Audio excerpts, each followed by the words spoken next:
Hello, my name is Skylit Lake reading Long Night in the Valley by Marileus. Chapter 1. You shouldn't be here. He stood on the top of the stair to the beach, looking down on them, with the sun rising behind them. His pupils were pinpoints, his irises shockingly bright. He wore a thin windbreaker over a t-shirt that said tracksuit, a pair of sweatpants with his signature red shoes. His expression was strangely flat and blank. He had never looked at them like that.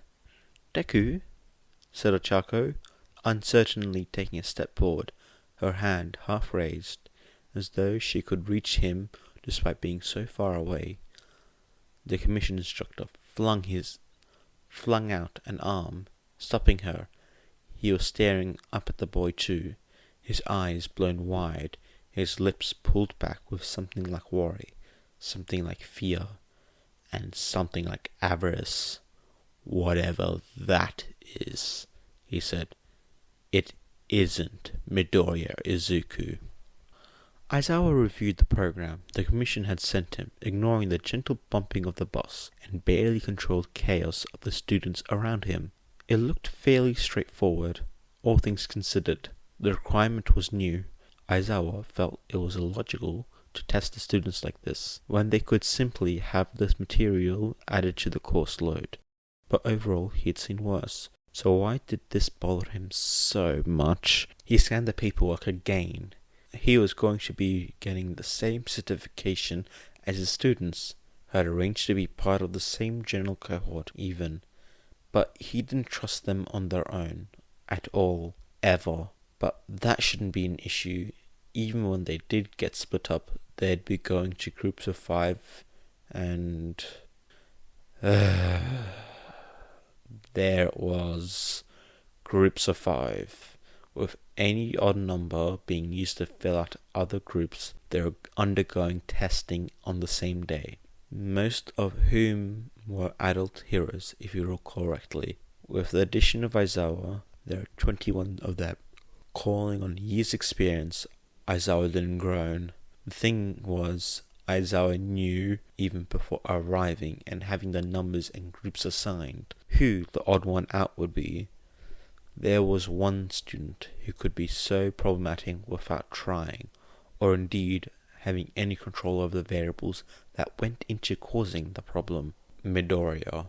Aizawa almost suspected that Midoriya had some secret trouble-attracting quirk, on top of the lightning-spitting, bone-breaking insanity and the randomly appearing eldritch abomination tentacle things that it would fit right in. Sadly, Midoriya's ability to find trouble didn't seem to go away when Aizawa stared at him. So he had to acknowledge that the kid was just that unlucky. If Aizawa let Midoriya go off to complete the course on his own, he would probably discover that, Pro Hero Wash was laundering money from an overseas smuggling operation disguised as an environmental cleanup charity, or somehow locate a villain despite being at a secure hero commission building, like he had during a provisional license exam, or breaking a bone again, or discovering a previously unknown aspect of his quirk again, or getting into a fight with Bakugo again. No way, not if Aizawa had anything to say about it. Izuku bounced in place excited. He was attending a professional development course given by the Hero Standard at Practice Commission. It was like a dream come true. Literally, he dreamed about this.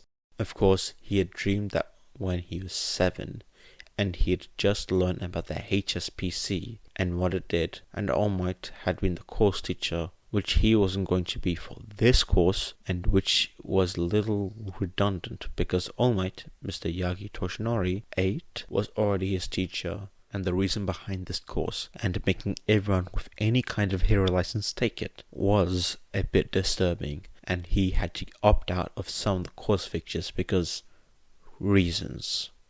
But regardless, "Midoriya," said Jiro, tapping on his shoulder, "they're calling for you."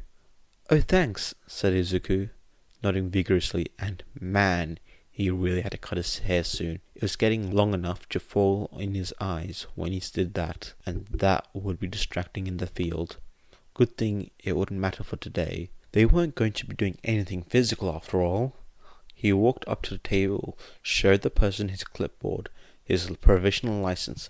He could still barely believe he had it. It was so cool. And received a card with a number on it. "Pin that on your shirt," said the man, hardly looking at him. At least the man was trying to look like he was hardly looking at him. Maybe he recognized him from the sports festival and didn't want to make things awkward. But it had been a while since the sports festival. They tend to drain from common memory pretty quickly and...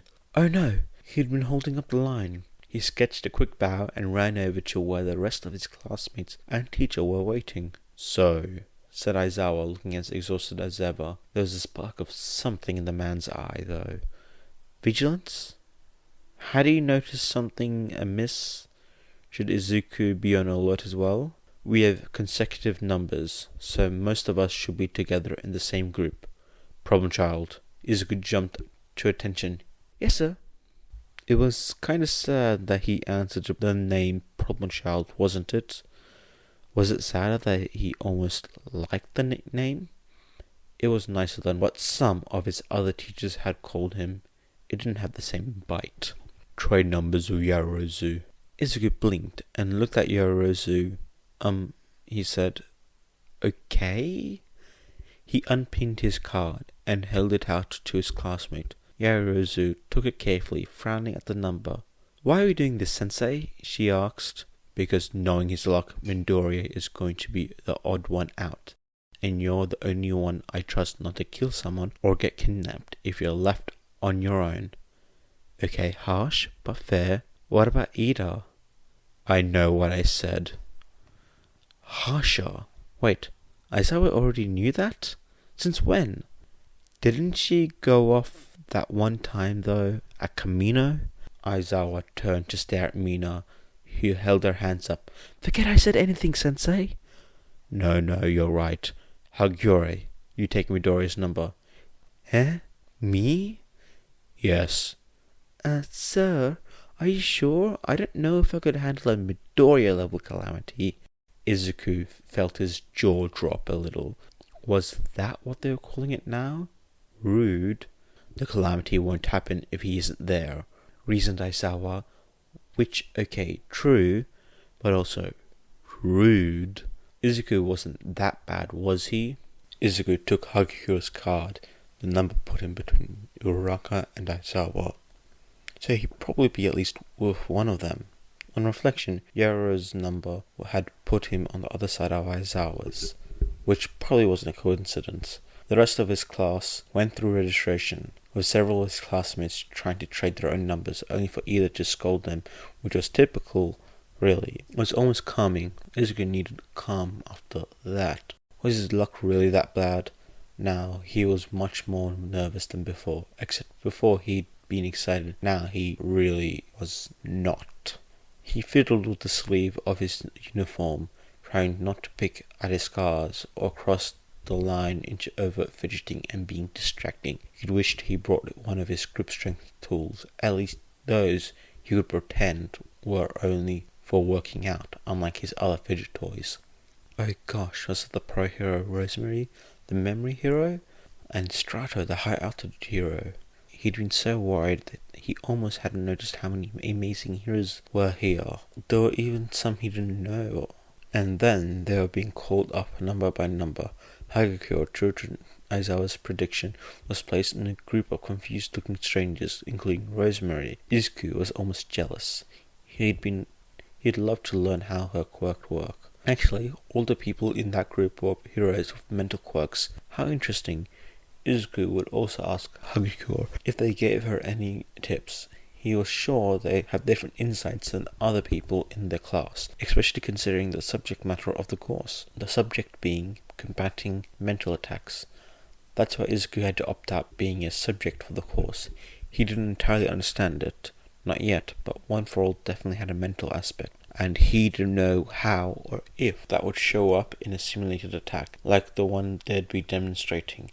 It was better to play it safe. His quirk was already weird enough as it was. He still wasn't sure how he'd manage to talk Aizawa and his classmates out of being suspicious after Black Week came up. Most of the day was a blur. Izuku suspected that things would have not been smoothed over nearly as so smoothly if Nezu hadn't known about One for All. He also wasn't looking forward to the reaction when other users' quirks had come out, even if being able to use them was going to be really cool.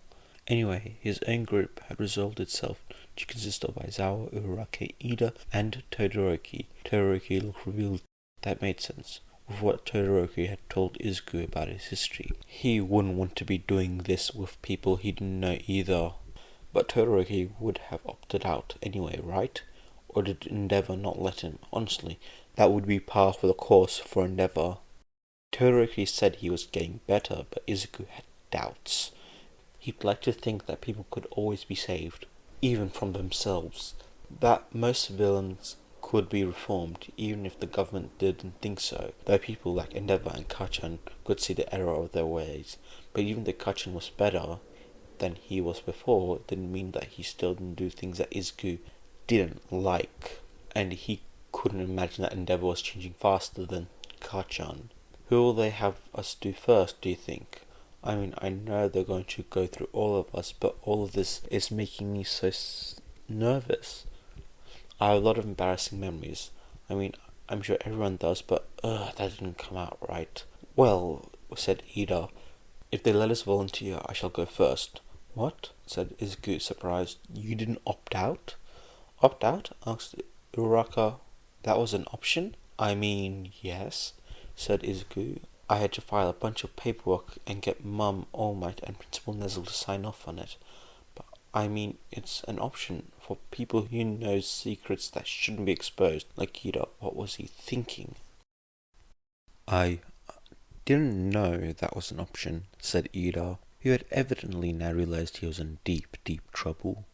Izuku resolved to protect his friend's secret as best he was able, even if it meant he didn't get a good score in the training.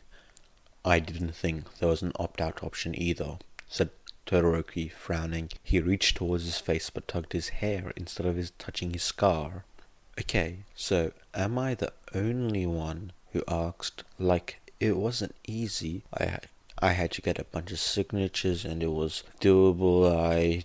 He shrugged helplessly. I wasn't informed there was an opt-out, said Aizawa, grumpily and a little suspiciously. Izuku cringed. He did not need any of his teachers to be suspicious of him. He did not need people looking into his life, into his past, into his quirk. Maybe, if they couldn't keep Ida's and Todoroki's secret quiet, he would play off his reluctance off as pertaining to those, even if the idea made him feel incredibly guilty and unworthy of his friends. He would just have to do his best and help them. Before any more conversation could be had, a set of 6 cheap futons laid on the floor, monitoring equipment lined one of the walls. 2 commissioned personnel, a man and woman, were waiting for them. When the man saw Izuku, she frowned, pulled the phone out of her pocket. What was that about? Hi, said the man, who had a rather hooked nose and a very bright, almost glowing yellow eyes. I'm Ito Kenzo, and I'm your instructor for today. You can call me Ito-san. This is Saito Yumi. We'll be using her quirk for today's demonstration. The woman smiled brightly, putting away her phone quickly.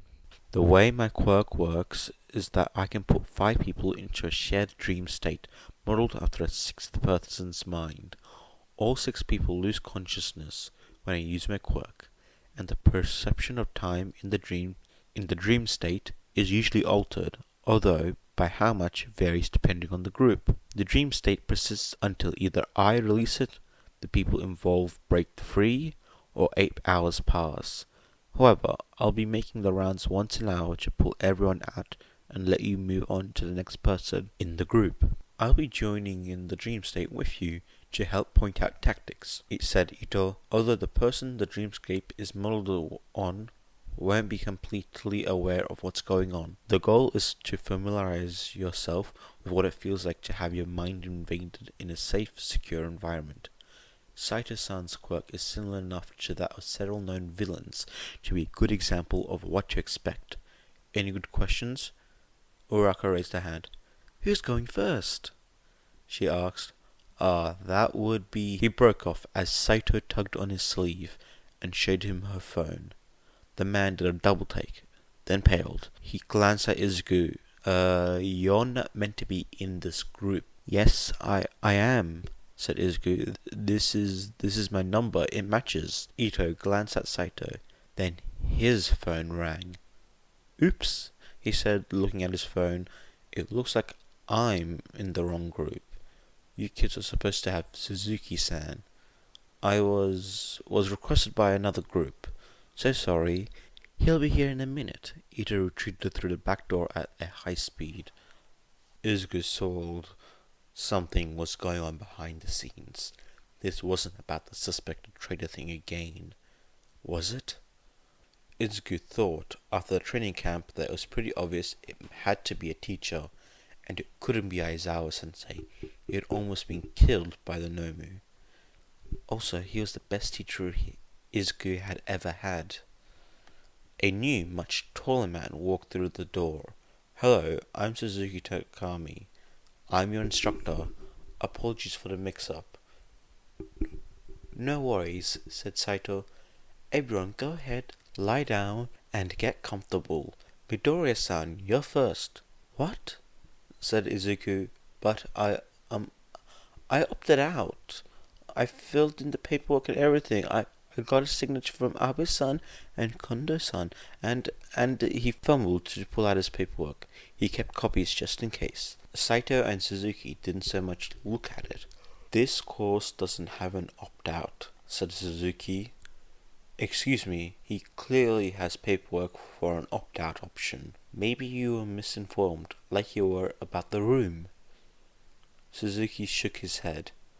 I don't know who talked to you, he said. They were either mistaken about what course you're referring to, or you misunderstood them. But, said Izuku. Midoriya, said Aizawa, if you want to sit this one out, it's fine. I can go with you so you won't be alone. No one's going to make you subject yourself to a quirk you aren't comfortable with. He can do that, said Suzuki, but he'll lose his provisional license. He'd have to go through recertification entirely. When's the next licensing exam? Hold up, said Aizawa. You're doing this course 2 more times, aren't you? I know I was given multiple options for getting the certification. Sure, said Saito, but it's still going to be my quirk. She wrapped a strand of her hair around her finger, stressed. Izuku's mind was racing. He couldn't lose his license. He couldn't lose his ability to help people. What would All Might think? He couldn't. It's fine, Sensei. It's fine. I'd have to do this anyway, right? Might as well get it over with, huh? He walked over to one of the futons, sat down his backpack, trying to hide his trembling hands. So, is there anything special that I have to do for your quirk to work? Nope, said Saito cheerfully. Just lie down and close your eyes. Come on, everyone, lay down. Aizawa moved slowly, which was nothing short of shocking, considering how eager he usually was to crawl into his sleeping bag. He put the bag down on one of the futons. You're sure there's no way for Midoriya to opt out? Positive. We're really sorry, said Saito. Illogical, grumbled Aizawa. He got into his sleeping bag nonetheless. You sure about this problem, child? I'm sure, Sensei. Plus ultra, right? He lay down, trying to get comfortable, but the panic rising in his vein really didn't allow for that. He could distantly feel one fall, and all it contained pressing up against the back of his mind with something like concern. He swallowed. He didn't think about it.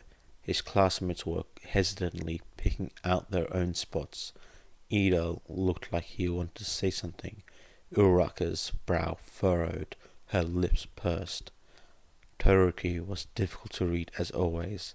Suzuki, already lying down, staring at the ceiling. Izuku closed his eyes. "Alright," said Saito. "Here you go."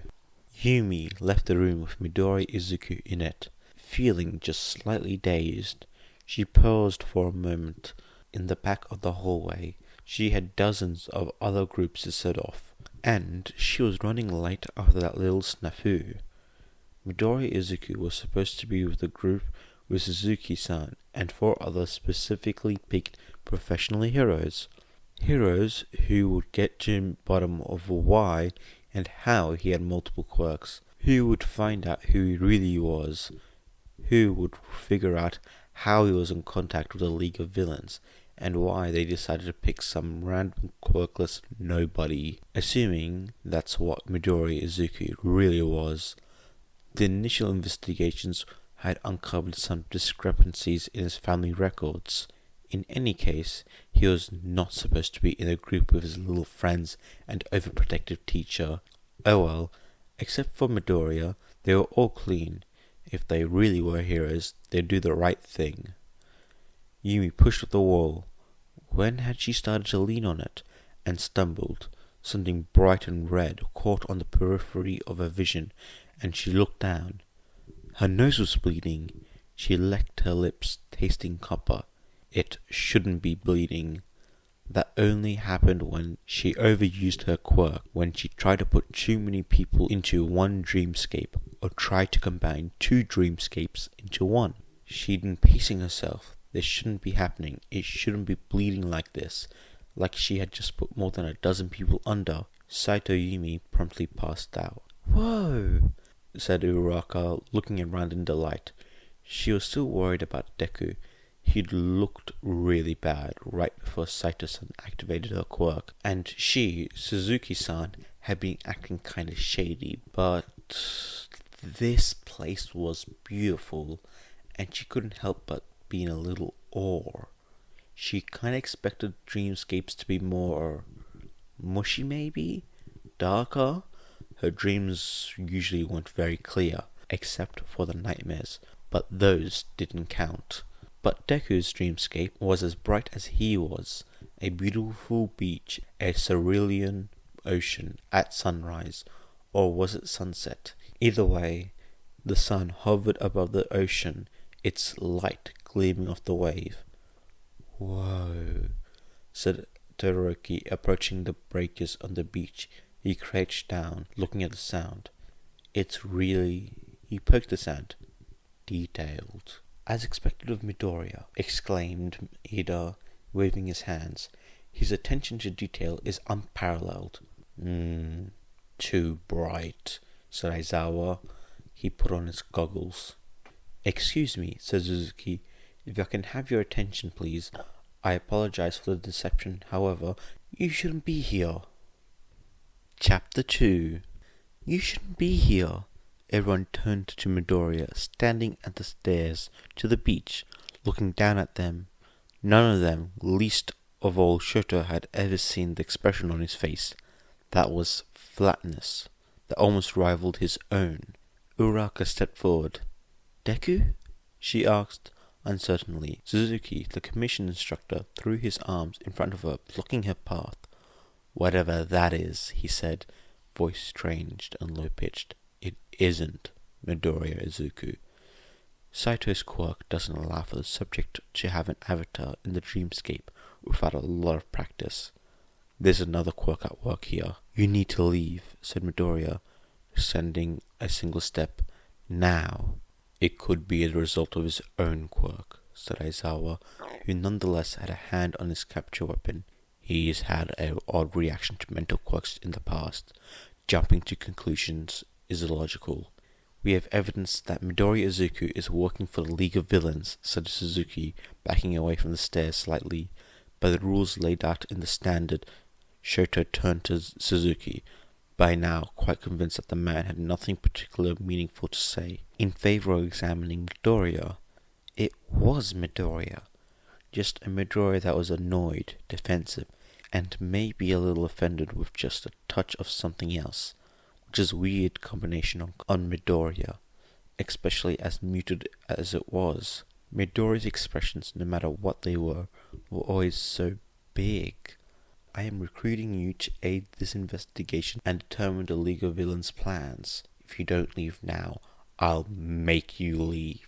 Wow, for someone who is the embodiment of sunshine, he really could be threatening. Then again, sunburns are a thing, so maybe it wasn't too surprising. You're here against my will after coercing me into allowing a quirk to be used on me. I want you out. Eraserhead, I suggest you restrain this projection, whoever it belongs to. I am not going to warn you again, said Midoriya.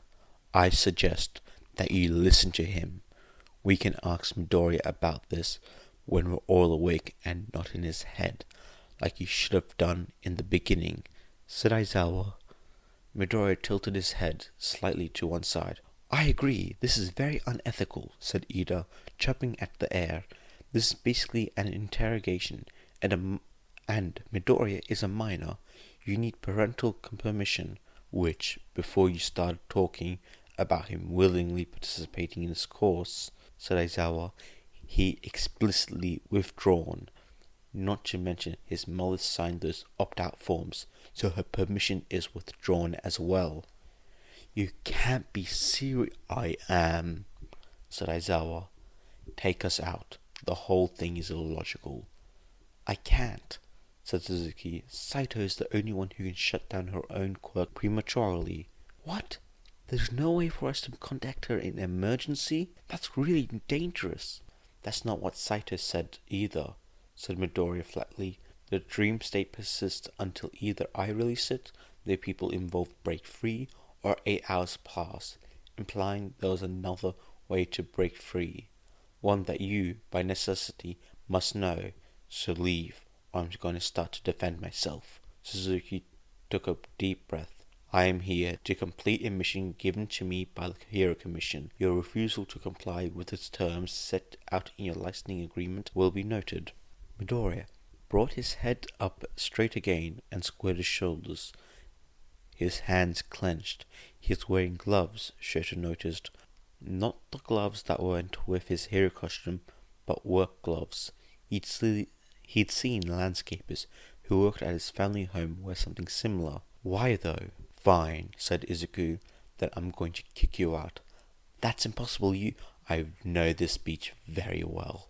Abruptly, the pristine white sand was covered in towers of trash, separating Shoto from the others. Suzuki's insistence that Midoriya was a spy had already had him on edge. This put him fully into battle mode. He dropped into battle stance and carefully froze one of the trash piles in front of him, making an icy stare to the top. His first priority was to find Aizawa and his classmates and regroup. To do that, he had to get a better vantage point. He jogged up the stairs, noting absently that he was now in his hero's suit, not his school uniform. What had he been wearing before this turned into a fight? He hadn't particularly noticed. He reached the top just in time to see Midoriya bludgeon Suzuki with a piece of rusty rebar. Alright, maybe that wasn't Midoriya. Aizawa wasn't fast enough to get around the piles of trash. He would have tried to scale up, but there was no safe place for him to grab onto. The piles were simply too unstable, too untrustworthy, too poorly shaped. He arrived just in time to see Midoriya, or what looked like Midoriya, impale Suzuki with a pole. Before his mind could fully process the problem child attempting what looked like a whole lot like murder, he had him wrapped in his capture weapon. Midoriya got Goal to look confused, if only slightly. Todoroki, Aizawa barked, spotting his other student on top of one of the horribly dangerous trash mounds. First aid, stat. Yes, sir, said Todoroki, making an ice ramp glide down. Midoriya, he said, what was that? Perhaps it's illogical to ask, but he still couldn't believe his eyes. I was testing to see if he'd wake up and go away if he got knocked out, said Midoriya. He made a tiny, not quite struggling motion. This is just a dream after all. Alright, that was true, but it was still incredibly disconcerting to see Midoriya act so callously toward the life of another human being. although he wasn't sure how many times Midoriya had hit Suzuki, and certain places of impact were far less lethal. Blunt force trauma, especially to the back of the head, could be deadly. There was the sharp report of a gun, and Midoriya jerked forward, blood leaking from an invisible wound to drip down his face. Then he vanished. He turned towards that utter bastard Suzuki, eyes glazing, only to find him entirely encased in a glacier except for his head. While Aizawa had been trying to train Todoroki out of reflexively encasing human beings in ice due to frostbite, hypothermia, and other potential health issues, he was willing to let it slide just this once. "I told you," said Suzuki, teeth clattering. "This isn't your student. Even if he was, he's a traitor." "Sensei," said Todoroki, "what are we going to do?"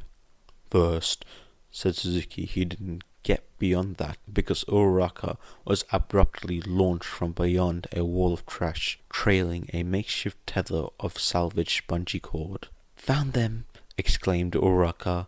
"I don't see Deku though." "First," said Aizawa, feeling exhausted despite technically being asleep, "we regroup." Toshinori was supposed to be teaching a third-year heroics course. He wanted to be with Izuku at the Hero Commission training, even if he was retired, with only a retiree license in his name.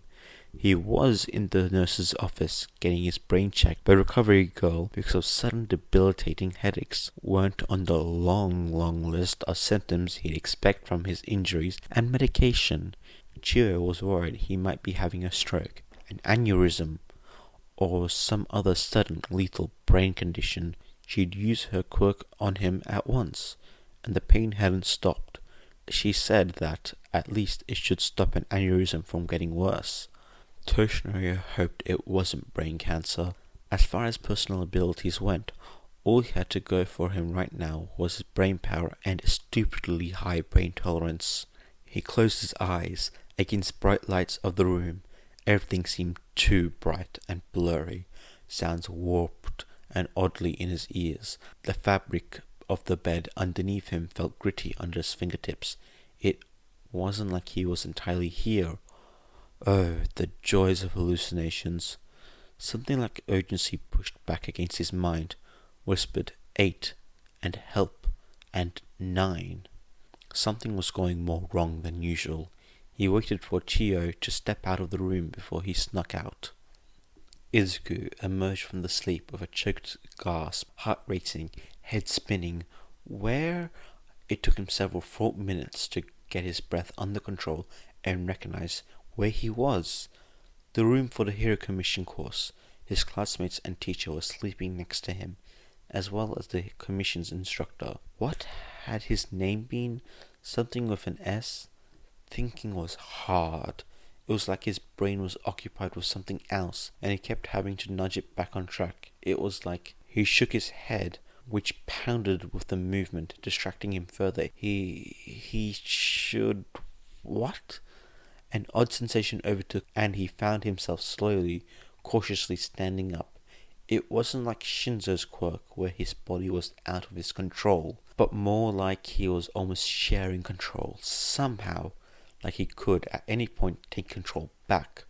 And he did, just test a theory, stopping for a moment, with his hand halfway to his backpack. But that was hard, and he really wasn't up for much in the way of decision-making, and the others were quite adamant that he had to get out now. They'd know, he'd trust them. They picked up the backpack. 8 was coming. They could trust 8. The door slammed open. Izuku froze.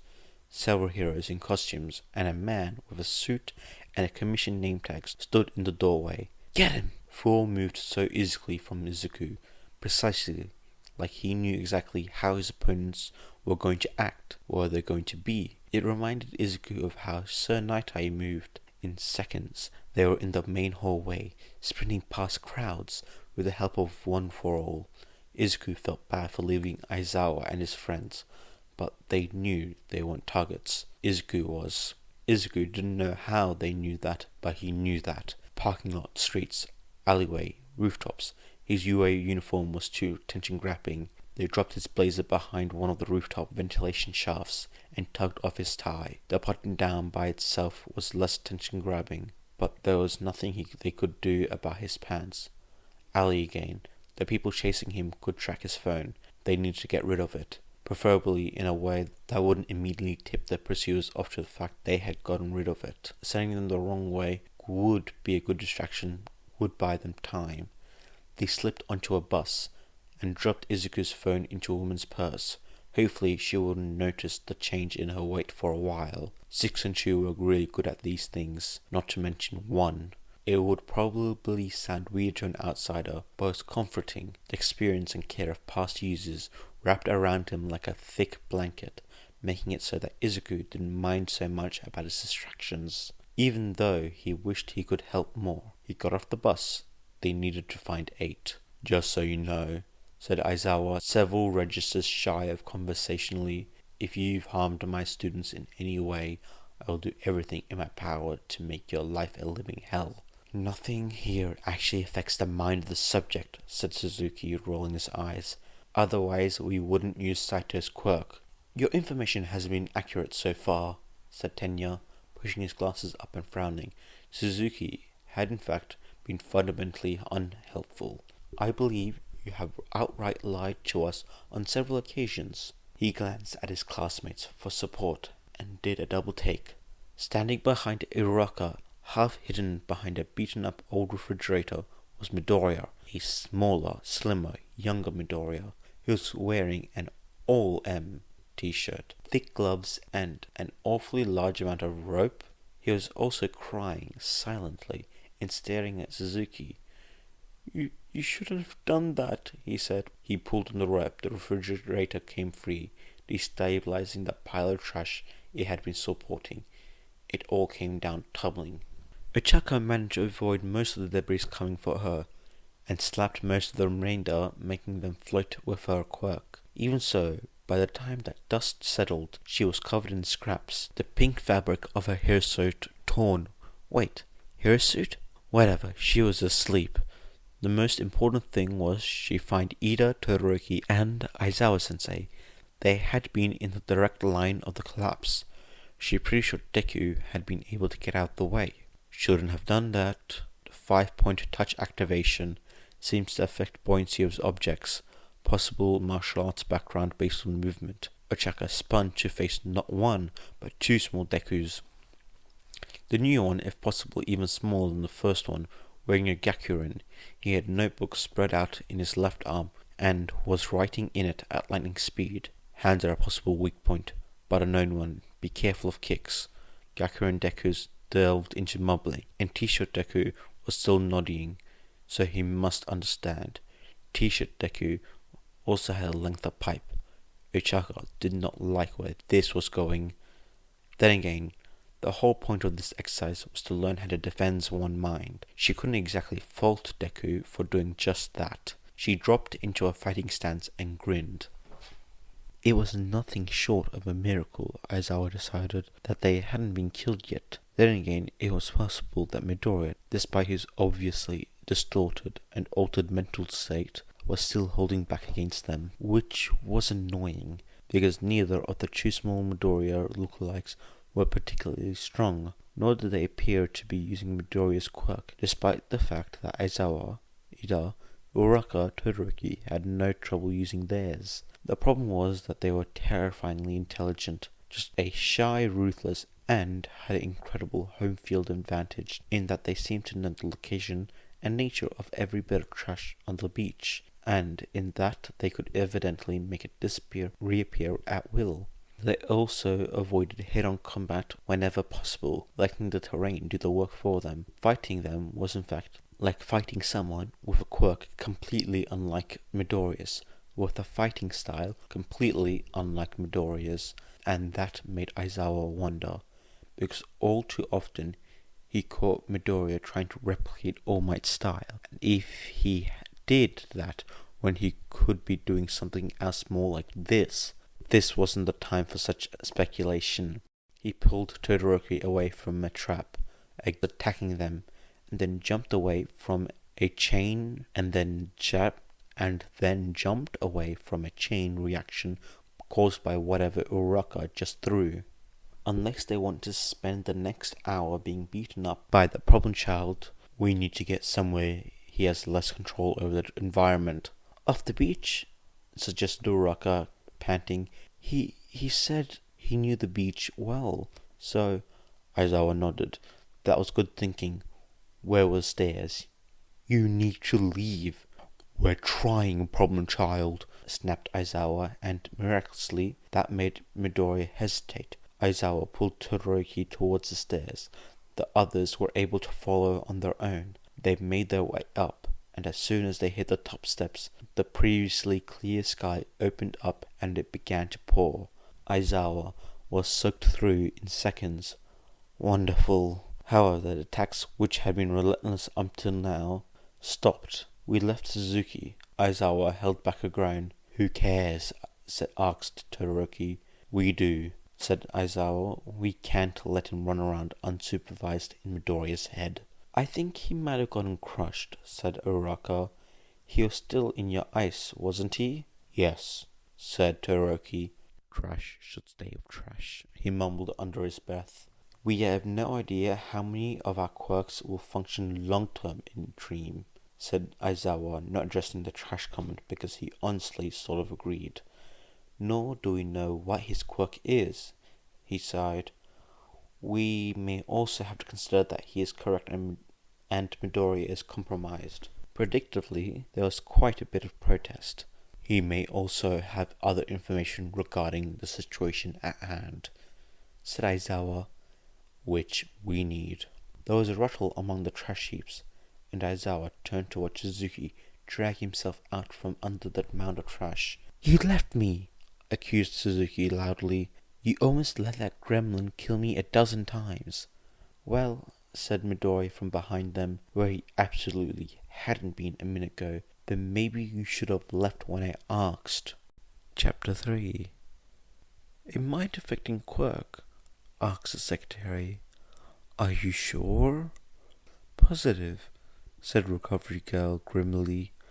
If I had realized, I would never left him alone while I reviewed the scans.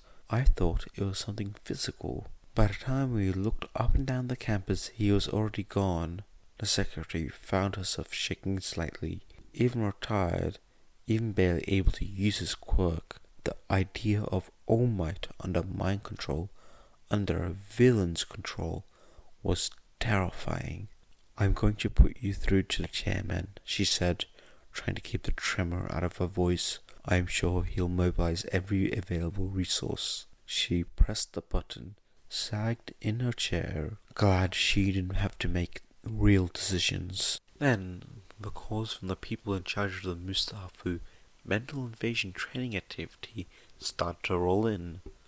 As she answered the phone, she couldn't help but think that All Might probably would have benefited from the training.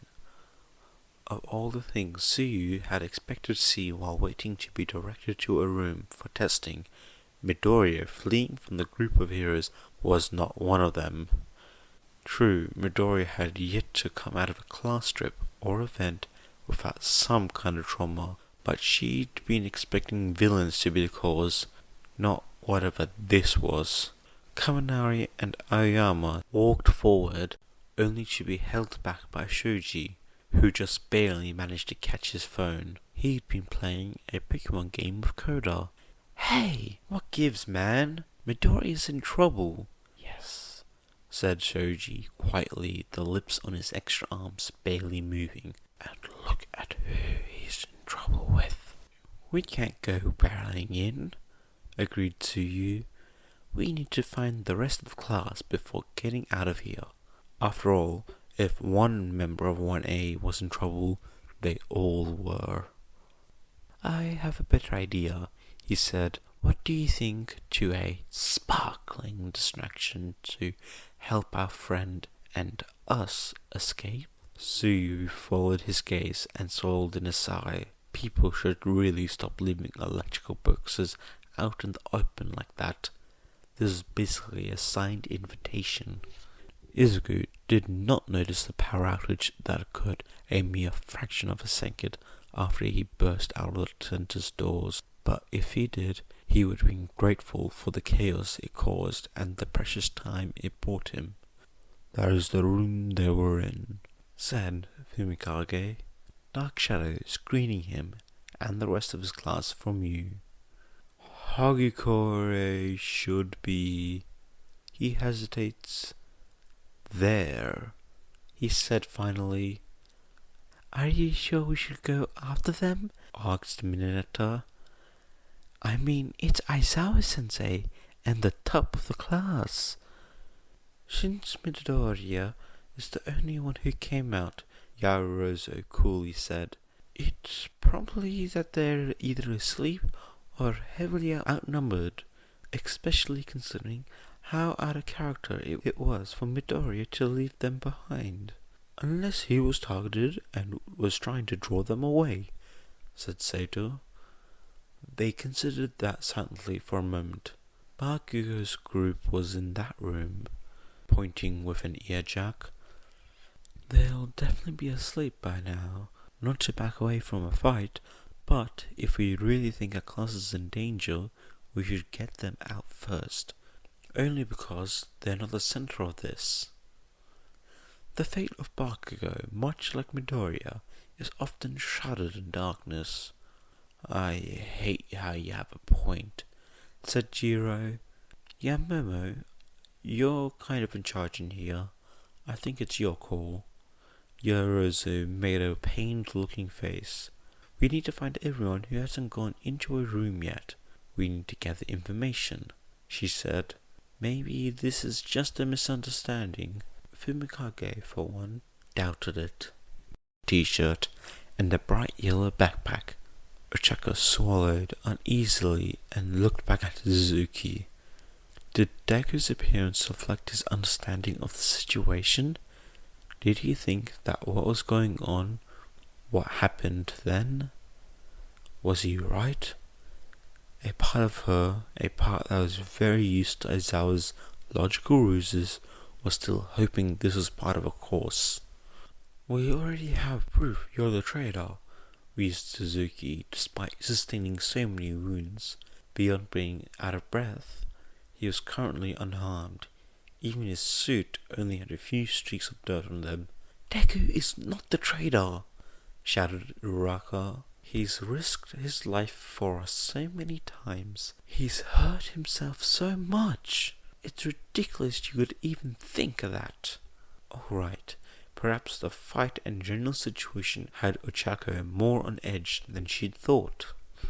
Or perhaps she was just tired of this jerk bad-mouthing one of their best friends.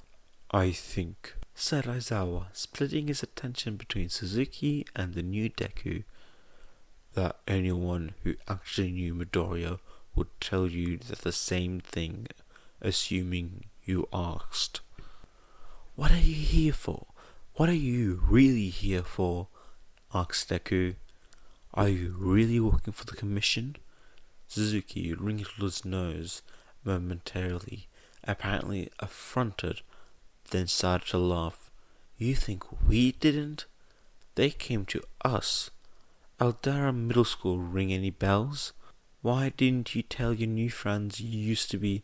He cut off as Deku moved past them, smoothly dodging Aizawa-sensei and performing a textbook-perfect takedown of Suzuki, complete with handcuffs and avoiding Suzuki's skin.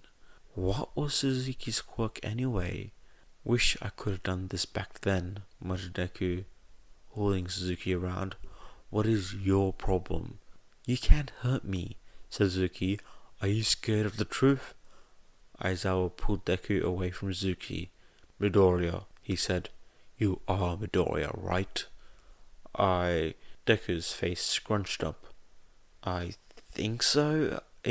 I think it's more complicated than it should be." Ochako saw Suzuki get up before Aizawa did and leaped forward, aiming for his face. She missed. Suzuki's fingers brushed against Deku's cheek, and the world shredded around them.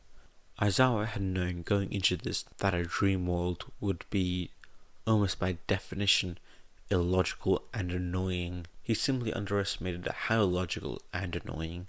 Oh, the fight with maybe Midoriya was straightforward enough, even factoring in his controlled environment. But the environment was another story.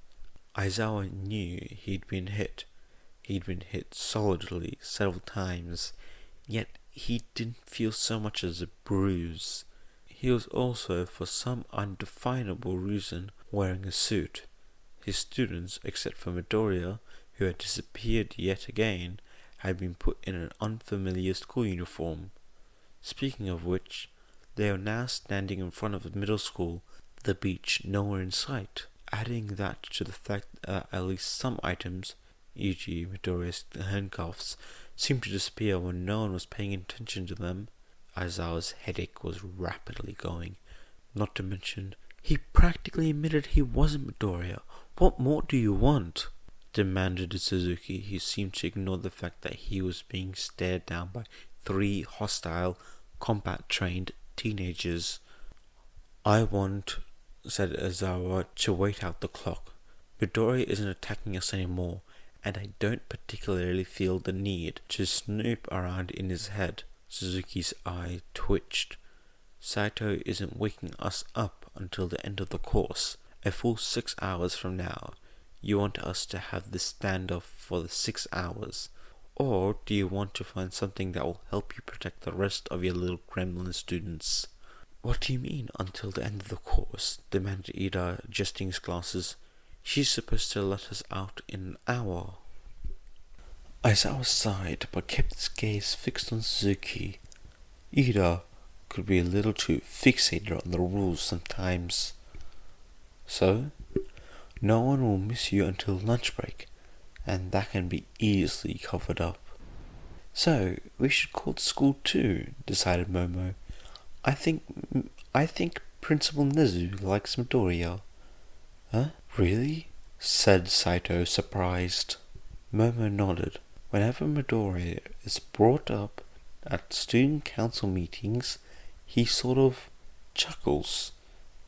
He does that with Aizawa-sensei too. Come to think of it, and All Might. That's terrifying, said Mineta. No one said anything because they didn't really want to agree with Mineta, even about something so mundane. Sirens from the ambulance called for Saito Yumi were just audible in the distance. Somewhat farther away, the principal of UA realized that calling the Hero Commission about Yagi's disappearance might have been a tactical error. In the Hero Commission's headquarters, the chairman determined that no, this is not going to be covered up easily, and started making alternate plans.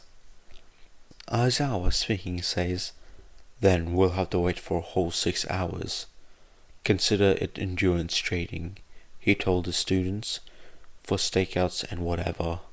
And whatever? Said Todoroki. If you have to deal with this nonsense now as students, it's only gonna get worse when you're pros, said Aizawa. Ah, said Todoroki, nodding sagely. I see. Look, if you're all so sure he has nothing to hide, what's the harm in looking? Cutting off whatever response the 3 of them were about to snap out. Do not engage him. This is going to be a very long 6 hours. Or 5. It had to have been at least 1 hour since they went under, right? It had to be, if the universe was fair. Oh, who's kidding? Suzuki sighed, closed his eyes, and straightened his tie. I apologize, he said. The appearance of that prediction unsettled me, and I have not fully explained why the Hero Commission has decided to act as it has in the case of Midoriya Izuku. Who cares? The commission sucks, exclaimed Todoroki. Undeterred, Suzuki continued, I'm sure you all have noticed that Midoriya displays 2 quirks. So do I and Izawa-sensei. What? Your floating hair thing. That's just an emitter effect, said Aizawa. But it works on your capture weapon, said Todoroki. Midoriya showed me a diagram once. It was very convincing. He said not to bring it up though, because you are probably hiding it from villains. Oh, he trailed off as he looked back at Suzuki. This was not, Aizawa reminded himself sternly, time to have an existential crisis. He was having a talk with Midoriya when he got out of this. A secondary quirk that he only discovered in high school? You must see how far-fetched this is, not to mention his first quirk only. The ground rumbled abruptly. They were surrounded by bright, approximately human-shaped blurs of colour. Because, why not? Among those blurs of colour ran tiny middle school Midoriya. Because again, why not? Using the distraction and something that had to be related to either a quirk or Suzuki's great experience with Saito's quirk, Suzuki escaped from their little circle and ran after Midoriya. Aizawa's students, and thus Aizawa, followed. "Come again?" asked Lad King, rubbing the inside of his ear. "I think I must have misheard you." "Yagi stole your car," repeated Paoloda, completely done with the world. Vlad, still uncomprehending, blinked up at his co-worker. "Is there like a student called Yagi?" he asked, trying to process the diametric opposed concept of Yagi and stole before even getting started on your car part of the sentence. "No." With despair, his mind finally registered that the simpler piece had stolen his car. "But he doesn't even drive." Lad King's car was objectively rather terrible. It was antique, almost 150 years old, manufactured when regulations were loose in the wake of the dawn of quirks. It was loud, it was ugly, the gas efficiency was terrible, and came with the cost of high emissions. The air conditioner was broken, and it had no backup camera. It had three things going for it. 1. It had a functional safety system. 2. The ceiling was high enough for Toshinori to fit. 3. It had no GPS or tracking attached to it. True, the vehicle's other features meant that the car would be remembered and tracked sooner or later, but the point of this exercise was to get to Izuku as quickly as possible, then away from the pursuers as quickly as possible. They'd leave the car somewhere after that, perhaps with the key still in it, perhaps somewhere disreputable. That would be rather mean to Vlad. Thought someone who may or may not have been Toshinori. They were doing him a favour, honestly. It was a good thing 6 knew how to drive. 7 and 5, with their fancy mobility-oriented quirks, were useless. Don't even get him started on Mr. I'm gonna live in the woods and isolate myself from society and Miss. Driving laws can't change that much in 150 years. Unbelievable. Toshinori stopped the car. The back door opened and Izuku slid in. He shut the door and Toshinori started driving again. They didn't speak to one another because they didn't have to. Izuku started undressing, pulling on the clothes Toshinori had picked up for him quickly. Hero merchandise, mostly, bright but anonymous. Few would expect fugitives to wear something like this. "It's soft," whispered Izuku, rubbing the edge of the hoodie between his fingers. "I'm glad you liked it," said Toshinori in the rearview mirror. Toshinori could see Black Whip twine around his hands and wrists protectively. His headache let up slightly. They'd hide until the quirk wore off. Then they could determine their next steps. The commission president smiled at the heroes he'd assembled. It was a nice smile, an expressive smile, one he had worked on for a long time. Right now, it said that he regretted the circumstances that brought them together, but that their presence cheered him nonetheless. It said that he was putting on a brave front while delivering grim news. It had a desired effect. The heroes leaned forward, with the exception of Hawks. Damn that stubborn child. Perhaps he was due for some retraining. I regret to inform you all that All Might, the former #1 hero, also known as Yagi Toshinori, has been abducted by the traitor Midoriya Izuku through the use of a mental quirk we believe he obtained from the villain All For One, publicly known as the Scourge as Kumino. Toshinori and Izuku had spoken to one another concerning hiding places and rendezvous points on several occasions. It was a necessity when engaged in a shadow war with a 200-year-old monster, and continued to be so even after the war had come into the light. Toshinori currently owned most of them, though through various serpentine paths, shell corporations and semi-fictitious holding companies, one could potentially, in theory, with great effort, reach Toshinori if one started with one hiding place and followed the horribly convoluted paper trail, but it was infinitely more difficult to start with Toshinori and arrive with one of the safe houses, mainly because Toshinori had so many completely legitimate holdings. Some of these places were older than they were, inherited, much like their quirk, and the very oldest of these wasn't technically owned at all. It didn't exist on paper. It had been made by an unregistered quirk during the dawn of quirks, when the government was in shambles. Only 2 living people knew about it. Even All For One never found the place. "We'll be safe here," said Toshinori, unnecessarily, as he opened the door. The hinges were silent. Toshinori had oiled them the last time he had restocked the pantry. Izuku nodded, then yawned.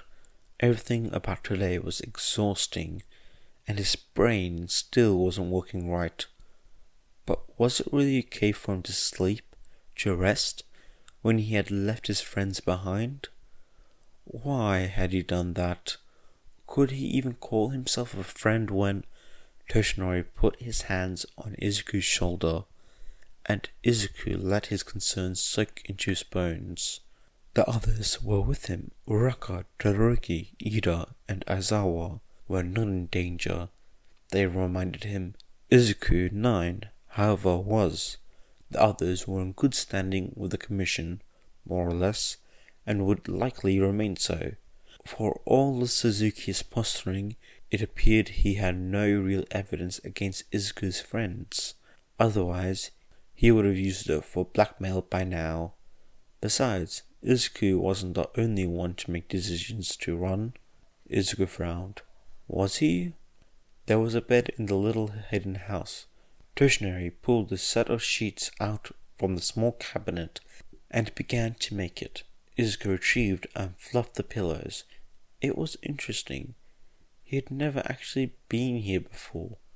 Toshinori only had told him how to get here, and yet, but the others had been here. 1 and 2 mostly, but 3 had come a few times, and 4 had gotten a lot of use out of it before he left the city entirely. 5 hadn't really needed it. He'd been a pro hero after all, but he'd kept the place up, just in case, and passed it on to 6 when it was time. 6 had been underground and had kept this place his ace in the hole, his fallback. 7 had learned of it from his notes since he hadn't lived long enough to tell her properly. So much had been lost. Izuku shook his head and focused on the bed. Wordlessly, he was coaxed into it. It would be better to sleep, for now. His attention wouldn't be divided, and Toshinori would keep him safe. "Trace," said the commission president, looking at the second youngest hero present. The woman was just a little bit older than Hawks. "With your quirk, I think you know why you're called here." The woman, who usually worked as a rescue hero, nodded enthusiastically. "Yes, sir," she said. "I'll need something of either Midoriya's or All Might's, and their last known location. We'll be able to rescue All Might in no time." Chapter 4. There was something wrong with the school, other than it being entirely within Midoriya's head. It was ominous, foreboding. The way the walls joined together was wrong. The colours on the posters clashed. The incomprehensible background noise made by the bright blurs was jeering, mocking.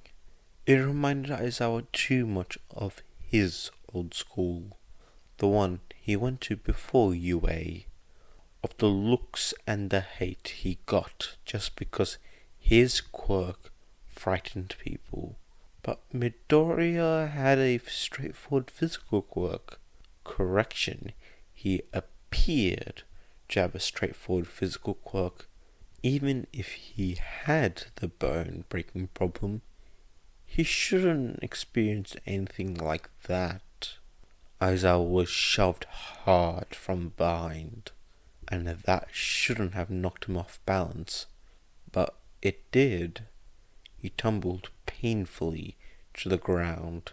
There hadn't been anyone here to push him, except the blurs. He cursed inwardly to dismiss them. He realized as cruel laughter rose up around them. "They can touch us. Be careful," he said. "Yes, sir," said Ida, sporting a black eye already. "I apologize for my inattention." More laughter. An older but indistinct voice rose above the sound, along with the taller blur. A teacher. The condescension in his tone made Aizawa's teeth hurt. He caught sight of Suzuki ahead. "Come on," he said. "Let me try something, sensei," said Todoroki. He raised his arms. The ice filled the hallway, pushing out to either side. The blurs ignored it. The G's increased in volume. Aizawa could make out individual words now. Useless and freak. Good thought, Todoroki. He had a feeling that this was going to be difficult. The children looked at him in horror. "Sensei, you're being encouraging?"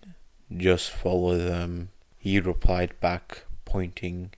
He wanted hazard pay for this nonsense. "Yes, sir," said Ida, zooming off. He immediately tripped again. Luckily, Suzuki didn't seem to be having much luck. The blurs, which Aizawa guessed were somehow Midoriya's memories of his former classmates, were just as violent as him. Aizawa couldn't see Midoriya anymore. One of the blurs scratched at Aizawa's side, murmured tauntingly. They passed a nurse's office, where nothing but cold words and cold winds emerged. The hallway smelled like smoke and sugar, and things that had to be related to quirks. There was a loud ringing overhead, and the blurs abruptly vanished. Despite the burns Aizawa had suffered, when did this occur?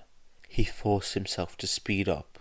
He almost caught Suzuki before he entered the classroom. Ida slipped on the tile floor, hitting him from behind, and all of them skidded into class as a tangled mess. Aizawa hadn't been this clumsy since he was in middle school. What was going on? Midoriya was sitting at a desk, hunching over and muttering. The desk, to put it nicely, was ruined. Even from Aizawa's current perspective, he could make out some truly hateful things carved into the wood and metal. Aizawa dearly hoped this was exaggerated.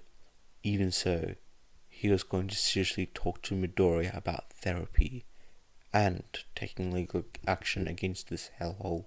"What are you hiding?" gruffed Suzuki. "You're also applying to UA, aren't you?" Midoriya froze and buried his head in his arms. Aizawa, halfway up with the intent to stop whatever this was, felt himself freeze as well. This mindscape affected him far too much for his peace of mind. The ghosts laughed, long and hard and cruel. The teacher did nothing to stop it. Then Bakugo's shade exploded, literally. The smaller Midoriya barely had time to throw himself back, away from the blast.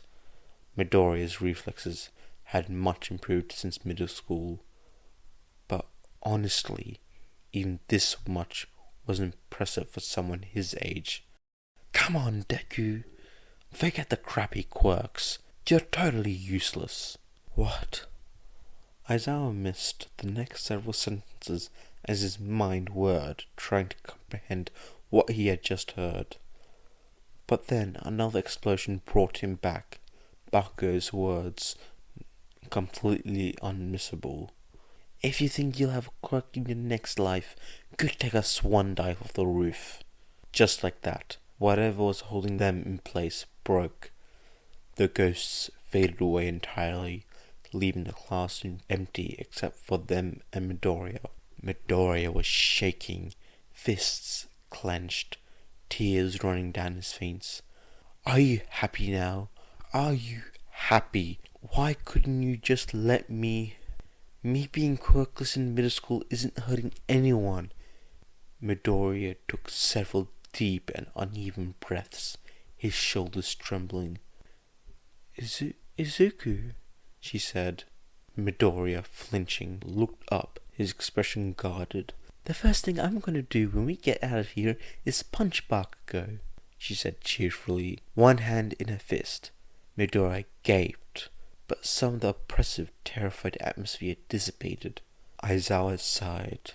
Now that the immediate danger seemed to be over, he moved closer to Midoriya. He wasn't sure it was even possible to convert a memory, or fragment, or figment, or whatever this was. But he wanted to be between Midoriya and Suzuki, especially given that Suzuki seemed to be able to manipulate the environment to some extent. Plus ultra, agreed Todoroki. Uraka, Todoroki, gasped Ida, scandalized. You can't just punch a classmate outside of school supervised sparring. I love you, Ida, but you're a bit of a hypocrite sometimes, said Uraka, especially considering, she gestured vaguely at Ida's hands and Midoriya's face. Ida turned a funny color, then looked down at his hands. Oh my god, you're right, he whispered, horrified. What have I become? Besides, Aizawa is like right there. Todoroki gestured to Aizawa. We can just ask him if we can't know, interrupted Suzuki. That can't be it.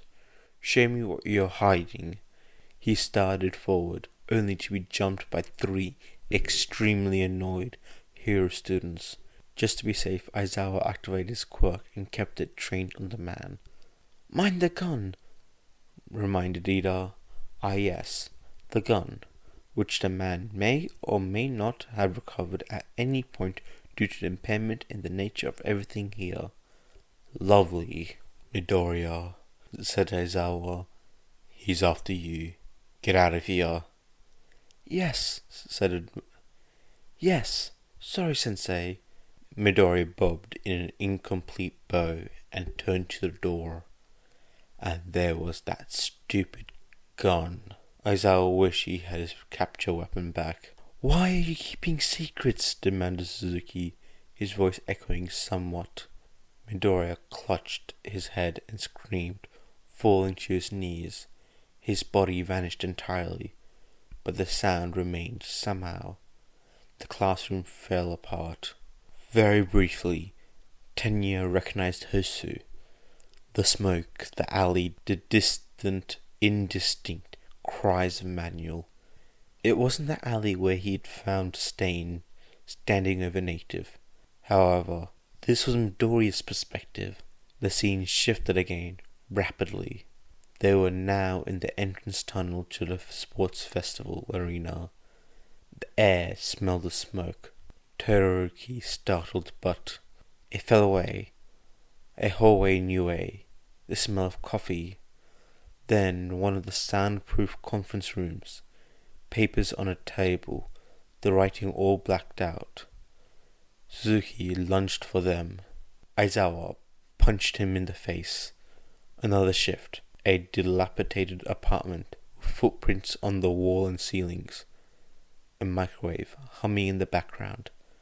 As soon as it dinged, they were elsewhere again. Back on the beach, the light was different. A single car still remained, and They were on a rooftop.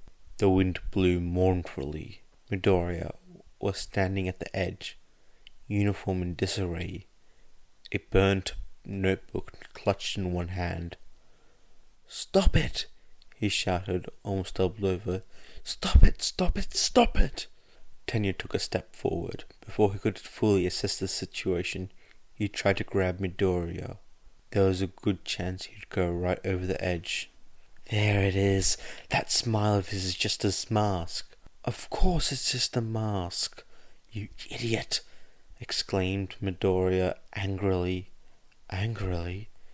Midoriya rarely got angry. "I am clinically depressed. I have anxiety. This doesn't make me a villain. What are you, stupid? Are you on drugs? Is the whole commission on drugs? All Might's smile was a mask 90% of the time. And don't you dare tell me about Hawks' smile isn't a mask. Do you do this to too, you sicko?" Suzuki had gone stiff. "How do you know about that?" "Because I have functioning eyes, unlike virtually everyone else. Apparently. What is wrong with you? You aren't in any position to ask questions." "What are you hiding?" questioned Suzuki. "You really want to know? Do you, huh?" Midoriya. Shut up, shut up, shut up! I can't take this anymore. This is so stupid. You want to know why this place is a secret? Fine, fine. He threw his hands in the air.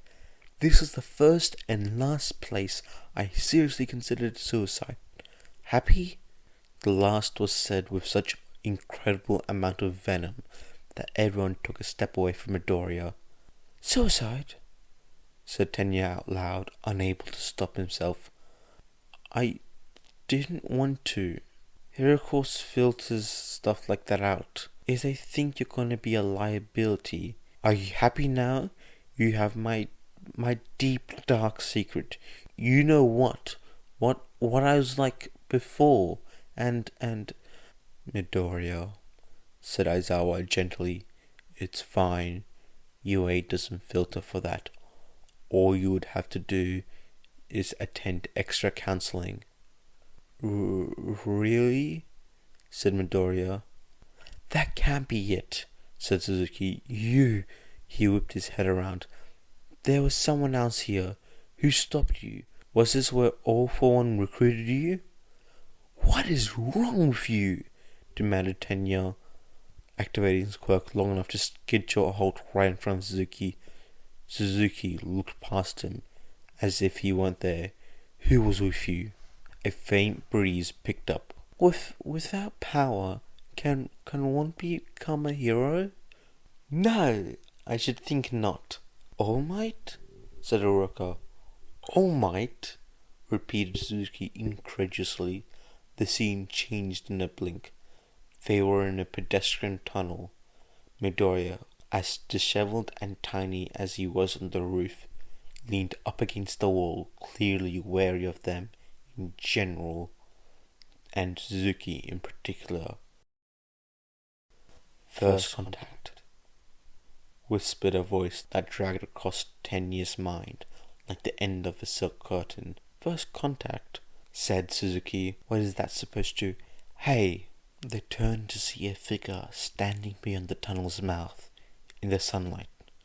They were tall and slender, perhaps as tall as Tenya, and wearing a hoodie and a disposable medical mask. The voice sounded oddly familiar, but Tenya couldn't place it. It sounded like the owner was about their age. "Huh," said Suzuki, "this guy definitely is Midoriya. You have to admit, are these guys bothering you?" asked the boy in the hoodie. "Yes." "Well, don't worry now, because I am here." "Are you a vigilante?" guessed Tenya, as the unknown boy stepped into the tunnel. Many of them had an appreciation for All Might. "Sure," said the boy cheerfully. "Mutant-based speed enhancement," muttered Izuku, sliding across the wall towards the boy. "Fire and ice user, 5-point activation mass alteration, quirk negation with secondary minor telekinesis." Some kind of thought and memory manipulation, possibly a form of telepathy that allows him to alter the local environment as a side effect, may have a truth detection component. A thread of ice wound down 10 years back. Even he didn't believe that Midoriya was a traitor, that he was giving information about them so freely to this stranger, as if they were enemies, was chilling, even if it did evolve, that this was just a figment of his imagination. Ha! It'll take more than that to get rid of me, said the vigilante, pointing a thumb at his chest. If Tenya was mistaken, however, there was a bit of a wobble in his voice. Mass alteration can act like freefall. No conscious control how much mass is altered. Can only reduce mass, continues Midoriya, now hiding behind the taller boy. Ceiling of absolute temperature alteration from average is lower than fire than for ice. Speed enhancement can be used to power kicks, mind the capture weapon, scarf. Understood. The vigilante lunged for Zuki, threw him bodily into Aizawa. While the adults were recovering, the students finally flanked the stranger. He attempted to throw Uraka in the same way, but she just got him with her quirk, and he floated towards the ceiling, which he kicked off with enough power in the movement to clock Todoroki in the jaw. Tenya attempted to apply a kick at the vigilante's exposed, but still floating back, but was nearly stabbed in the eye with a pencil by Midoriya. Sorry, said Midoriya breathlessly. Sorry, I didn't do this for real. I thought about it, but I didn't. Sorry. You thought about stabbing me in the eye? No. Muscular, the sludge villain. I thought maybe I should have, he muttered rapidly, becoming unintelligible. Tenya was distracted enough by the muttering that he took a second longer than he should have to react to Midoriya. Midoriya going after his bad shoulder, the tip of the pencil dug right into it. Sorry, this is a dream. I know it hurts, I'm sorry. Disengage, shouted Aizawa. There's no point in fighting these guys. The hell there isn't, said Suzuki. Dissension among the ranks, villains? Asked the vigilante. Hey, complained Uraka, don't lump us in with him. The vigilante somehow got a hold of Aizawa again. Despite his young experience, he had a lot more skill than Ida or even Midoriya. Aizawa managed to get a blow across the boy's face, Knuckles knocking his hood and mask askew, and you recognized that smile anywhere, with the floppy bangs they had all come to know. All Might? Toshinori tried to ignore his growing headache as he laid out supplies. Izuku was sleeping, and they were safe for now, but it would be foolish of them to assume that the Hero Commission would just let Izuku disappear. Infinite variety of quirks in the world, all but guaranteed that someone with a tracking quirk would be after them, and soon. Thus, it became important to disguise themselves. In this day and age, the easiest way to do that was to make them look like he had a quirk other than your own. The bulky coat he had selected included a high collar and an apparatus that covered everything below the eye, suggesting a disturbing or difficult to control mutation. Of course, he'd also have to wear sunglasses. His eyes were unfortunately distinctive. The hair would also have to go. For Izuku, though he couldn't stand the thought of completely cutting his hair off, it would look strange in someone so young. Anyway, so instead he retrieved the hair bleach, white hair, combined with his suit and properly worn tie, and make him appear older. Lifts in his shoes would add to that impression. The computer pinged. Aizawa went to it and made a face. He wasn't technologically inclined at all, but Six was. The computer was old, but Six was very good, and large organizations only rarely changed their protocols. The commission had their tracker, a young hero named Trace. She was on her way to UA. The details of her quirk, yes. They could potentially even keep her away from the safe house. If they took the opportunity to cross their paths, they would have to start preparing to leave now. Izuku woke with a gasp and an anguished cry, the pain in it echoed by a spike in Toshinori's headache. Toshinori rushed to the room. "What's wrong, my boy?" "They're not in my head anymore," said Izuku, knotting his fingers in his hair. "That's a good thing, isn't it?" asked Toshinori, even as he knew it wasn't. Izuku shook his head. "They're not in my head anymore. They're in yours." Chapter 5. Toshinori found himself thinking about his brief and extremely ill-advised time as a quirkless vigilante. He had a sinking suspicion that it was because of his uninvited mental guests. But he couldn't exactly do anything about that. Between the two of them, Izuku had always been better at the mental portion of their quirk. He finished washing the bleach out of Izuku's hair, and couldn't help but wonder if Izuku had ever contemplated going down that path. It had been cruel, and knowing what he did now, he would never repeat it. But his speech to Izuku on that rooftop had been intended to keep him away from making the same mistakes Toshinori had in his youth. If Nana hadn't picked him up, he shuddered to think what would happen to him. He'd certainly been in over his head, hitting far above his weight class. Although, to be honest, they weren't in a good position right now either. "I'm sorry," said Izuku softly. "It isn't your fault," said Toshinori, "but I couldn't make him leave, and now he's going after your secrets. My boy, they sent a highly skilled infiltrator into your mind." Toshinori was not entirely sure how he knew this, but it felt correct. "You don't have the training to combat that. What you have done is remarkable." He toweled Izuku's hair. The water and the product had conspired to make it less fluffy than usual. "The last you told me, you couldn't even manifest fully in that place." "I tried to distract them," Izuku said miserably. "It didn't work. He's still there." It's alright, said Toshinori. "Other than one for all, I don't have any secrets worth all these tears.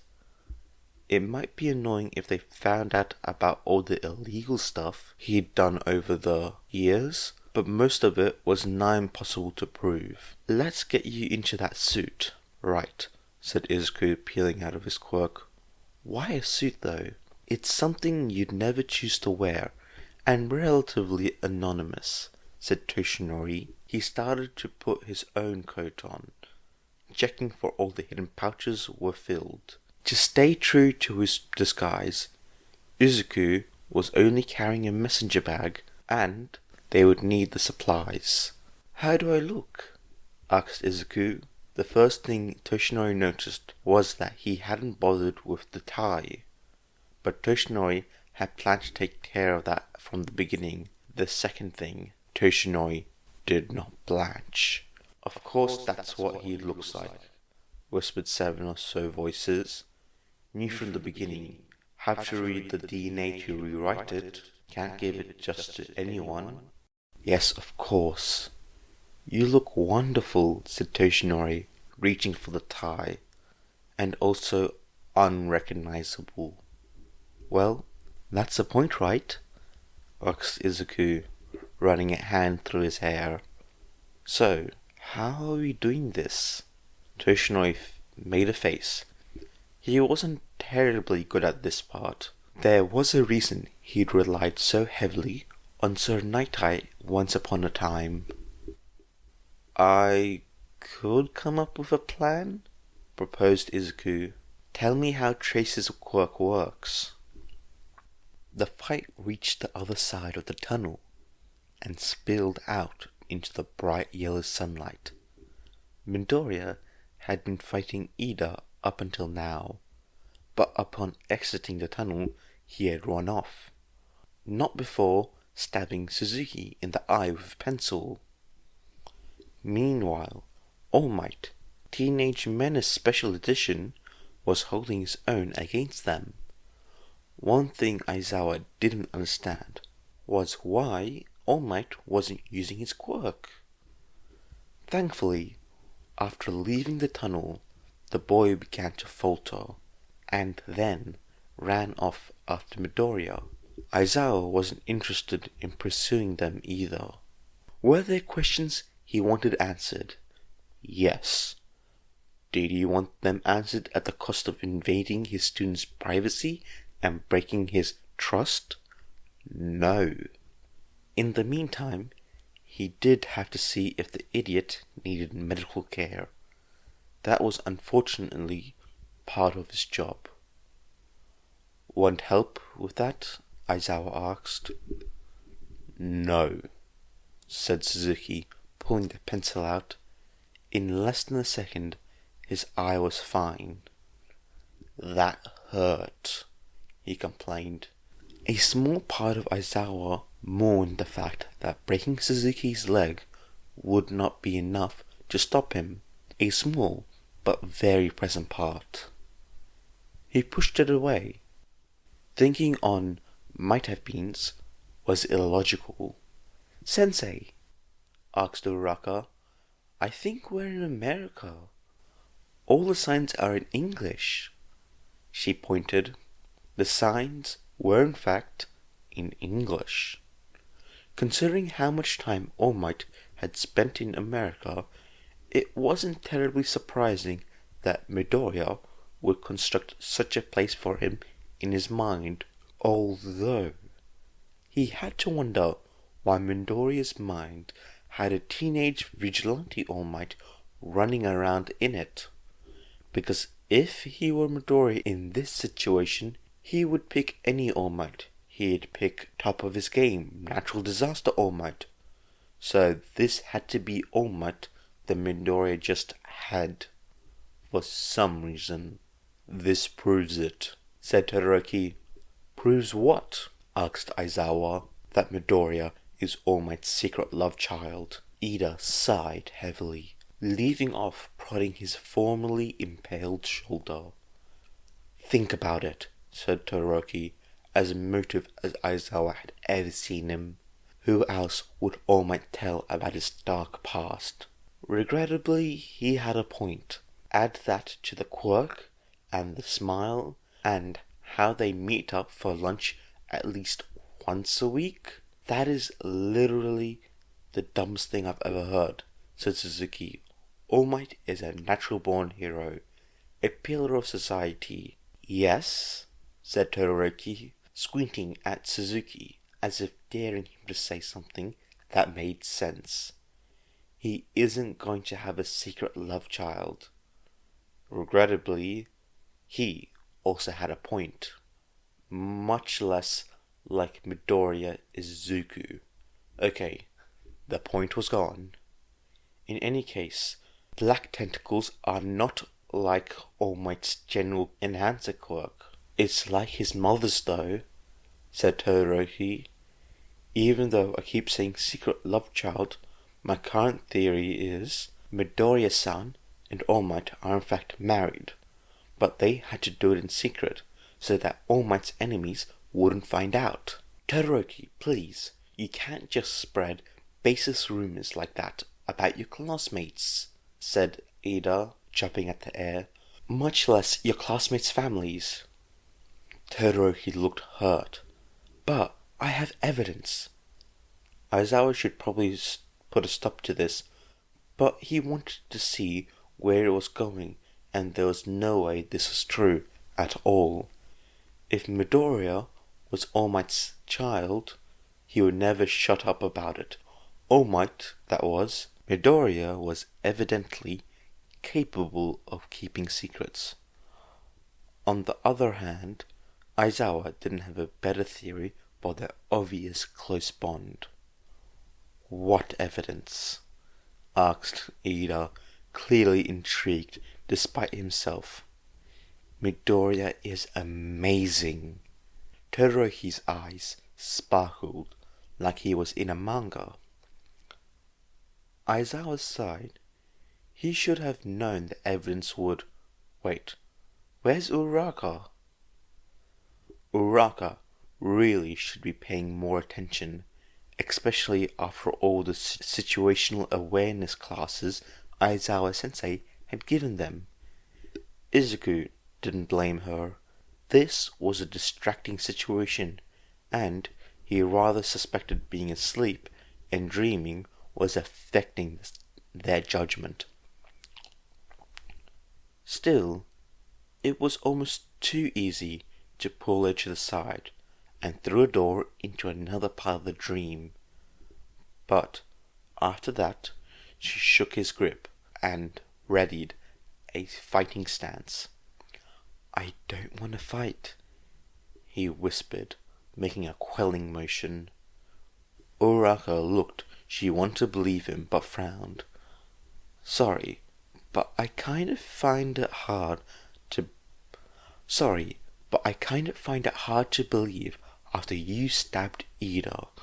I mean, I know you're under the effects of a quirk and all, but you're still under the effects of a quirk. Despite her words, she matched his volume. I know, said Izuku. It looks bad, but... He wrung his fingers together and adjusted his sleeves of his uniform. There's something you guys need to know about what's going on, and you are the easiest to grab. Can I explain? I'm not going to fight you guys anymore. Not like this. Not like I was. Uraraka sighed, relaxed her shoulders just slightly. Alright, Deku, She faltered. Midoriya? You can still call me Deku, said Izuku. I mean, it is my hero name. Yes, but they used it to hurt you, didn't they? Izuku shrugged. This wasn't the conversation he wanted to have. I guess if you want to, you can call me Izuku.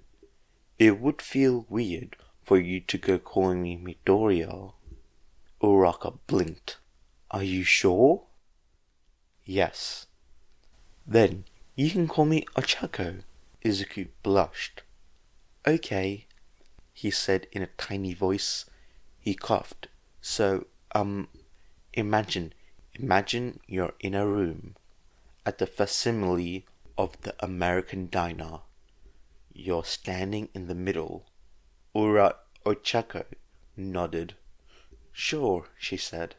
Right, so you can't see all the walls at once, no matter how you turn. Unless, like, you have some kind of vision-related quirk. Or a quirk like Shuji's, I guess. Izuku shook his head, putting aside that train of thoughts for a moment. Does that make sense so far? Yes, said Ochako, but I don't see what it has to do with this. She spread her hands in front of her. Well, it's what was going on back there. He gestured vaguely towards where they'd come from. From the beach until the tunnel, you're in my head. Kind of inside my personality, I guess? So, you couldn't see the whole thing at once, just the walls from the inside. Each one of them is me. Each one of me was like a different wall. You couldn't see the whole shape. They were incomplete. Okay, said Ochako. But that should still be what's happening then, right? We're still in your head. Yeah, that's why I need to talk to you. This is me, the me you're talking to right now. I'm complete, because you're seeing me from the outside now. Well, almost complete. Like, you can't see the other side of the room from the outside. Oh no, All Might is right. I'm terrible at metaphors. He buried his face in his hands. It's fine, said Ochako. But, you're saying we're in someone else's head? Sort of. Just not my dreamscape. Mindscape? It's complicated. He lifted his head. Izuku-kun, is this All Might's mind? It was going to be pretty obvious once everyone woke up, so Izuku nodded. Why? How? I can't explain everything right now.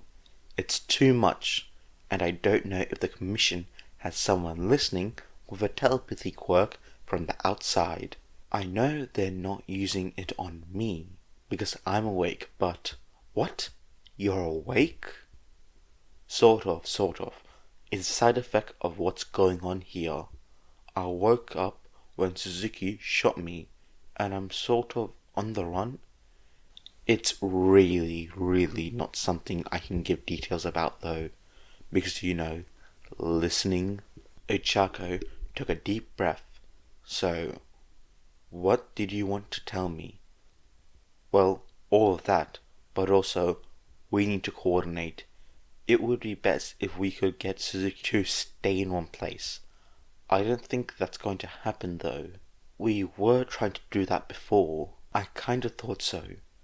The problem is, if you're moving around, you're going to run into All Might like he ran into me back in my dreamscape. If Suzuki's quirk works the way I think it does, and he keeps using it on me, that's not a problem at this point. But if he starts using it on All Might, that's different. You know what his quirk is? Ochako raised her eyebrows. I think he can make people think of particular topics, said Izuku, like secrets and stuff, which is why him realizing he's in All Might's mind would be bad. Ochako nodded and perched on the edge of the tables. All Might was the number one hero for so long, she said. I'd be surprised if he didn't know a whole bunch of different classified things.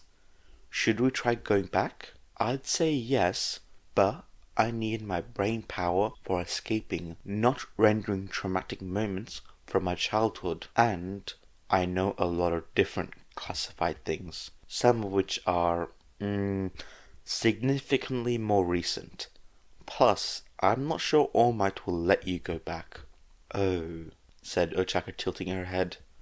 Don't take this the wrong way, but there isn't any truth behind Todoroki's secret love child theory, is there? Absolutely not, said Izuku. Okay, I'm guessing you have a plan? More like a distraction, said Izuku. I don't know how well this will work, but... said Izuku as he shouldered his bag, both fascinated and horrified. With your head shaved and the face mask, you kinda look like, said Toshinori, uncertain how to react to realizing that he had dressed both himself and his successor as their worst enemy. I suppose, he said. The code is very different, though. Yes, it is. Speaking of which, Toshinori forcibly changed the topic. Remember to take the tie off if you get into a fight. It's too easy to grab on to. Izuku nodded, partially distracted by the conversation happening in his head. Then he blinked. Vigilantism? Toshinori shrugged sheepily. Did he ever consider it? All Izuku had ever wanted to do was help people, save people. Heroics has been the best option. For a while, the only option. In theory, a person could get into heroics on merit and skill. Everything else, anything like a doctor, or a police officer, or a lawyer, it would have been impossible for a quirkless person. Even finding housing would be difficult for the quirkless, because most landlords had people disclose their quirks to prevent accidents from bad quirk interactions. Toshinori wrapped an arm around Izuku's shoulder. For a moment, Izuku had forgotten he'd been listening in. For a moment, he'd forgotten how bitter he could be at that particular moment. Not then, he said. He'd known he'd never survive without training. He couldn't get training he couldn't get except at a hero school like UA. But now? We'll make quite a duo, won't we, my boy? They need to leave before Trace got too close. They both had their directions, but it didn't really matter if they remembered them clearly or not. Not when they could hear and feel each other, and they had so much help. They exited the hideout, climbed up through the storm drains, navigated through the building above them, walked a block together, and split up without another word. Trace's quirk could tell where a person had been. She wasn't good at determining when they'd been there. Any trails left within 2 hours of each other looked more or less the same, according to a registration with the Hero Commission. According to an interview Izuku had seen of her once, after 10, the trail entirely disappeared. She needed to have the trail to follow it. If Izuku and Toshinori looped over their trails often enough, she wouldn't be able to tell which trail was which. With luck and planning, they could lead her in maze-like loops, breaking their trail up with buses and jumps between buildings, and get a head start on her, a head start they would use to outdistance her, because her tracing quirk took time to work. At least, that's what Izuku hoped would happen. In reality, the Commission records tend to be out of date. Heroes rarely gave their complete, correct information about their quirks to the public, and even Izuku's encyclopedia of knowledge had limits. After all, encyclopedias gave short overviews of their subjects. But there had to be some relation between reality and record. Izuku's self-preservation skills were trash, but 8 minds whirled behind his, more than ready to put theirs to work for him. The consensus was to fight, and in his state, they would operate by the consensus. 9 of them together. 9 here, keeping them physically away from the Commission. 9 inside, keeping their secret safe. 9 keeping the doors strong and the vault closed. He stumbled at the unexpected direction of his thoughts. His head throbbed. It would be much easier if they weren't in his head anymore. He hurried forward. Miles away, in the most secure prison in the country, the guards of the most dangerous villain in the world scrambled for answers. They had sedated the man known as All for One to what was frankly a dangerous degree. He hadn't so much as twitched in hours, nor had he spoken even before that. But his brain activity was elevated, highly elevated. It had been for hours, and they had no idea why. All for One smiled at the vault door in front of him. It had been a long time since he'd seen it, but nevertheless his memory of it was pristine. It was, after all, a place he visited often in his thoughts. But this wasn't then. This wasn't a result of him being lost in thought. Oh no, this was something infinitely more interesting, infinitely more valuable. He ran his hand through his curly hair and hummed contemplatively. Interesting, interesting indeed.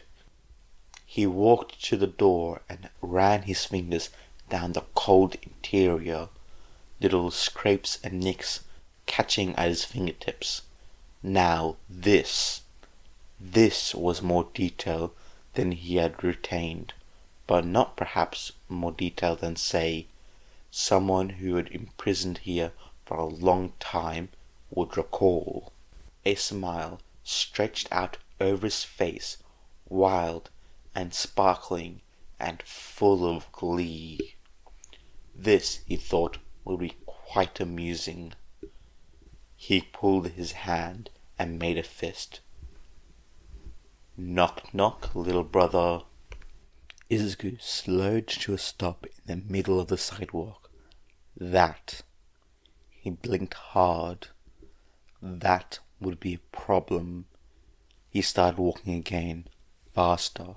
Toshinori leaned against the grimy city wall, out of breath. The mask was thick and made it hard to breathe, especially with a singular lung. Of course, what made him gasping wasn't anything physical, but the massive weight of dread that had just settled in his chest. Was Izuku in trouble? Did the commission get him? No. Slowly, uneasily, he rotated until he faced Tartarus. Ah, not again.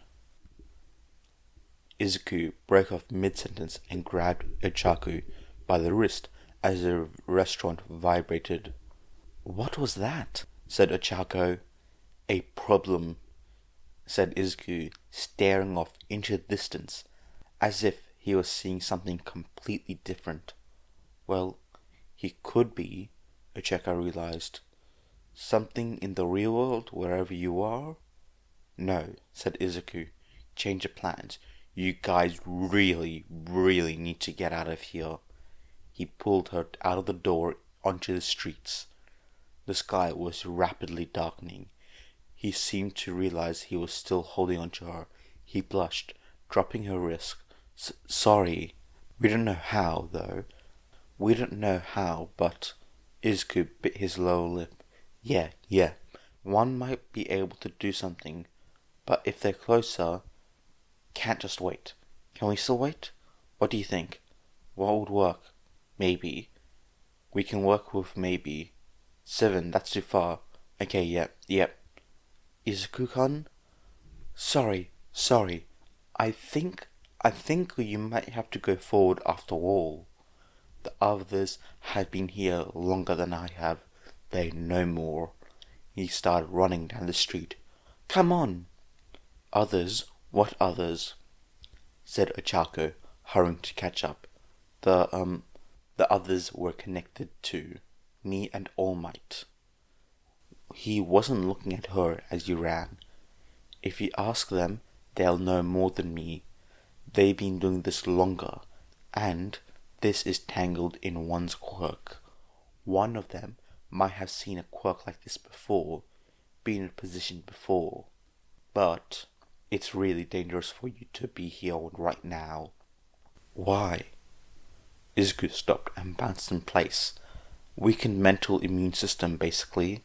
Something else is trying to get in. Can't do both at the same time." A building behind them exploded in rumble. He winced. "What's going on?" A flashback. Toshinori. He shook his head, pointed down the cross street. "If you go this way, you'll be able to meet back up with everyone." What's the plan?" Izuku shook his head. "Just try to stay alive for now. This isn't going to be fun. I'm sorry I have to go." Before Ichaku could protest further, he was gone. Chapter 6. Plans were made and discarded. Different plans were made, and they were also discarded. The problem, beside the fact that Blast Planner, except Yaozu, were out of commission, was that no one knew what needed to be done. If anything, yes, Midoriya had ran out of the testing center. Yes, the whole situation where Midoriya was initially placed in a group apart from all the rest of them was shady. Yes, the fact that Aizawa and the other half of the class was still missing was distressing. But they couldn't know what was actually happening. They didn't know if the others needed help, or what help they would need. They didn't know why Midoriya was running, chased by heroes of all things. Jiro had wondered out loud if Midoriya had been mind-controlled by a villain with a quirk, like Shinso's. In response, Kaminari had a brief breakdown agonizing about whether he had inadvertently helped a villain kidnap his friends. What a mad banquet of darkness. Luckily, they were training for, well, not this situation, but situations. Just in general. Dark, mysterious situations where one wrong step could set a person plummeting into the abyss of mystery. Anyway, when in such a vexing, perilous situation, the thing to do, as Momo pointed out, was gather information. Was Jiro plugged into the wall? Yes. Did Shoji manifest enough ears and eyes to make even Fumikage slightly disturbed? Yes. Did Yarozu make tiny listening devices that fit on mice and insects that Izuku had called? Yes. Did Kaminari spontaneously manifest hacking skills that no one knew he had and then denied that they were hacking skills? Yes. Had Dark Shadow pressed herself flat to sneak under doors and temporary room partitions? Also yes. He tugged on Dark Shadow with his mind, directing her to return. Find anything new? He asked. Sue, his current partner in not crime quite yet, and Lookout, leaned closer as well, interested. The lady whose quirk they were using passed out. Everyone she used it on is still asleep. Nothing on Midori? Asked Sue. Dark Shadow's facial expressions were often limited, but this case her scowl was clear. Stupid stuff. Like what? Dark Shadow huffed, and Fumikage felt her annoyance. Like he's a villain or a spy, stupid. Sue closed her eyes and swallowed with obvious distaste. Do you think that's why he ran? It seems unlike him. Huh? Said Dark Shadow. Midori didn't run. What are you talking about, Dark Shadow? Asked Fumikabe. Speak clearly. Dark Shadow elbowed him. Midoriya's friends ran. You mean the Chako, Todoroki, and Ida? No, they're still asleep. His friends. Like you and me friends, Fumi. You mean his quirk? Uh-huh, said Dark Shadow, bobbing. They're like us, isn't obvious? Not really, said Sue. Fumikage leaned against the wall and slid down to put his head in his hands. What a mad banquet of darkness indeed. It is as if we journeyed at night through a verdant and shadowy valley. Come on, we have to tell the others, said Sue, nudging him. What happened? Asked Hitoshi softly, but not believing what he'd heard. He'd rubbed his fingers over the folds of his artificial vocal cords, stored in the top pocket of his backpack. Legally speaking, he wasn't supposed to have it, or any hero support gear. Outside of school, he wasn't licensed, even provisionally. But Hisashi had insisted, and Kayama didn't object, so... According to the Hero Commission, said Hisashi, a voice tighter than his hands around the wheel, Shoto and some of Class 1A were targeted by villains at the testing venter. What? What villains? Shigaraki? That was the one that had been targeting 1A again and again and again. The one that had hurt him so badly at the USJ. No, said Hisashi.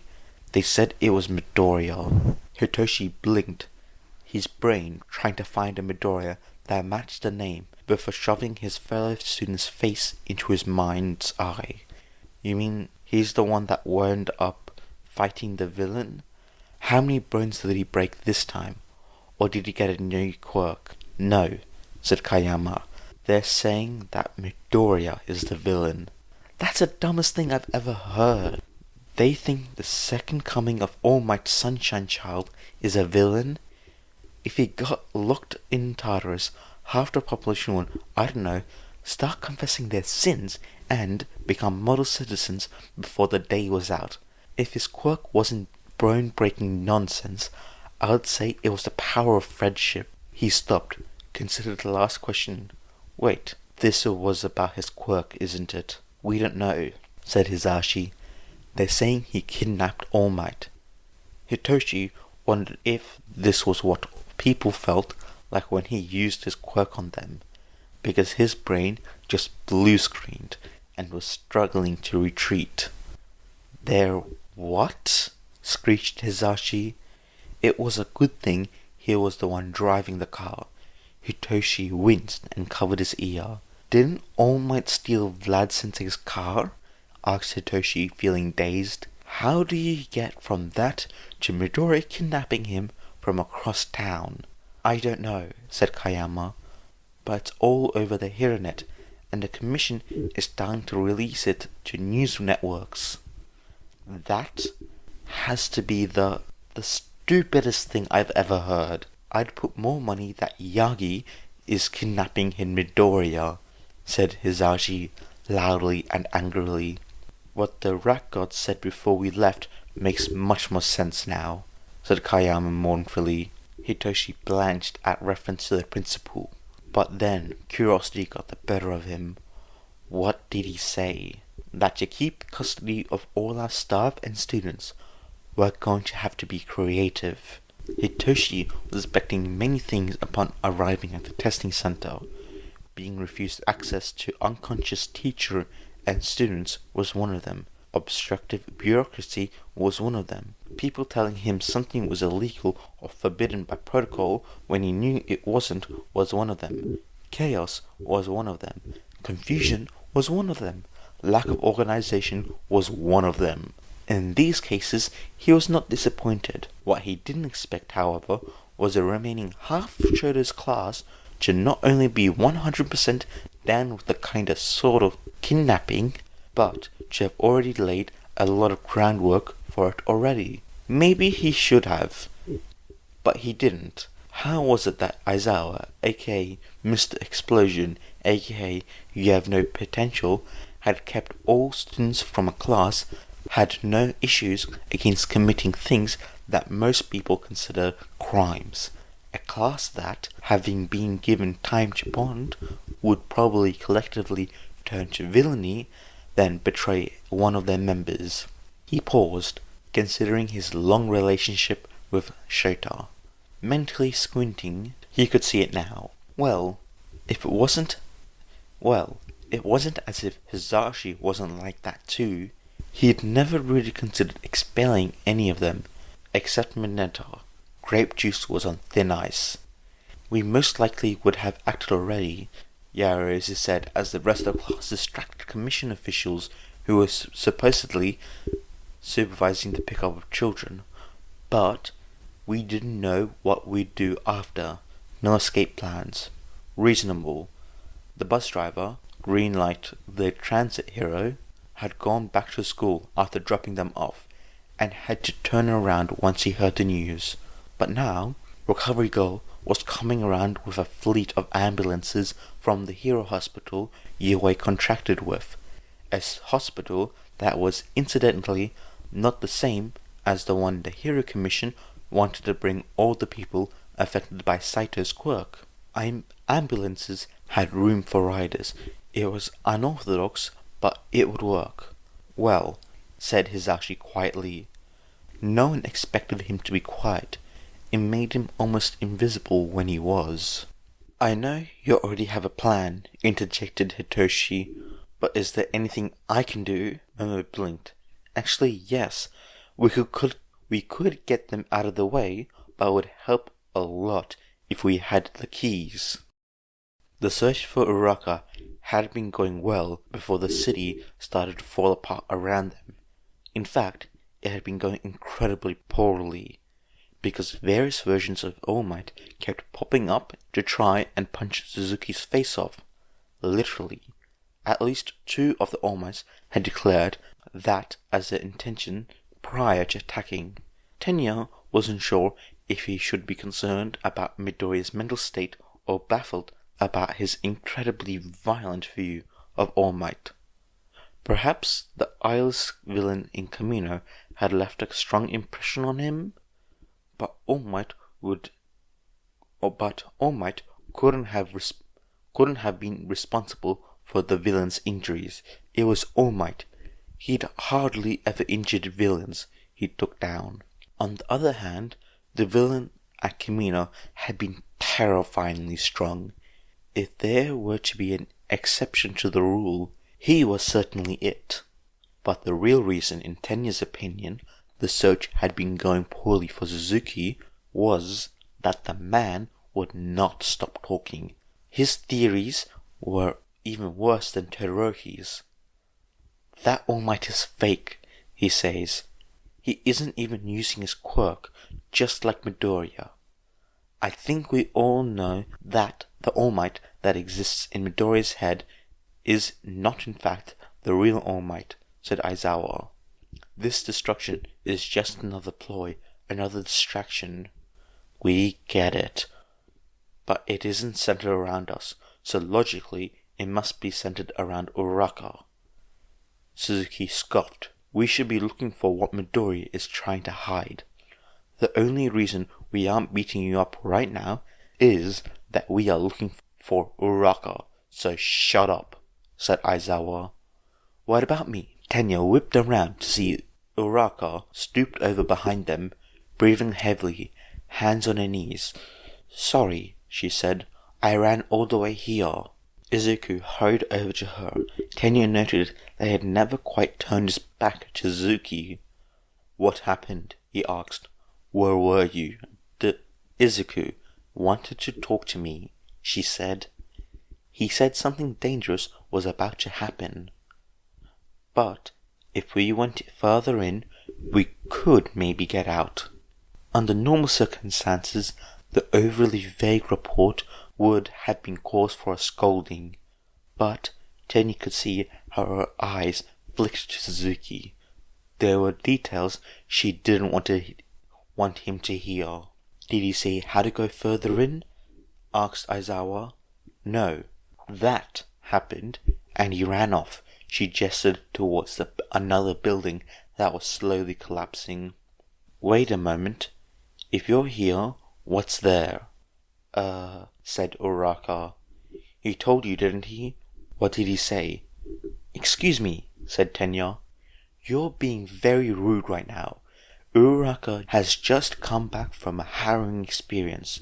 Tenya was not very good at lying, but this wasn't a lie per se.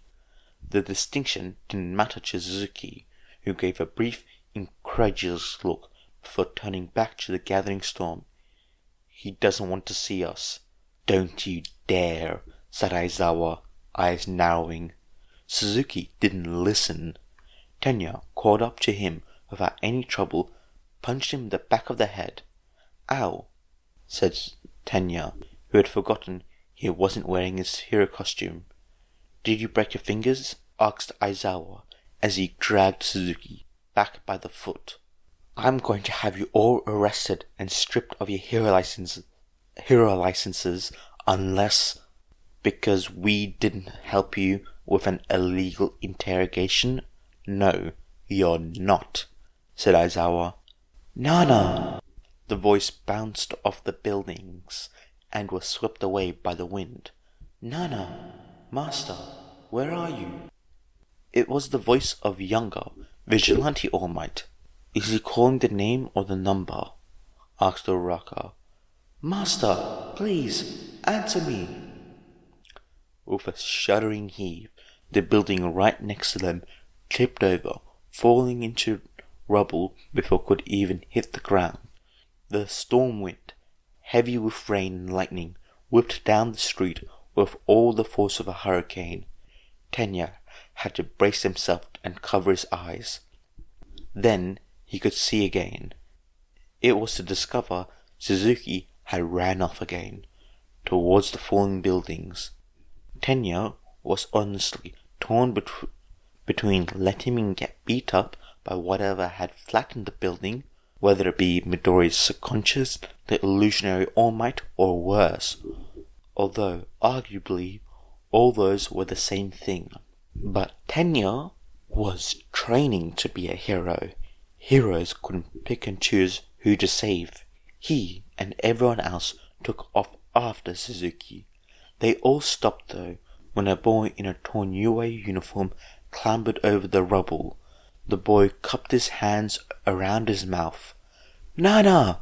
The hair was recognizable from a mile away, not to mention the height. All Might. Yet a different version. Tenya had known Yue was All Might's alma mater, but seeing him in a uniform like this, seeing him vulnerable, not in the way of a man at the end of his career, but as someone just starting out, someone like them, was oddly humbling and both completely terrifying. What pushed him to this? What put that distraught tone in his voice? What put that bloody slash in his uniform and bruised his face? Tenya had a slinking suspicion he knew what. He didn't even want to come in contact with the memory of that monster from Camino. All Might was scanning the ground, looking for something? Someone? His eyes fell on them, and even from a distance Tenya could see them widen. All Might began to scramble down the hill. "You," he shouted. "You underclassmen, have you seen?" He gasped for air. Even Suzuki, for what he could see, looked taken aback. "Have you seen a woman about?" He hesitated, adjusted his hand downward to about the height of his chin, which is still taller than Tenya. All Might was tall in high school, or at least Midoriya thought All Might was tall in high school. This was confusing. A woman about this tall. She has black hair, wears it half up. All Might fanned his hands behind his head to illustrate. She's a hero, wears yellow gloves. He paused for a moment, eyes flicking from one to the other. "You haven't seen her." He whipped back around. "Nana!" "What even is this supposed to be?" demanded Suzuki. Truly, their bond is inspiring.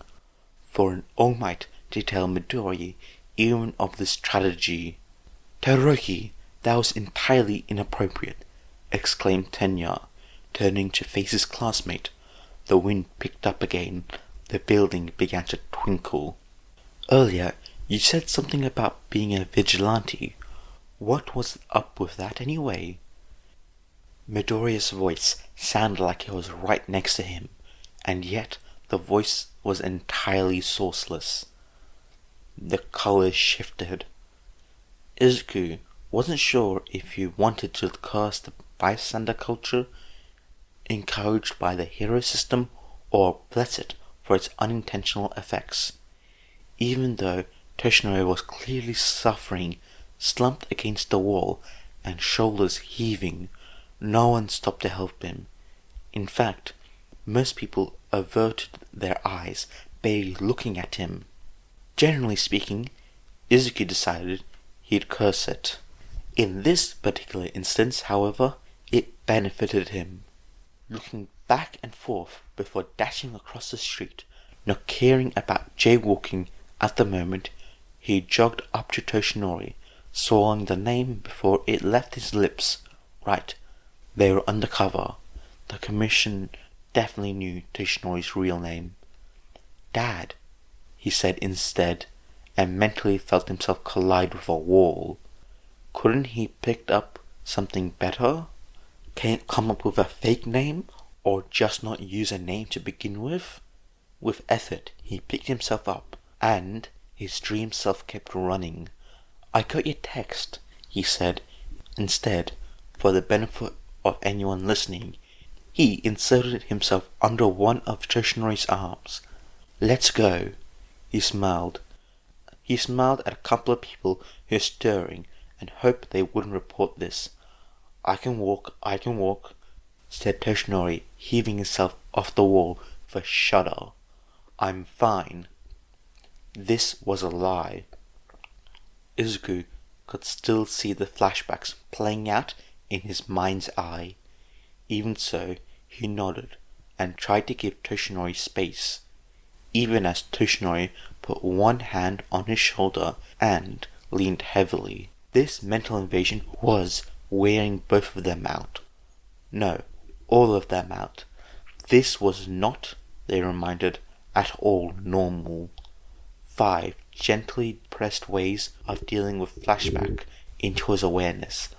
Thank God for 5 and his comparative normalcy. We're okay, he said. We're just on a street in Mustafa. You can feel me, right? And the sidewalk under his feet, and you can hear the traffic and the smell of the cars. He kept going. Toshinori gave a hum of assent.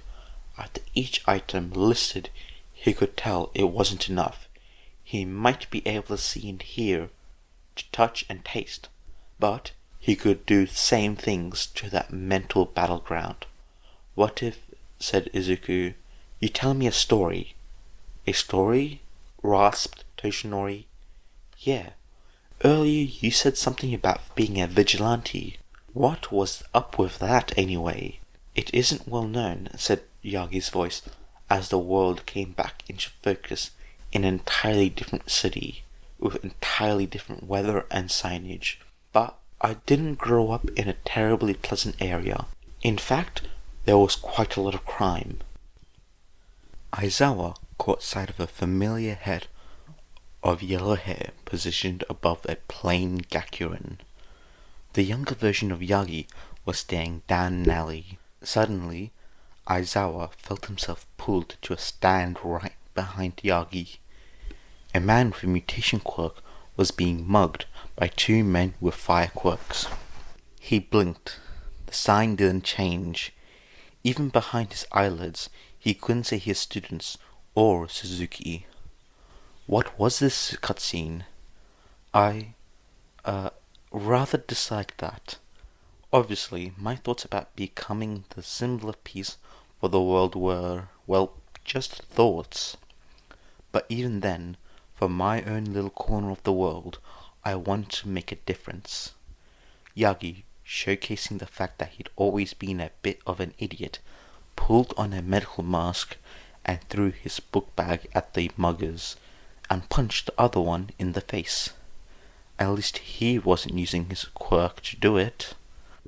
The villain would have been pasted on the side of the building. On the other hand, this was presumably some imagining of Midoriya's, possibly based on a story he heard from All Might, if the voiceover was anything to go by. Oh, said Midoriya, I did that a couple of times. Stop a mugging, I mean. I thought you said you weren't involved in any vigilantism. It wasn't vigilantism. They were just things I happened to run into, and I couldn't just not help. Sometimes I wonder if your quirk really isn't something like a villain magnet. The scene shifted again, making Aizawa feel dizzy.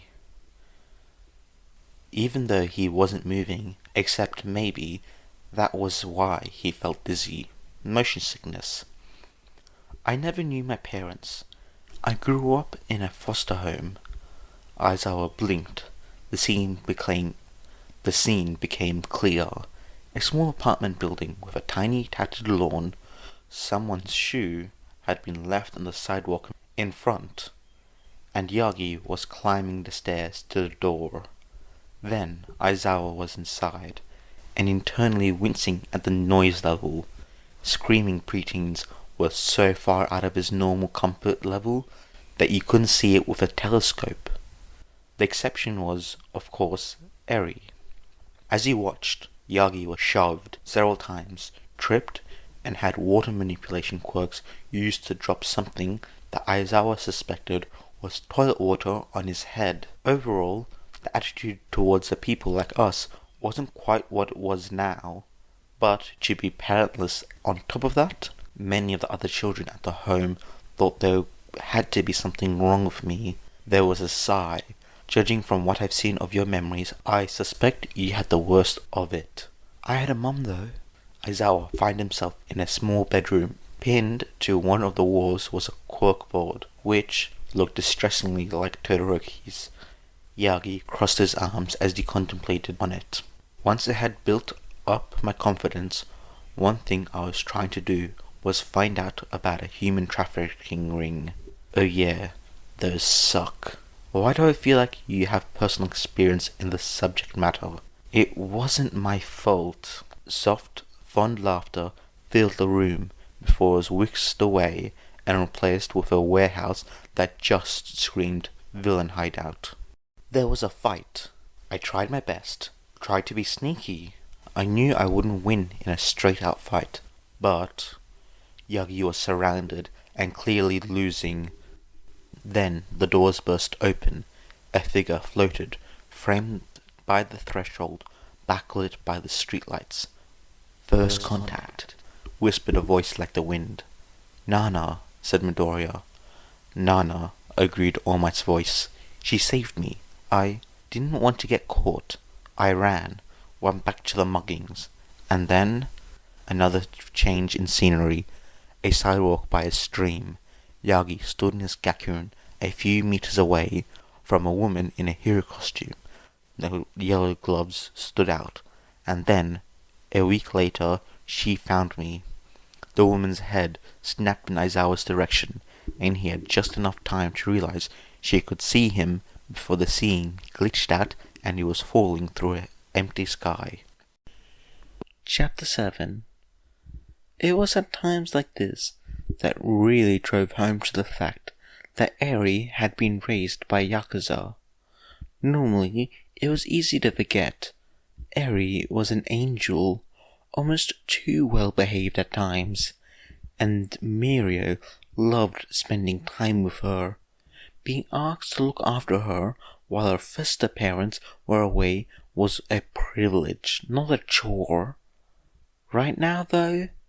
Now, Eri was in the middle of a total meltdown and screaming threats at the news anchors who had just reported something totally unbelievable and, if he was being honest, incredibly aggravating even for him. Mirio hoped Eri didn't know the meaning of half the words she was shouting, but Chisaki Kai, being the utter horror that he was, she had probably seen at least some of them done to people in front of her.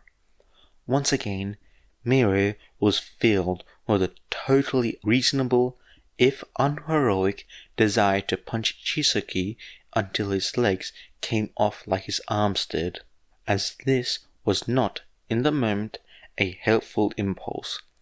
He pushed it aside. "I'm gonna kill you!" screamed Eri, throwing another marker at the TV screen, tears streaming down her face, and horn sparking dangerously. On one hand, it was great that Eri felt safe enough here at UA and around Mirio to have this outburst. On the other hand, Mirio really did not want to get DH out of existence. It would be really great to have his quirk right now, or Tamaki's. If only he and Haro hadn't been at their internships today, maybe they would have solved this together. He was currently alternating between trying to verbally calm Eri down and serially dialing every teacher involved in Eri's care. Aizawa Sensei's phone just rang and rang. Yamada Sensei went straight to a completely unhelpful voicemail. Kayama Sensei's went to an even less helpful voicemail that also had the side effect of making Mirio feel incredibly embarrassed. All Might was supposedly kidnapped. Recovery Girl had a medical emergency message on. This left a single terrifying recourse. Nezu. With shaking hands, he pressed the call button and prepared to pray to the rat god. "Hi, Principal Nezu," he said loudly and brightly as soon as he heard the phone pick up. "Hello, Toguro-kun. I take it that Eri-chan has seen the news?" "I'm gonna tear out your eyes and sew them to your—" "Yeah," said Mirio, "and she's not taking it well. I'm really sorry, but I need your help." "There's nothing to be sorry for," chirped Nezu. Knowing when to call for backup is something we try to install in all our students. I'll be over right away." There was a beep as the line went dead. Midoriya put his phone back to his pocket and winced as Eri took a deep breath and let out another round of invectives. "Eri," he said, deciding to make one more attempt to calm her down before Nezu came. "Don't you think that's a bit too much? She's probably only saying what she's been told." Eri whirled around, incensed. "But that's a lie. Deku isn't a villain." "I know, but—" "It's on the news," she said, stomping her foot. "They're not supposed to say anything that's untrue. That's what Yagi-san says." "She might not know it isn't true," said Midoriya, smiling consolingly.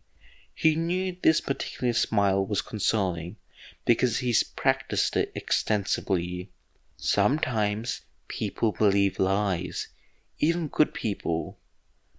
This was something Eri knew well, so Midoriya hoped this reason got through to her. It did not. "But," said Eri incredulously, "it's Deku." Midoriya agreed with that statement. He really did, but the sheer level of fury currently concentrated into Eri's tiny body was too much for him to handle. Still, she seemed to be thinking instead of yelling or crying, so that was good. "I'm gonna bite them," she said, dreadfully calm. "Who?" asked Midoriya, dreading the answer, and knowing the storm had only stopped momentarily. "The people who came to interrogate me," said Eri, as if it were given that she'd be interrogated. He was impressed she knew the word, right up until how she must have known it hit him. "Why are you going to bite them?" "Deku said that if a stranger tried to make me go with them or do anything I didn't want, I should bite and scream, and also—" She proceeded to describe a series of actions that would probably have the average assailant lying on the ground in the fetal position, defeated. "And you and Amajiki-san and Haru-san said I should." Midoriya vaguely recalled being consulted for and contributing certain portions of this, but combined with Midoriya's contributions and Eri's anger, it became significantly more sinister. "And Zawa agreed, and he told me I should—" That was worse. Much worse. And knowing Zawa, he probably taught her how to do at least some of it. Midoriya abruptly realized that out of all the people Eri knew, he was most likely the second sanest. He, as a person who saw no issue with appearing nude on national television multiple times, was not used to having such a position. If the Commission were wise, they wouldn't send any of their people anywhere near Eri. The door burst open. "Am I a dog, a mouse, or a bear? One thing's for sure, I'm the principal." Eri now understood why Tamaki spent so much time hiding in corners. His students screamed alongside him as he fell. He twisted, surprised and uncontrolled in the air, flashes of skyscraper windows passing in and out of his vision. Above him, the woman, Nana, stood on the air, looking down.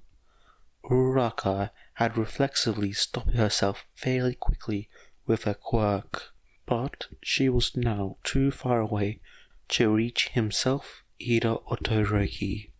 Todoroki was trying to copy one of his father's moves and fly with flames produced by his left side, but obviously trying to do something like that with no practice wasn't going too well. Suzuki was there too, but Aizawa's first responsibility was to his kids, not the idiot that got them into this mess. He swung his capture weapon upwards, trying to reach Uraraka, but the tumbling threw his aim off. Green lightning flashed in the corner of his eye, and he found himself wrapped in black tentacles and moving sideways at great speeds. They crashed through one of the windows in an oddly blurry and muted office space. Midoriya released Aizawa and set down his classmates carefully. "Can you get Ochaka down? Black Whip is being difficult." Aizawa looked Midoriya over quickly. He was wearing his hero costume. It had some tears in it after the aerial battle with Chisaki Kai. There was a pattern here. He nodded and walked to the window. Now that they were no longer falling, his aim was true, and Uraraka, who had been inching closer by deactivating then reactivating her quirk, got the end of the capture weapon easily. He reeled her in. "Izuku," she said, bouncing over to him and hugging him. "You're okay?" Yep, said Midoriya. "You let Suzuki fall?" said Aizawa, who had been contemplating much of the same thing. "I would have done something different," said Midoriya, "but it wasn't entirely up to me. Nana would just drop him again. It's a dream besides. Worst that will happen is that he'll wake up and then we can use that to wake you guys up." He turned away. "Come on, 6 is this way." 6? Not 7? Nana's taken care of. He waved his hand in the direction of the broken window. "That."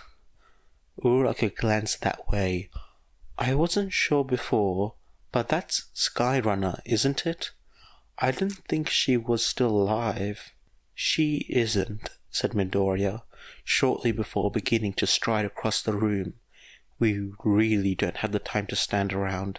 6 will explain things better than me."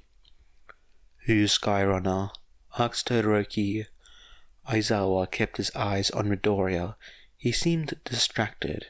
His movements were lower energy than usual, as if his mind was miles away.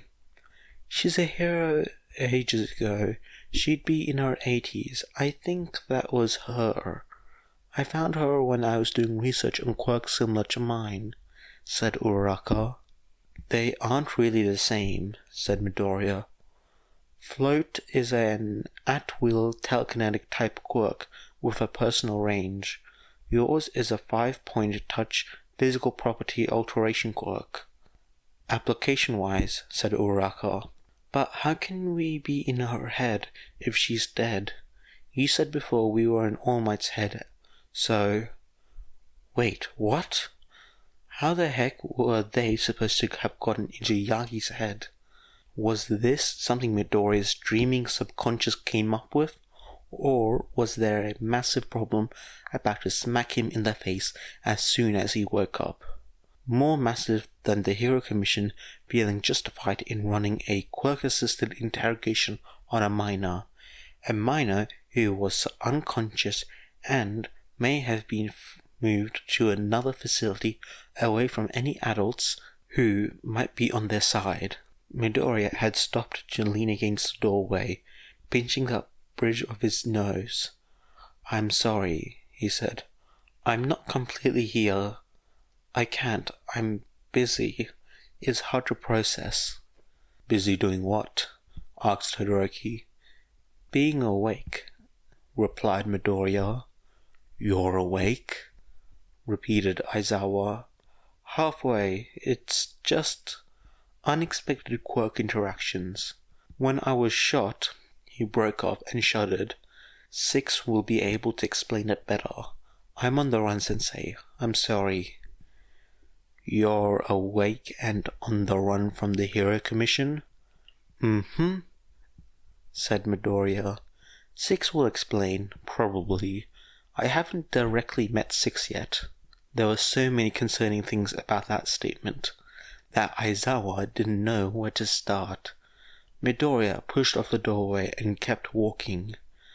"We need a contact point," he said, "so we can cross over to 6. I don't know where they'd be for Nana and 6, though." As they walked, the building slowly changed from a generic office space to something that at least to Aizawa resembled a hero agency, an old, dated hero agency. Does this have something to do with first contact? It doesn't need to be first contact, said Midoriya, waving over his shoulder. Just contact. The rules are weird, apparently. I think they're different, normally. I'm not sure where to go. I'll show you. Aizawa was incredibly tired of people showing up out of nowhere, and Nana really had shown up out of nowhere, suddenly materializing in the hallway, not even having the courtesy to step out of a doorway or from around a corner and pretend this world operated on anything approaching hard and fast rules. Hey, said Nana, you guys are all really tense, aren't you? You did drop us from 50 stories up. Ha, yeah, I did, said Nana, grinning and ruffling Midoriya's hair. I'm still dropping that jerk face back there. Hopefully he'll decide to nope out before too long, and we can get the rest of you out of here without the whole Journey to the West reenactment. Midoriya squinted at her, tilting slightly to one side. Every time you use slang, it's so weird. Come on, kid, I'm not that old, she said. I'd give you float now, but given present circumstances, you probably want 6s or 2s. Midoriya straightened, and was it just Aizawa, or did his outline become clearer? You can do that, he said. He brought his hand up to his chin, index finger resting beneath his lower lip. It could be possible, depending on the mechanisms, he mumbled. But then would getting out be... No, it can't be something like that, or it wouldn't even be mentioned, and it didn't work with Suzuki, but it's worth testing. Aizawa-sensei, can you use your quirk on Todoroki? Todoroki, think really hard about waking up while you do it. They tried this. Nothing happened, other than Todoroki not being able to use his quirk. Aizawa had a sinking suspicion that this conversation was about Midoriya's quirk getting yet another bizarre manifestation. Did his quirk have something to do with split personalities, loading other people's personalities and quirks into his head? It isn't that, then, said Midoriya. Saito's quirk could still have mechanisms like that. Or it could be the interaction between your quirk and hers, said Nana. Midoriya was silent for a moment. I guess, he said finally, but we have to test. We don't want to overload you. Like I said, I think you'll want 6s or 2s, more than mine, or even 4s. Midoriya shook his head. No, considering what we're up against, float would be very useful. Can we try? Nana nodded, put her hands on his shoulder, and bent at the waist to whisper something in Midoriya's ear. The room briefly flickered into sky, a sunset or sunrise throwing brilliant colors from the horizon to horizon. The sound of wings preceded a flock of birds. Aizawa braced for a fall.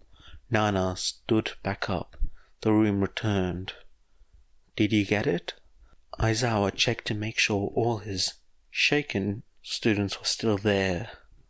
I think so, said Midoriya. He took a deep breath. Yes, I have it. He looked back at Aizawa. I'm sorry, I really have to go now. Aizawa was also getting tired of people disappearing, he decided. Nana sighed. Anyhow, come on, we have to get going. They all looked to Aizawa before following. Aizawa sighed. They didn't have any other leads on what to do, and if they didn't, they might get dragged along anyways. Might as well, he said. There had better be a great explanation, and I'd like it before we get to 6. Yes, said Todoroki. Does Midoriya have multiple personality disorder?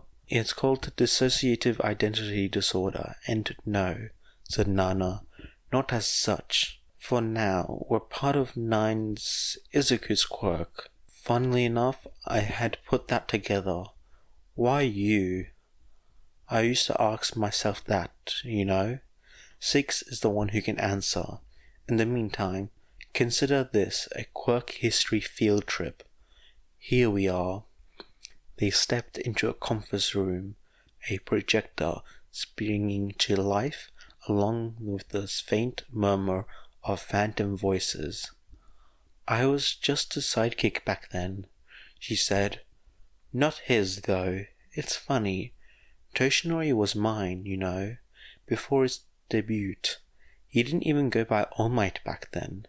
The room glitched. Aizawa managed to get the impression of a surreal, almost Lovecraftian landscape, rubble and the words, "You're next." Aizawa had gone his entire life without knowing that All Might had cribbed his last words as a hero from his teacher. Nana laughed.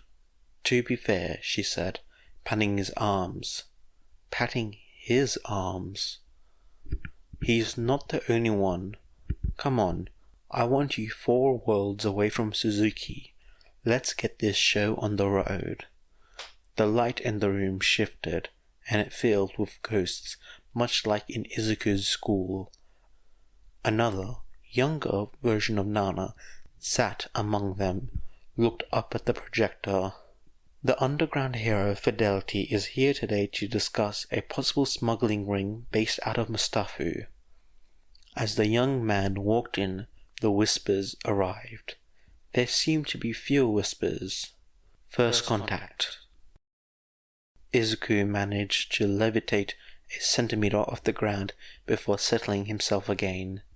Enough not to be noticed by anyone but Toshinori. Toshinori, who was close to tears, Izuku blinked back a few of his own. This was good. With float and the right planning, they could possibly break their trail even without the more complicated maze path he and Toshinori had planned out. Some of the words in Trace's file seemed to indicate her quirk only worked over solid objects, and she didn't work with the Coast Guard, even though her quirk would otherwise be quite useful there.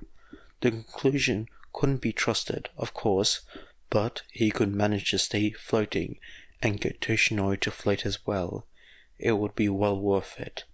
He almost laughed at himself. Mastering a quirk in so little time. Worth it. If anyone could do it, said Toshinori, it would be you, my boy. Izuku's heart filled with warmth as the others agreed. He could almost feel Nana ruffle his hair again.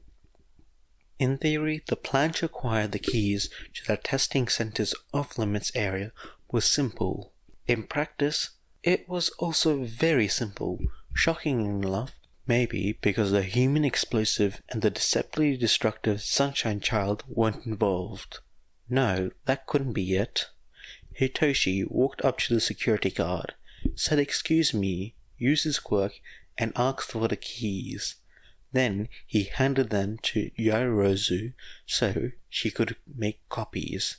She gave the guard back the keys, and Hitoshi told the guard to forget him.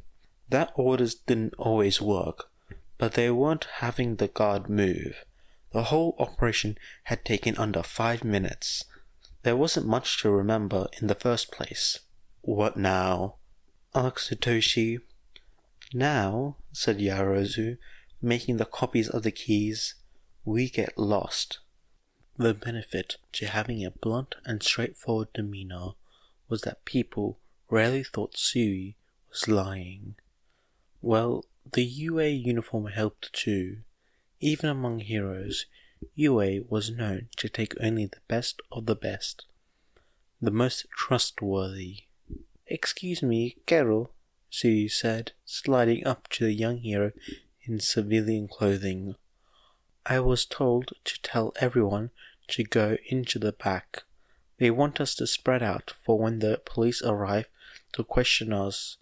The doors are already unlocked, she pointed, but our teachers have come to pick us up, and we're going with them, so can you help? Oh, of course. That's what heroes do, right? Bubble Girl shot her a pair of finger guns. Hey, you're Dekukon's friends, right? This is so weird. Have you seen the news? Yes, Gero. Sorry. I know that's probably not something you want to talk about. I hope everything works out for him. So did Suyu. The plan to flood the relatively empty back hallways with people and unleash a dance of chaos the Hero Commission, false warriors of light, could not hope to contain, went interestingly, in Fumikage's opinion. There were several different entrances to the back that people were directed to, and predictably, some of them were turned back. Even though they had unlocked the doors, there were commission people back there, albeit relatively few of them. The class slipped in among the others. He led the way as the sneakiest person after Hagyur. Well, sort of. It was hard to figure out who was in the lead with all these people everywhere. Plus, he was swept away in the tide of darkness, with no beacon to guide his way. Dark Shadow cackled in his ear. Just admit your lust, Fumi, she said.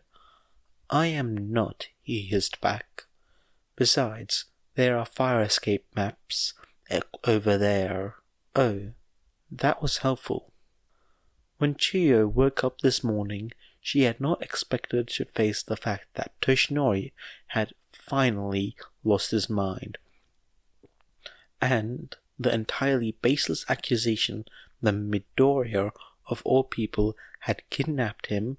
The reverse was much more likely in her opinion, and yet, when Chiyo had been asked to organize and accompany the fleet of ambulances to pick up the unconscious students, the staff members, something she had done many times, she had not expected to be point-blank refused by the Hero Commission. And yet, when Hisashi and Numeri had asked the fleet to pull around to the back of the testing center near the loading dock to make room for other traffic, she had not expected her co-workers and 11 students to slam up the rolling overhead door of the loading dock and run out at full tilt while carrying 10 unconscious bodies. And yet, maybe, after everything, she should have. She grabbed the radio from the dash and started rolling down the window. Open the doors! The students knew what they were doing, at least with regards to casualty transport. They should. They'd passed the licensing exam. Hisashi Numeri had better hope this nonsense didn't get any of those licenses stripped, or, she would have a word with them. Hey! Shouted a hero with a prominent commission badge pinned to his costume. He extended his arms, and the delicate ray of light shot forth. He was aiming mostly at Hisashi Numeri. Typical. One of the rays of light hit Hisashi's heel, and his shoe turned to stone, causing him to stumble. Chiyo calmly stuck the end of a syringe out of the window and depressed the well-hidden trigger. A small sedative-filled dart landed in the hero's neck, where he was not protected by his costume. He dropped. One or two of the students did a double take. Chiyo rolled her eyes. Really, she was a licensed pro hero. Pros had to be able to act, regardless of how many of their expectations were being subverted. The heroes would stand the better to monitor his use of float. But then Izuku had practically trained himself to notice any screen with All Might on it. That this one had his picture on it is just frosting on the cake. Trace was very good at what she did, and Hawks genuinely hoped that she would be the one to find Midoriya and All Might, not him. He didn't want to be responsible for what was going to happen to the kid. Spy or no, he didn't want to get on All Might's bad side either, retired or not. Really, the Commission should have taken the hint when All Might left of his own accord. Hawks didn't know how he'd found out about the Commission's plan to physically interrogate Midoriya, but obviously he did, and he objected strenuously. It might have been better for him to go public though, rather than spirit the kid away. On the other hand, it had been a couple of hours at this point. Maybe he hadn't had the chance. Getting the kid out of the Commission's hand might have been his priority, depending on how much he heard. What Hawks had heard, not great. One guy in particular had seemed overly enthusiastic about Midoriya's possible rehabilitation. He sighed and took off his goggles so he had a better view of the city below him. Hawks had lucked out in the color receptor department. Like most birds, he had 4, as opposed to the human baseline of 3. If anyone could pick out Midoriya's green mop and All Might's eye-watering blonde in these crowds, it would be him. And if they had to change their appearance, well, their heights were distinctive enough on their own, especially when paired. Hawks genuinely hoped that Trace would find them first, but he wasn't counting on it. Well, this was far from the worst thing the Commission had asked him to do. Samson and Delilah were a relatively new duo. Samson had a gorilla mutation. Delilah had a conditional status alignment quirk that doubled as a boost to herself. Kind of annoying to activate though, honestly. Who else had a quirk that made them eat hair? Anyhow, this was their first assignment from the Commission. All they had to do was pick up the potential witness. Or colluder, said Samson. Come on, have you seen her face? Delilah gestured with a photo in her hand. She's his mother. Mothers know everything. Your mum, maybe, said Delilah. I think this is it. She checked the door number. Yep, you knock. Samson's knock was loud and intimidating. It got no response. Again? Suggested Delilah. But no matter how many times Samson knocked, he would get no answer. Midoriya Izuku was not home. Izuku checked the piece of paper with Dr. Tsubasa's current address on it. Hisashi had always told her that if anything happened and he couldn't be there, she should go to Dr. Tsubasa. She never had. The wound he had given her son when he was 5 had never completely faded, and she couldn't help but hate him for that. But Hisashi wasn't picking up his phone, and this was bigger than she could hope to deal with. Dr. Tsubasa had better be able to. Or else. Izuku did not know if the or else was for herself, Izuku, Hisashi, or Dr. Tsubasa himself, but it most certainly was there. Incidentally, Hisashi was going to get a lot of else from her regardless for not picking up his phone. Once again, he was young and stupid. Tomura had thought life as a single-player game, first person, a shooter maybe, first-person RPG. Before he turned 20 though, he'd realized that to get anywhere, he'd need a party. Obviously, he was still the only player other than Sensei, and Sensei didn't count. Sensei was different. Everyone else was NPCs. Interesting ones, maybe, but just look at Twice. He could turn everyone into infinitely respawning mobs, as things were meant to be. But the USJ, Hosu, and everything that happened that summer had taught him better. This was a co-op, and when someone got a permanent game over, when they were locked off forever, it made something burn inside him, because those were his party members. He'd found Magni annoying, but when she declared herself everyone's big sis, even so, he hung on to the notion that they were fighting the CPU. No intelligence on the other side, just violence and power, and an assortment of unfair programmed-in cheat codes. This too was a false impression of the world. This revelation hadn't come as quickly as the last, in fact. If he were to be honest with himself, a despicable practice, he'd have to admit the realization had been building and percolating since the USJ. It was something he'd acknowledged even though he hadn't realized it at the time. This game had a player 2, and the noob had just finished the tutorial. He smiled wide enough to make his lips crack and sting in the dusty air of the current hideout.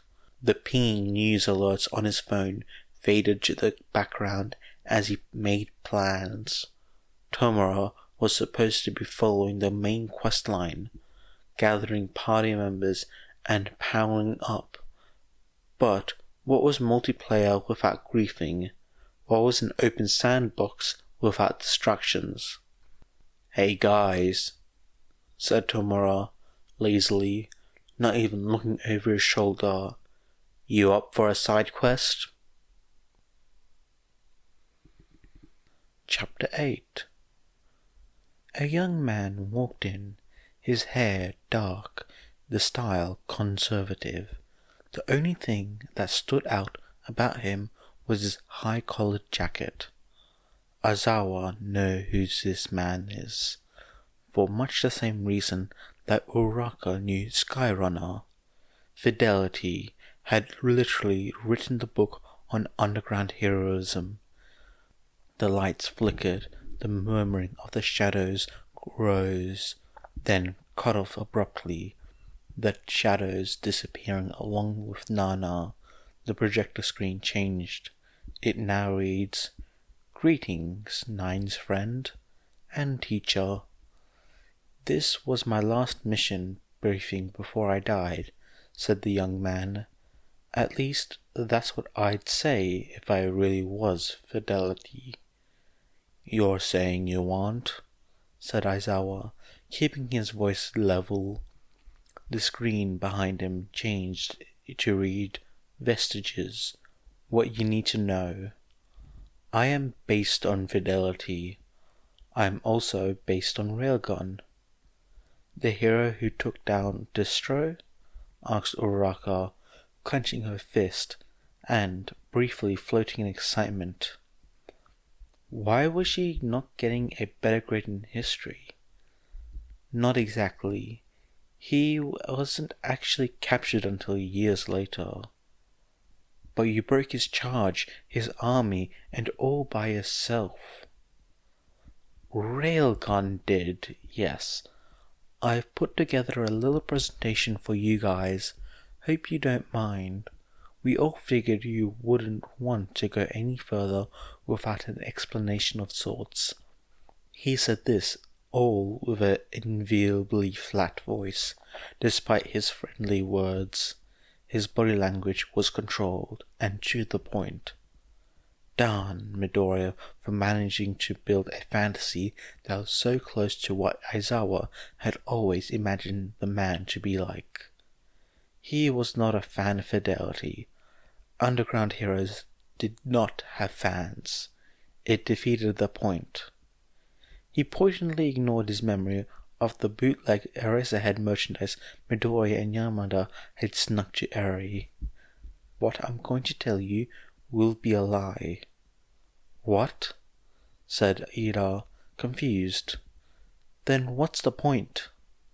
The point is, there will be enough truth in it to get you through this safely, and enough falsehood to prevent the Commission from taking advantage of 9 later. Should they be watching what's happening here with a quirk we can't detect? 9? Izuku, clarified 6. Who you called 9 because, if you count in the order of when we are supposed to be born, he's the 9th. Although, really, he's the 1st. I'll explain it in a moment. He pointed to the screen. We call ourselves Vestiges, and, like I said, we're all based on the real person. We're part of 9's quirk. The screen switched to show Midoriya with 8 shadowy figures behind him. I want to stress that 9 wasn't aware of us until the sports festival. Specifically, the screen now showed Midoriya's fight with Hitoshi right before he broke his fingers. Aizawa recognized the image as a still from one of the cameras. Except those 8 shadows were there as well, right in front of Midoriya. It had something to do with him breaking his fingers and getting out of Shinzo's quirk. We don't mix well with mental quirks, apparently. 9 minds altogether at once are too many, even if 8 of them are fictional. It's an interesting side effect. Speaking of which, the new slide was a picture, an edited picture, of a person giving a presentation. Is that a meme? Asked Todoroki. Yes, said 6.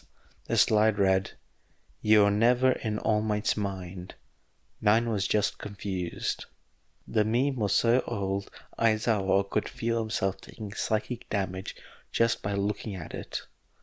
You've been passing through the Vestiges, Mindscapes. 8 is simply based on All Might.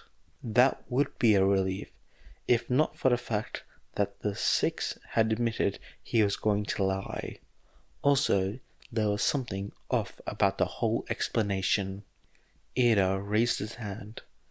Excuse me, you claim that you are part of Midoriya's quirk, but you haven't explained how. I'm getting to that, said 6. Todoroki-san, you're the one who's always saying how similar 9 and All Might's quirks are. Do you have any theories? Todoroki's eyes lit up, even though he kept his habitual deadpan expression. Midoriya is All Might's secret. We wish, but sadly no. Pick a different one. Todoroki looked devastated.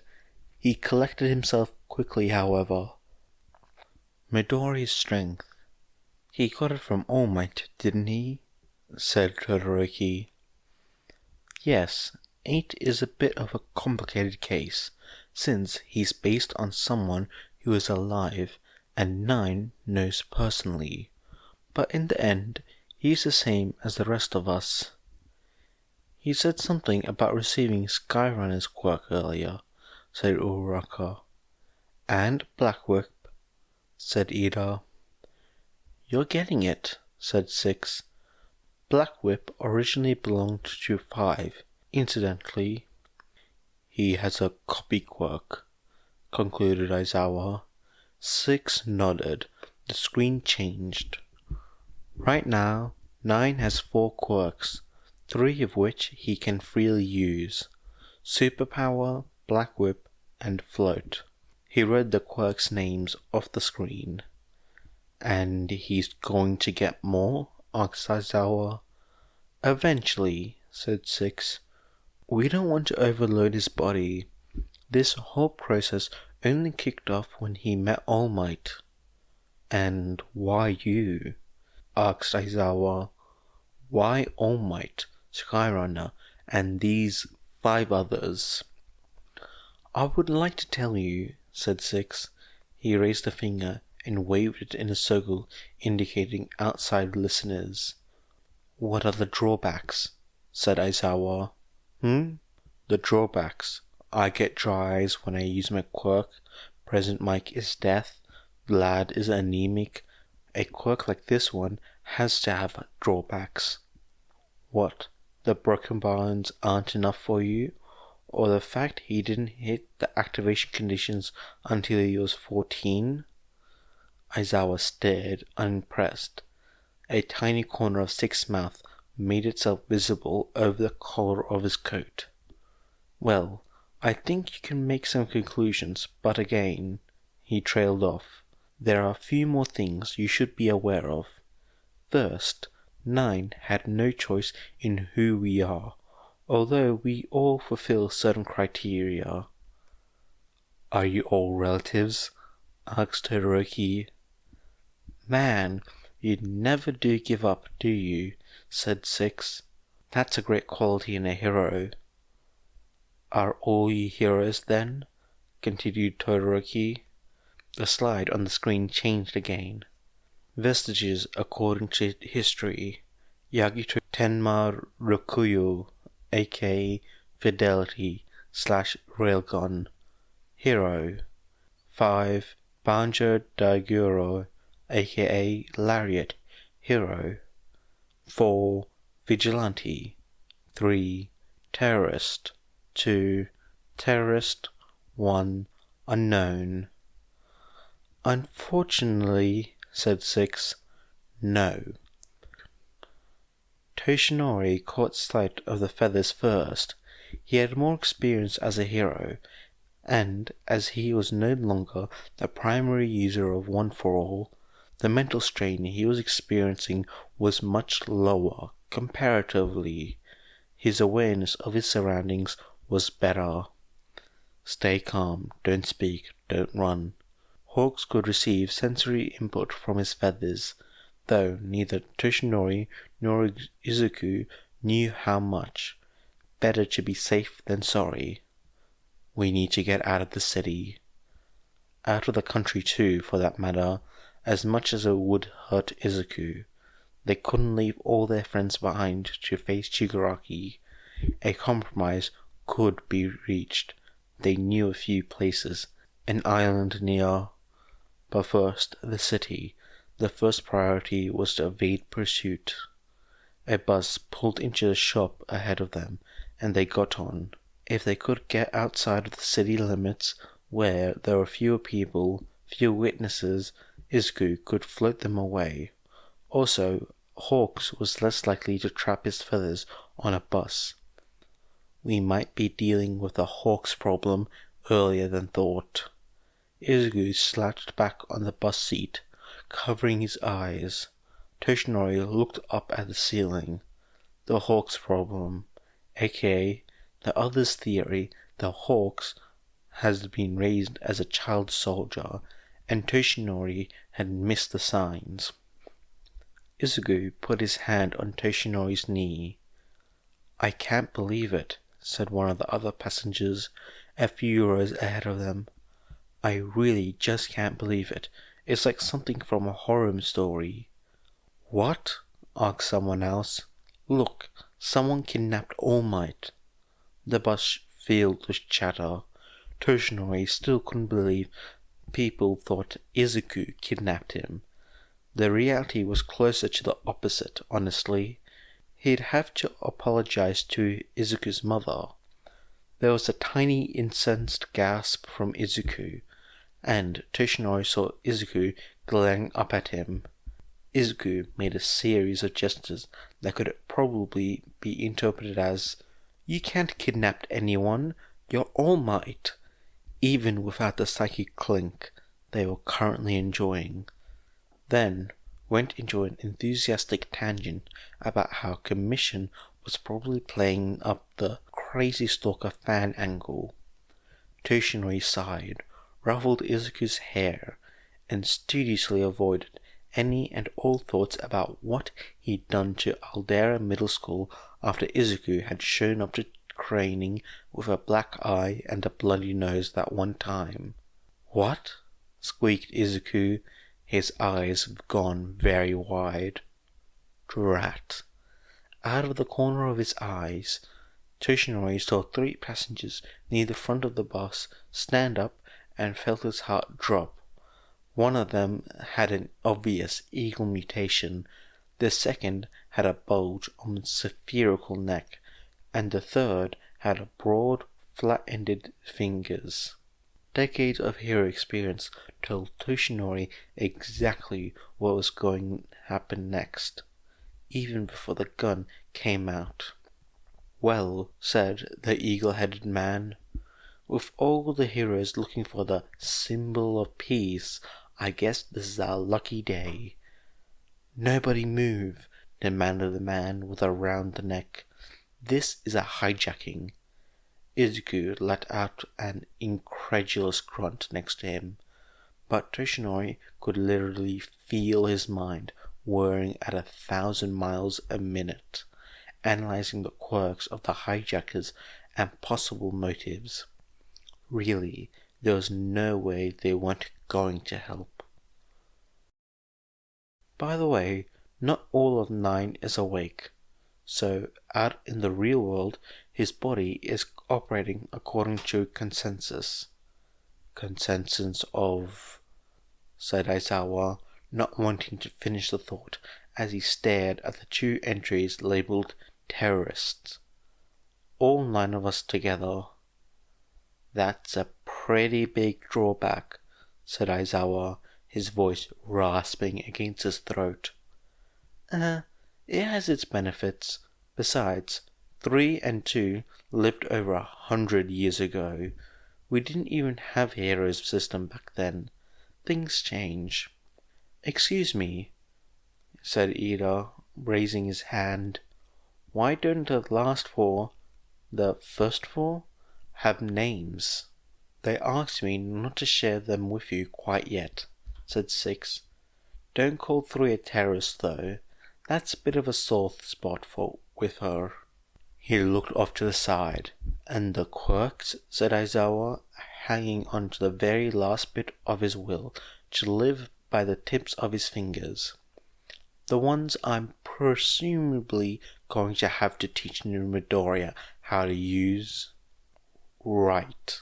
Our splendiferous quirks. 8. Yagi Toshinori, aka All Might. Hero, quirk, superpower. 7. Shimura Nana, aka Sky Runner. Hero, quirk, float. 6. Tenma Rokuyo, aka Fidelity/Railgun. Hero, quirk, internet perception. 5. Banjo Daiguro, aka Lariat. Hero, quirk, Black Whip. 4. Vigilante, quirk, Danger Sense. 3. Terrorist. 2. Terrorists. 1. Unknown. Aizawa was not surprised to see the last 4 entries once again had little information attached. "You know," said Uraraka, "if you ignore the terrorists, this actually makes sense." "If you ignore the terrorists?" asked Ida, incredulous. "I mean, think about who we've seen so far. It's like Midoriya to have split personality based on All Might," agreed Todoroki, "because split personality was going to be his go-to theory. Now that figments of Midoriya's quirks imagination had shut down his Dad Might conspiracy. If you want to think us as split personalities, sure. We really don't interact that much with the outside though. And Skyrunner is basically Supermom," said Uraraka. "Like, if she was All Might's mentor, it makes sense that that's what he'd envision her as." "Ah," said Ida. "So, she reminds you of Midoriya-san as well."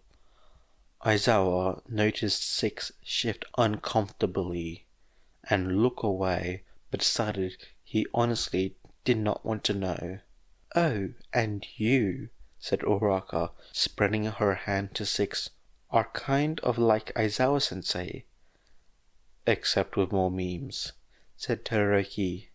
"Yes, except with more memes," agreed Uraraka. 6 faked the cuff into his fist. "Anyway, that's everything. No wait, Hawks." "Hawks?" repeated Aizawa. "Yeah, we're pretty sure he was raised and conditioned to be a slave for the Commission from a very young age. Another pause. Six turned to face Todoroki.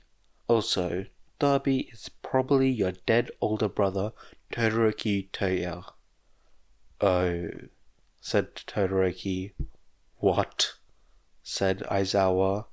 We'd just like someone in a position to do something with this information to have it, even if we were sure Nine would retain all this. The Commission is doing a very good job of trashing his reputation. Is this revenge? Whispered Todoroki.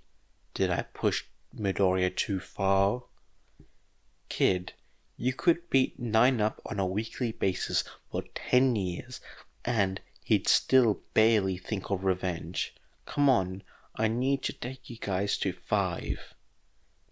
Barely, he said, meaning he did think about revenge. They had to get out of here fast. Bakugo's life was in danger. Their lives were in danger. A simple robbery wouldn't require this kind of setup. These three needed hostages for some reason. Or Izuku traced the direction the three villains kept looking to the college student in the corner. The young woman's clothes was high quality, and she looked vaguely familiar. He couldn't help but be exasperated. Shigaraki Tomura was running around there somewhere, and these guys were doing whatever this was, causing trouble. He and Toshinori would have tried to evade Hawks after this, but exasperation wasn't going to keep these people safe. Eaglehead looked like the leader at first glance, but on closer inspection, he was taking cues from the man with the squared-off fingers. The man with a round neck seemed to have a body expansion quirk of some type, possibly similar to Kendo's, considering how his joints pulsed and how his clothes was designed with extra folds. He'd shown Toshinori a catalogue with similar clothing once, but Toshinori had said that the ill-fitting look added to his disguise. In the tight confines of the bus, that would be dangerous. The best thing to do to him would be to throw him out when the bus came to a stop.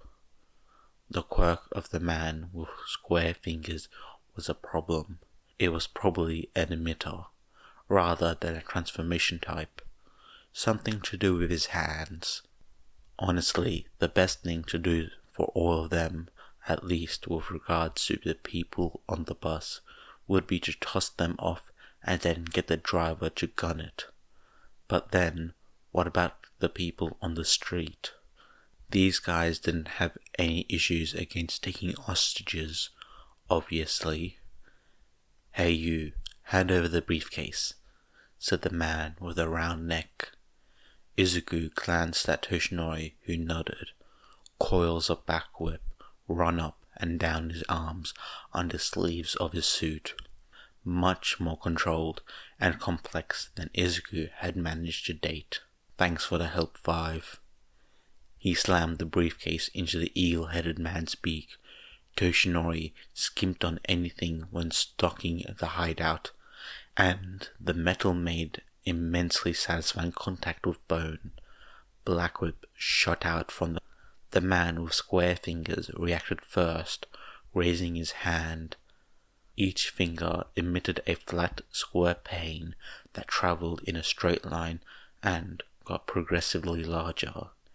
Izuku pulled, slamming the man into the back of his own shield, because really, that was too slow. And how similar was his quirk to Crust's? Could the villain change the trajectory of his panels or no? Not the time. The shields cracked as Izuku hit it from the other side, and Toshinori was throwing open the back door.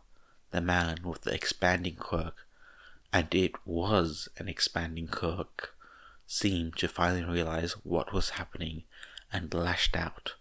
But Izuku was faster than he was. The spherical throat was evidently a weak point. "Can you stop?" Izuku asked the bus driver, who, tense as he was, slammed down the brakes, making Izuku stumble. He hauled the villains off the bus, Toshinori hopping off the back with the eagle-headed man on a moment later. Well, that had happened. Izuku caught a flash of a very distinctive red out of the corner of his eye. Six stopped. "That isn't good," he said, looking slightly up. There was nothing there that Aizawa could see, except for a collection of pipes. They were travelling through a series of underground concrete passages in an effort to find 5. "What is it?" said Uraka. Six's form abruptly flickered and vanished. "Oh, that couldn't be good." "Sensei!" Aizawa turned to see Midoriya standing behind them, wearing a truly god-awful pinstriped suit. He held his right wrist in his left hand, an odd bracer wrapped around it. "Is that the full gauntlet?" asked Uraka. "Why?" Midoriya flashed a quick smile in her direction. "I'm sorry, Sensei. This is really last minute, but I need you to tell me how to use your quirk." "We absolutely can't strike first." They wanted to. They knew this would turn into a battle. The first strike was an advantage they couldn't discount. Win the battle and lose the war. He could see the cell phones already out, held by bystanders, not quite broken from the habits gained in All Might's era. Even with the hero commissions already slandering him, this would affect the narrative. If he ever hoped to be welcomed back into hero society, or even the public's good graces, in any way, shape or form, he could not be seen starting a fight with a hero, much less the current number 2 hero. "I don't suppose you'll make my job easier and release All Might from your mind-controlling quirk," said Hawks, tone conversational despite the fact he was standing at least 2 stories above them in the air. "I don't have a mind-controlling quirk," said Izuku, reaching up to the knot of his tie. "And I'm not being mind-controlled," said Toshinori, loosening his mask. Hawks actually paused. "Oh my gosh," he said, raising one hand to his mouth like a scandalized housewife. "I didn't realize that was you. What happened to your hair?" "I cut it off. That's Hawks quickly regained control of his expression. "Terrible that this villain made you do that." Hawks' heart wasn't entirely in this apparently. Just as apparently, that had no bearing, and that'll be helpful too. But how do you use it? What's the feeling you get when you use it? How do you activate it? What's the internal mechanisms? This is important. "Why?" said Ida. "What's going on, Midoriya?" "It's..." Midoriya's form flickered. He took a deep breath.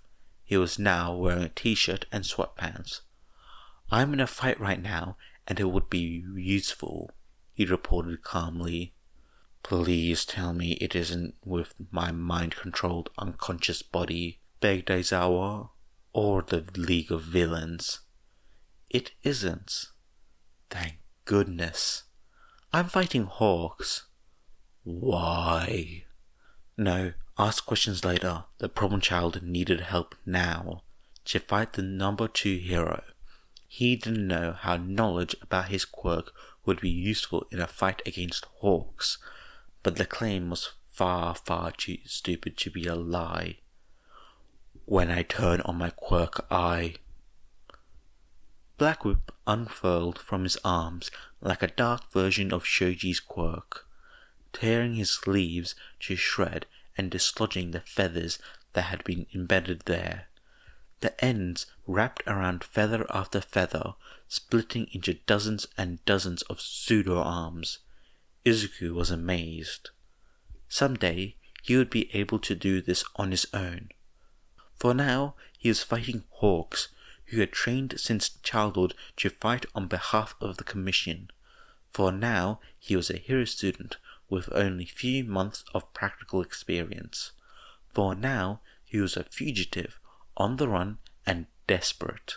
For now, he was host and member of One for All, and collectively they had been heroes for over 100 years, and Toshinori had his back.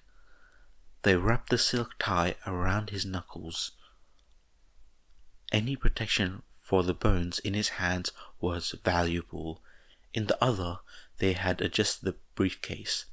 They had only rarely used weapons in the last 100 or so years. Usually, their quirks made weapons overkill. But before that, things were different. For a while, 1 and 2 had used swords of all things. This battle was much more even than it looked. Their victory conditions: escape with Toshinori. Their failure condition: civilian injury, serious injury to Izuku or Toshinori, or capture of either Izuku or Toshinori. To avoid the first point of failure, it was best for them to get away from vulnerable civilians. They didn't want to give away Float so soon in the game, so they grabbed the edge of a building with Black Whip and launched Izuku for upwards, flinging feathers away from him. Toshinori would follow and provide the group with a second perspective. Hawks did not expect to be joined in the air. An incredulous smile graced his lip. Izuku smiled back and catapulted himself directly into Hawks. "You know," he said, "I think that's the first time I've seen you smile for real." "What?" asked Hawks, startled. He wasn't one to have meaningful conversation with people he was trying to bring in, but a statement like that had to be responded to. Even if most of his attention was on the quirk that Midoriya controlled with much more proficiency than indicated by his school records, the kid was good, had good instincts when it came to battle, but he wasn't quite fast enough to get past Hawks' guard, or to really close the distance between them. "Your smile," said Midoriya. "When I was younger, I didn't realize it, but once I knew the truth behind All Might's smile, I understood." "Did you now?" asked Hawks. "Underneath," said Midoriya, "your face is a lot like Todoroki's. It's—" Conversation during battle was usually a distraction to the person employing it as a tactic as well as the target. Somehow, though, Midoriya was subverting that rule. "It's actually really sad," exclaimed Midoriya, breathless, but apparently genuine, not mocking. "Who hurt you?" Said Hawks. This good knew. "How? Shouldn't I be the one asking the questions here?" "Gotta hand it to the Commission. They really did a number on you," said Midoriya, briefly touching down on the rooftop. "Why do you keep doing the dirty work for them?" He was using that second quirk, but not his strength. Was it a matter of won't or can't? Either way, it was something to keep an eye on. "Why don't you—" Hawks briefly managed to pin Midoriya by the edge of his jacket, but the boy tore free easily. "Fly free." "You're one to talk," said Hawks. "What did you trade to All for One for those quirks?" He didn't actually believe Midoriya was in leagues with All for One. Even tangentially, through proxies, they'd been at odds too many times, not to mention the videos he'd been shown by the Commission of Midoriya and All Might interacting. The connection there couldn't be faked. He'd know. He'd tried so many times. Was trying now with the League of Villains. Midoriya wasn't one of them, but he had a job to do. Besides, even he had to admit The commission had a point. The quirks had to come from somewhere. Just because Midoriya didn't willingly associate with All for One didn't mean he hadn't been forced. Didn't mean he hadn't gotten out. All Might was protecting him. How did they know each other? Wouldn't you take any hand offered to you if the person behind it offered to make you what you always wanted to be? Midoriya tilted his head to one side. Nope, he said. He responded cheerfully. On the street below, Toshinori coughed, blood splattering his sleeve. What had Izuku been doing when he was younger to get involved with so many dangerous and disturbing people? It was my fault. Kid really is a trouble magnet. Oh heck, I think I recognize that one. Really, with that sharp mind and Izuku's propensity for both curiosity and helpfulness and, well, finding trouble, it was a miracle he'd stayed alive for so long. Wouldn't call it a miracle, Sonny. I can't believe he thought that was a dream. In his defense, a dream makes more sense than... Guys, focus, please. Yes, this was not the time to discuss that. Now, well, Toshinori had a role to play. He could play in this battle, even as he was, and Izuku and Hawks and Izuku's path over the rooftops mapped itself out in his mind. Oh no, Izuku wasn't evading Hawks, he was being herded by him. They tugged and rolled across the pavement, Black Whip cocooning them and breaking their fall. This was significantly more than what Daigoro could use back when he was alive. It took everyone's efforts to keep everything going. Wait for it, they reminded themselves, bouncing back to Izuku's feet. Izuku looked up. This was not a good position. Hawks had forced them into the entertainment district. They couldn't trust that the fancy facades and art installations of the building would hold up to Black Whip, not to mention in a place like this. He glanced around. Fourth Kind, Kazagiri Man, Slugger, Death Arms. There would be more soon. This was less than good. Maybe they should just grab Toshinori's body and launch themselves with Black Whip and float as far as they could. They'd lose a lot of their advantage on Hawks, but at the least they wouldn't be fighting 5 different heroes. Izuku gritted his teeth in something like a smile. 5 different heroes. Well, 9 and 5 wasn't bad odds. Suzuki pulled himself along the ground, trembling. He had been falling for ages by the time that witch woman had disappeared. Why she had disappeared, he couldn't guess. But falling, so much falling, and hitting the ground again and again and again. You invaded our minds, said the woman. Don't complain when we counter with something psychological as well. Something like a laugh bubbled up from his throat. You can leave whenever you can, can't you? He'd find her and find all her secrets. Just see if he didn't. Fourth Kind, Kazagiri Man, Slugger, and Death Arms all had very physical, straightforward quirk. Out of all of them, though, Death Arms was probably the most problematic, followed by Slugger and his long-ranged attacks. None of them held a candle to Hawks, however, which was the reason why Death Arms in particular was so problematic. In order to deal with Hawks' feather, they needed Black Whip, but using Black Whip and One for All's signature super strength at the same time wasn't something Izuku's body was used to. They were limiting it to small bursts.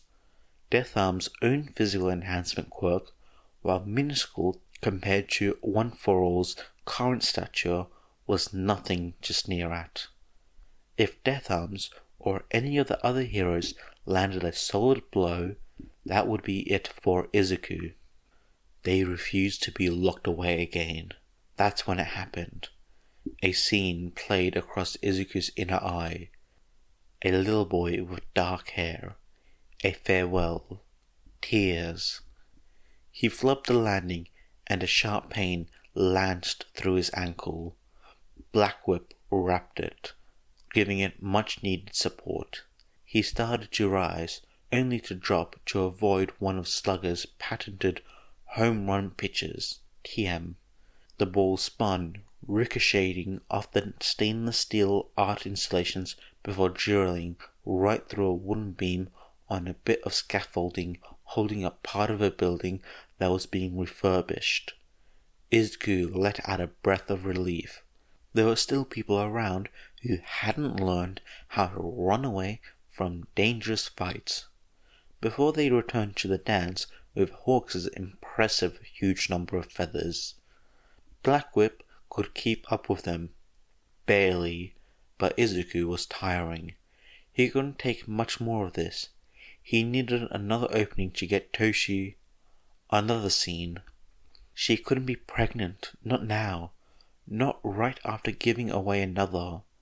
The next time Tsuruhiko suggested drowning her troubles in sake, she was going to shove it straight up his blowholes.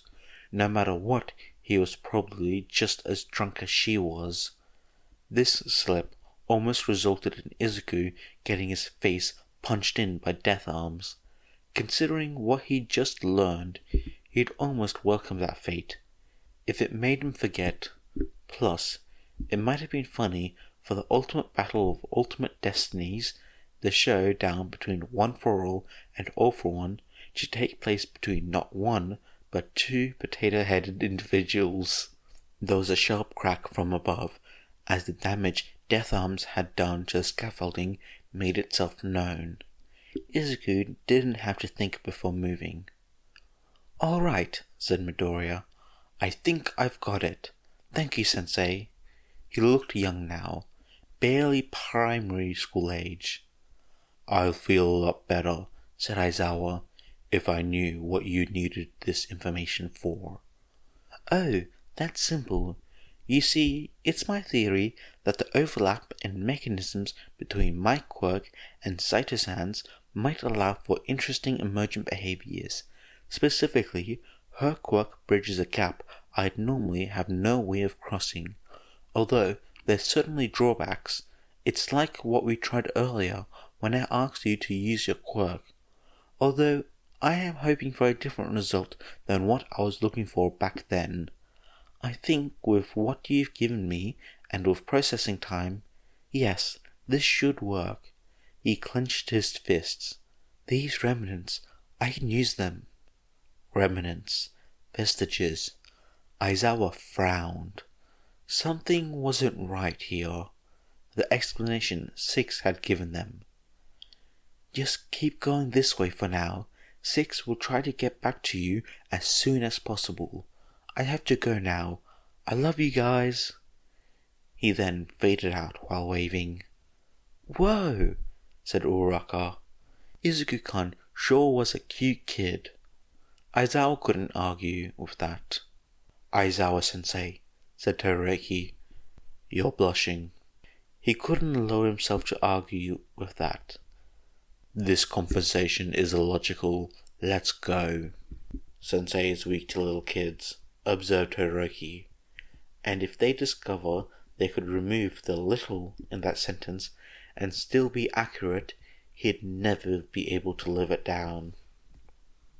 Hawk saw the eyes first, shining through the dust like two perfect green coins. Then every one of his feathers went dead, and he started to fall. Sensation returned just in time for him to avoid hitting the ground at speed, and just as quickly vanished again. A breeze cleared the dust away. Midoriya stood under the collapsed scaffolding, holding it up with black tendrils and sparkling green arms. If this scene hadn't been all there was, an observer might be forgiven for wondering why he was holding up the scaffolding like that. But Hawks knew if Midoriya hadn't caught the scaffolding, even he wouldn't have been able to get the civilian out from underneath it in time. He glanced to the side, where the almost victims were standing up. Normally, he'd just trust his feathers, but... "Is that Eraserhead's quirk?" I asked. "Don't worry, I asked Eraserhead-sensei for permission first." "What kind of monster?" started Death Arms. "Don't you dare, mister, my quirk isn't suitable." Midoriya shifted the scaffolding to one side and shrugged himself out from underneath it. "As heroes, aren't you supposed to consider civilians around you?" He laughed. "I guess we're still a little bitter about that." Izuku was putting on a good show, but he was reaching the end of his endurance. Plus, he could already hear the sirens of police cars and exclamations that followed large groups of heroes on the move. Good thing then that Toshinori was about to round the corner in 3, 2, 1, there. To an outsider, Black Whip wrapping around Toshinori probably looked violent. In reality, everyone operating the quirk was intimately aware of everything wrong with Toshinori's body and did not want it to add to his problems. They could have probably grabbed an egg like this. Grabbing the newly exposed concrete and rebar of the building behind Izuku, they launched themselves up. At the top of their arc, they activated float. Black Whip reeled Toshinori in, and they held each other as Izuku prepared to use air pressure to launch themselves forward. He hadn't blinked yet. His eyes really hurt. And so did everything else. He aimed and kicked against the air, sending them soaring. They had escaped. Tomura ducked behind the wall at the top of the building, glad that his party had put so many points into stealth, because he was not touching what had just happened with a 10-foot pole. He'd rather be shot again. He'd rather fight Makia for a week straight with no rest breaks. He'd rather listen to Sensei try to give him the birds and the bees talk. What was that, huh? What kind of broken character build allowed for that kind of combat ability? The mods had to be asleep. If he were in charge, he would nerf it. Pronto. That was a lie. He'd take it for himself. Still. Shigaraki, boss man, you okay there? Asked Pinar. No. Suddenly, making all of them jump, Togo squealed. Did you see him? Did you see Izuku-kun? He was so cute, with his nose bleeding like that. Hey, said Darby. Are we going after the green kid or what? No, decided Shigaraki, for the second time in many minutes, and then, give me a phone. We need to call the doctor to get us out of here.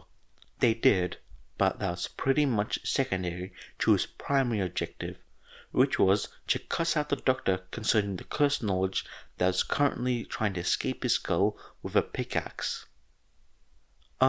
Said Inko, aren't you going to get that? She pointed at the phone that had been buzzing on the table for the past several minutes. No, said Garaki, pretending to sip his tea. You were saying? Chapter 9. But what if it's the hospital? Inko asked, still staring at the phone, cheek cupped in one hand. What if it's an emergency with one of your patients? It could be important. It wasn't, mostly because nothing could possibly be as important as dealing with Midoriya Inko. Without the doubt, the woman most difficult to deal with person in the entire world. It was no reflection on her personality, but rather on her unique position. Garaki could cope with rapid villains. He could handle heroes cursing him. He could even converse normally with All For One. But then, compared to this woman, All For One was easy. As long as she wasn't part of the picture, all Guraki had to do was follow orders. When she did, every interaction became a balancing act between All For One's previous orders and not upsetting her. Guraki was too valuable to All For One for the man to kill him, which only meant that Guraki had been on the receiving end of some truly creative punishments in the past. Midoriya Izuku once threatened to pull his pancreas out of his nose if he ever spoke like that to her son again. Truly, she was a match for All For One, who had threatened much the same thing only hours later, despite the fact the results presented had been ordered by him. This was truly a terrifying situation, and he had to face it without even little Johnny at his side. How pitiful. Really, said Inko, I think you should answer it. Maybe it'll give you some idea about how we can help Izuku. That seemed unlikely at best. Even so, it would be unwise to go against the wishes of All For One's chosen queen. He smiled tightly. I'll have to step out, he said. Of course, said Inko, nodding. He stepped out into the dining room and checked the phone. It was Shigaraki Tomura, because of course it was. Normally, you would have scrambled to answer, but he looked over his shoulder to make sure Midoriya Izuku hadn't spontaneously appeared there. One way or another, he feared he was going to die today. No, he told himself, focus on the positives. For example, Midoriya Izuku seemed to have taken quite well to the longevity quirk All For One had slipped her while they were dating. Very well indeed. He'd already known that, of course, but it was good to see it in person. All For One's youngest son was now in conflict with the heroes, even if he was still clinging to All Might's emaciated skeleton. The call from Shigaraki Tomura meant that Gigantomachia hadn't killed him while Guraki was distracted. Overall, this day was going wonderfully. He answered his phone. So it was Shigaraki Tomura. How did you and Sensei manage to lose an entire And there he went again. Feral child. Wait, Guraki knew about Midoriya Izuku. How did Shigaraki Tomura know? What feral child? The green brat. Except he's not green anymore. He dyed his stupid puffball hair white. Honestly, I always thought it was more broccoli. He's a cauliflower now. Shut up twice. He was wearing a suit, using Eraserhead's quirk. Did you think I was stupid or something? What? Do you not have the news in your crappy lab? What are you even doing that it took so long for you to pick up your phone? Well, never mind. We need to fast travel out of here. This place is crawling with heroes, and the giant boss is going to wake up soon. I can't, said Guraki. I'm not in the lab. It wasn't quite silent on the other side of the line. What do you mean you aren't in the lab? A pause. What are you doing, old man? Where are you? I have to go now, said Guraki, feeling oddly detached. The phone beeped as he hanged up on Shigaraki Tomura. He opened his news app. Masterfully, he avoided crying as he read through the top local stories. The real shock was that All For One hadn't broken out of prison yet. Oh, and Eraserhead's quirk, because he absolutely shouldn't have been able to do that. The quirks of the past users, yes, fine, that made sense. The mechanisms between All for One and One for All was presumably sufficiently similar, but Eraserhead's, that was a different story. Unless the remnants, Guraki found he was very afraid. He replayed the video of the incident, mentally calculated the trajectory of All Might and young Midoriya. Perhaps rather than taking a phone call, he should be making one. S like Ragdoll, explains Izuku, as the pair of One for All members limped through the forest. Shirotoko-san, I mean. Said Toshinori, lifting Izuku over a spot that would give his sprained and swollen ankle some difficulty. Even though she can't use search anymore, there's still remnants. She can keep track of a lot more objects at once. Her organizational skills, visual acuity, and some things have actually improved now that she's not using that part of her brain. The point is, not all of the support structures disappear when the quirk does, and I think not all the quirk itself goes away either. I'm not sure I follow you on that part. It's All for One, I think. Physically, obviously, there has to be a psionic component as well. The way it works is by destructively copying the quirk and the quirk factor of the target individual.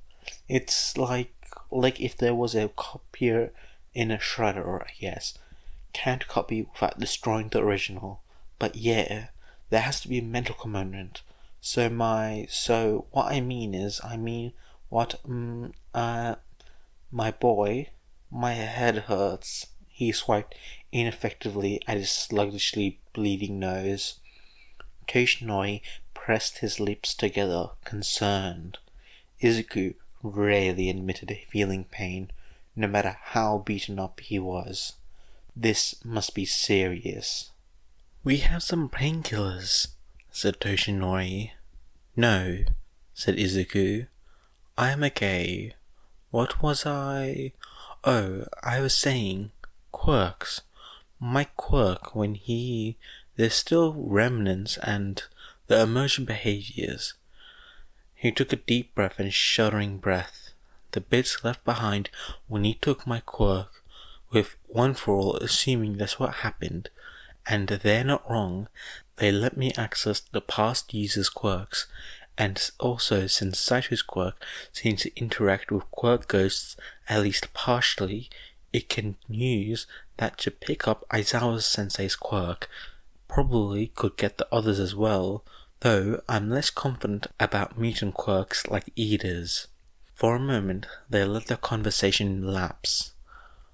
I think we're handling these revelations very well. I know, right?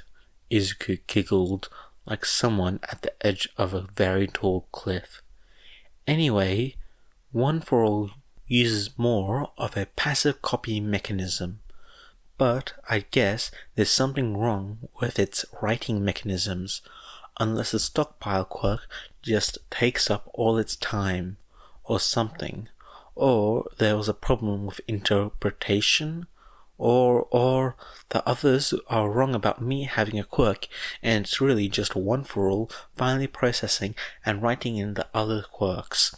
Maybe I'm genetically closer to one than any other others? Izuku's breath caught. Toshinori? He whined. It hurts. What does?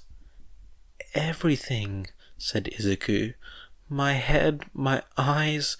He'd mostly relied on Toshinori's vision while navigating through the forest, since, using Aizawa Sensei's quirk, he'd barely opened his eyes. We've made some distance since we've landed, said Toshinori.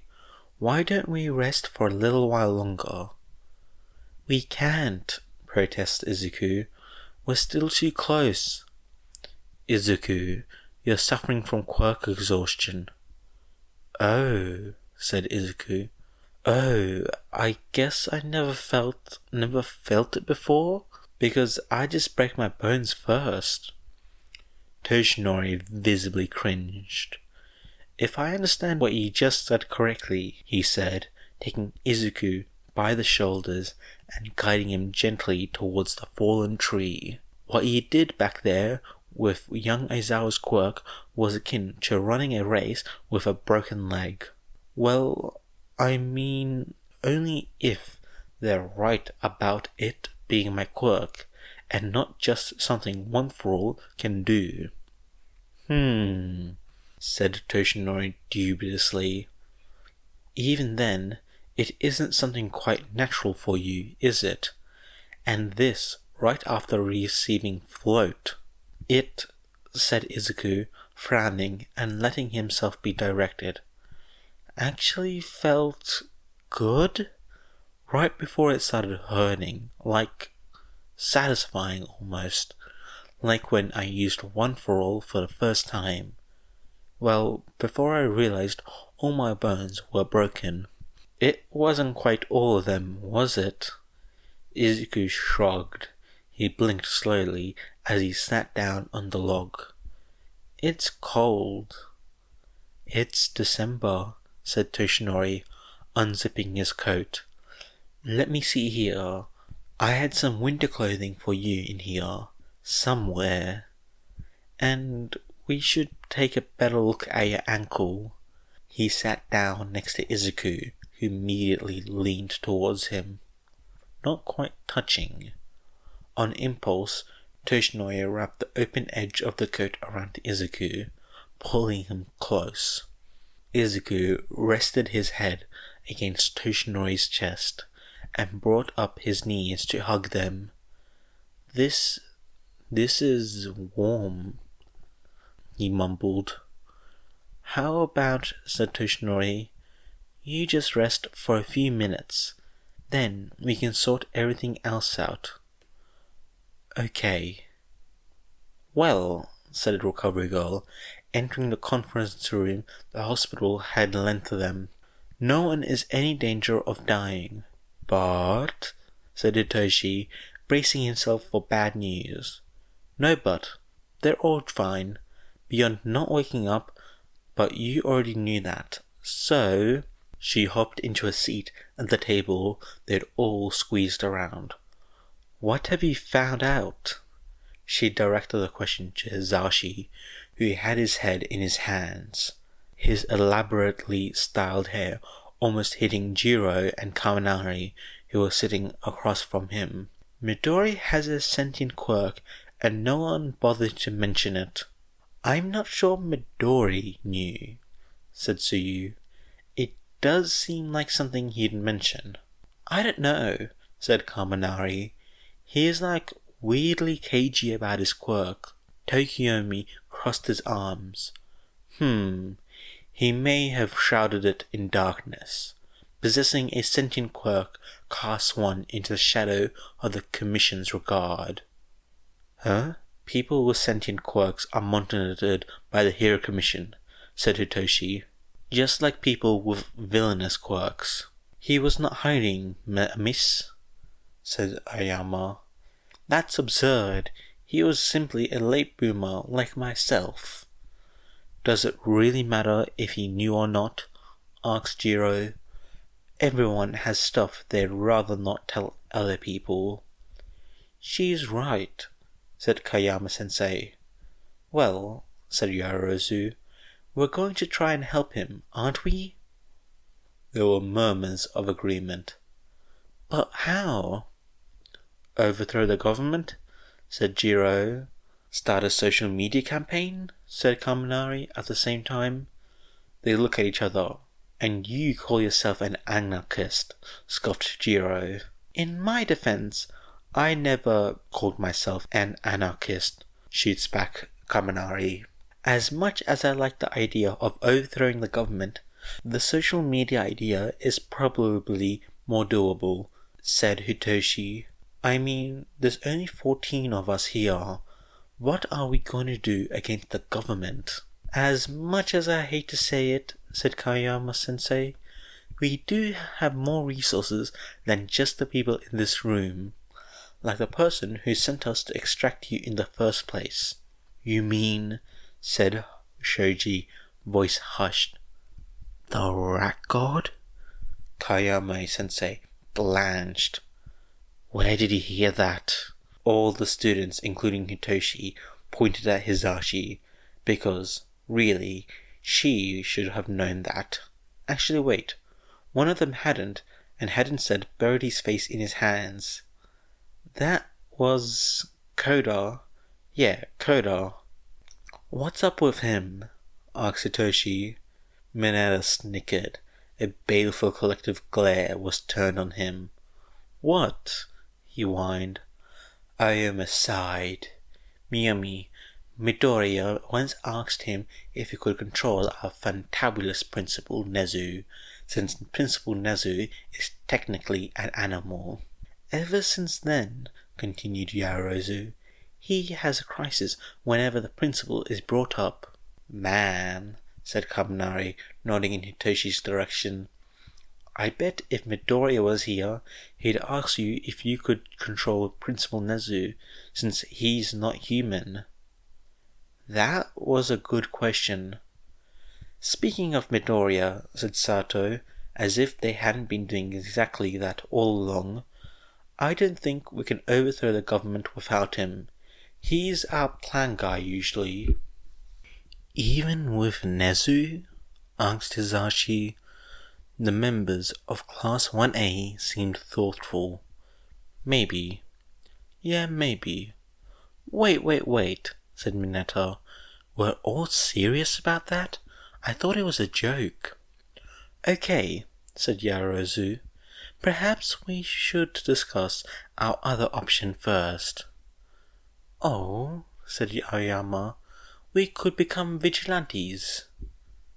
What? What would be the point of that? Asked Hitoshi. Aoyama did not have an answer. Hisashi's phone started ringing. Oh no, he said. It's him. Does he know I've been calling him the rat god behind his back? Probably, said Kayama-sensei. But I don't think that's what this is about. Hisashi answered his phone. Hey, Principal Nezu, what?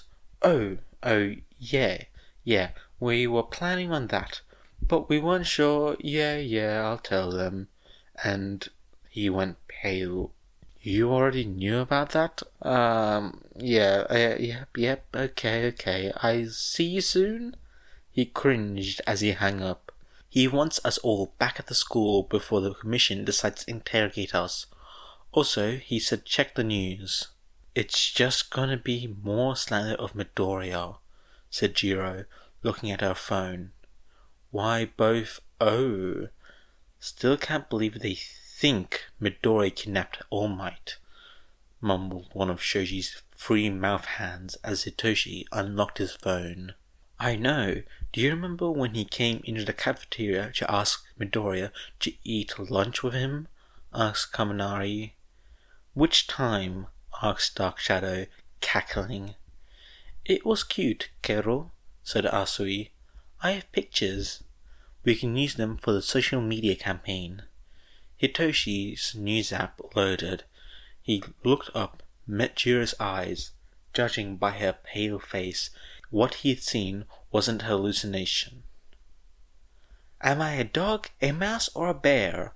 Chirped Nezu as he answered his phone. One thing's for sure, I'm Principal Nezu. How can I help you, Mr. Hero Commission President? I'm sure you're following the news, said the President. Of course, said Nezu, patting Eri's head. She's been staring at his phone like a predator faced with prey since he answered. They had indeed been watching the news. We need Midoriya Izuku's medical records and the blood sample you have from him. You should have it ready by the time our investigators arrive. Oh, investigators? to search Midoriya Izuku's personal effects for clues. You should also prepare Chisaki Eri, Toyota Mirio, and teachers involved in Midoriya Izuku's education for questioning. Thank you for giving me the heads up, Mr. President. There was a suspicious silence on the other end of the line. What are you planning? Nothing at all. You aren't going to win this fight. What fight, Mr. President? Aren't we both on the side of heroes? If you get in our way, I'll make sure your precious school goes down with Midoriya. Oh, ho, ho, is that a threat, Mr. President? A promise. Public opinion isn't something you can think your way out of, and UA has been on thin ice since the attack on the USJ. I see, said Nezu, fighting against the urge to bare his teeth and snarl. In any case, I will not stand in the way of the law. Good. The line went dead. Oh dear, said Nezu. He really doesn't understand me at all. What are you doing? What are you going to do? Asked Eri. Follow the law. Eri scowled. Bothering by the book, sir? Asked Toyota, who had been hiding in Aizawa's kitchen, baking. Oh yes, the good heroes who were here earlier had the authority to request a piece of Midoriya-kun's clothing, but what Mr. Hero Commission President is asking for is quite different. How? Asked Eri. They need certain forms and paperwork in order to force me to do so much as let them in the front gates, which cannot, of course, be opened to outsiders by teachers without my express permission. And if I am involved in an emergency involving one of my wards at the time, that's me, said Eri, bouncing on the couch. Indeed it is. So, she said, I've got to be in an emergency? She asked, carefully sounding out the word.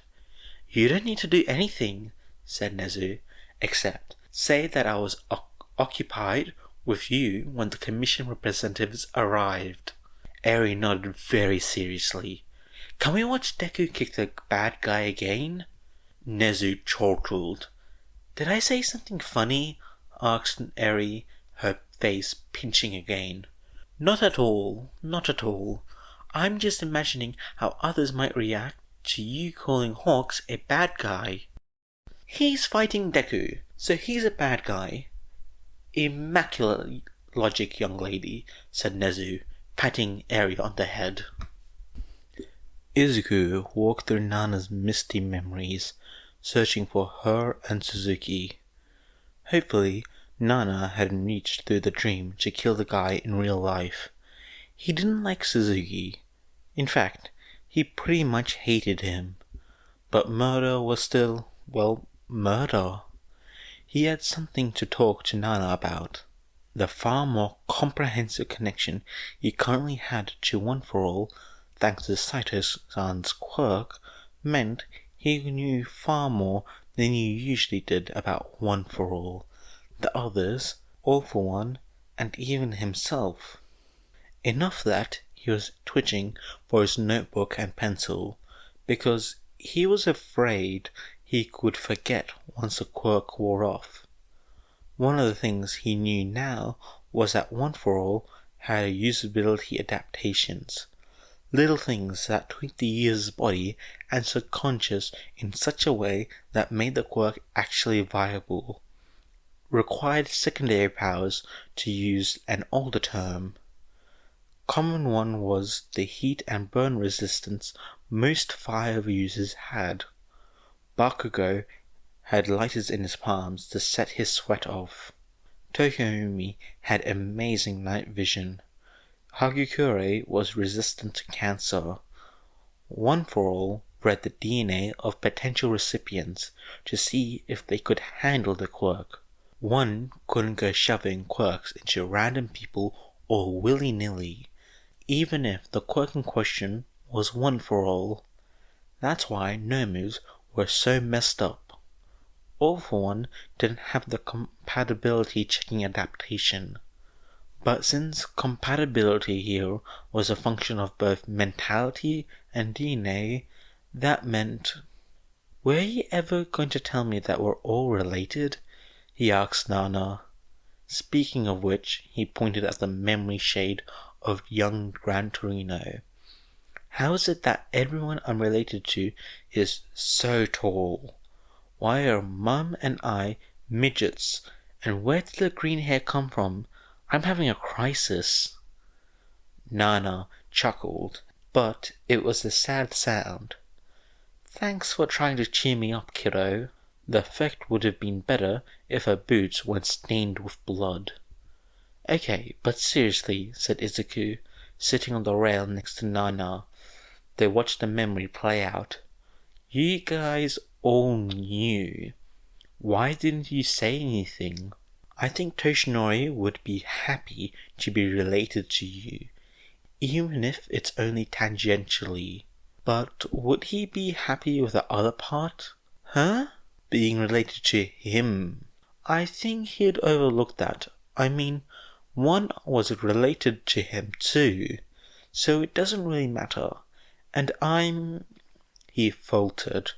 They had yet to confirm this particular thing. "You should talk to 1 and 4, suggested Nana, gently. "Their perspective is probably closest to yours." "Will I have time?" "As long as we're with you. Eventually," said Nana. "This," she gestured at the dreamscape, "changes things. You know this feeling now. You won't forget it." Izuku nodded. "Should I call you Grandma now?" "That makes me feel old." "You are old." "Ouch, kid, but sure." "That aside, I do want to know where the green hair comes from." Nana sighed. "It's from me. I used to dye my hair. Then I got a stylist to permanently change it with a quirk." "But why?" Nana slumped sideways. "The kids at my school, they were always saying, 'Oh Nana, you're so green, just like your name, Green Vegetable Nana.'" A memory plays in the background. "Name-related trauma is something we have in common." "Unfortunately." "So, Suzuki?" "Under that rock." She pointed to a massive boulder. Izuku sighed. "What are we going to do with him?" "Your call," said Nana. "Does it have to be?" Gigantomachia shrugged dirt and trees from his shoulder and sniffed the air. The radii around his neck cradled as the doctor stopped transmuting. This, he decided, catching the scent of the Little Lord, was a joyful day. Only once before he received the privilege of smelling the scent. That day was eternally carved into his memory. The Little Lord had been so small, but so smart, so cunning, so much better than Shigaraki. Makia wondered if he would still be small, or if he had grown up to be as big as Lord, or even Makia. Probably he would not be as big as Makia. Still, how wonderful. Makia wondered if the Little Lord would smile at him again. That had been nice. Chapter 10. "So," said Ochako, "do we open the door or—" The door was unassuming and bland, very door-like. It was also the only way forward unless they wanted to backtrack several hundred meters. Incidentally, no one was standing directly in front of the door. Ochako wondered if that was a coincidence or if they are all just that wary of things after these past few hours. Aizawa sighed heavily and hauled open the door. It was dark inside. with a single spotlight illuminating a small sign that said, "This way to 5. "That's suspicious," said Ida. "So it is," agreed Aizawa, squinting into the dark. "I'll go." Aizawa walked up to the sign, and the rest of them tensed, ready to jump in at a moment's notice. The lights suddenly turned on, and the music began to blare. A large television screen played a video of a dancing man. "A rickroll," said Todoroki reverently. If Aizawa's sigh had been any heavier, it would have its own gravitational pull. "Yeah," said Six, voice emotionless as ever. "Great job, everyone you got here." "Was that really necessary?" "What?" asked Six. "The music," said Aizawa. "Consider it a practical demonstration," said Six. "The farther you go, the older we are, the more experience we have with this kind of landscape." He ran his hand over the sign, and Ochako gasped as patterns and colours followed his fingers. "You're younger than Skyrunner or All Might, though. You're the same age as Aizawa." "Well, yes, but actually no," said Six. "I was here before they were. I'm older." Ochako's senses, honed by months of living in a building with 19 other teenagers, detected an opportunity for teasing. She pressed her hand to her lips and put on her slyest smile. "Are you? Really?" "Memes," said Todoroki, nodding gravely. "I can see why 9 likes you so much," replies back Six. Six grabs Aizawa's sleeve, preventing him from moving on with the others. "If you're trying to keep me away from my kids, I suggest you don't." Six raised an eyebrow. "Your kids, huh? You know we had a bet running about that." "Excuse me?" "Anyways, I want you to hear this first.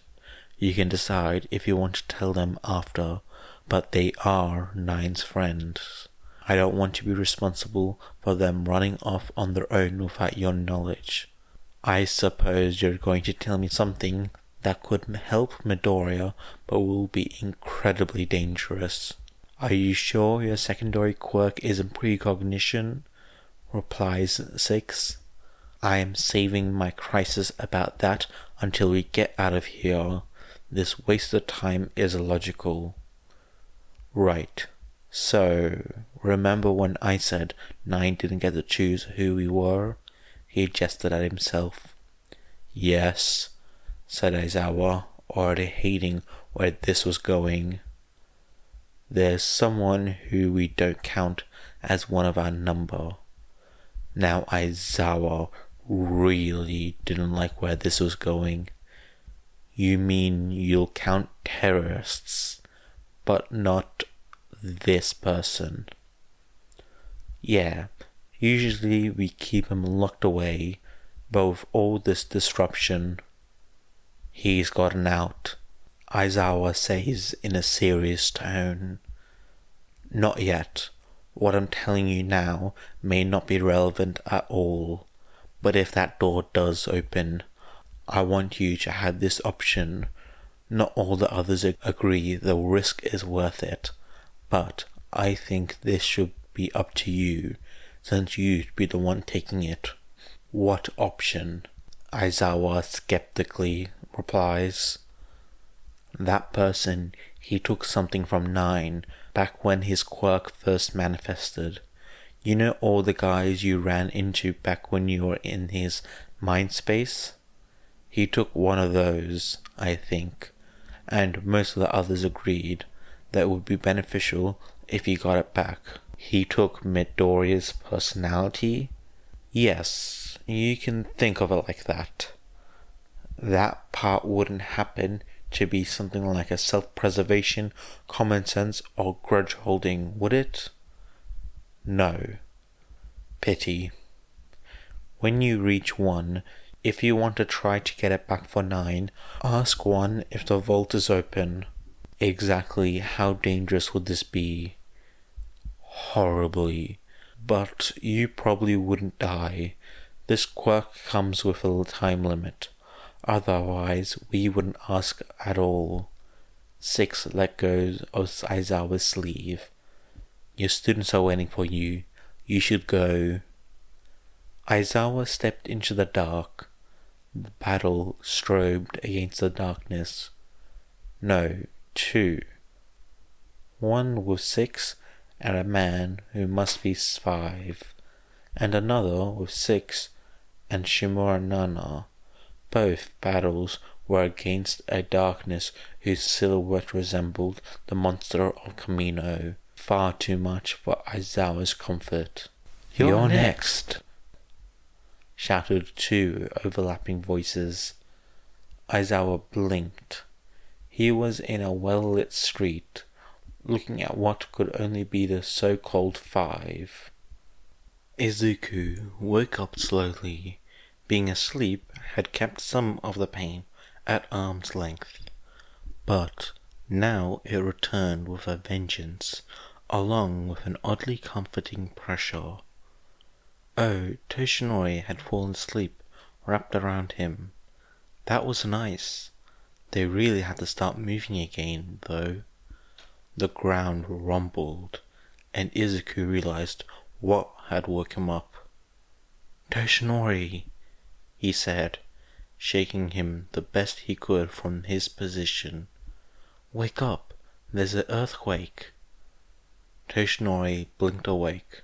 Earthquake? What do we, do? He didn't know what the earthquake drill for the middle of the forest was.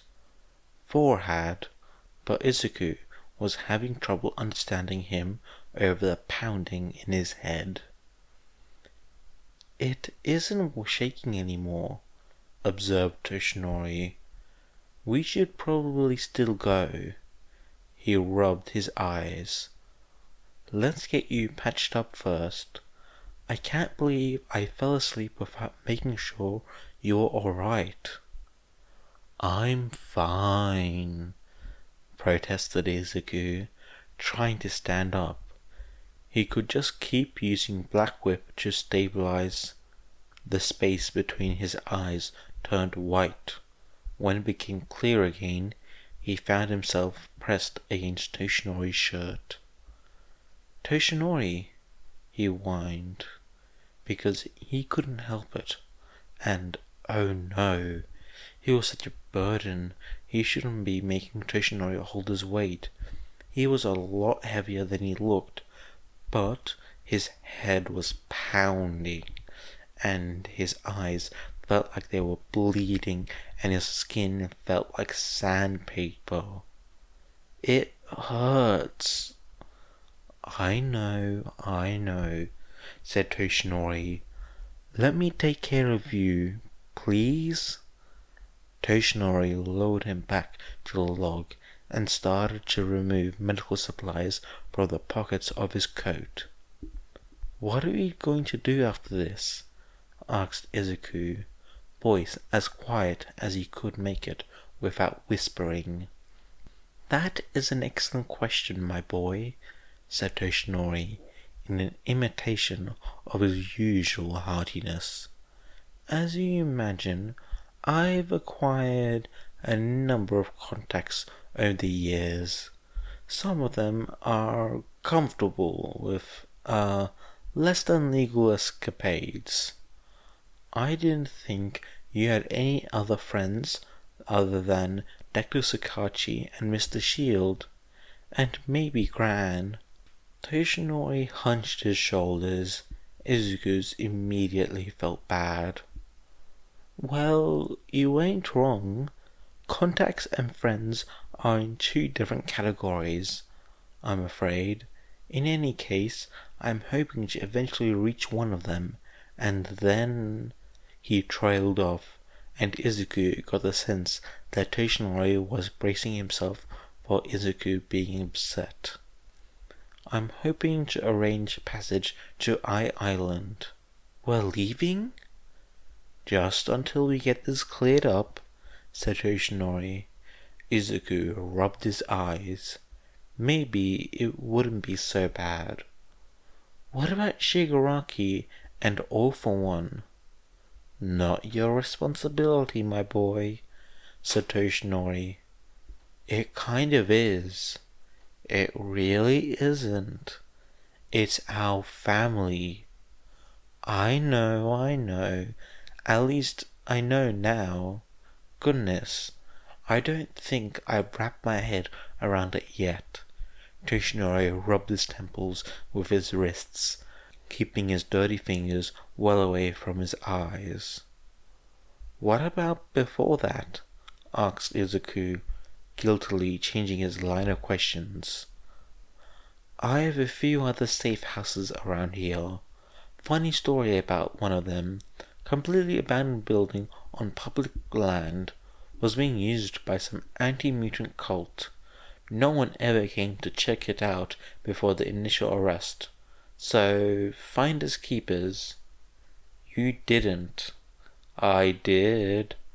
All Might, said Izuku, suppressing a giggle despite the seriousness of the situation.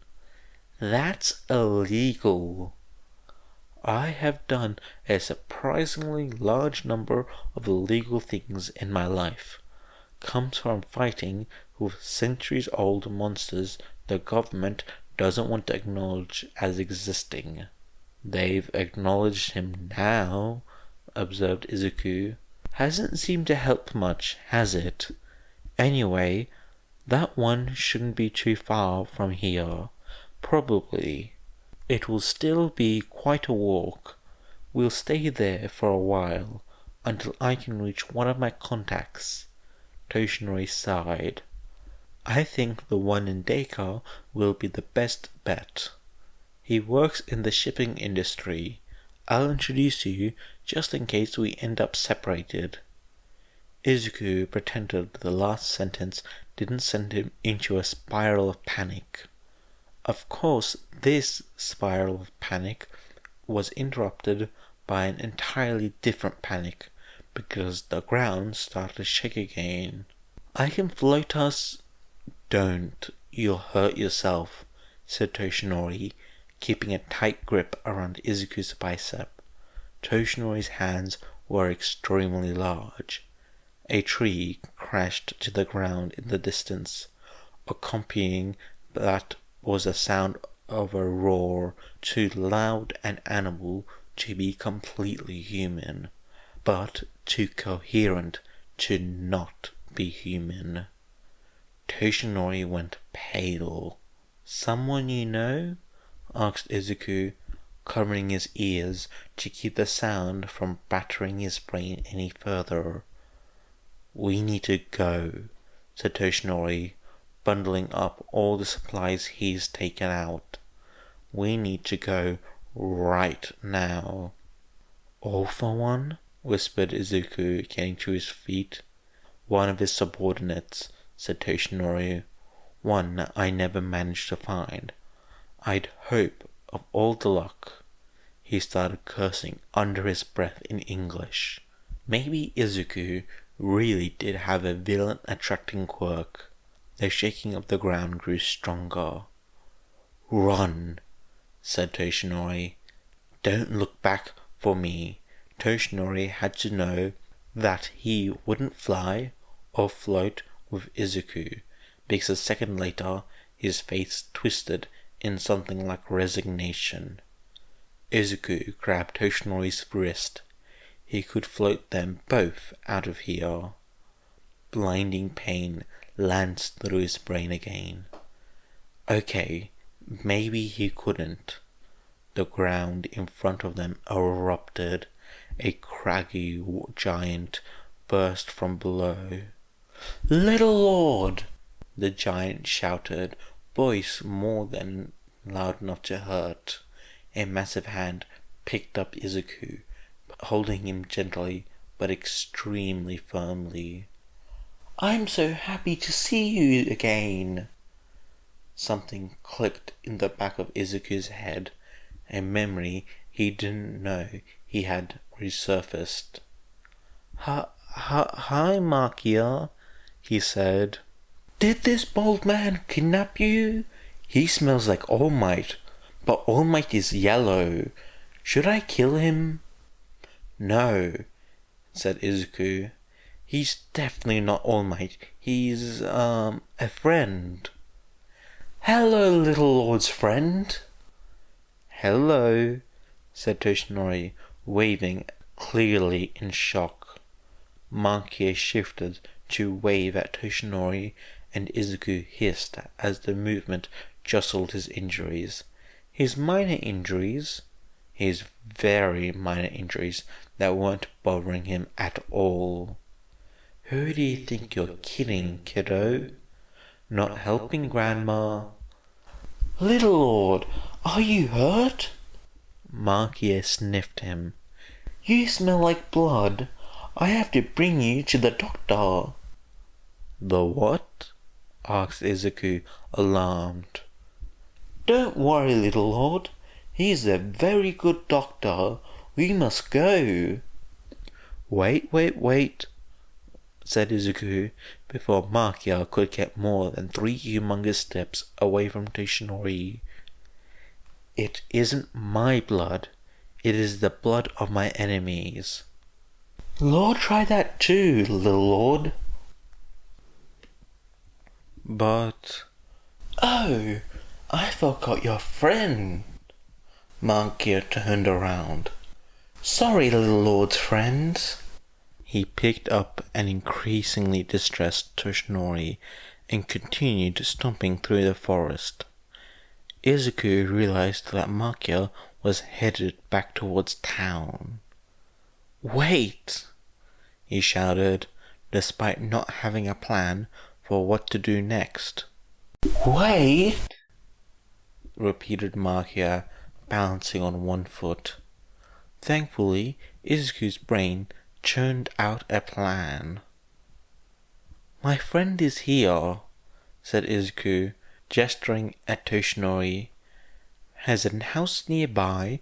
It would be better if we went there, and then the doctor came to us." Makia grinned, which was honestly an unsettling sight. "You're just like the Lord, little Lord, always making plans." He brought Izuku up to his face, close enough that Izuku could feel his oddly minty fresh breath, and bonked the top of his head with his nose. "Do you brush your teeth, or do you have a quirk for that?" asked Izuku, before he could think better of it. "Lord gave me a toothbrush quirk. He said he was tired of smelling my morning breath. I do not know why he said that, because it was night. But he gave this quirk to me. It was very generous of the Lord," said Makia, delighted. "How did you know?" Izuku decided not to go down the rabbit hole of his reasoning and shrugged. "Lucky guess?" Makia laughed. "Lord says that too sometimes. I'm very glad to see you, little Lord. I have missed my Lord very much, and you are just like him." 7 vaguely annoyed and insulted ghosts buzz in the back of Izuku's head. "I am also glad that you did not grow up to be as large as me. You would be so much harder to carry then." Apparently, Izuku was not the only one with a propensity for rabbit hole thoughts, because he could not imagine a scenario where it would be reasonable to expect him to grow to be as big as Makia. "So," Izuku said, "you'll take us to my friend's house?" "Yes, little lord. And then We'll call the doctor, and he'll take care of you." Izuku didn't think Makia meant to be ominous, and yet... "So," said Aizawa, surveying the man up and down, "you're the one that decided the best place for my student to develop an unstable, highly dangerous, and painful quirk was in the middle of a high adrenaline training exercise full of other students." "Hey," said the man, scratching the back of his head. "No one got hurt. When you've been dead for as long as I am, you start looking for entertainment wherever you can get it. Besides, you're the one that let the training exercise keep going." "According to your compatriot back there," Aizawa said, pointing a finger across his shoulder, "you haven't been dead at all." 5 jolted and ran his knuckles along his bandolier. "Yeah, forget that easily." It was great to know 5 was trash at lying. True, he'd been told up front that 6's explanation would be at least partially false, but still... Aizawa sighed. 5, who introduced himself as Lariat, or Banjo Dagiro, appeared to be a fairly typical hero of his era. Minimal hero costume repurposed from military gear, worn with just a bit of flair, indicating that the celebrity status of heroes probably hadn't fully set in. Ammunition for a sidearm, although the sidearm itself was well hidden, and the gun was bulky, but if Aizawa didn't miss his mark, those are stun rounds. Eye protection, but not head protection. Not that Aizawa would complain about that, considering... "Anyway, if you're all here, let's go." The man clapped his hands together, activated his quirk, and proceeded to fling Aizawa and his students through the air without warning. "Sorry about this," said 5, "but we don't have time for the whole history lesson, just the highlights." Brief battles flared to life around them as 5 dashed sideways along skyscraper walls and swung from building to building. "I always thought of myself as sort of Spider-Man, you know." "I don't know that hero, sir," shouted Ida over the whistling wind. "Pre-quirk book character," explained 5. "Most of them got censored after the first quirk boom. Didn't want to give anyone ideas, but by my time, with pro heroes scene starting up, they came back in a big way." 5 landed in front of a large convention center. This is where they held the first modern comic convention in Japan, or Modikomi-Con for short. "And we couldn't walk here because," asked Aizawa, suppressing an increasing urge to commit murder. "I thought my way was more fun," said 5. "Haven't you always wanted to travel like that?" Aizawa tugged on his scarf. "I do, frequently, under my own power." "Another Aizawa-sensei," decided Todoroki, quiet but decisive. That did it. Once this was over, he was expelling all the problem children and taking a vacation. The rat god could find a sub.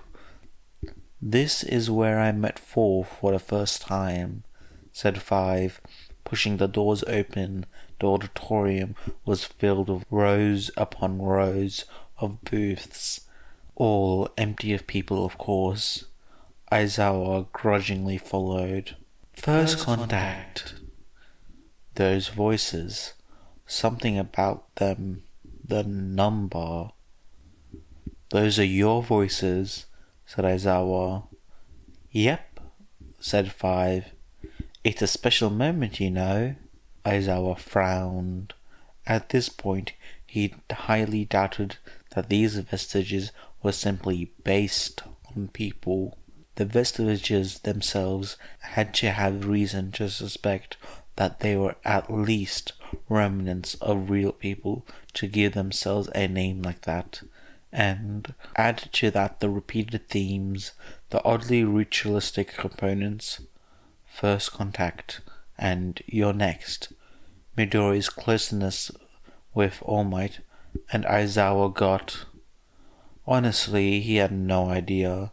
The fact that All Might was still alive tended to rule out the Midoriya's quirk is that he's haunted theory, which admittedly was rather flimsy to begin with. Perhaps it was the legacy-dependent quirk, reaching back from student to teacher. He would be skeptical.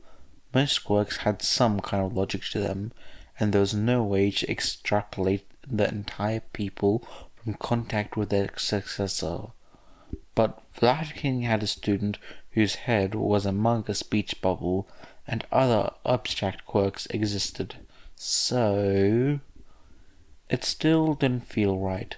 Surely Midoriya would have figured out his quirk before he was 14 in that case, unless All Might had to be involved for some reason.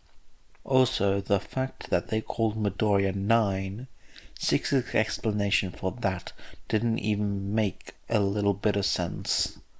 Not to even mention the hints that All for One was actually involved in this somehow. Banjo, said Aizawa, there is no truth in the Commission's accusations, is there? He would have asked 6, but logically 6 would be the best liar, if he was the one chosen to relay the message. Banjo de Guro seemed far less adept at deception. The world seemed to grey out a bit. Are you kidding me? What part? Asked 5, his eyebrows disappearing into his goggles. Yes, Sensei, there's no way Izuku... I'm not asking about Midoriya. I'm asking about you. How are you connected to All for One? 5 opened his mouth, lips drawing back to reveal his teeth. He looked unspeakably offended. You don't think we actually work for that bastard? Excuse me, sir, interrupted Ida after 5 had tacked on several rather foul epithets. There are minors present. Oops, said 5. Anyway, we do not work for All for One, he continued, failing to answer the question Aizawa asked of him. That isn't what he asked, said Todoroki. Alright, maybe Todoroki wasn't all bad. He was still on thin ice. Excuse me, is this a bad time? Aizawa nearly jumped out of his skin as a terrifyingly tall man in a hero costume appeared at the edge of his peripheral vision. He was taller than Yagi. Actually, wait. Aizawa's expert eyes roamed over the man's hero costume that was cosplay, not professionally done. The man standing there in Midoriya's head in front of 2 professional heroes wearing cosplay. It looked like it had been hand-sewn and inexpertly reinforced, even for vigilante standards. Somehow, in retrospect, this made Midoriya's choice to wear a costume his mother made for his first training session make much more sense. Of course, Midoriya would have someone as ridiculous as he was in his head. Of course, he would have several people as ridiculous as he was in his head. 4th, I presume? I prefer Shimura, actually. Oh, said Uraka. Are you related to Skyrunner? She is my adopted sister's descendant, said Shimura.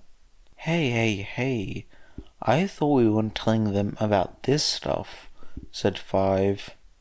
Shimura blinked. My apologies, he paused. However, considering the structure of my mental domain, it is likely they would have discovered my chosen name in short order. Who do you think he's based on? Asked Ida, leaning towards Todoroki. I can't put my finger on it, said Todoroki, but he does feel familiar. And why is that?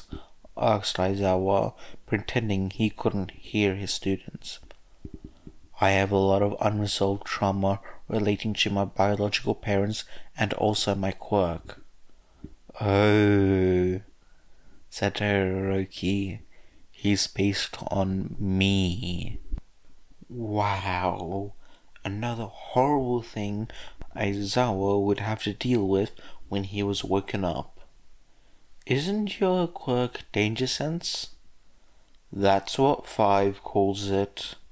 And there was something extremely disturbing about this tall, intimidating, eyebrowless man calling another muscular, intimidating adult man Chan. But I call it... Please don't, interjected 5. Super anxiety. Why? Cried 5. Danger sense is much better name. It's like Spidey sense, like Spider-Man. You like Spider-Man? Yes, said Shimura, but I am not Spider-Man. However, that does remind me. He turned his unblinking gaze to Todoroki. 9 has several plans for removing your father. I believe only half of them were workable, but it's the thought that counts. At least that's what Yagi-chan says. You mean All Might? Asked Aizawa. If his soul hadn't already left his body, it would be now prepared to do so. No, my wife. Yeah, don't think too hard about that, said 5.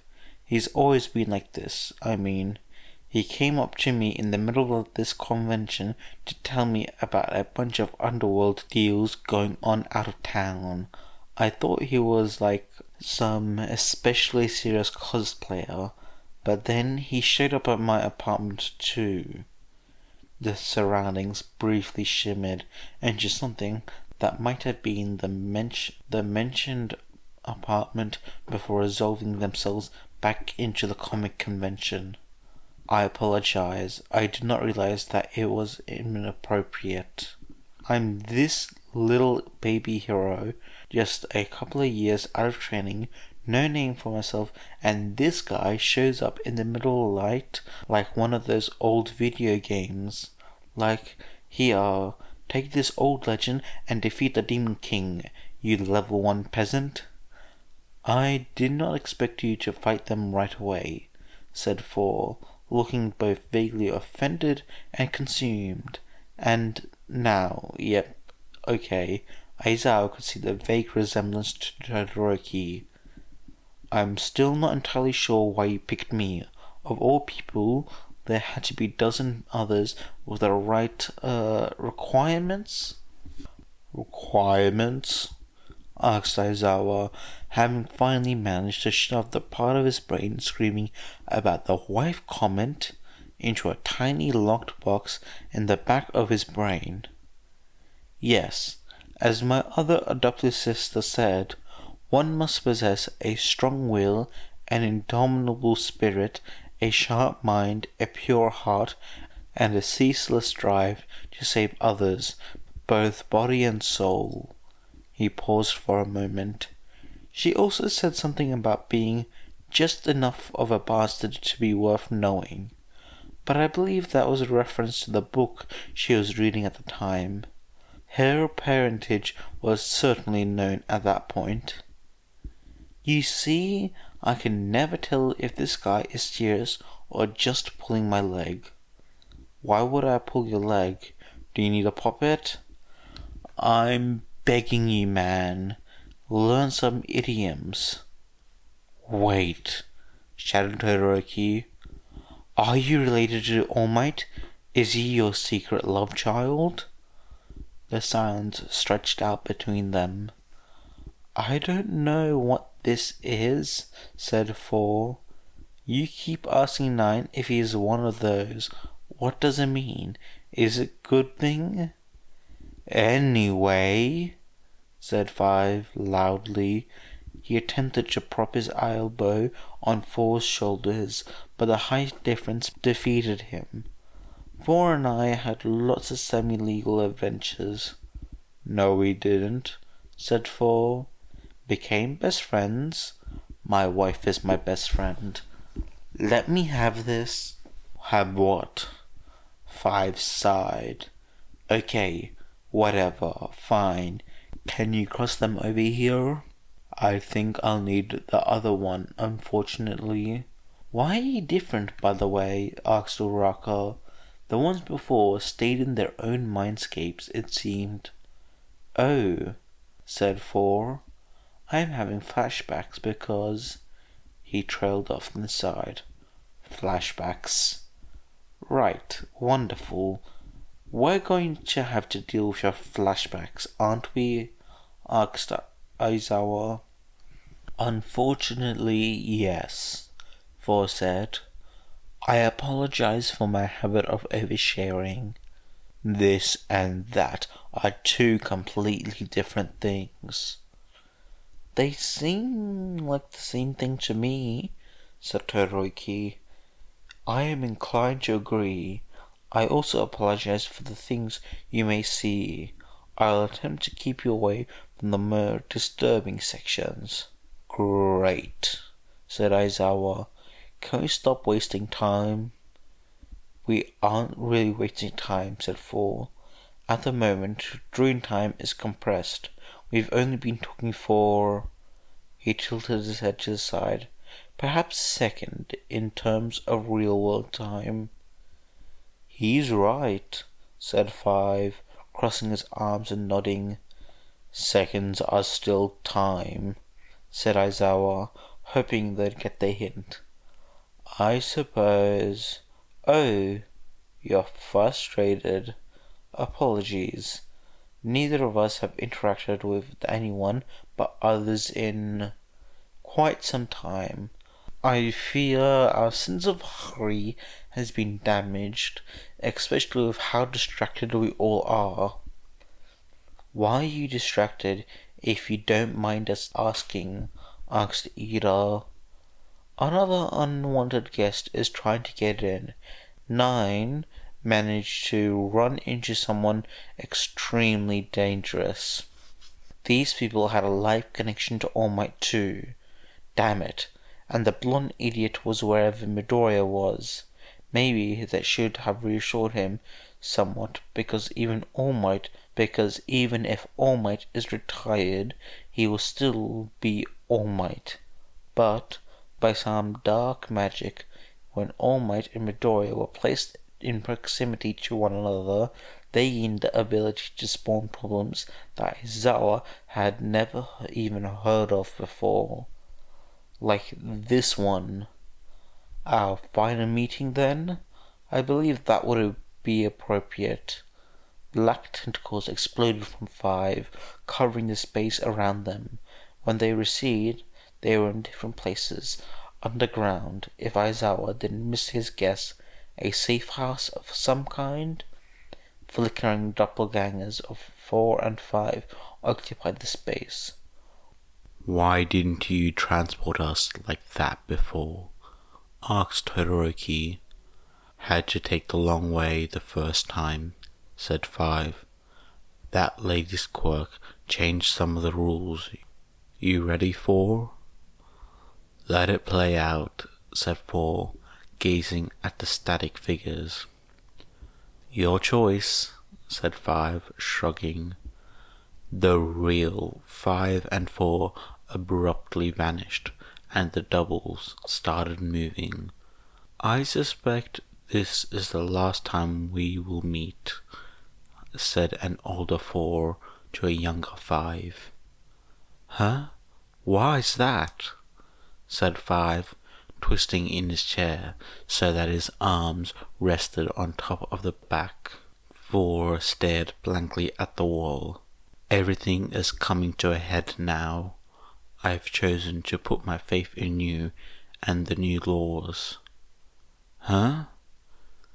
"The last push of the old era. My big sister would scold me for trusting you." "Dude, you're not making any sense." "My apologies." 4 turned to look more directly at 5. "The new quirk laws and the establishment of the Hero Commission are steps in the right direction, as evidenced by your existence." "Yeah, sure," said 5. "But what does that have to do with not seeing each other again?" "They're not enough," said 4. "Even now, certain existences cannot cry out for help. What do you do when you can't turn off your quirk?" "You're not going to go terrorist on me here, are you?" asked 5 nervously. "No, I just want you to be aware," said 4. He tilted his head to the side. "Whenever I go home now, there's a danger on the horizon, and I can't tell where it's coming from." "Is it him?" "No, I don't believe so." He sighed. "I suspect it's the Special Task Force, to be honest." "They were disbanded," said 5. "Any one of them that didn't get absorbed by the Hero Commission got let go, or what was the term? Discharged." "Perhaps you're right," replied 4. "Perhaps this is simply paranoia. I would certainly like it to be." "Look," said 5, "maybe I can help. You've never told me where you all live, and—" "Absolutely not. I am certain that he's still monitoring me to some extent. You do not want to be on his radar, Dagura-chan." "Dude, why do you call me that?" "You haven't told me to stop." 5 sighed. I get it. Just let me know if there's anything I can do. I'm a hero for a reason." 4 smiled faintly. "I know," he said. "After all, I chose you. Good luck, Daguro-chan. I think you'll be able to do it." He started walking away towards the door. "You too, old man, Soma." 4 stopped with his hand on the door. "I believe we will see each other again," continued 5. "Count on it." "In this life or the next," agreed 4. He opened the door.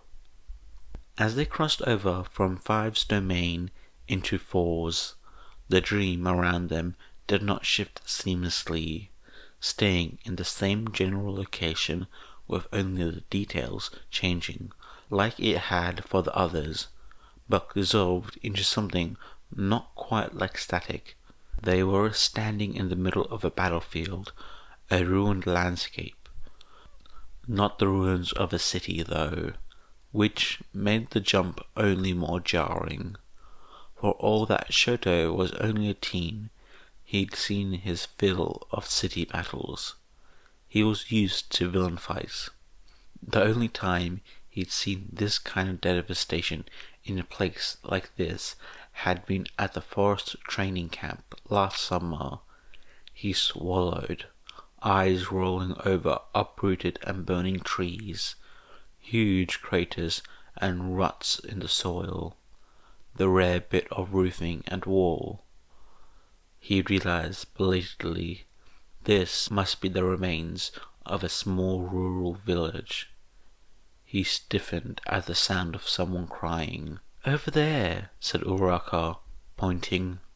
Shoto turned to see a tall, broad-shouldered man in a suit hunched over one of the corpses. His face was shrouded in smoke. As he watched, he realized he wasn't crying over a corpse. The other man was still breathing. His eyes were still open. It was hard to recognize Thor's face under all those injuries. He stepped forward, wondering if he should help, if he even could help. His hand passed through the man's shoulder with no resistance. "Shigaraki," said the uninjured man. "Shigaraki Hibiki, you foolish child." Shoto wasn't the only one to gasp. "That's not my name anymore," rasped the injured man. "For," Shoto realized now, "and they got away, didn't they? It's worth it." "What do you mean it is not your name? Of course it's your name. It's the one I gave you. The one you should have been born with. It is your name." "My name's..." the man on the ground panted. Shh, shh. Don't talk, Hibiki. "I'm sorry I snapped. Don't worry. Daddy's going to make this all better, son. A healing quirk..." "Names..." slurred the man. "Shimura Soma, you..." He took a deep, rattling breath. "You don't own me. I'm..." He made a sound that might have been a laugh. "Free." The scene began to go dark. Before the last of the light was gone, the uninjured man spoke again. "Shimura, was it?" he hissed, voice promising violence. Yagi Toshinori was having the most surreal experience of his entire life, considering this included that awful college party in America, the one where he learned that one for all did not mesh well with mushrooms. That was saying a lot. He was riding on the shoulders of a man who had tried to kill him on the behalf of his worst enemy multiple times, alongside his student and successor, who was being called Little Lord by the man carrying them. They were having an admittedly fascinating conversation about the man's quirks, multiple. One that Toshinori was only barely keeping up with. Two of them were being actively hunted by the government. That is, Toshinori, the retired professional hero, and Izuku, the licensed hero student, were on the run from the government. Not Gigantomachia, the mass-murdering minion of All for One, who, quite possibly, was the most evilest man alive, and also possibly Izuku's father, but no one wanted to think about that. Not to mention all the things going on in their minds. This level of connection to All for One was thrilling, but also incredibly strange. Oh, and they were going to one of Toshinori's safe houses with Gigantomachia. True, Toshinori hadn't been to this one in a while, but it was still a place that was supposed to be safe, hence safe house, and Gigantomachia was not safe.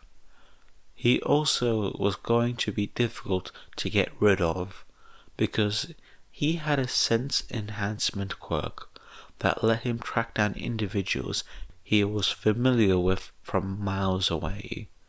Toshinori knew this, because Gigantomachia was currently happily telling Izuku all about it. Izuku reached over and patted on his shoulder. Ah, yes, this was only made more surreal by the fact that Toshinori could feel how much pain Izuku was in, but the boy barely showed it. It made him wonder how often Izuku was in pain and how Toshinori did not see. Izuku patted his shoulder again, this time in a way that suggests he really wanted a hug, but couldn't give him one because he was holding on to Gigantomachia and the logistics didn't hold out. Oh, and there was the safe house. Gigantomachia let them down a short distance from the building. He claimed not wanting to get too close to it because he had accidentally knocked down the building in the past, which Toshinori could easily believe. The building was in better repair than Toshinori had expected. After his long absence, he fished out the spare key from its hiding spot and opened the door. The back entry was full of people wearing black robes and skull masks, all of whom were scrubbing at bloodstains on the floor and walls. Izuku fixed him with a disappointed stare. "I thought you got rid of the cultists." Yes, he had thought so too. He had in fact worked quite hard to get rid of them. "You!" shouted the cultist, pointing. "You are with that filthy league of villains. You killed our brothers! Mutant lover!" "Run?" suggested Izuku. "Run," agreed Toshinori. Chapter 11. "Where are you going?" demanded Shigaraki, scratching his neck in agitation. Darby looked over lazily. "I got something to do in the town. Might as well avoid a second trip, right? You all go on back." "Aww, Darby, you're ditching us?" asked Toga. "Yup. See you back at base. Let me know if you manage to wear down the giant, K." "Wait, does that mean he has a way to get out past all these guys unnoticed?" "Pfft, that guy doesn't know anything. What are you talking about? You're gonna get us caught, Darby." Darby ignored twice, just giving the League of Villains a lazy wave over his shoulder, before making his way down off the rooftop via the fire escape. Yeah, he had a way out. More importantly, he had some curiosity to satisfy and chaos to sow. Time to bother a certain little birdie. Hawks was in the middle of directing the cleanup crew when he got a text from a contact labeled boyfriend. The person in question was not, in fact, his boyfriend. Why then did he have him labeled thusly? Because the person calling him was, in fact, the villain he was milking for information, and that did not fit well into a contact list, on top of being suspicious. Oh, and he lived in anticipation of the moment someone noticed the name of the contact and reported it to the press, causing his expensive commission-funded PR team to drown in delusional fangirls. It was the little things in life that made it worth living. In his opinion, they deserved it for making him go through with that frankly traumatic series of photoshoots right after he turned 18. Hawks considered ignoring the call. Today, to be honest, had sucked. He'd been informed the former number one hero had been kidnapped, ordered to hunt down a questionably innocent teenager, and lost a fight with said teenager. Adding pretend terrorism to that might just be the straw that broke the camel's back. Except people's lives depended on the intelligence he was collecting. He retreated to the shadows of a nearby alley and answered the phone. "I'm sort of busy right now," he said. "Yeah? Busy getting your teeth kicked in by All Might Jr.? Darby cackled. If you called me just to make fun of me, I'm hanging up. Do you really think I'm that petty? Yes, said Hawks. Oh, that burns, Chicken Wing. What if I told you I had a tip? Oh yeah? Asked Hawks. About what? Come on, you know you have to pay for it. Hawks covered the phone receiver while he sighed. What do you want? He asked, more composed. Just a ride out of town. Didn't think you guys would be this antsy today. Did the kid kick your heel over too? If Hawks had been religious, he'd be praying for patience. Just you, or are your friends here too? Asked Hawks as he tapped in a HeroNet request for everyone to be on the lookout for the League of Villains on his other phone. I can give everyone a ride.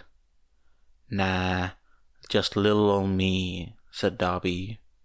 Yeah, Hawks hadn't expected Darby to own up to his crew being in town, even if they were. I'll see what I can do, said Hawks, texting the Hero Commission. Maybe they'd see fit to cut their losses so far as the spy gig went, and nope, they were approving his request regarding Darby. What about that tip? Here's half of it, said Darby. Get your guys to scrape some of the runt's blood off the sidewalk and run a DNA test on it. I hear he's related to someone interesting. Hawks closed his eyes. If Midoriya was related to All for One, it would be a metaphorical nail in the coffin for him. Having your life and future ruined because who your parents were. Hawks hadn't exactly experienced something like that, but he'd felt the fear of it for quite some time. Despite everything, he still wanted to be a hero. Thanks for the heads up, man. Where should I pick you up? You really should check in on your safe houses more often, said Izuku as Toshinori reapplied the bandages around his ankle. I know, I was busy, I'm sorry. I haven't exactly been helpful in all of this, have I? I would have been caught within the hour if you hadn't picked me up, said Izuku. But what now? We still have Daika, I suppose, said Toshinori. We just... He looked up at Gigantomachia, and Izuku followed his gaze with a wince. Yeah, that wasn't going to fly in any reasonably populous area. As he watched, Markia pulled a small box out from beneath his shirt. Izuku blinked. That was a two-way radio. Wait. Gigantomachia pressed a button, and the radio crackled to life. Doctor! Shouted Gigantomachia. I have found the Little Lord and his friend. What should I do? Izuku tensed. He and Toshinori should have realized Markia would have some way of communicating with the doctor. After all, he'd said something along the lines of call the doctor earlier. Sure, both Izuku and Toshinori were injured, exhausted, and distracted by events playing out inside their heads. But just because a mistake was understandable didn't mean it was forgivable or survivable. The radio crackled the static. No response. Izuku let out a sigh of relief as Markia repeatedly tried to raise the doctor on the other end of the line before breaking down in tears. Are you sure you shouldn't pull over, Dr. Tsubasa? Your phone is going off an awful lot. I've been getting a lot of prank calls lately, said Garaki, knuckles white around the steering wheel. "I'm sure it's nothing." He was, in fact, quite sure it wasn't nothing. But he couldn't take a call from the League of Villains or even Makia with Midoriya Izuku in the car. He checked his GPS. Yes, Makia was staying still, which probably meant that he had Midoriya Izuku. Hopefully, he had already disposed of All Might and could therefore devote his energy to keeping the Midoriyas from escaping and Midoriya Izuku from attempting to kill Garaki once they arrived. And no, he was moving again. Curse the creature. How hard could it be to keep one teenager in place? True, the teenager was the son of All for One and starting to grow into his terrifying legacy. But really, "Are you sure your friend will help us keep Izuku from being arrested?" asked Inko. She had been asking him some version of this question every few minutes since they got in the car. "Quite sure," said Garaki. He had been giving some version of this answer every few minutes since they got into the car. "Is he a lawyer of some kind?" The picture of Gigantomachia as a lawyer was so incongruous that Garaki flinched and nearly drove off the road. "No," he said, perfectly calmly, not at all freaking out over what All for One would do to him if he involved Inko in a car accident. He laughed nervously. Oh, he'd better hope the accident killed him. Goodness. "You have your driver's license, right?" asked Inko. "Yes," Garaki said. His phone started buzzing again. He ignored it in favor of checking the GPS again. Oh dear, he knew where Maki was going. This could be interesting. He glanced at Inko. Very interesting. At least he knew how to get there. "I'm just saying," said Izuku, who had been relieved far too early in the game. "I really don't get along with Shigaraki Tomura. I think we should probably not go anywhere near him. It's really a bad idea."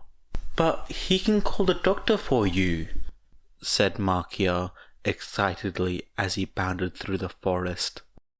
"Then you can be better, little lord, all fixed up." Again, that didn't make Izuku feel better. He squirmed against Makia's arm. None of the League of Villains were bad at sneaking.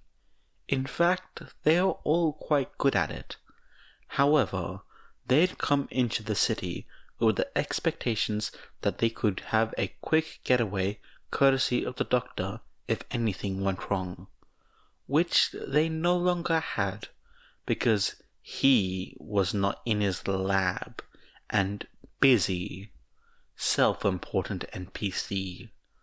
Until the Nomu got up and running, his whole point was to provide fast travel. Anyway, between being unexpectedly stranded and the stupidly huge number of heroes out looking for the cauliflower brat, aka Player 2, Tomura didn't have any proof he was actually Sensei's kid, and until then, they were going into this stealth mission with a serious handicap.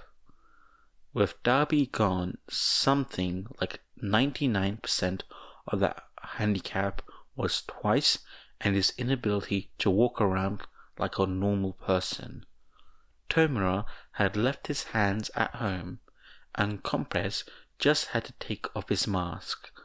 Toga would have the easiest time of it, Tomura could admit, because she just had to shank someone. "I hate to say it," said Mr. Compress, but I think our burnt friend might have had the right idea. Splitting up will give us better chances." "No way," whined Toga. "We've got to stick together, right, boss man?" She hugged Tomura's arm until he pushed her off with his knuckles. "There's a car down there with keys still in the ignitions," said Twice, pointing down into an alley. They all leaned over the side of the roof to look at the car. It was old-fashioned, antique even. Someone clearly put a lot of care into keeping it clean and running. The keys were, indeed, still in the ignition. "A sting?" suggested Mr. Compress uncertainly. "Nah, they don't use cars like that for stings in this city," said Tomura, revising his opinion on whether or not Twice was a handicap. "They use like sports cars. Who here can drive?" "I don't have my license," said Toga. "I was too young when I ran away from home." "I didn't ask who had a license. I asked who can drive." "I can drive badly. I can drive fine. Hardly ever crashed. Depends on what you mean by crash." Tomura scratched his neck. He wasn't touching that with a 10-foot pole. "Compress, tell me you can drive." "I've never learned how to use a stick shift." He pulled his bloody fingernails away from his neck. "Okay, here's the deal, Twice. If you crash us, I'll kill you." "Sure thing, boss," said Twice, saluting. "Not if I kill you first, jerk face." This was going to be a long drive. "We've got a new message from the HSPC," said the producer, sliding a piece of paper onto the presenter's desk. "Read that as soon as we come off the commercials, okay?" "Got it," said the presenter, putting her headphones back on. She read the notice. Members of the League of Villains have been sighted in Mustafu and are believed to be present in connection with the kidnapping of Yagi Toshinori, also known as All Might. Please exercise caution. The commission investigators had been waiting for at least half an hour before any of the UA staff even deigned to greet them. "It's about time," said Abe. "Sorry," said the teacher, waving. "You can't come in." "Excuse me?" "The campus is on lockdown because of what's happened at the testing center," explained the teacher. "We can't open the gates without Nez's authorizations, and he was called away to deal with an emergency." "What?" said Ito, dropping his cigarette and grinding it under his heel. "Seriously? This is the emergency. One of your own teachers got kidnapped. All Might got kidnapped. Don't you care?" The teacher snorted. Abe and Ito stared at him through the bars of the fence, taken aback. It's just, Midoriya's kidnapping Yagi. That's certainly an image, snickered the man. "Midoriya is trained in combat and has 3 dangerous quirks. All Might can't even use his one anymore." Yes, I'm not saying it's physically impossible, but... He started laughing. "Possible and likely are 2 different things. Excuse me, I never introduced myself. I'm Lunch Rush, and if you ever saw those 2 at lunchtime together, you'd have a very clear picture of why this whole situation is absurd." "Maybe you can show us the tapes then?" said Abe. "After you let us in." "No, sir. I'm afraid I can't. Even if I had access to them, there are students in those videos."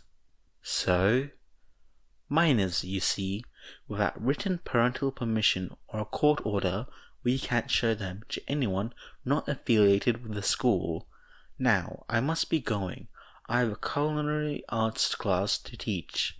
He was still chuckling as he walked away. Midoriya kidnapping Yagi. Oh, I knew I'd get a kick out of actually hearing someone say that seriously. "Wow," said Twice. "This car gets terrible mileage." "Are we gonna run out?" asked Toga. "That'll be exciting. I'll have to flag down some generous motorist to give us a lift." "Yes, not soon." Compress leaned forward from the back seat and started fiddling with the radio, barely staying on each channel long enough to tell if they were playing music or news. Tomura groaned and covered his face with his hand. He contemplated whether it was worth letting his pinky drop just to escape this. "League of Villains." Compressed stopped changing channels. "They've been saying it all along. I know it's hard to believe that UA could miss something like this, something like a traitor, but it's just facts. The League's presence in Mustafa confirms it. He kidnapped All Might for them. It seems awfully coincidental though, and the Commission isn't showing us any pictures. How do we know for sure the League is in the city?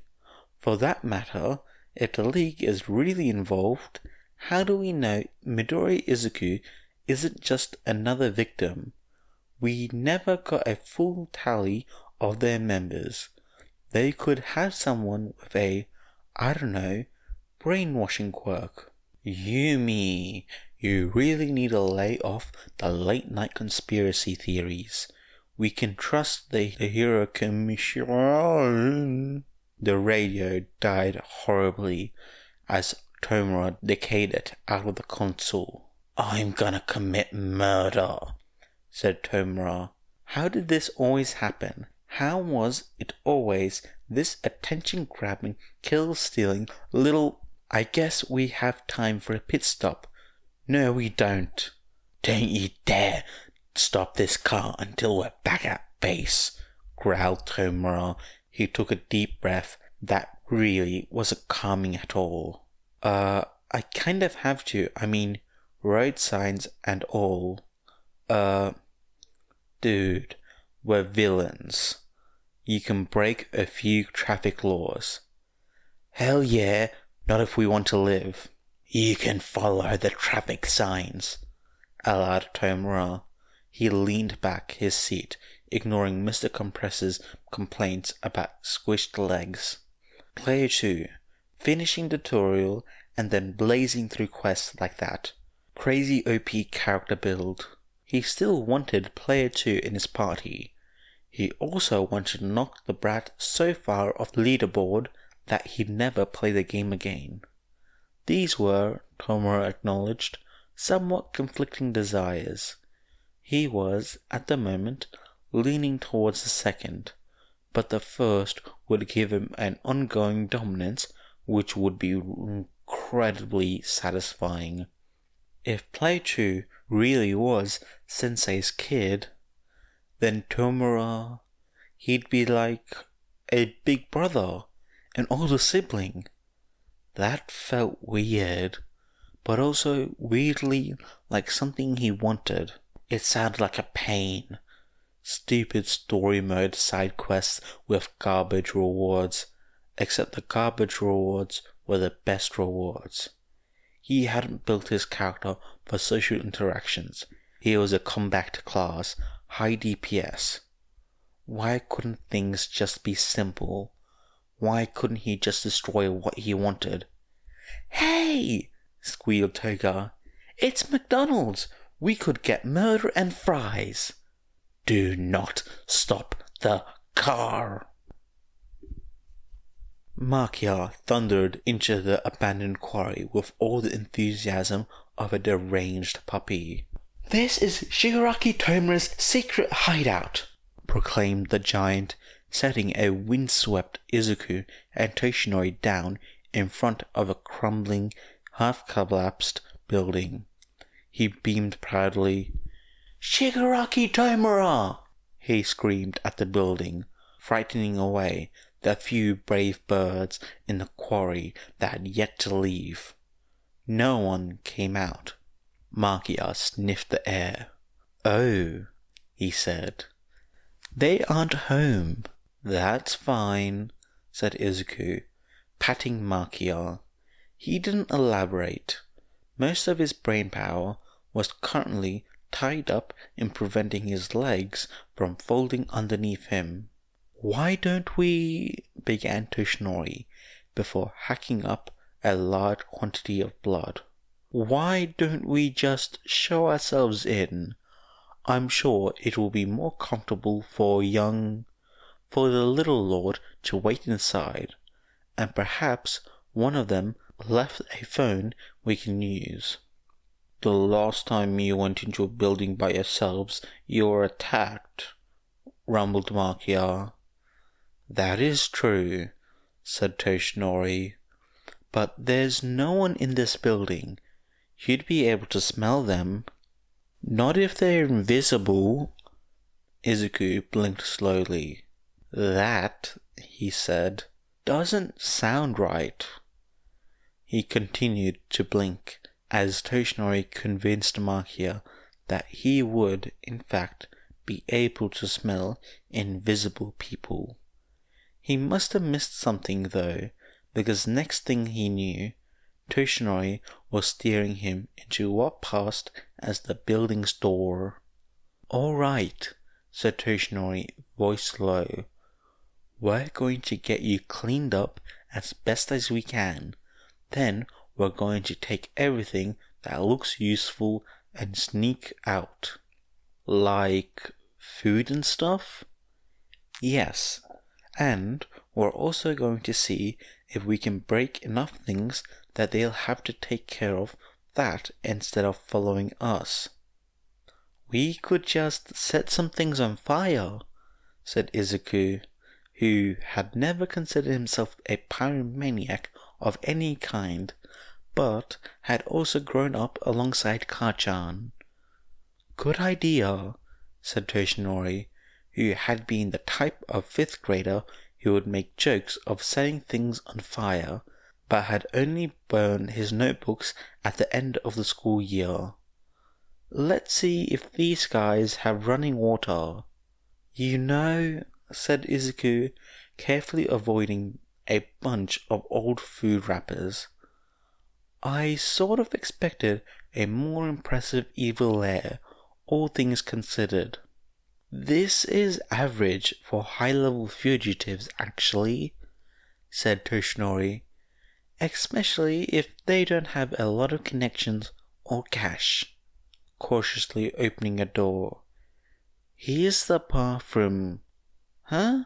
There were a lot of hair products in the bathroom. A lot. "It's like the candle's budget chart," snickered Six in the back of Izuku's head. "Help, I'm trying to balance my evil lair budget. This is what I've got so far. Electricity 100 yen, building 1,100 yen, furniture 200 yen, hairstyling products 9 million yen. Izuku wheezed. But seriously, why did they need this much hair stuff? Shigaraki hadn't ever even heard of personal grooming. Toga had her natural hair quirk. Compress didn't show his face or his hair. Spinner had a lizard mutation. Darby, it was Darby. Oh gosh, based on how most of the hair dye boxes were labeled for temporary use and quick removal. Was Darby just waiting for an opportune moment to dramatically reveal himself? Izuku wheezed again. "Are you alright, my boy?" asked Toshinori, confused. This is Darby's hair dye, said Izuku. I hadn't realized he dyed it. I want this hair dye, said Izuku. I suppose we can try to find the brand once we get to a supermarket, said Toshinori, confused. No, said Izuku, still gazing down at the box sitting next to the sink. I don't want to use this brand of hair dye. I want to use his hair dye. Oh, said Toshinori. This hair dye. Darby's hair dye. Yes, said Izuku. To be petty. Yes, confirmed Izuku again. It has been a long time since I was petty, said Toshinori. Glad-sensei's car? That was convenience, not pettiness. Well, said Izuku, picking up the box, we are sort of, villains now, since we fought Hawks. I am anyways. You're not a villain, protested Toshinori. I mean, from a legal standpoint, said Izuku, not a moral one. And, well, villains are petty, right? I do not believe pettiness is an exclusively villainous trait, my boy. In any case, I wasn't condemning you. He put his hands on his hips, looked up at the cracked and crumbling ceiling. If we had more time, we could set up some things that could really annoy them. More than stealing their food, their money, their clothes, and their hair dye before setting their house on fire, said Izuku. Toshinori scratched his head. Now that I think of it, probably not. But does this really qualify as a house? Hey, said Hawks. So, what about the other half of that tip? Huh? There isn't a second half. That was just to keep you from ditching me. Hawks had met villains who were civilized professionals. Why couldn't he be trying to infiltrate a society made up of those types, and not the one that included the raccoon currently filling his car? Technically the Commission's car, with the scent of smoke and charred flesh.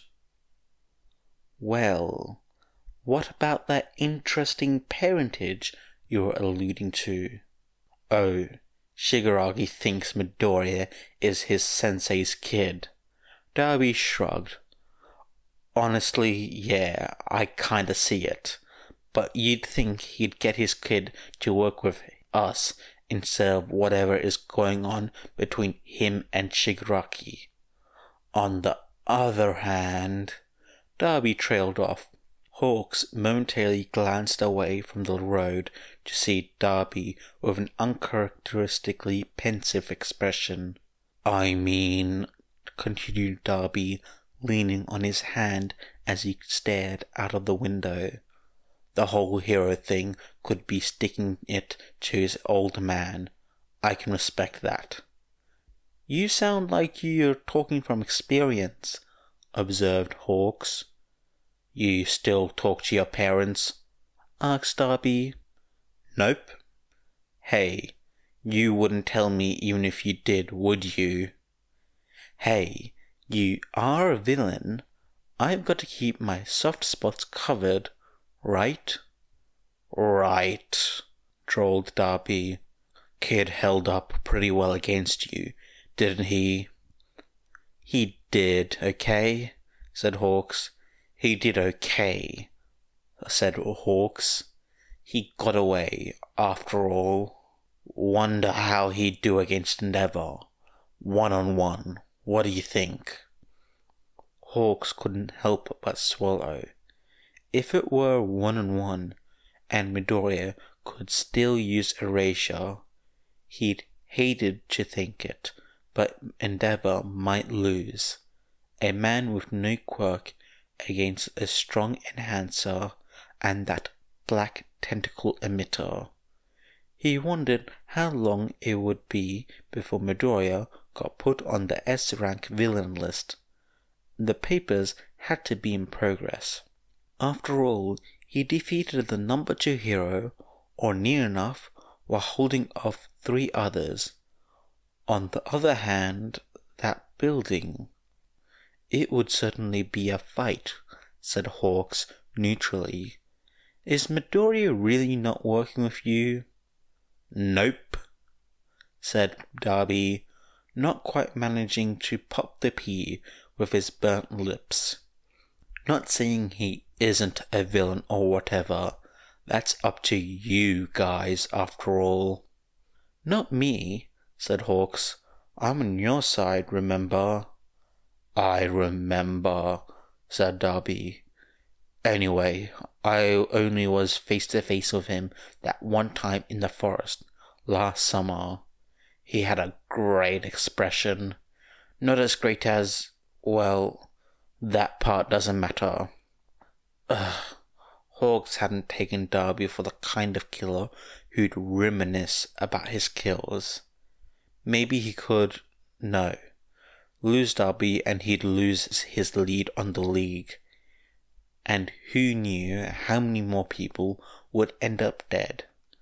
He just wished the Commission would give him backup on this. Someone who actually worked with infiltration.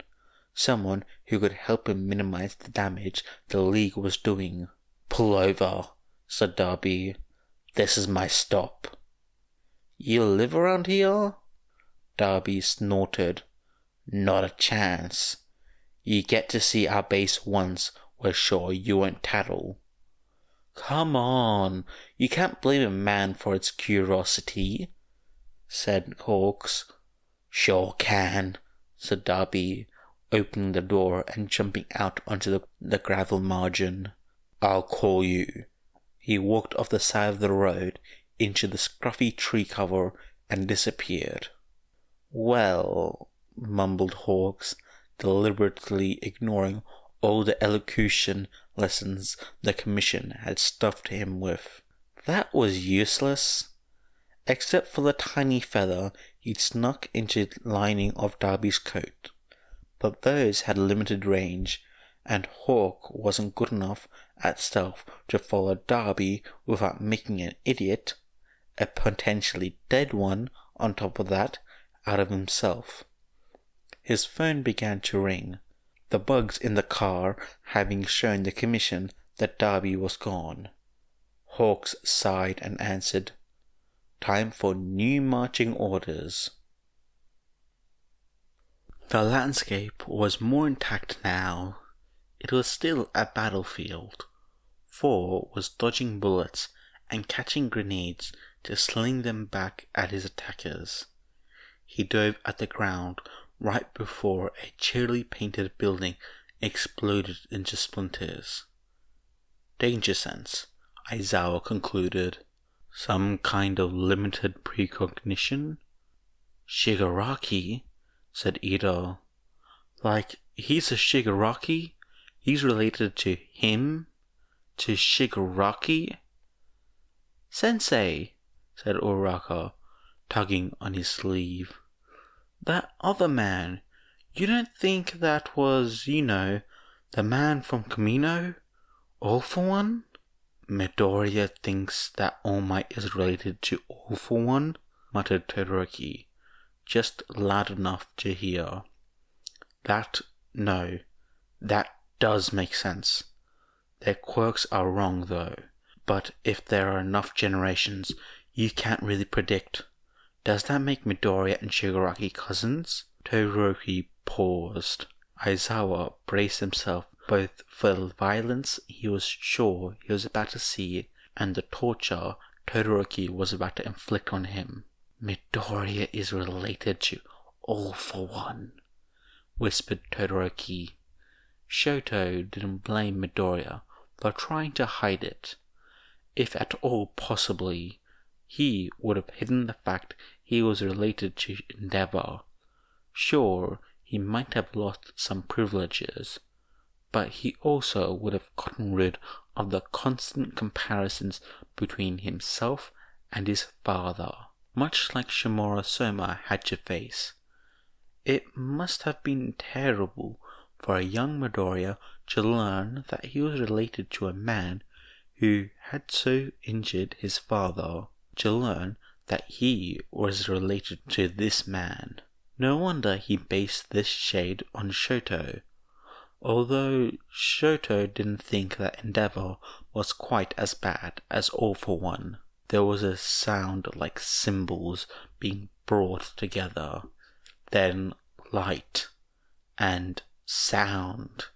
A group of soldiers who had been sneaking up on 4 were obliterated by a lightning strike that left behind fire and glassed soil. 4 got up and did sort of an awkward bunny hop away from the strike zone, blinking dazedly and covering his ears.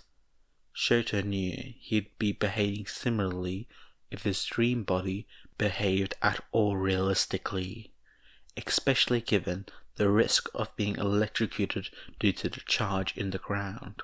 Or was that just for downed power lines and Kaminari? He didn't remember, and apparently neither did 4.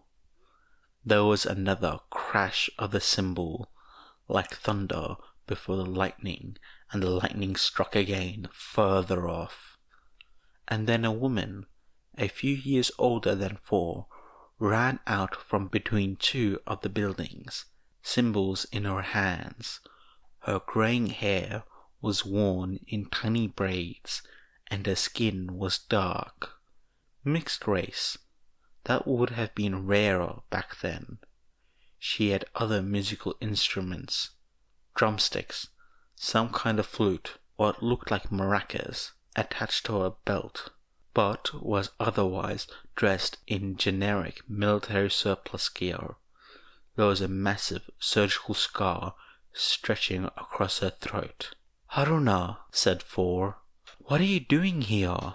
Haruna tucked one of her cymbals under her arm and began signing aggressively at 4. Yes, but your children, they need you." More signing. "I'm not being hypocritical." He gestured to the mark over his eye. "I'm dying anyway. You aren't." Her face twists, then twists again as she noticed more armed men approaching. She clapped her hands, metal soon into the palm, flashing before a slender bolt of lightning cracked across the sky. This is when Shoto realized who she is. He'd learned about her in art class, of all things. Thunderclap, one half of one of the first villain duos to be marked as S rank, active during the dawn of heroics. Her birth name was widely believed to be Harmony Trey, and she'd used the alias Mura, but records from back then, even for something that important, were sketchy, and criminals were never good at keeping paperwork up to date in the first place. Her quirk was a sound-based weather manipulation. No one knew what happened to her throat, but the public of the past had been grateful for it. She could cause lightning strikes with a clap. What could she do with her own voice? Something like 20% of early propaganda pieces for Hero Practice and Standards Commission had her and her partner on them, being defeated or held off by various newly licensed heroes. Neither of them had been caught. Was she 3? If so, Shoto could understand why 6 didn't want to say anything, although All for One was much more jarring and... Hold up. Thunderclap had been active over 100 years ago. If All for One was here too, then that meant that either Midoriya's subconscious was terrible at timelines, and so was Shoto's, because he just accepted all this without question until a split second ago, or All for One had an immortality quirk on top of all the other terrifying things he could do. The fact the second one was more plausible was unfair of reality. Shoto likes conspiracy theories, but his theories were, for the most part, well, not things that would keep him up at night for fear of nightmares. Except she didn't seem to see them at all, so maybe not. The rules in the dreamscape had appropriately a dreamlike consistency. That is to say, hardly any. "Please," said 4, "we don't need to die." Thunderclap looked like she was about to cry, but she nodded. 4 turned to face the rest of the small army bearing down on him. The house looked cozy, thought Tenya, sort of like that cabin his family had rented in the countryside a few years back. The lights were dim, but warm. The smell of food and spices permeated the air. Children and teens of various ages were draped over the furniture. In the kitchen, 4 adults sat around a table. 4, Thunderclap, a man who was entirely green, and a woman with hair so golden it glowed. As a middle schooler, Tenya had done a little research into discrimination against people with mutation quirks and vestigial or tendential mutations. It had branched off into research into quirk-based discrimination in general. If this scene was truly set near the dawn of heroics, the green and golden-haired woman would have risked being attacked just walking on the street in most cities. He looked back through the doorway at children in the other room. Both the yellow hair and the green curls were painfully familiar. Did Midoriya really think he was related to Thunderclap of all people? The idea was preposterous. Except, he was getting just as bad as Todoroki. Not to mention, even if Midoriya did have a terrorist in his family tree 100 years ago, it didn't change anything about Midoriya. Goodness, Tenya most likely had some less savory characters in his own family tree, even if he didn't know about them. 4 doubled over, clutching his head, interrupting the apparently light-hearted story the green man was telling. "They're coming," gasped 4. "They're coming. Go bags, phone tree, we have to—" "I'll get the kids," said the golden-haired woman. "Your body is shutting down," said a man in a doctor's coat. "These cracks, they aren't just on your skin. They're on your organs too. I can't find any reason for it. Maybe if we had access to genetic testing." He shook his head.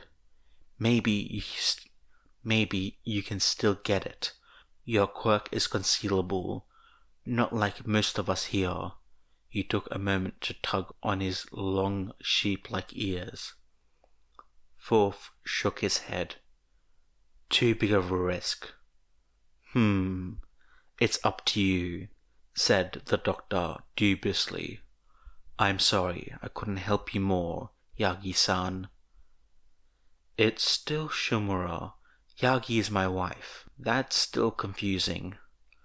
"The name change thing is Western," said 4, "and I picked Shimura for a reason." Aizawa steadied himself against the wall. The last 2 shifts had been disorienting. "Is there anything I can do?" asked the doctor. "Can you help me tell my wife?" 4 was screaming and holding his face. In front of him was a huge boulder, split in half.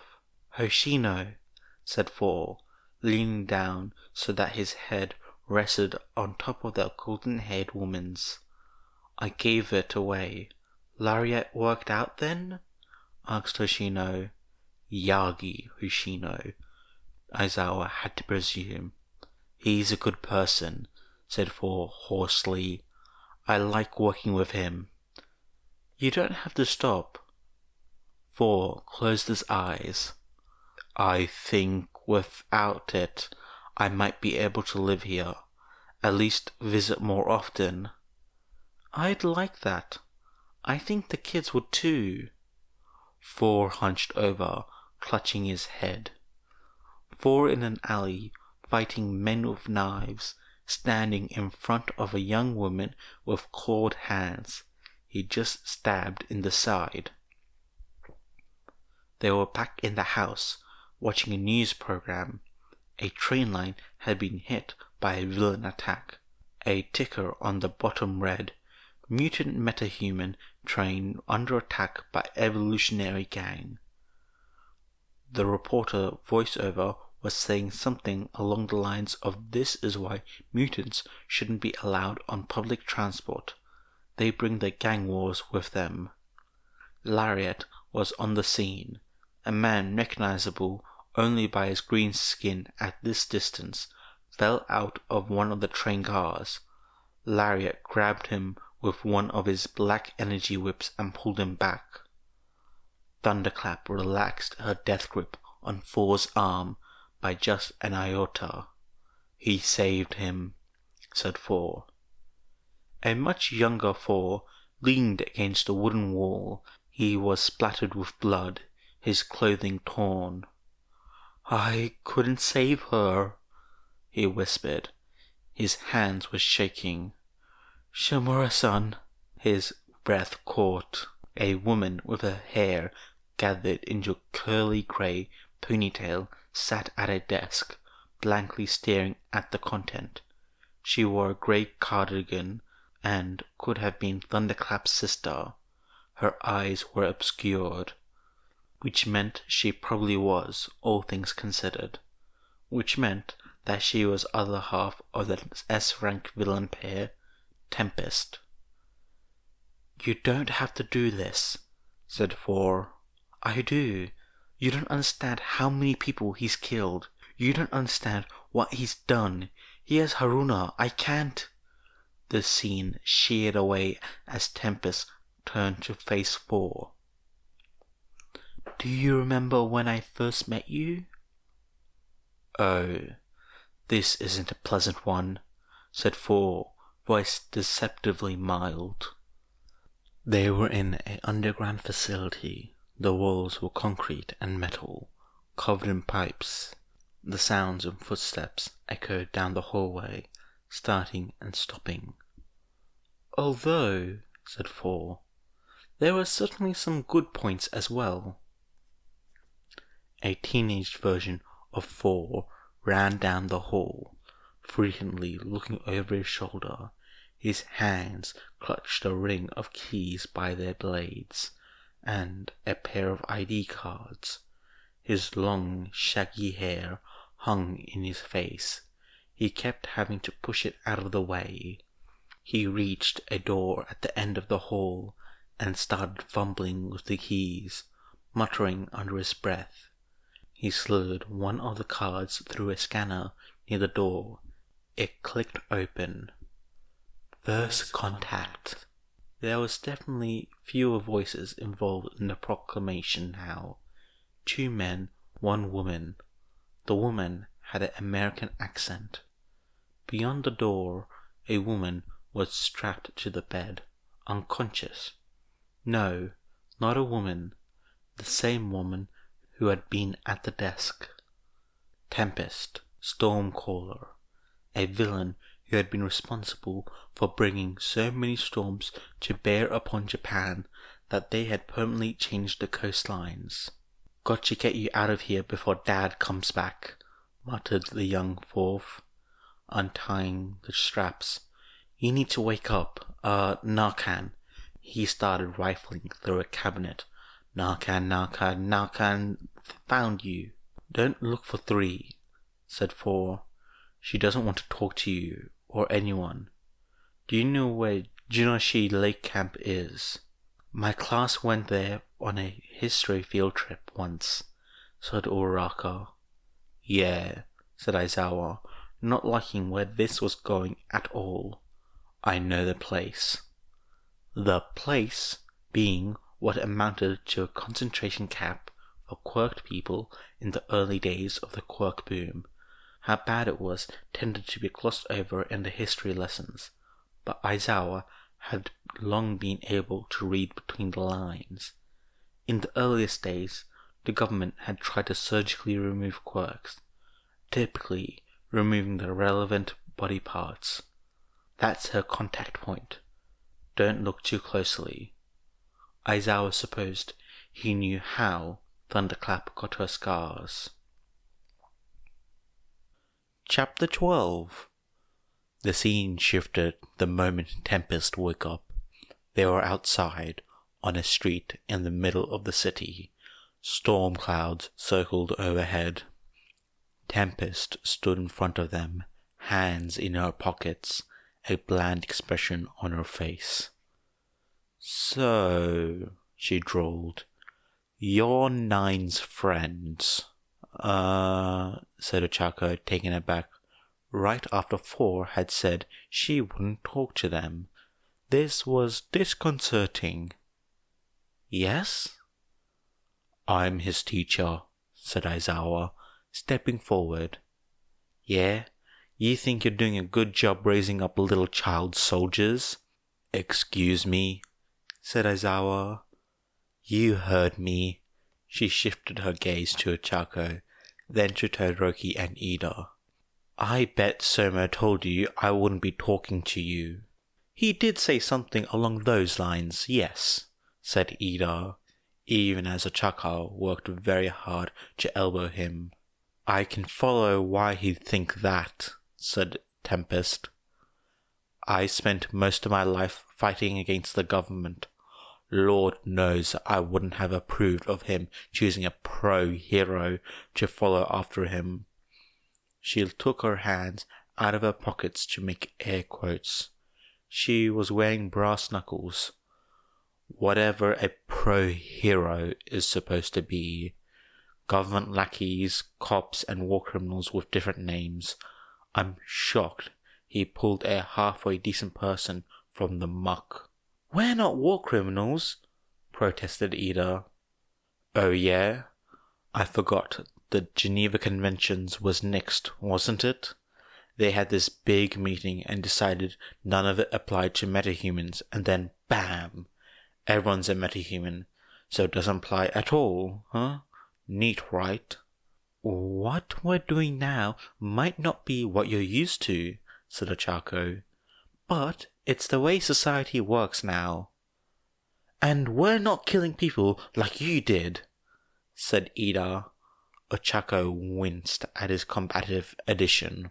I did what I had to get people out of those torture camps, said Tempest. People like my little sister. You know what they did to her?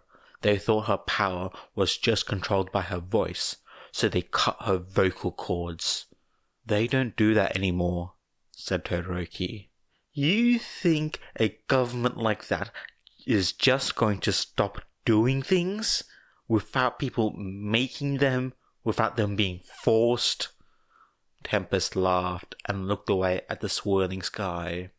Maybe you do, you're just kids after all, but tell me this. Do you think they didn't know exactly what was happening to your family, Todoroki Shoto? Aizawa cleared his throat. What's your point here? He asked. What do you want from us? Tempest looked back at Aizawa. The coldness in her brown eyes made Ochako shiver. We could have kept you out, she said. That Suzuki idiot too. But do you know why we didn't? Enlighten us, said Aizawa. Because the way we do it would cause irreparable brain damage. We know because we've done it before. I thought it was worth it, but the others didn't want to hurt Nine's friends. Are you implying that we aren't Midoriya's friends? Asked Todoroki, frowning. Tempest huffed and the winds whipped down the road, making Ochako cover her face. No, to be honest, I'm not completely sold on Nine either. He wanted to be part of the system so bad, and not to mention... She huffed again. At least he knows what it's like to be on the other side of the equation. You four, though, I don't owe you anything, and you're causing all these problems. What I want from you... Behind her, lightning snapped down from the sky. Is to prove to me you're worth it. Vlad, the police were able to find your car, said Paoloda, holding his hand over the receiver of the staff room telephone. Oh, thank goodness, said Vlad. I hate taking public transport. He paused. Did they find Yagi? Is he alright? No, they didn't find Yagi, answered Paoloda. Great, said Vlad. So ask them when I can pick it up. Why are you making that face? Did Yagi total it? I bet he did. Symbol of peace, my... No, interrupted Paoloda. Yagi didn't total it, or crash it. It was parked in an alley near the Mustafu Entertainment District, where Midoriya had that fight with Hawks, said Vlad, putting his head in his hands. It got wrecked by one of them, didn't it? No, said Paoloda. It was parked in an alley. They found it on security camera. It isn't there anymore. They took it? The League of Villains took it, answered Paoloda. You're joking. I wish I was. The bus felt empty with half the class missing. The remaining 1A students, plus Shinso, were all huddled together at the front, mooching off the teacher's mobile hotspot. Did my email go through yet, Gero? Asked Tsuyu, leaning over her seat to look at Denki's computer. Not yet, said Denki. I've got all the pictures you guys sent arranged, but I wish we had more video material. Ashido was the one of the most, he sighed. Ashido, Gossip Queen, when you wake up, I will apologize for all your comments about your hobbies. I have some videos on Midoriya, said Mineta. Trust us, Mineta. No one wants your videos, said Yarozu. Huh, why not? Tell us this. How many of your videos are actually of Midoriya and don't just have him incidentally in the background while you're trying to film girls? Said Yarozu. None of them, said Mineta, obviously not seeing why this was wrong. Why would I film Midoriya?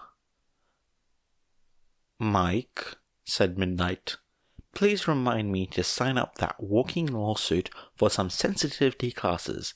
How did Eraser miss this? Unfortunately, Shoto is about as sexual as the average rock, so... replied Mike. Remind me to sign him up for some training too, then, replied Midnight. Will do.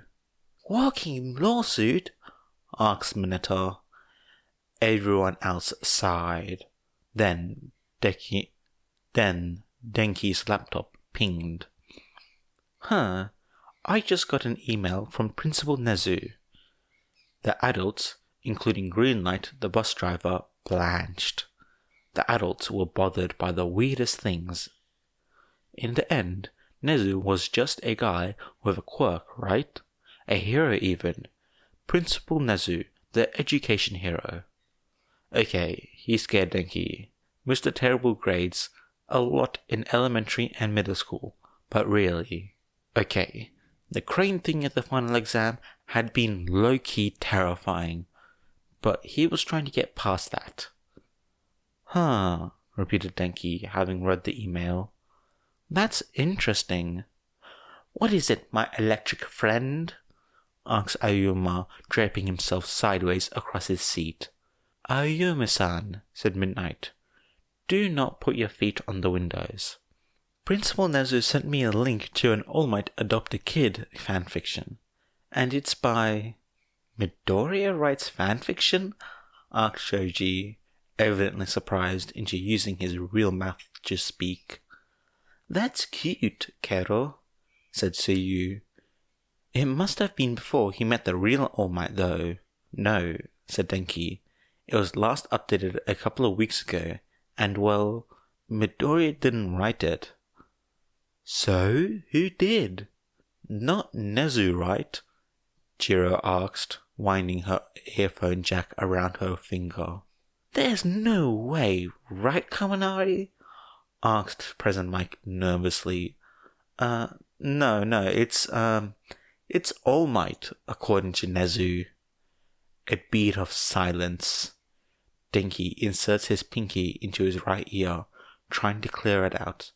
Man, if the Baku squad had been here rather than the quiet half of the class.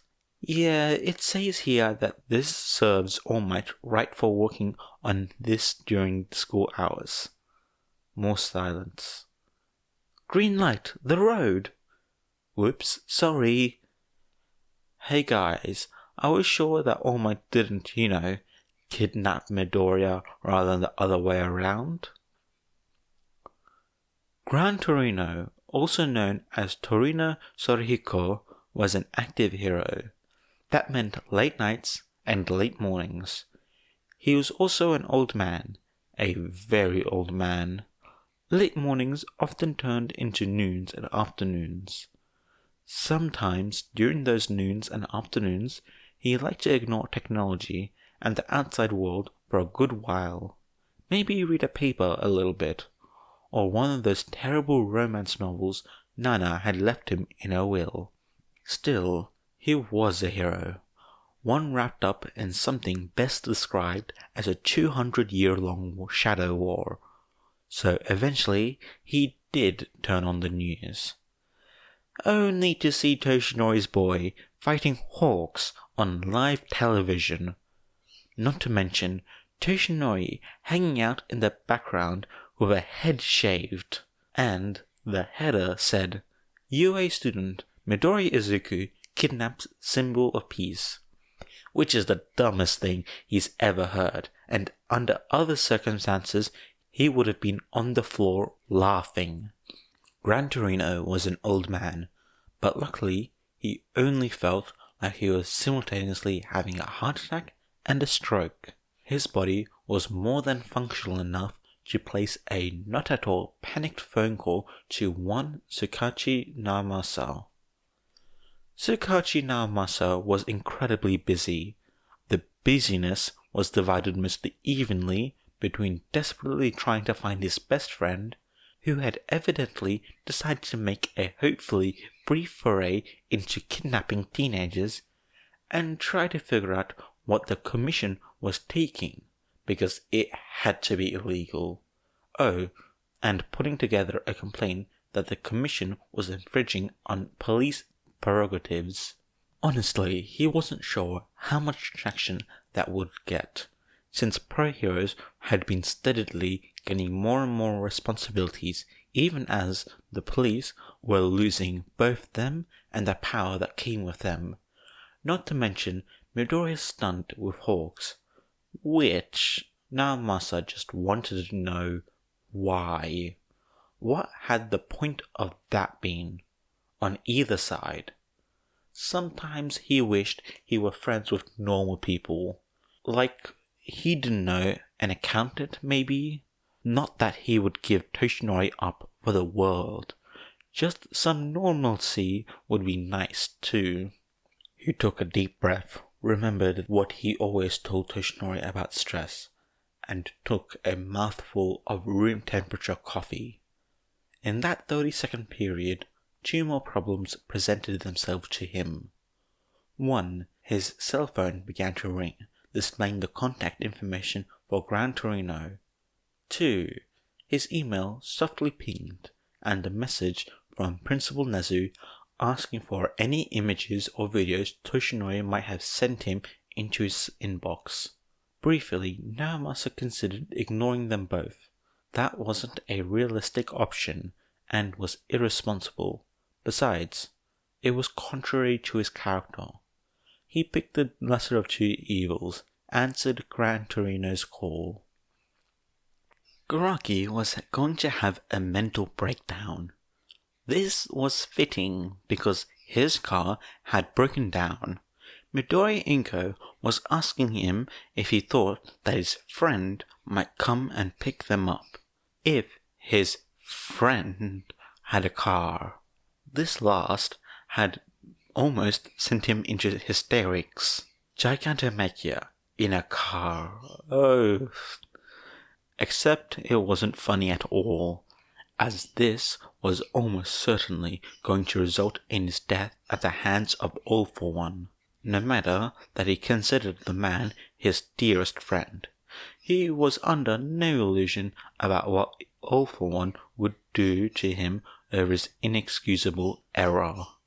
Perhaps he should cut his losses and get one of the remote-activated Nomu to come for them. Then, inexorably and inevitably, things managed to get even worse. "Stop the car!" "But you said not to..." "I know what I said. Stop the car!" Tomura twisted to see out the rear passenger window. Everybody else turned to follow his gaze, effectively blocking his view. "Get out of my way!" demanded Tomura. There was some awkward, half-hearted shuffling. "Does that look like anyone to you?" Tomura hissed. "Yeah, like the doctor," said Toga. "I've never seen him standing up, though," said Spinner dubiously. "It seems out of character." "I didn't know he owned a car," mused Compress, rubbing the bottom edge of his mask. "Not him," snapped Tomura. "The woman!" He pointed angrily at the rapidly approaching woman with green hair, narrowly avoiding dusting Mr. Compress's top hat. What about her?" asked Spinner. "Doesn't she look familiar to you?" replied Tomura. "To be honest, everyone without a mutation quirk looks kind of the same to me," answered Spinner. "Someone without face blindness?" "Oh, she looks like Izuku. Do you think that's his mum?" said Toga. The woman knocked on the window of the car, twice unhelpfully rolled it down. "Thank you so much for stopping. Oh." She took a step back. She apparently recognized them. Joy. He was going to unpack his feelings about this woman later. "Hey, Doc," rasped Tomura, annoyed. "What the hell have you been doing?" Said Garaki, finally stepping out from behind the car. "I didn't expect to see you here, Shigaraki Tomura." "Because you blew us off and stranded us in the middle of Mustafu?" "No," said Garaki, in a way that absolutely meant yes. "I knew you were resourceful enough to safely make it out of the city." "Oh yeah? Really? You?" Compress chose that moment to slam his face into the back of Tomura's head. Tomura steadied himself automatically on one of the car's upright, which cracked dangerously under his hand. He pulled back as if burned. When he looked up, the gremlin's mother was halfway to the tree line with... what was that in her hand? He looked back over his shoulder. That was Twice's goddamn mask. Compress, for some reason, was also missing his stupid mask, and covering his face like a dramatic weirdo he was. And Toga basically had hearts in her eyes. Spinner was being Spinner, and therefore 99% useless. He was lucky he was fun to play games with. Now, how'd you make her stop? Hey! He shouted. We have your son! This was a lie. As far as he knew, unless Darby had snatched him on his way back, it wasn't impossible, but he was a villain. The green-haired woman stopped and turned back, allowing Tomura a full view of her expression. He decided he regretted everything. Okay, said Izuku, multitasking by letting two pick the lock on the league safe. Considering Gigantomachia's ability to track by smell and the questionable running water, we can't just sneak out. He'll find us. So I think our best play is getting him to attack Shigaraki, and then, when they're both distracted, we run for it. Toshinori nodded and sighed. If only we had a giant jug of perfume, we could throw it at his face and disrupt his ability to smell us. I mean, I found a bunch of garbage a way back. That isn't perfume, but it does stink, replied Izuku. No, your plan is superior. We'd draw too much suspicion if we attacked him like that. Perfume could be written off. Yeah, I can see that, because perfume is a nice thing. Indeed. It isn't actually a very nice thing to have it all over you, said Izuku. No, agreed Toshinori, it isn't. The safe popped open. I won't ask you if you don't. Deal. But anyway, assuming we do get away, what then? Where do we go? And wow, the League of Villains is broke. I almost feel bad.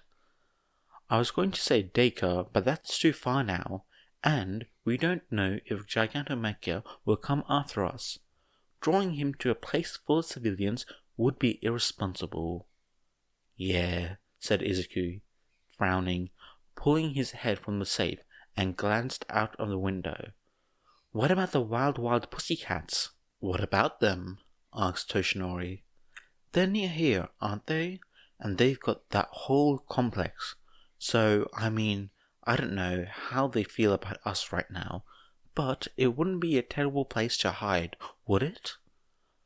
I'd hate to bring all of this down on them as well, said Toshinori. But, that being said, I don't believe they're actually there. They were taking some time off because of what happened to Ragdoll. That makes sense, said Izuku. Should we take the risk? I'm sure if we have a choice, my boy, we could try roughing it up, but that puts us in a very vulnerable position. And we can't stay here with the League? No, we can't. Okay, Izuku sighed, started to thumb through the League's collection of fake IDs, looking for something he could use. Wild pussycats it is. We've got to convince Makia to attack Shigaraki, and then we sneak out back while they're fighting. He shook his head.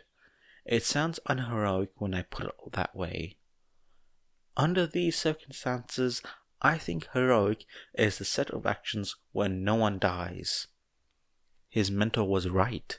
Izuku still felt weird about this, though the pettiness was completely different. Not to mention, he put the last fake IDs away and massaged his temples. They're doing something weird in there, he said. I'm going to check on them. I might be out of it. Don't worry, said Toshinori, patting Izuku's shoulder. I'll keep an eye on things out here. Perhaps all of this could have gone unsaid, what with their connection, but saying things out loud made them easier to organize. Hey! Shouted Izuku over the roaring wind. Stop that! Are you gonna fight me, Nine, all by yourself? No, said Izuku, somehow contriving to look down his nose at her despite the height difference, and the fact that Tempest was floating several meters in the air. I won't have to, because I have a secret weapon. Ochako could almost see Tempest roll her eyes. And, shouted Izuku, Do you seriously think I just wanted to be part of the system? Are you serious? I wanted to help people. People the system failed. It isn't like they're responsible for the system either. He waved his hand to indicate Ochako, Ida, Todoroki, and Aizawa. I'd argue about your hobo teacher. Is this your secret weapon? No. This is, Great Aunt Miranda. Tempest opened her mouth, then closed it again. The wind began to die down. I don't know what the point of that was. Neither do I. What's the point of this? The point is determining whether or not you have people you can rely on, or a bunch of backstabbers who'll hand you over to a government lab as soon as it's convenient. She stabbed a finger at Ochako. She's just in heroics for money. She pointed at Ida. He's only here because it's traditional for his family. She gestured at Todoroki with her other hand. He's doing it mostly out of spite. And who knows what your hobo teacher is doing this for? There is nothing wrong with any of that, protested Ochako. You must have your own motivations too. She does, shouted Izuku. Considering what they are, you have no room to be criticizing Ida. Besides, you don't even like me. This isn't about liking or disliking you. You're the... Tempest visibly cut herself off, then took a deep breath. She set herself down on the street. Knowing what we do now about certain things, a 14-year-old would not have been my first choice. Excuse me, we're all 16, said Ida. You're 16 now. It's... The fact of the matter is that you're children, naive children, replied the vestige. Oh my gosh, you're younger than I was when you... I was kidnapped and tortured. I know, but why are you taking it out on... by the government that you're trying to lick the boot off? Did you see what they did to Suzuki? Ochako felt like she was spectating a very passionate tennis match. If it means anything, said Aizawa, dragging himself out of the pile of rubble he'd been thrown into by the wind. I'm just trying to keep my kids alive as long as possible. Then expel them. Stop them from becoming literal child soldiers. I do, said Aizawa. He does, confirmed Ochako, who was well acquainted with Aizawa's reputation. He really does, said Todoroki. I used to see Tensei's group chat, and every time he expelled someone, Ida shivered. Said Todoroki. Is that why you're so insistent about rules? Of course not. Rules are important regardless of why so many students were expelled during the first month of school. So, why didn't you expel these ones? Gritted the vestige. If you honestly believe the problem child wouldn't have flung himself at the first villain he saw after that and dove straight into vigilantism, you don't know him very well. He sighed, standing, and brushed dust and pebbles out of his tracksuit. That goes for these three as well. They're insane, and it's not my fault. Isn't saving others what heroes do? Asked Izuku, walking closer to Tempest. Ochako wanted to run out and grab him, but this whole ordeal had just shown how useless that would be. No matter what, continued Izuku. Not no matter what. This is why I... She shook her head, sighing. Not no matter what. She leaned forward, her hands on her hips. Don't die. You do realize what will happen if you do die, right? I don't have to spell it out for you. No, said Izuku. Besides which, I'm not a hero. You saved people, protested Izuku. And, as your friends pointed out, I've killed too. I know, said Izuku, but you aren't a bad person. Lots of people killed during wars, said Ochako, going to stand by Izuku. And that's what you were fighting in, wasn't it? I mean, I don't know a lot about that time, but... You wouldn't. It's been over 100 years, said the vestige. Izuku nodded. This fight isn't doing anything though. None of us wants them here when the vault opens. The what? Asked Ida. The vault? Hopefully, said Izuku. You won't have to worry about that. The fight did do something though, said Tempest. What? Asked Izuku. For one, said Tempest, it made you think. For the other, her eyes flicked over Ochako and the others. Everyone you fight will have their own reasons. Remember that. As they walked down the streets, storms still brewed overhead. Ochako kept catching glimpses of children in the alleyways and cross streets. Who are they? She asked, unable to help herself. My sister and I, answered Tempest. Ochako, watching the back of the woman's head, saw her twitch slightly towards one of the alleys. About the time we were taken. Taken by who? Asked Todoroki. Tempest laughed. The sound was entirely humorless. That government you're so eager to serve. You've noticed, I hope, that my sister and I aren't completely Japanese? Yes, said Todoroki. I'm not blind after all. Todoroki, said Aizawa in a warning tone. Good for you. Our mother was Japanese, Dad was American. We went back and forth to see the family. Problem was, everyone on Mum's side had quirks. We didn't even realize it. The government tracked the weather disturbances to our movements and raided our family reunion. Never saw my parents again. Never saw anyone, for that matter, except my sister and my aunt, Dad's side, who tried to smuggle us out and got shot for it. We spent 4 years in that hell before Ryuji rescued us. You're more open about this than I would have expected, said Aizawa. Tempest sneered. Why wouldn't I be? I'm a terrorist, and people only become terrorists if they want to make a statement, which I did. Trust me when I say this, Nine. If the Hero Commission took you into custody, she spat the word out as if it was dirty, you'd be in the same boat. What do you think they do to all those high-profile criminals in Tartarus?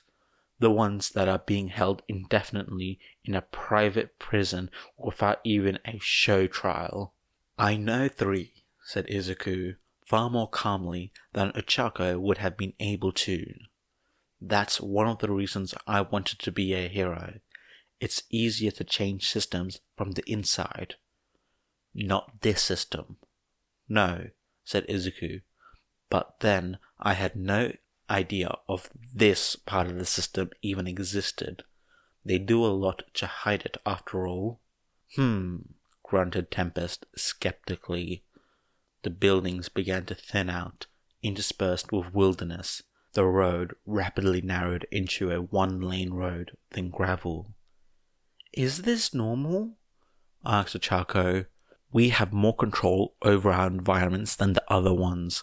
You've noticed that only 8 and 9 had multiple versions of themselves running around and being confusing. I didn't do that on purpose, said Izuku. Exactly. Any one of us could send an army of ourselves against you. Only those 2 don't have a choice about it. Amateurs. Shouldn't they have had the same amount of time as... started Ochako. She broke off as a series of concrete walls topped with barbed wires rose up in front of them, scraping at the surrounding trees, shedding clumps of dirt. The trees fell away, leaving a clear, barren space between the walls and the trees. Slightly beyond the structure, moonlight glinted at the surface of a lake. Well, welcome to Jinnoshi Lake Camp, kids. Tempest turned around, putting her hands on her lips. This is where I met Ryuji, and, she glanced up the wall, this is as far as I go. You aren't going to show us where to find Ryuji? Asked Aizawa. I promised myself I'd never go back there, She jerked her head over her shoulders. I'm not revisiting it for you. She started walking away. Have fun. Chapter 13. The car didn't seem more crowded, but it was. Spinner had the dubious honor and privilege of being in one of Mr. Compressor's marbles, along with the doctor. Midoriya Izuku sat in his recently vacated seat. She was, without a single doubt, the most dangerous person in the vehicle, mostly because she was completely insane. She had spent the first few minutes of driving detailing how she would blow up the car with a quirk and make sure that they knew she'd do it if she thought she had to.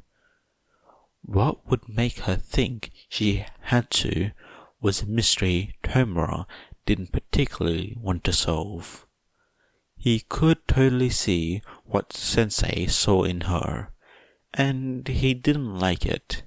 He wished he could go back to ignorance. This questline was insane. The whole game was going to wind up broken. Had he killed an essential NPC at some point? Eyeballs were small objects, so were most organs. Midoriya Izuku was someone Tomura could respect. Would Midoriya Izuku be like this? If Tomura had an actual conversation with him? Their conversation at the mall hadn't exactly been normal. Tomura would admit he'd been using his intimidation skill to move the conversation along. Of course, Midoriya had struck him with a two-dimensional All Might fanboy at that point.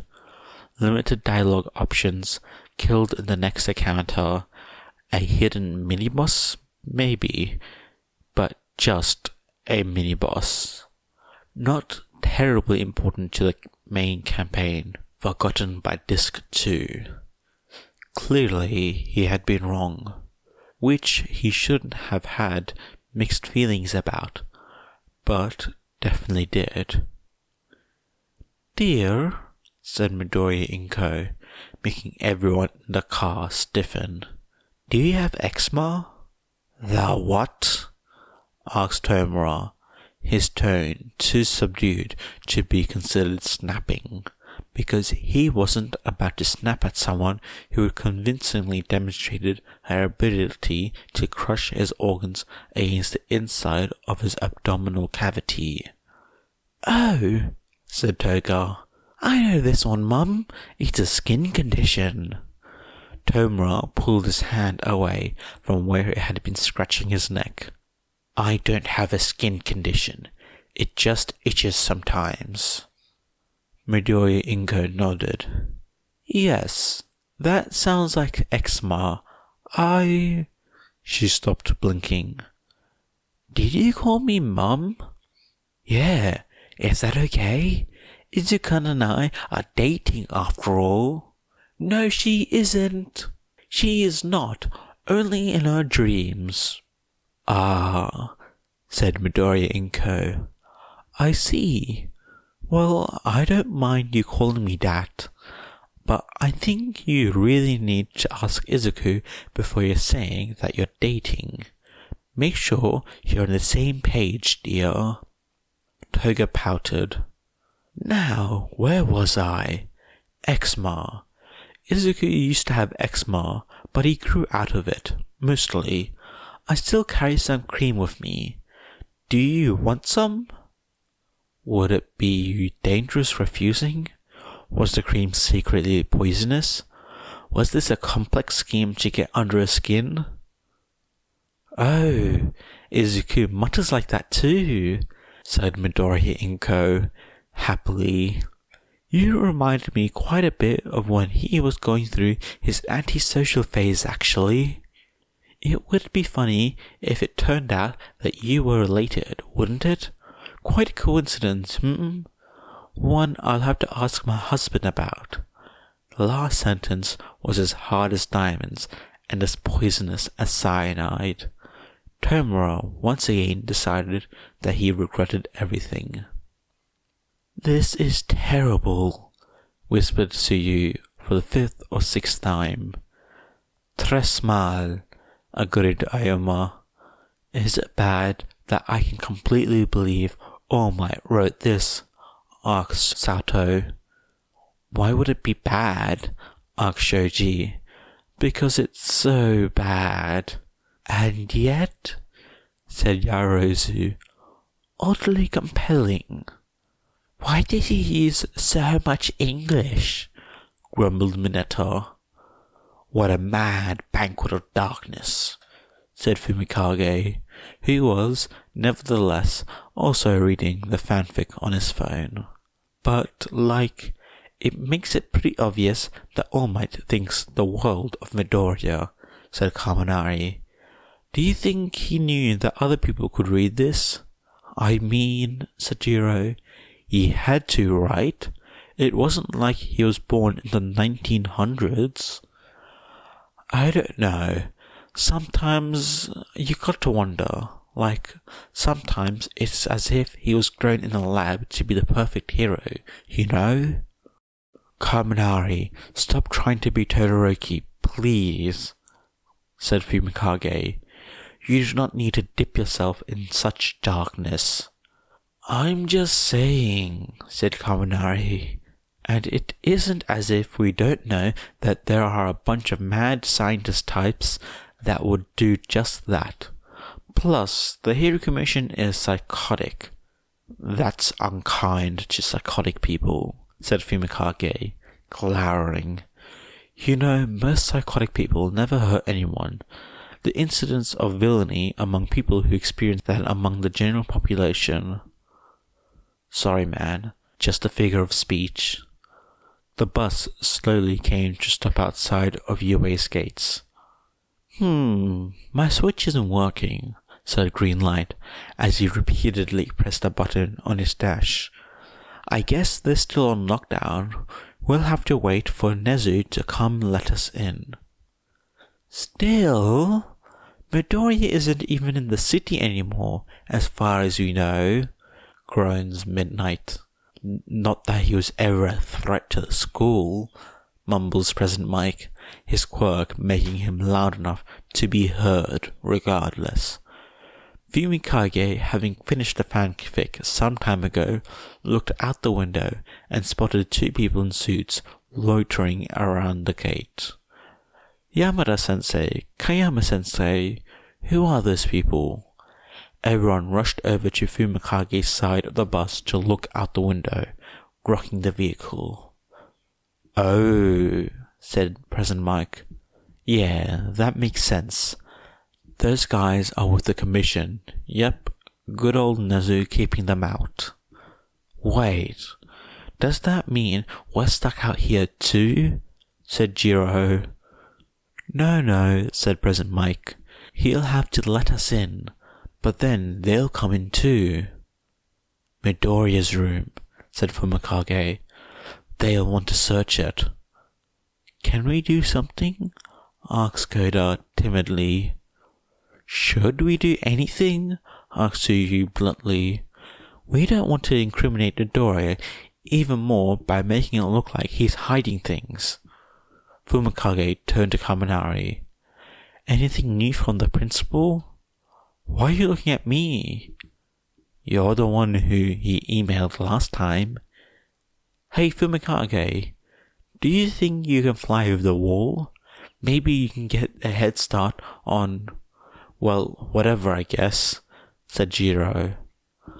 "I don't think we should do anything suspicious while they're watching," reiterated Tsuyu. "Yeah, plus, we really revamped campus security, and this is Nezu's we're talking about." "The Rat God," someone whispered reverently.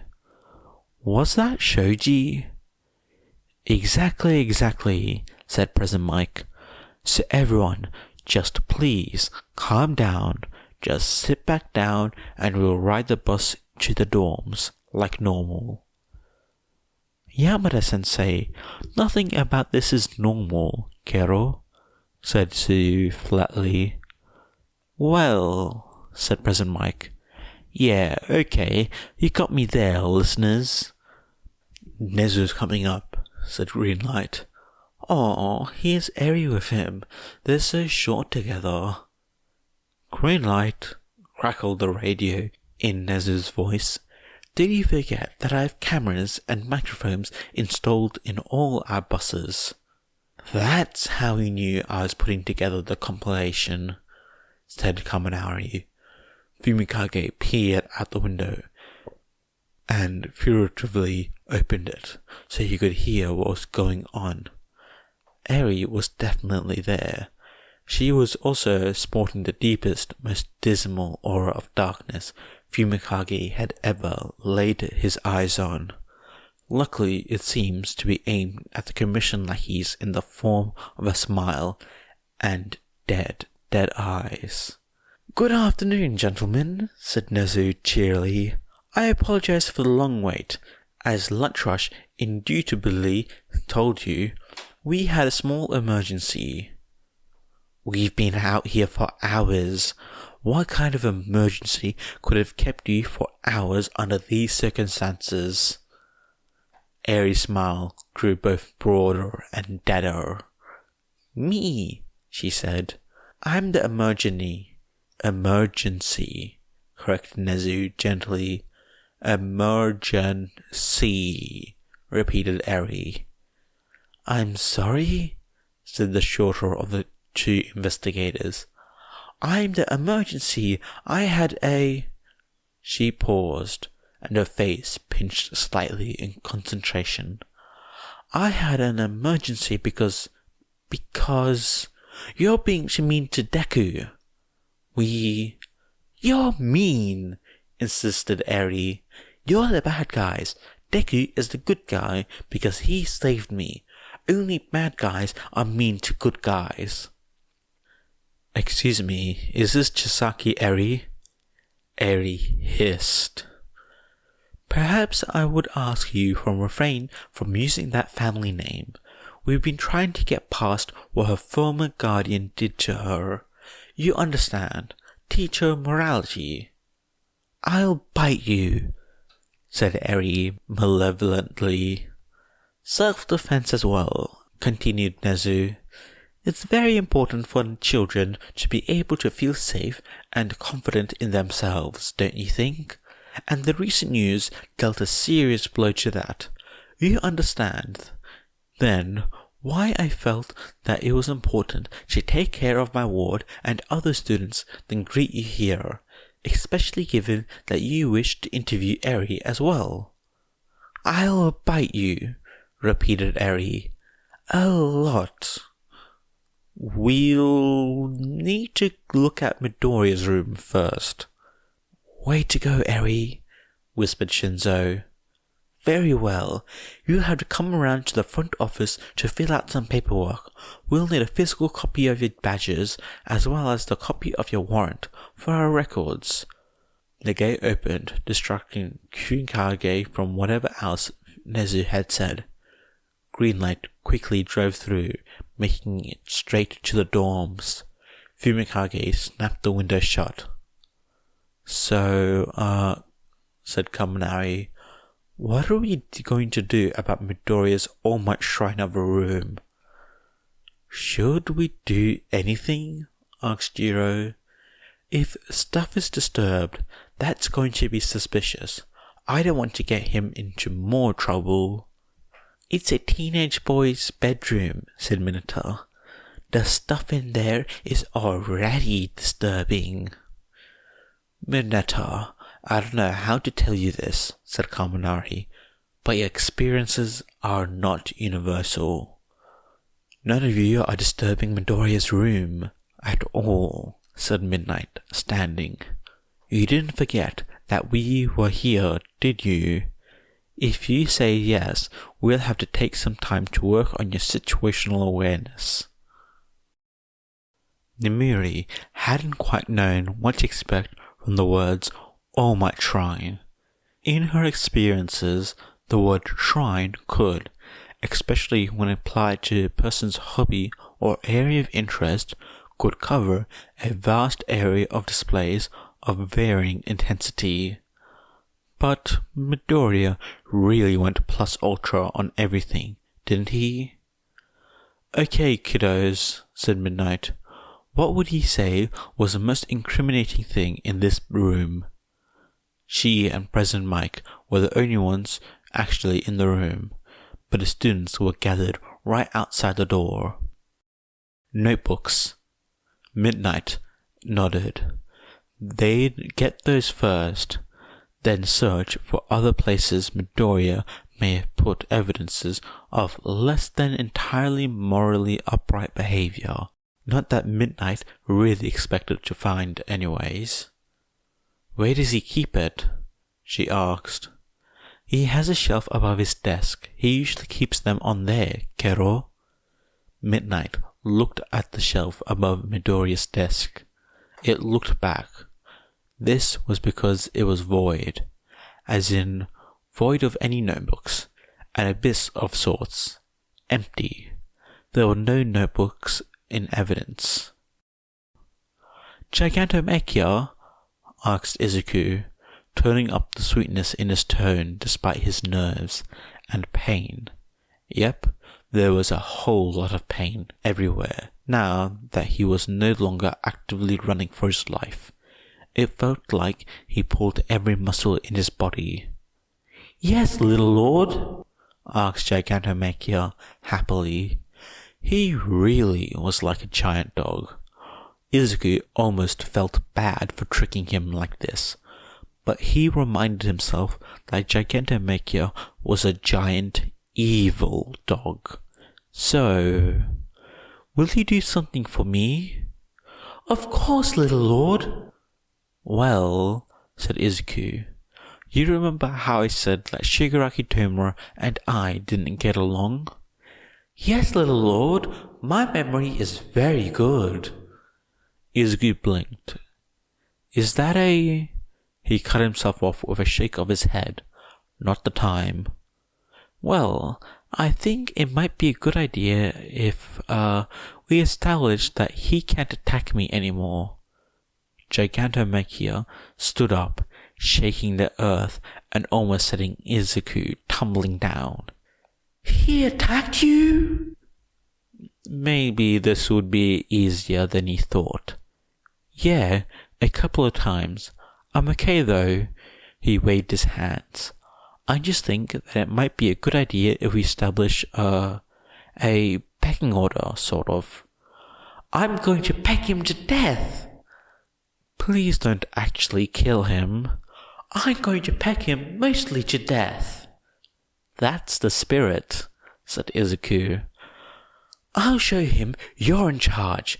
You're much better than he is, much more like Lord." Wow, that was certainly a statement that Izuku was going to try his best to forget forever. "Right, so if you see him, do that," said Izuku, nodding. "Of course, little lord." "And this is just a reminder, but don't go into towns." "I will remember." "Great," said Izuku. "I'm going to go back in and, he couldn't say plot my escape with Toshinori. Rest," he settled on. "Oh," Gigantomachia crouched down, his voice suddenly whisper-soft, assuming rocks could be described as whispering. "Sleep well, little lord." "Thank you," said Izuku, beating a hasty retreat. "Stop the car!" But he said, "Just stop the car twice." There was a not at all hidden or else in those words. Twice once again, "Stop the car." "Oh my," said Midoriya Izuku, leaning forward. "That man up there looks remarkably like the sitter Hisashi hired for Izuku." "Oh God," said Tomura, dragging his hands down the side of his face in lieu of looking out the window. "We aren't prepared for this level." Midoriya Izuku suddenly disappeared. Tomura made a noise in the back of his throat that wasn't at all a scream. Mr. Compress raised his hands defensively. I thought it would be best to marble her while she was distracted. We want her to get injured. Wow! Way to go, Mr. Compress, said Toga, giving the other villain a hug. Good thinking. Yeah, agreed Twice. Now she can't hurt us, but she sure can when we let her out. Which is why, I suppose, we bring her to Jiren at the first feasible opportunity. Between him and the doctor, I'm sure they can make arrangements for her that we need not to be involved in, and I will make sure we are all far away when we let her out. There was a series of sighs of relief.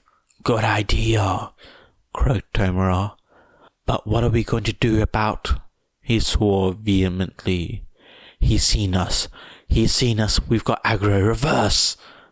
Is that Vlad Sensei's car? Unfortunately, said Toshinori, I think it is. Oh dear, the man's one to hold a grudge. I think I'll have a new nemesis by the end of this. Today had been a very annoying day in general for Vlad King, but for some reason his sense of annoyance suddenly doubled. This made his hand clench and thereby tear a piece of paper he was holding. Scratch that, his sense of annoyance had tripled. Yagi, he muttered, I'm going to sue you so much. What was that? Asked Hound Dog, looking away from the video feed displaying Eri-chan scaring the Hero Commission agents in her undeniably cute way. Nothing, muttered Vlad. All for One paused in his assault on the vault door. He couldn't help but feel like someone, somewhere, had just said something unusually aggravating. Oh well, he had other things to worry about. Ah, said Toshinori as one of Gigantomachia's fists tore off the bumper of a rapidly reversing car. He continued as Shigaraki climbed out on the hood, grinning. I think we should go now. Izuku nodded. They could only hope to get far away enough for Gigantomachia to be unable to hunt them down. If they ran into any other problems... Darby paused as he heard quite a lot of noise from up ahead and rolled his eyes, ignoring how the movements pulled at his staples. The idiots had already started fighting Gigantomachia. Well, he didn't want any part of that. He changed directions. Hanging out in the woods it was then. It was good for him. Fresh, cold air, sunshine, readily available reminders of why he hates his father. Nature was great.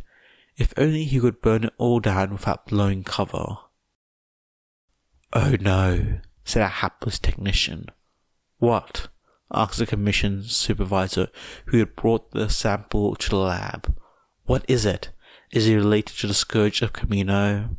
Well, squeaked the woman, her mousy ears twitching. Yes, but I ran him through a few other databases as well, and... She trailed off. Well, the number of cross-references in the hero database is staggering, but of course, if he's related to them and to the others, well... The commission supervisor grabbed the edge of a monitor and twisted it around to face him. She watched the blood drain from his face and refrained from calling him out on his rudeness. Why, he asked, didn't they run the Scourge of Camino's DNA through these databases? I guess they didn't think it was necessary? Excuse me, he said. I have a few calls to make. You want us to attack the League of Villains now? Asked Hawks, frowning.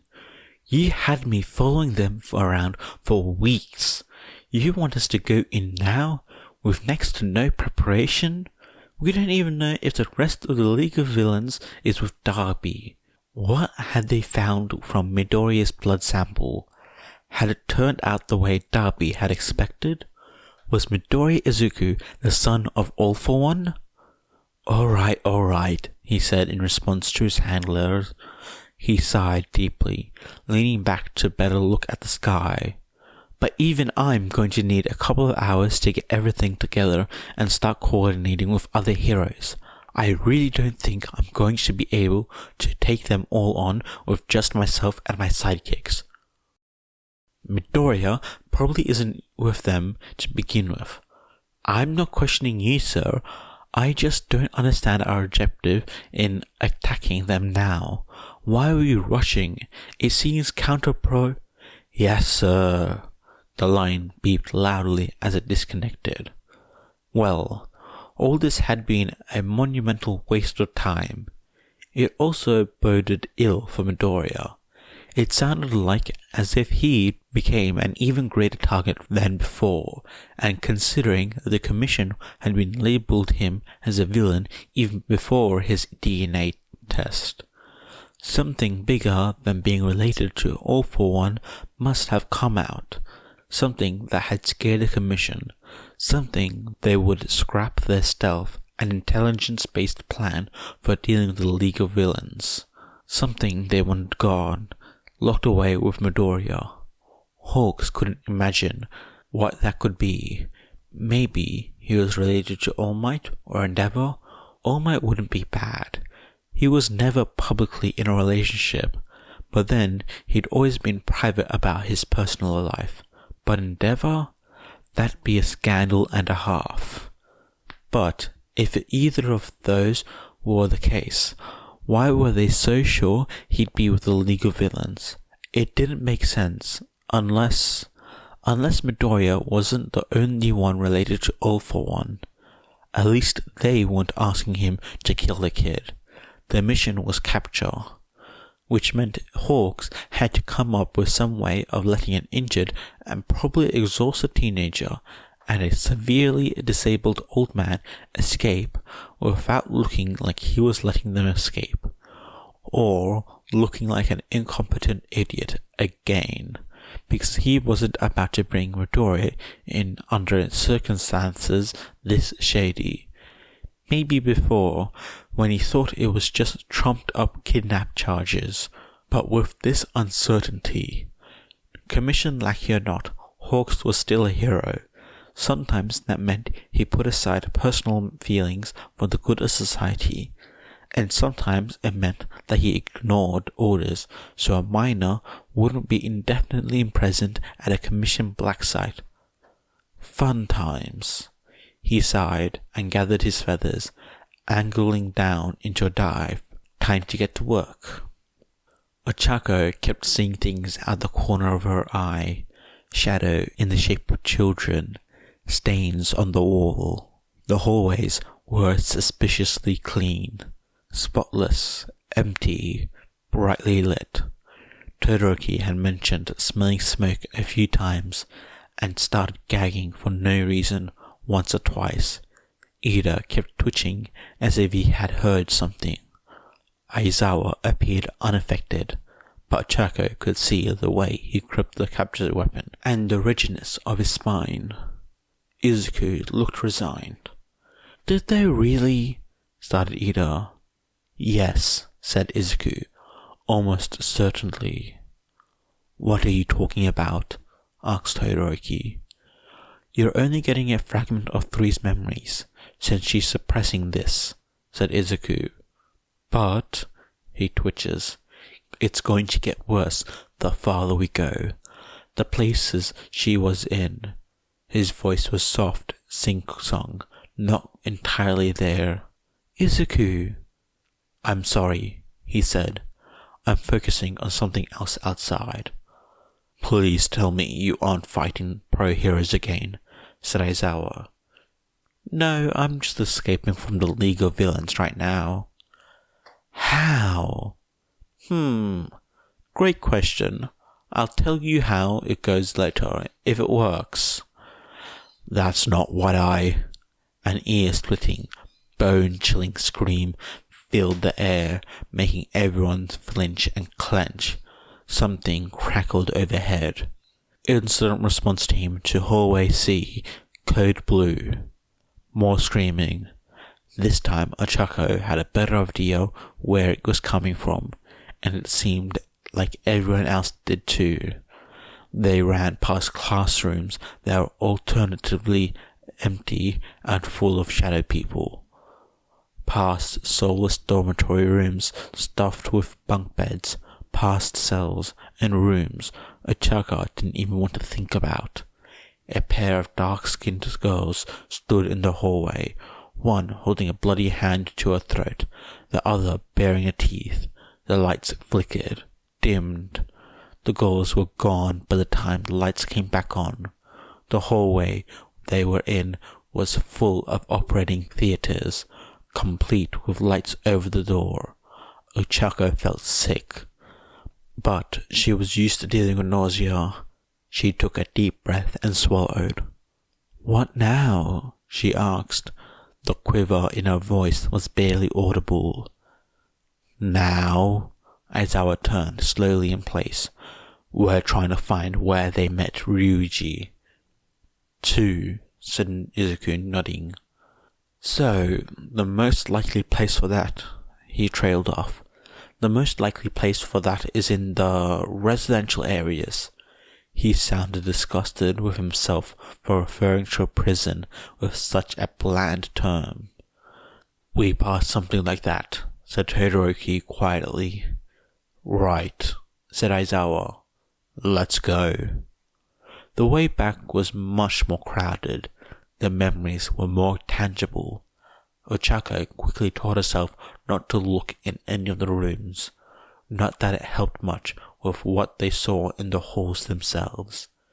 Izuku's distraction only grew worse as they went further. He kept trying to follow, or sometimes fight, the memory ghosts.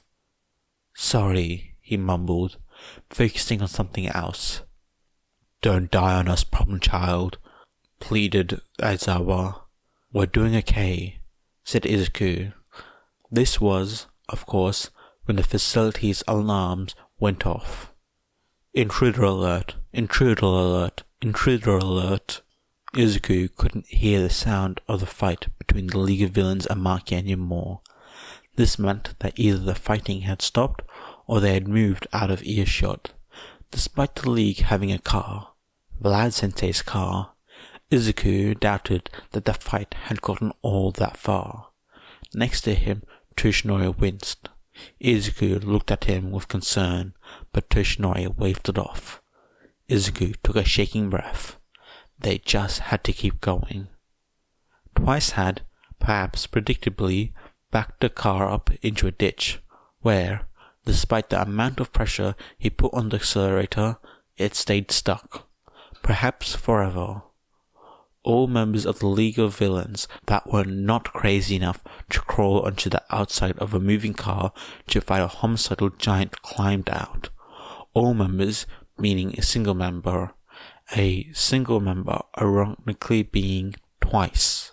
At least he hadn't been going very fast when he ran into the ditch. "Everyone okay? Of course they're not. You were in a car crash, idiots." "Come help us fight," ordered Shigaraki. "We were in the middle of something, you know, stupid level boss. Keep having to save scum. I hate you. Ah!" Well, that wasn't a good sign. "Where's Himiko?" he shouted. "Over here, silly," said the second Shigaraki, because, yeah, Twice had forgotten he hadn't duplicated Shigaraki. Man, he was dumb sometimes. It was great he had friends to help him out for that. He dove into the fight, which ever so slowly began to move away from the car. Izuku's head throbbed sharply, and he stumbled, Toshinori just managing to catch him before his face planted. Four and the other past users hissed at him from the back of his mind. "Someone's coming. Hide." They were in no condition for another fight. Toshinori nodded sharply and pulled Izuku aside into some bushes. Izuku tried to breathe quietly, but was painfully aware that both he and Toshinori were out of breath and raspy, ragged. They'd been aiming for speed, not stealth. counting on the sound of combat to cover them. But if someone was out there, Izuku smelled smoke. A branch snapped. He held his breath, despite the way his lungs longed for more oxygen. Had Darby been in the car? Izuku hadn't seen him. He hadn't seen any blue fire. It wasn't like Darby to hold back. A pair of black-booted feet came into view. Well, what do we have here? They found the two standing in the hallway, surrounded by bodies of soldiers. A small horde of shadowed children clung to his legs. When he laid eyes on Izuku, he asked, "Does the world ever give you a break?" he asked. "Not that I've noticed," said Izuku. Chapter 14. It's Bakugo. Old Bakugo, said Todoroki. I don't know, said Uraraka. He hasn't sworn at us. Wish fulfillment, old Bakugo, corrected Todoroki. First contact, said two voices. Aizawa could recognize one as belonging to two. Stop comparing me to that exploding brat, snapped two. He returned his attention to Midoriya. I don't agree with your philosophy, he said, but this isn't the time or place. Midoriya nodded, even as he swayed in place, the edge of his body fuzzy. Your idea will work. 8 can take him. What are you talking about? Asked Aizawa. 9 here just ran into that fire user. Darby, supplied Midoriya, voice thin. Thank you for letting me use your quirk, Sensei. Any time, said Aizawa. Is there anything we can do? Asked Uraraka. Stay back and don't distract him, said 2. I'd send you ahead to 1, but I need to give him my power if he wants his ridiculous escape plan to work. He crossed his hands. Focus 9. The thing was, Darby relied on his quirk to the exclusion of everything else, which was fine. It was a powerful quirk, and his body really wasn't up to quirkless fighting, seeing as it was literally stapled together. But there was a reason he had not faced Aizawa himself in the training camp, but instead had delegated that task to one of Twice's duplicates. No matter how much his quirk hurt him, no matter how much it reminded him of that man and that time, he did not fare well in fights without it. Toshinori and Izuku had picked up on this, and thanks to the joys of partial telepathy and haunted quirks, had managed to come up with a plan. It was, if Izuku was being honest, a terrible plan, but Izuku and Toshinori were both injured and exhausted, and it was the best they could come up with. Izuku would hang back and cancel Darby's quirk, while Toshinori beat him up to a pulp. The division of labor was decided upon through the observation that Toshinori had much greater experience in beating people to pulp, and that Izuku probably wouldn't be able to focus on using Aizawa's quirk and fighting at the same time. But Izuku worried. Toshinori had been under so much strain today. His body was in just as bad a shape as Darby's. Izuku blinked. So, don't blink. What a comforting consensus from the peanut gallery in the back of his head. Nana chuckled, but she sounded strained. Not much we can do for you right now, kiddo. Toshinori was prepared to fight dirty. As a hero and symbol of peace, he often faced with the expectations that his fights be clean, straightforward affairs. Usually, he complied with the expectations. Few people could match his strength. Few enemies stood up again, or kept fighting after he knocked them back once. For those enemies who could match him, relatively clean fights were often still the best option to defeat them. But there had been several exceptions, All for One being the chief among them. Toshinori could fight dirty. It was a skill he knew better than to let lapse. He knew how much old injuries could hurt, and he had no scruple against going after them. Any weak point was fair game. This wasn't even beginning to mention the others, still whispering in the back of his mind, who had maintained the thin line between the light of hope and the darkness of despair for so many years. His fist impacted the line of Darby's medical staples. Toshinori felt some bite into his knuckles, felt Darby's skin tear around him. The man, the boy, really, he couldn't be more than a handful of years older than Izuku, reeled back, shaking his hand as if he couldn't quite believe his quirk was gone. Then he looked up at Izuku, and Toshinori could give him this. At least he caught on fast. He snapped an arm out, clotheslining Darby before he could pass him and attack Izuku. Darby hit the ground. Toshinori tried to follow up his advantage with a sharp kick to the head. But even with as much experience as Toshinori had, Darby was younger and sprier. He recovered quickly, retaliating with comparatively clumsy but strong fists. Toshinori was very aware of the time limit he was on. How long had Izuku kept his eyes open already? Aizawa could only keep his version of the quirk going for a few minutes. He knew when Izuku started to waver, the concerns of the past users going clear and sharp in the back of his head. Darby's hands burst into flames. "Toya!"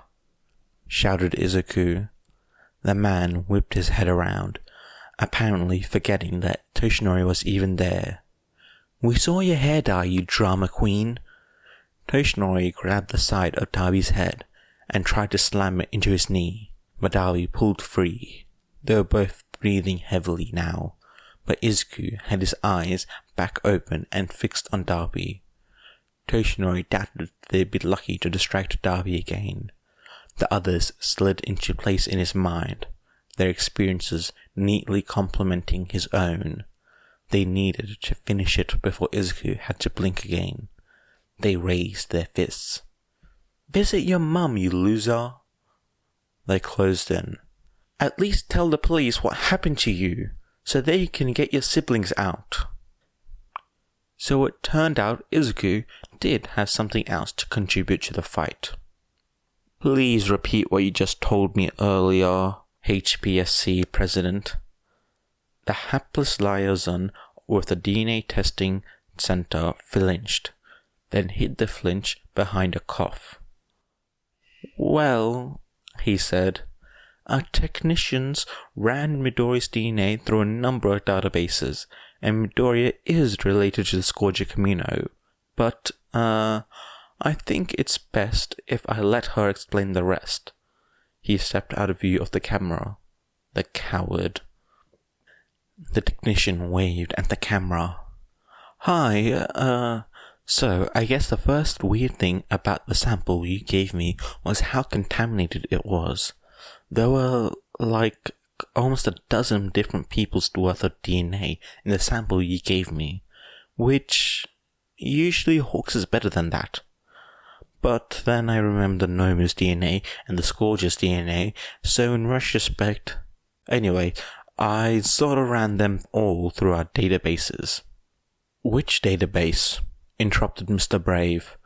"The Commission's one, the police ones, the public ancestry ones?" "All of them," said the technician. "I ran them through all the old ones too, because the Scourge of Camino is supposed to be over 100 years old, isn't he? I'm kinda surprised he wasn't run through the old database himself earlier. You could have closed dozens of cases." "Get on with it," hissed the off-screen commission liaison. "But I ran them through and, one of them was All Might's." A whisper ran through the room. "He stole All Might's quirk?" asked one hero, traumatized. "I don't know," said the technician nervously. I mean, All Might was there, so it could have just been contaminated in the normal way. But no, I'll come back to All Might's DNA in a bit. Then there were 3 other heroes' DNA: Skyrunner, Fidelity, and Lariat. We'll have to assume he has their quirks too, said the Commission President grimly, for the benefit of the assembled heroes. Continue. Another matched to the Vigilante forewarning. Then one matched to what was labelled as a 99 surety DNA sequence from Tempest. My God, said Mr. Brave. Then there were some sequences that matched samples taken from the scene of various crimes and terrorist actions, but are otherwise unknown. That left 2 DNA samples that could have been Midoriya's, assuming he isn't over 100 years old. They both matched as relatives to the Scourge of Caminos. What kind of relatives? One was rather distant, and actually had the least DNA present out of all the other strands. The closest possible relation would be half-brother, although cousins might be possible. The other was a parent-to-child relation, and the most present DNA. So I would assume that one belongs to Midoriya. The thing is, she trailed off. We don't have all day. The thing is, all of the different people I mentioned also are related to the Scourge of Camino. Silence. Excuse me? Said Mount Lady, raising a hand. Did he say all of them, like including All Might, yes, though he probably more like a great-grandson or something along those lines, said the technician. Once you get more than a generation or 2, it's hard to tell, because the ratios of what you get from your grandparents aren't even. Do you have anything more to add? Yeah. After running them through the database, well, there are dozens of active heroes that are at least loosely related to either them or the Scourge of Camino, not to mention villains, common criminals, and civilians who had to register their DNA for one reason or another. And the Shihai cell line, the one that replaced the Healer line in almost every drug trial after the quirked population got majority status. That's a perfect match. She laughed, clearly on the edge of hysteria. I mean, I don't know what we expected. He's over a century old. Of course he's going to have kids and family members, and he's clearly into shady medical research. Wouldn't put it past him to have donated sperm banks the sick. The commission president muted the technician. You see, he told the heroes, why we must act to contain and neutralize Midoriya Izuku as a threat as soon as possible. So many heroes being related to a supervillain like a Scourge of Camino would damage the confidence in the hero system, perhaps irreparably. Are any of us? I don't think that's relevant right now, do you? Asked the commission president smoothly. What is relevant is ensuring that Midoriya's DNA family tree never gets into public hands. He fell quiet, scanning the heroes with dark eyes. Regardless of whether or not any of you could find yourselves in it. The fact of the matter is that ensuing investigations would lay bare other things you may not wish to come to light. He cleared his throat. Now, Hawks is putting together a team to track down the League of Villains. In light of recent revelations, we believe they have been working closely with Midoriya. Maybe you can use my quirk, said Shoto. If you're fighting Darby, Ice would be a perfect counter. Midoriya shook his head. You're not related. Can't. What? Chu sighed. The trick he did with your teacher's quirk only works on people related to him. Shoto blinked, then turned to look at Aizawa. Sensei. Absolutely not, said Ida loudly. You don't know what I was going to say, protested Shoto. You can't ask people if they have secret love children. It's improper. Let us simply wait quietly like, I'm not sure we caught your name, sir. No, you didn't, said Tu. In any case, let us wait quietly, said Ida, not one to be easily put out. I'm related to Midoriya, asked Aizawa in tones approaching despair. You are, said Chu. I think you're related to one of my younger siblings, like Sixes, possibly to the Shimuras as well, given the secondary portion of your quirk. So, said Shota, the gears in his brain turning. Midoriya is related to all of you? Some more distantly than others, but yes. So, he's based off relatives and people he knew in real life. Chu sighed heavily. Look, that was an obvious lie. Six only bothered with it because of that government bastard crawling around. Midoriya had been right. Shoto's conspiracy theories could be used as an interrogation technique. Then what's the truth? Asked Shoto. Or are you just embarrassed like Midoriya is about how All Might is clearly his father? Midoriya made a very distressed sound, and Shoto realized that maybe this wasn't the time. You have no room to talk when the pyromaniac currently trying to roast 8 is your older brother, you peppermint-styled weirdo. You really are like Bakugo. Do you have a death wish or something? Can you guys not? This is hard, said Midoriya. Then he gasped and fell to his knees. He got him, oh my gosh. He took a breath. My eyes. Luckily, you won't need them for this, said Chu, kneeling in front of Midoriya. In the movement, I was called Shadow Dragon. One came up with a name. He named my quirk too. Perception Filter. Wanted to name it Chameleon Circuit for a while, but that made no sense. He was such a nerd. He still is a nerd. Yeah, panted Midoriya. I guess that isn't a surprise. He used old manga to support his arguments with... No, it doesn't make it any better that you only used that argument once. I mean, surely, I'd probably have made the same... Focus 9, said Chu, snapping his fingers in front of Midoriya's face. Shoto stepped forward. It's okay, Todoroki, said Midoriya. I'm just... How did it work? The perception filter? No idea. We didn't have fancy tests and doctors on hand to figure out the mechanics, but I can tell you what I did. When it first came in, Midoriya nodded at this, as he heard something in the sentence that Shoto was missing. I could disappear from the senses of one targeted person, along with anything I carry. Sight, hearing, smell.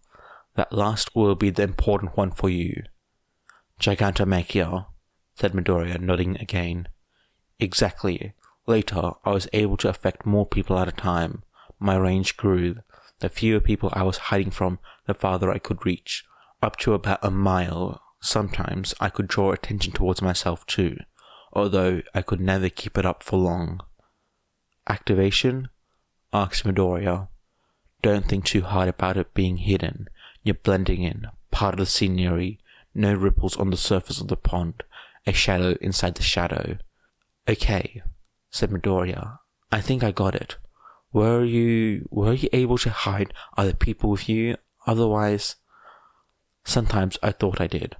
When 3 and I worked together, we were always luckier than we should have been, and there were some incidents with cars. But it never happened in a way I could test. Your best bet is just carrying 8. Right. Okay, I'll try that. Izuku, you can barely open your eyes. Or stand up. You aren't going to carry me. But you said... Toshinori frowned deeply and hoped that Chu got the message. Just focus on yourself right now, alright? Gigantomachia will be looking for you first, not me. We've always been thankful Gigantomachia isn't the brightest of All for One's minions. Even if he is one of the most annoying. I don't know if annoying is the word I'd use. Toshinori blinked and shook his head. You're shaking, he said. I'm okay, said Izuku, trying to get up. Too many quirks at once. Toshinori put his hands on Izuku's shoulders, silently telling him to stay down. What a time to forget where he had packed the blankets, although he looked back at where he propped Darby unconscious up against a tree. Darby seemed to have a cold resistance vestigial mutation, although how Toshinori knew that was a mystery for another day. One probably connected with how One For All manifested in Izuku, and he was a fire quirk user. He didn't really need the jacket. Besides, Toshinori was a villain now. Sort of. As he and Izuku had discussed earlier, villains were veritable bastions of pettiness. He stole Darby's coat and wrapped it around Izuku's shoulders. Miles away, trying to coordinate heroes over a call, Hawks lost contact with one of his feathers, specifically the one he had hidden in Darby's coat. He did not frown, twitch, stutter, or otherwise falter. He did, however, curse internally, using words he suspected the Hero Commission would have liked him to never have learned. Darby must have found the feather and destroyed it. Hawks had thought he had hidden it better than that. This was going to be a pain to explain. Gigantomachia paused for a second, then with a howl redoubled his attacks. "Can anyone tell what he's screaming about?" demanded Tomura. "No idea," said Toga, her cheerfulness more than a little ragged. "Hey boss," said Twice, "if I had made double of this guy, do you think they'd fight each other or...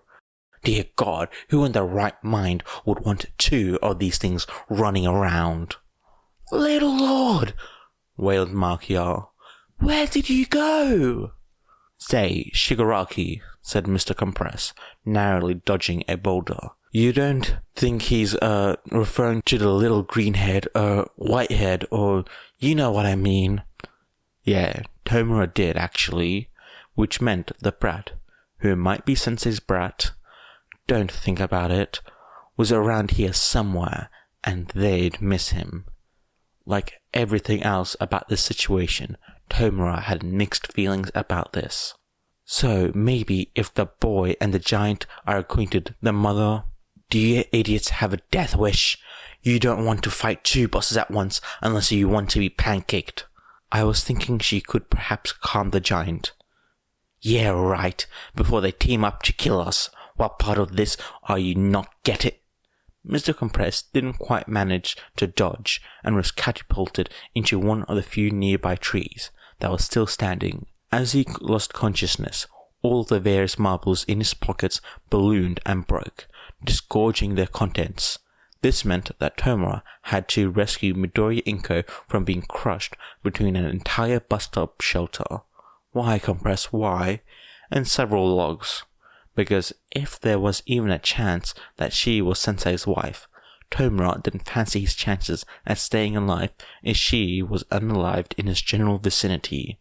Tomura was in no way a goody-two-shoes hero student, had never trained himself to safely save people, and had a quirk that literally destroyed everything he touched.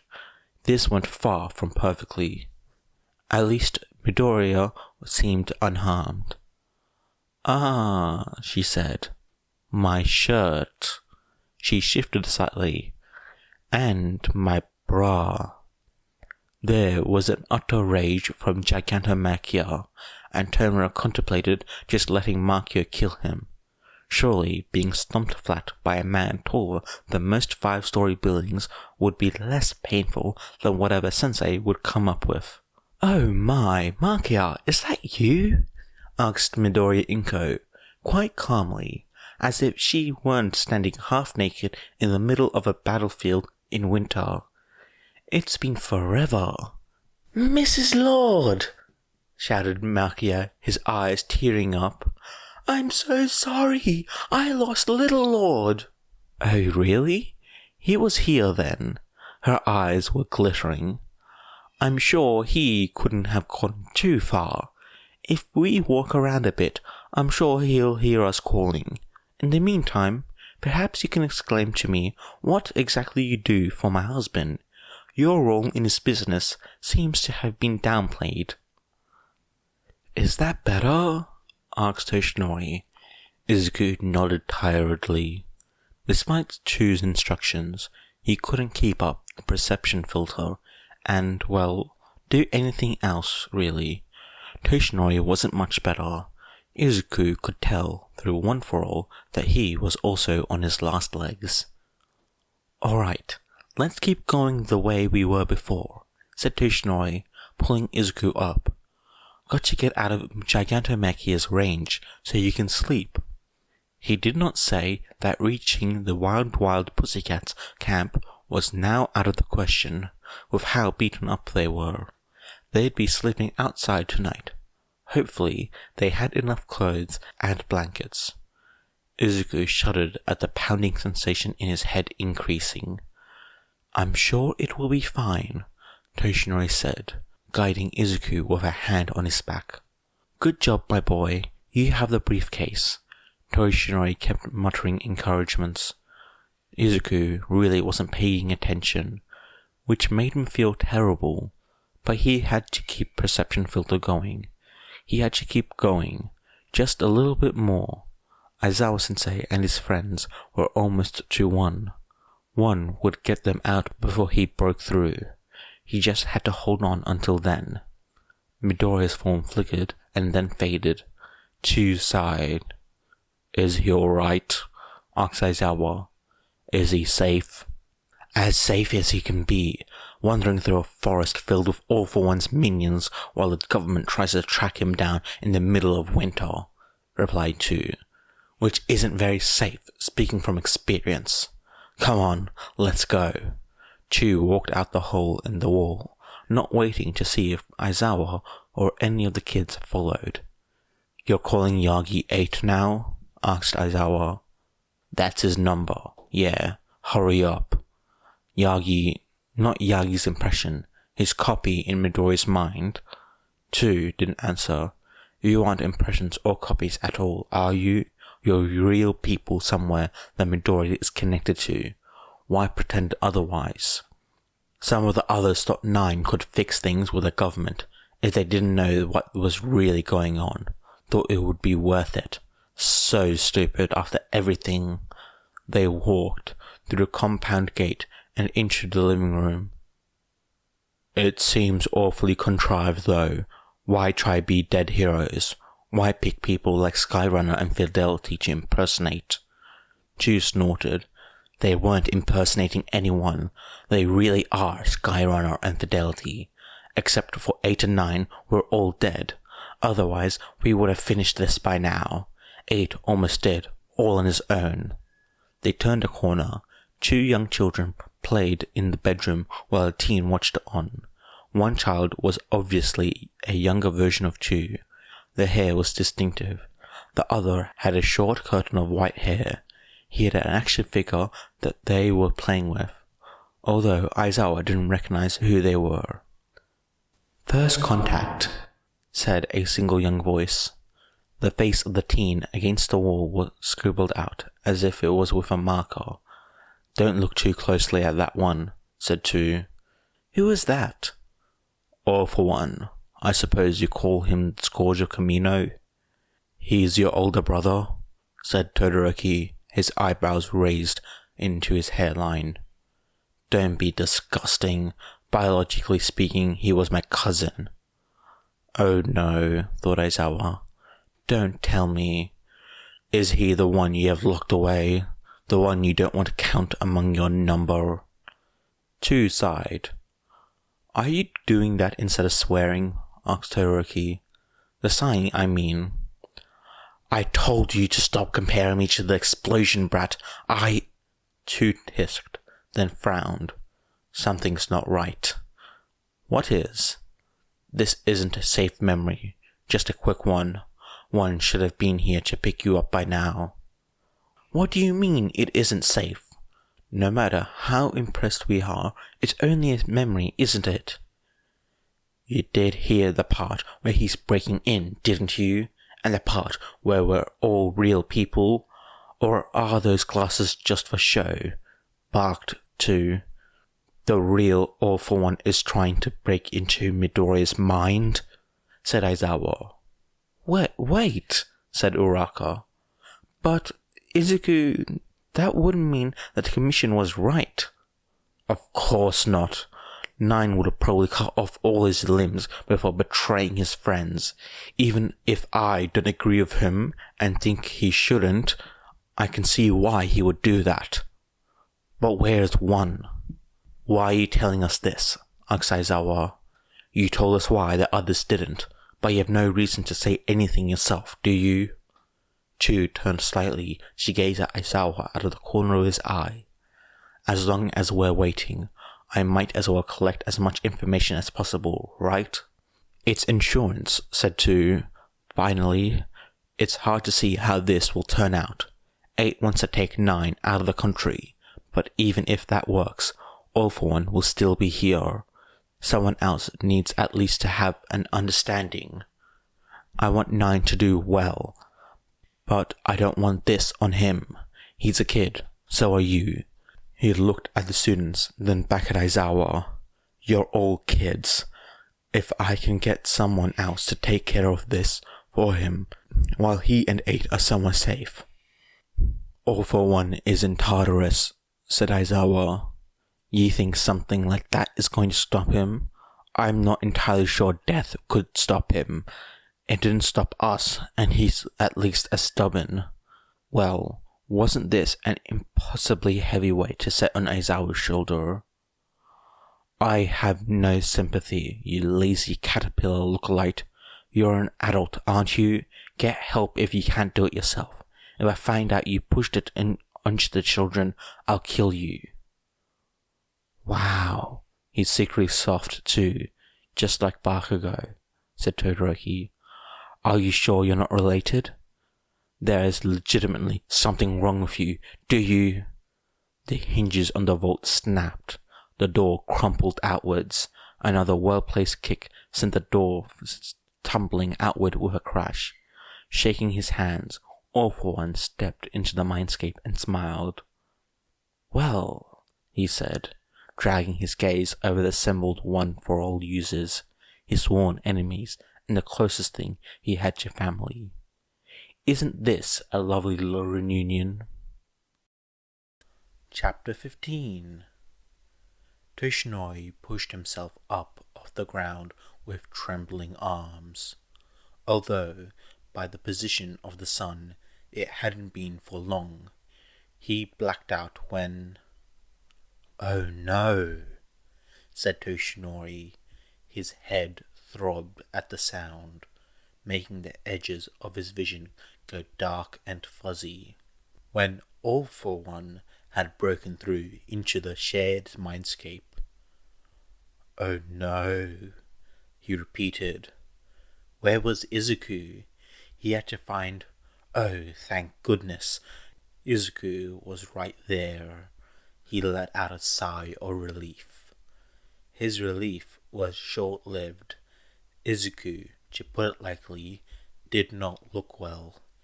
His eyes were open, but only glazed slivers. His breath was coming shallow and fast, not quite to the point of hyperventilating, but it was a close thing. His skin was pale, except for deep, bruise-like circles under his eyes. He was sweating more than Toshinori had ever seen him sweat, which was really something. Izuku broke out into nervous sweats with some frequency. Perhaps most concerningly, he was shaking like a leaf.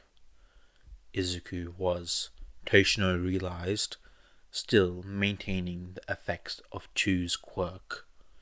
He tried to reach inside himself, contact his predecessor, but swiftly pulled his mental fingers back as if they had been burned. Bad idea. Young Midoriya, he said. Can you hear me? Izuku made a small, pained noise that tore at Toshinori's heart. I'm going to pick you up, okay? He said. Izuku didn't answer, but then Toshinori didn't expect him to. The simple act forced Toshinori to call on the embers of One for All. Not enough to make his muscles swell, but enough to give him the strength of an ordinary, healthy man. His muscles and his remaining intact lung screamed in protest, not to mention his scars. He ignored them. He stumbled forward, priorities shuffling themselves. They'd been trying to escape, but if Izuku was this ill, he needed a doctor. An exorcist might be a good idea too, with All for One running around in their heads. But to get to a doctor, they would have to put themselves in commission hands, and Toshinori could feel the echoes of 2 and 3 telling him exactly how stupid that would be. The commission had sent hawks after Izuku. Toshinori had no doubt they'd throw him in Tartarus, and the treatment of criminals in Tartarus was the one of the few things Toshinori had publicly disagreed with the HPSC on in his hero persona. Not that it had gone anywhere.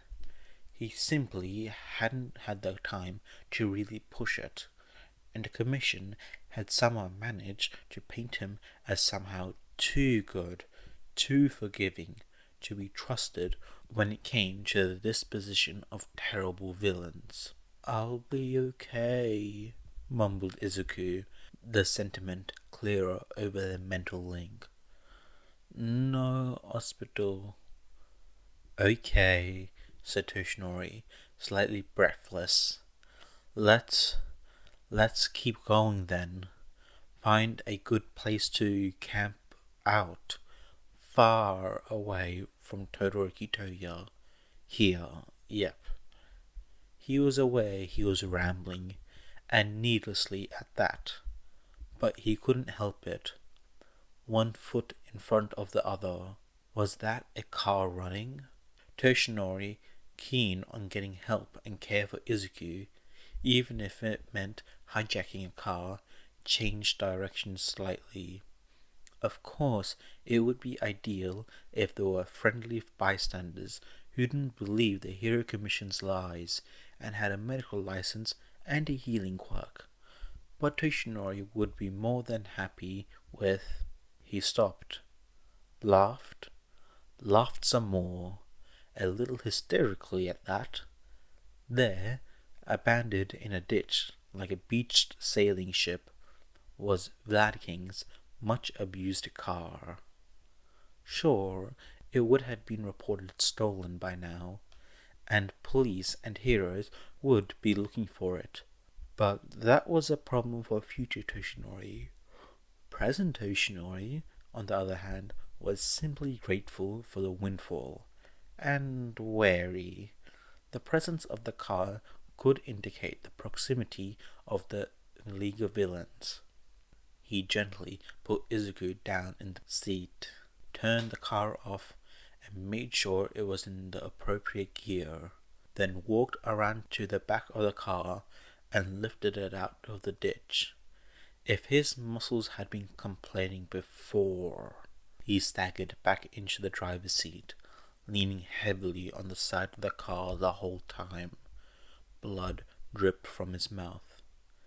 This is nothing, my boy, nothing," he said in what he hoped was a reassuring tone, as he felt Izuku's concern press heavily against him. "You used to have to do worse every day of the week." Toshinori got the sense that Izuku was not in fact reassured. Nevertheless, he grinned, pouring every drop of his fabled "everything will be alright" smile into the expression. Even if Izuku couldn't see it, Toshinori needed some comfort that came with donning the familiar mask. "Let's see if we can get to the wild pussycats today, after all." "Eri-chan," began Abe, tapping together her papers. She'd drawn the short stick. Ito was interviewing one of the older students, and Abe got the feral child. "No," said Eri. I didn't even ask you a question yet. Only people I like get to call me Chan. That's the rule. Principal Nezu said so. Principal, corrected Nezu, cheerfully, like the unhelpful rodent rat bastard he was.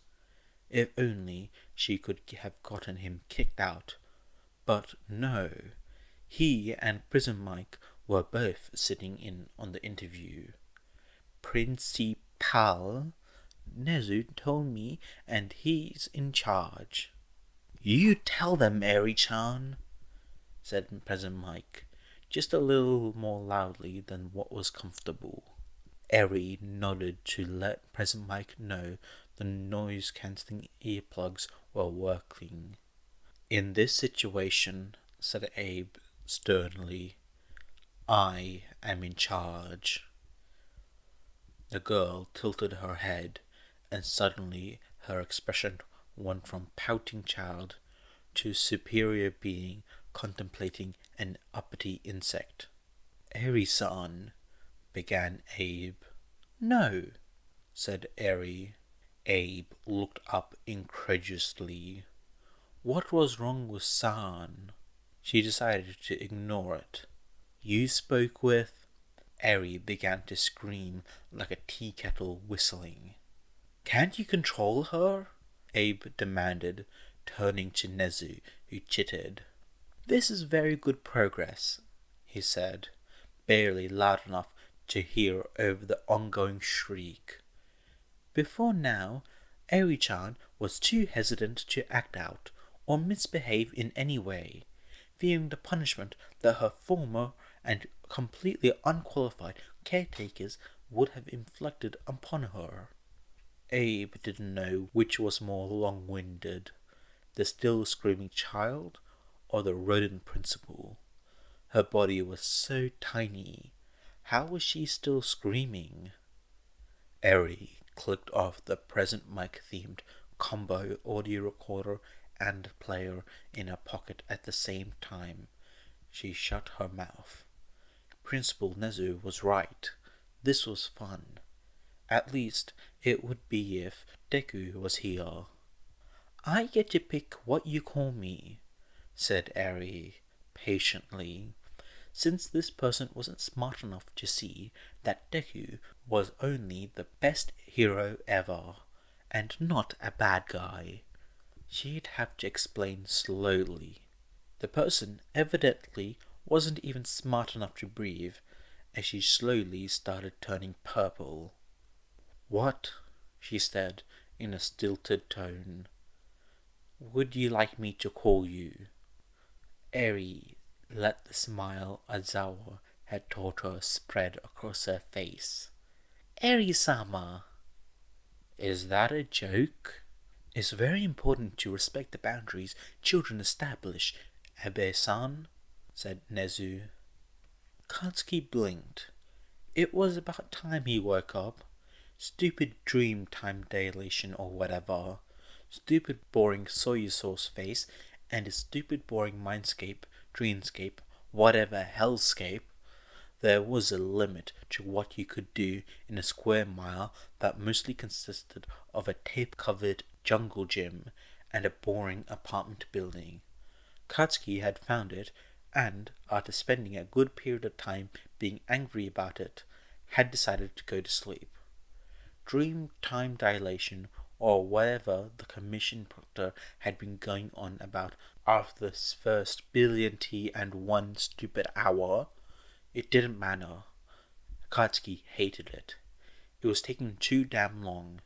If he didn't have to do this stupid training to keep his provisional license, he'd tell the commission to shove this stupid pointless training up its... About a minute after he should have twigged to something wrong, Katsuki realized the ceiling was too familiar. He sat up. Why the hell was he in Yue's infirmary? And not just him. About half the class was here with him. He scowled. So something had gone wrong with the test after all, and it looked like Deku wasn't involved. stupid nerd could hold it over him. "Hey!"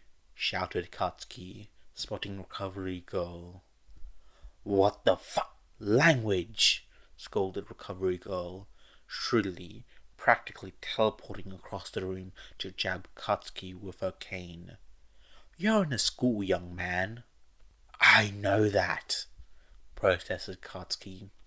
"But why the he faltered under the force of Recovery Girl's gaze, even as she started to run through the checklist she usually did for people who'd been knocked out like wimps. "Fudge, am I here?" "I think the more pertinent question is, how are you awake? There should be at least 1 more hour, if not 2, left to that quirk." "I went to sleep," said Katsuki, attempting to fend her off.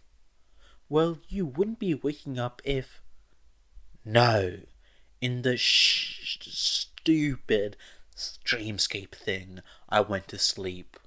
Recovery Girl paused for a moment, then sighed. "I don't suppose you were the one whose mind they were exploring?" "No, that was Soy-So's face. Why are we back here? Where's the nerd?" Recovery Girl seemed to droop at this question, and the heaviness filled the air. "That's a long story." "Did we get attacked by Dusty McGee again?" "No." "So what happened?" snapped Katsuki. "The nerd break out a new quirk in the middle of the training or something?" Recovery Girl's eye twitched, and she sat down on a nearby stool, taking a deep breath. "The Hero Commission suspected Midoriya of working with the League of Villains and attempted to use the training to interrogate him. Under the influence of at least one mental quirk, Midoriya fled. At about the same time, All Might left and met up with him, after which the Commission accused Midoriya of kidnapping All Might. They haven't given him an S-rank villain classification, but I suspect that just because the paperwork hasn't gone through yet." "Alright. Honestly, with his creepy stalker notebooks and obsessive All Might shrine room, Deku probably seemed like a prime kidnapping suspect to an outsider. But considering that Katsuki had witnessed Deku and All Might's sickeningly sweet interpersonal interactions, somehow managing to be a goddamn third wheel to some sort of surrogate parent-child found family drama nonsense.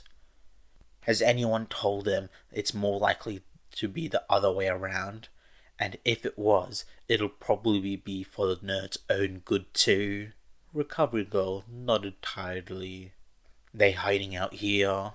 Midoriya is a wanted criminal." "So what?" "We're in a school." "You've lost me." Recovery Girl sighed. "No, Midoriya is not here." "Well, that's stupid. What are we doing about it?" "Right now, you are doing nothing. Commission investigators are in the building, and it would be better if they thought you were still unconscious." Katsuki grumbled. "Should go and try to bring him back." "What? So he can be arrested?" "No," said Katsuki defensively. "But he's probably running around out there making everything worse." "Bakugo," said Recovery Girl, patting his leg. "From what I've heard, the only thing that could possibly make this worse is being found." "Can you describe to me the circumstances under which you lost your quirk?" asked Ito, the other commission investigator.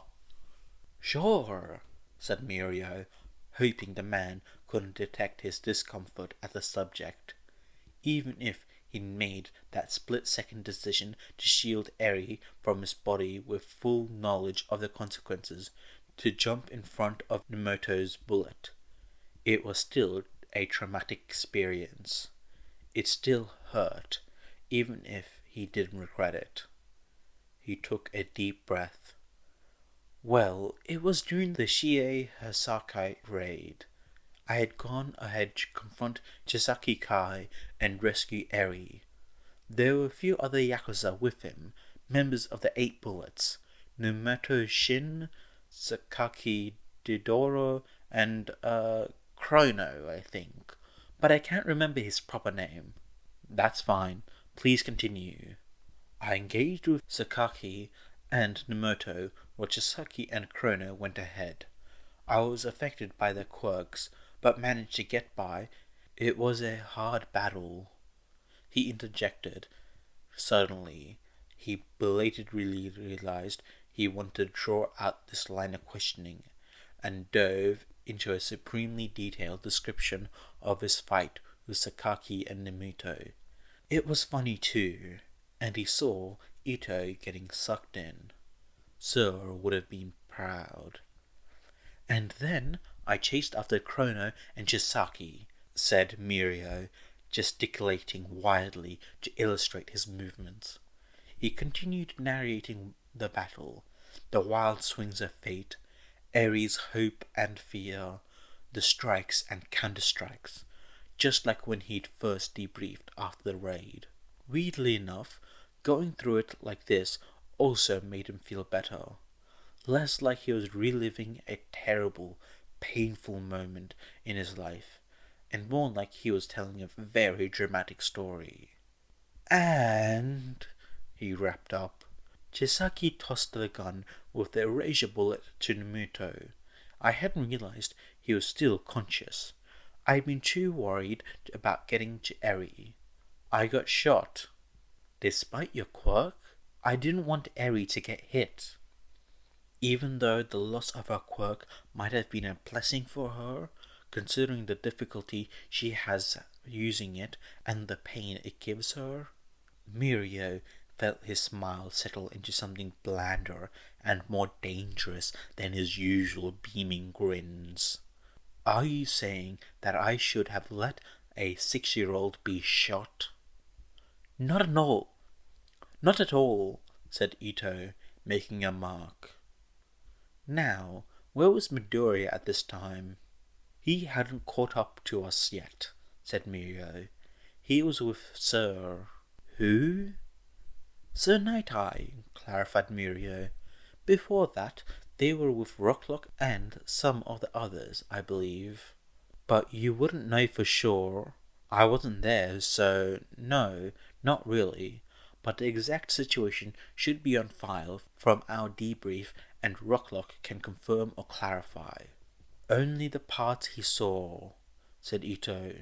Did you try to use your quirk after that, or did you simply assume it was gone?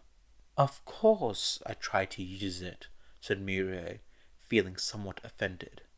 I had trained it to be reflexive. Right after, I kept thinking my quirk would protect me, and moving too slow to dodge attacks, I got really beaten up. And was this before or after Midoriya Izuku arrived? Before, mostly, said Mirio. It isn't like the fight stopped the minute he showed up. And you certain your quirk stopped working before Midoriya arrived? I'm sure. How did you know you were hit by a permanent quirk erasing bullet? Asked Ito. Well, when my quirk didn't come back, we were pretty sure, said Mirio. But you didn't know beforehand for certain that the bullets were permanent. Crap. Mirio screwed up somewhere in there. He could feel it.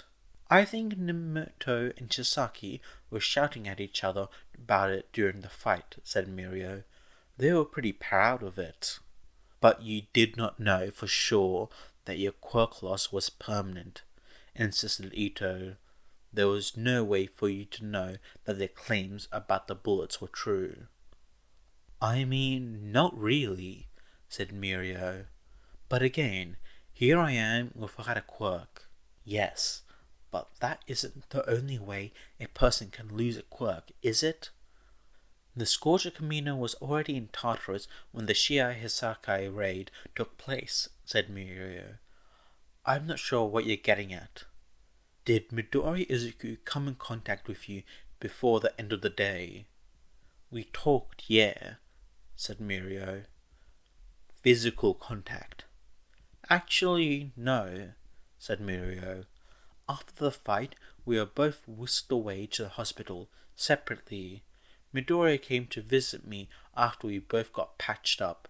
He felt guilty about not getting to me and Eri sooner, and, oh dear, he'd have to think back on that conversation a bit more. Later he swallowed. And Sir's death. He looked down at his hands. Sir, in retrospect, he didn't like Midoriya very much, and his death hit Midoriya hard. First death in the line of duty. It was the first time I'd seen a hero die too. You're quite certain he didn't touch you at all? Asked Ito, undeterred by Mirio's not at all feigned grief. Pretty sure, yeah, said Mirio, now annoyed by the investigator's callousness. I see. Ochaka rubbed her eyes, but the darkness stayed. What? She said out loud, her voice somehow doing the opposite of echoing. What happened? I don't know, said Todoroki. He had positioned himself so as to guard her back. There was a bang, said Ito, and then... He trailed off, clearly finding just as much difficulty in describing the event as Ochako did thinking about it. They were talking about All for One getting in, said Ochako. You don't think... Maybe we timed out on the quirk and were about to wake up, said Ida optimistically. Where's Ozawa-sensei then? Asked Todoroki. I don't know, said Ochako. He was standing with us. I mean, I couldn't see you guys at first either. I'm here, said Aizawa. Ochako turned to see their teacher methodically scanning their black surroundings, his eyes red. Do you know what happened? She asked. Do you think this is just, I don't know, a new transition? A memory? I don't know, said Aizawa. He blinked, eyes returning to their normal colors. It isn't, said an unfamiliar voice. The figure of a young man with uncut white hair slowly faded out of darkness. Hello, he raised a hand. I'm One, or I guess you can call me Kazuki. Sorry about the landscape. Most of our mental resources were just rerouted. Does this have something to do with that vault thing Izuku mentioned? Asked Ochako. Yes, sadly. My brother's broken out, which means you really shouldn't be here. All our minds are about to become battlefields. I have some techniques that might help you get out, but... Six told me that there was something taken from Midoriya that we could get back. If the vault was open, is that still a thing? One raised a fist to his lips and pressed down. You understand, don't you, that to search for this is to go into my brother's mind? If it's to help Midoriya, said Todoroki, stepping forward, we'll do anything. Well, that is very admirable of you, said One. I do mean that. I really do, and have seen your heroics and spirit through Izuku's eyes. But I'm not sending children to fight my brother. Eraserhead, you'd have to go alone. I can work with that. But we won't be in any real danger, protested Ochako. The worst that could happen to us is that we'll run out of time and wake up, right? Don't underestimate my brother. Judging from the fight at Camino, he lost a lot of quirk control and strength after his first fight with 8, or else he'd never have been captured. but that's only if we take it at face value. I don't doubt that he has 5 or 6 plans in place to escape Tartarus and steal every interesting quirk in there, thereby increasing his power exponentially, or even healing himself. Ochako blinked. How could anyone heal from... Wait. Overhaul. One's smile was a bitter thing. I certainly wouldn't have put the two of them in the same prison. The villain Akamino, already strong enough to go toe-to-toe with All Might, with Overhaul's power. Ochako shuddered. What did he take from Midoriya? Said Aizawa. I'm going to need to know before I can do this. You sure you want to do this, then? I haven't decided. One sighed and pushed his hair back out of his face. Ochako was struck momentarily by how the color of his eyes perfectly matched Izuku's. My brother took what he always takes, said one. His quirk. But, protested Ochako, he has a quirk. He has... She trailed off as another revelation hit her. He, said Ida, next to her, has several quirks. He has your quirks, said Todoroki with 100% unwavering confidence. You had a quirk like All for One, said Aizawa. But considering what we've seen, the quirk to pass on quirks, that's why you call yourself by numbers, because that's the order you had the quirk in, added Ochako.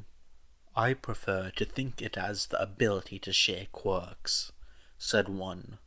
But since everyone but 8 and 9 is dead, the distinction is academic.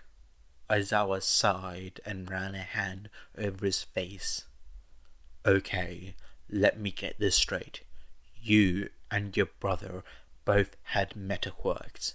He could give and take quirks. You could pass your own quirk on. He decided to become a criminal mastermind. You decided to, I don't know, invest your quirk until someone had enough quirks to fight your brother. And they're all related, said Todoroki. And you're all related, said Aizawa with an air of suffering. It was significantly less intentional and more complicated than that, but yes, those are the basics. And for some reason, All Might thought it was a good idea to pick a teenager for the job. In his defense, 8 thought my brother was dead. The one you should really be throwing shade at is 7. I have questions. 1 tilted his head. Normally, I would answer them, but we're running out of time. Aizawa sighed. Alright, I'll do it. We want to help too, said Ochako. 3 will find a way to ghost murder me if we get you involved in a fight with my brother. So would I, incidentally, said Aizawa. Then I would expel all of them. Ida cleared his throat. Is there any way for us to help without coming in contact with All for One? Yes, said one, clapping his hands together. Getting out before the Suzuki fella does, and giving Izuku some good publicity. One's image seemed to waver and split. Then, as if Ochako had crossed her eyes, she blinked hard, but after that there were still 2 of them. I'll lead you to my brother's mind, said one of the ones, waving at Aizawa. I'll stay here and try to help the rest of you get out, said the second one. We should... Oh, repeated Aizawa. Oh, what? Oh, we forgot about someone, said one. Oh, said All for One, catching sight of an anomaly. Who is this little intruder to our gathering space?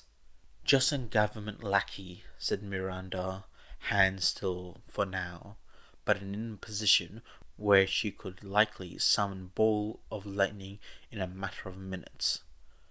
Not someone you can use as a hostage. Actually, said Ryuichi, who unusually had yet to disappear from All for One's senses, if you could figure out a way to get rid of him, it would be convenient.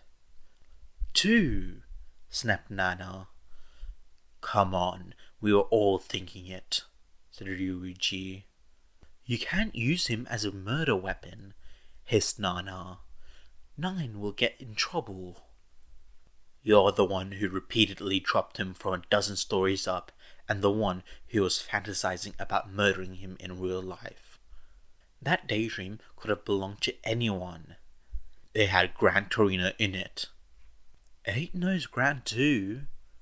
All for One coughed, returning the full attention of the vestiges to himself. Is this a pathetic attempt at a distraction? Do you know any other adjectives? Asked his little brother, who was slouching off to the side with his hands in his pockets. All for One sneered. Are you not even taking this seriously? Not really, no, Kazuki. And neither are you, or else we'd be fighting already.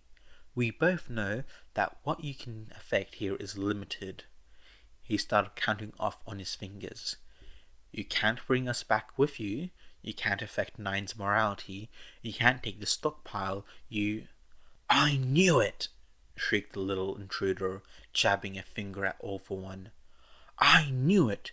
You're All for One. Midoriya is working for you. Hey, if you're going to do the sibling thing and prove me wrong about the whole can't do anything thing, can you suggest starting with him? All for One narrowed his eyes and scanned his relatives. Uncharacteristic lack of protest. Are you briar patching? No, said Hibiki. They're quite serious. I personally would prefer it if you didn't kill him, but not enough to risk myself. He could always trust Hibiki to be blunt and straightforward. He got it from his wonderfully forthright and businesslike mother.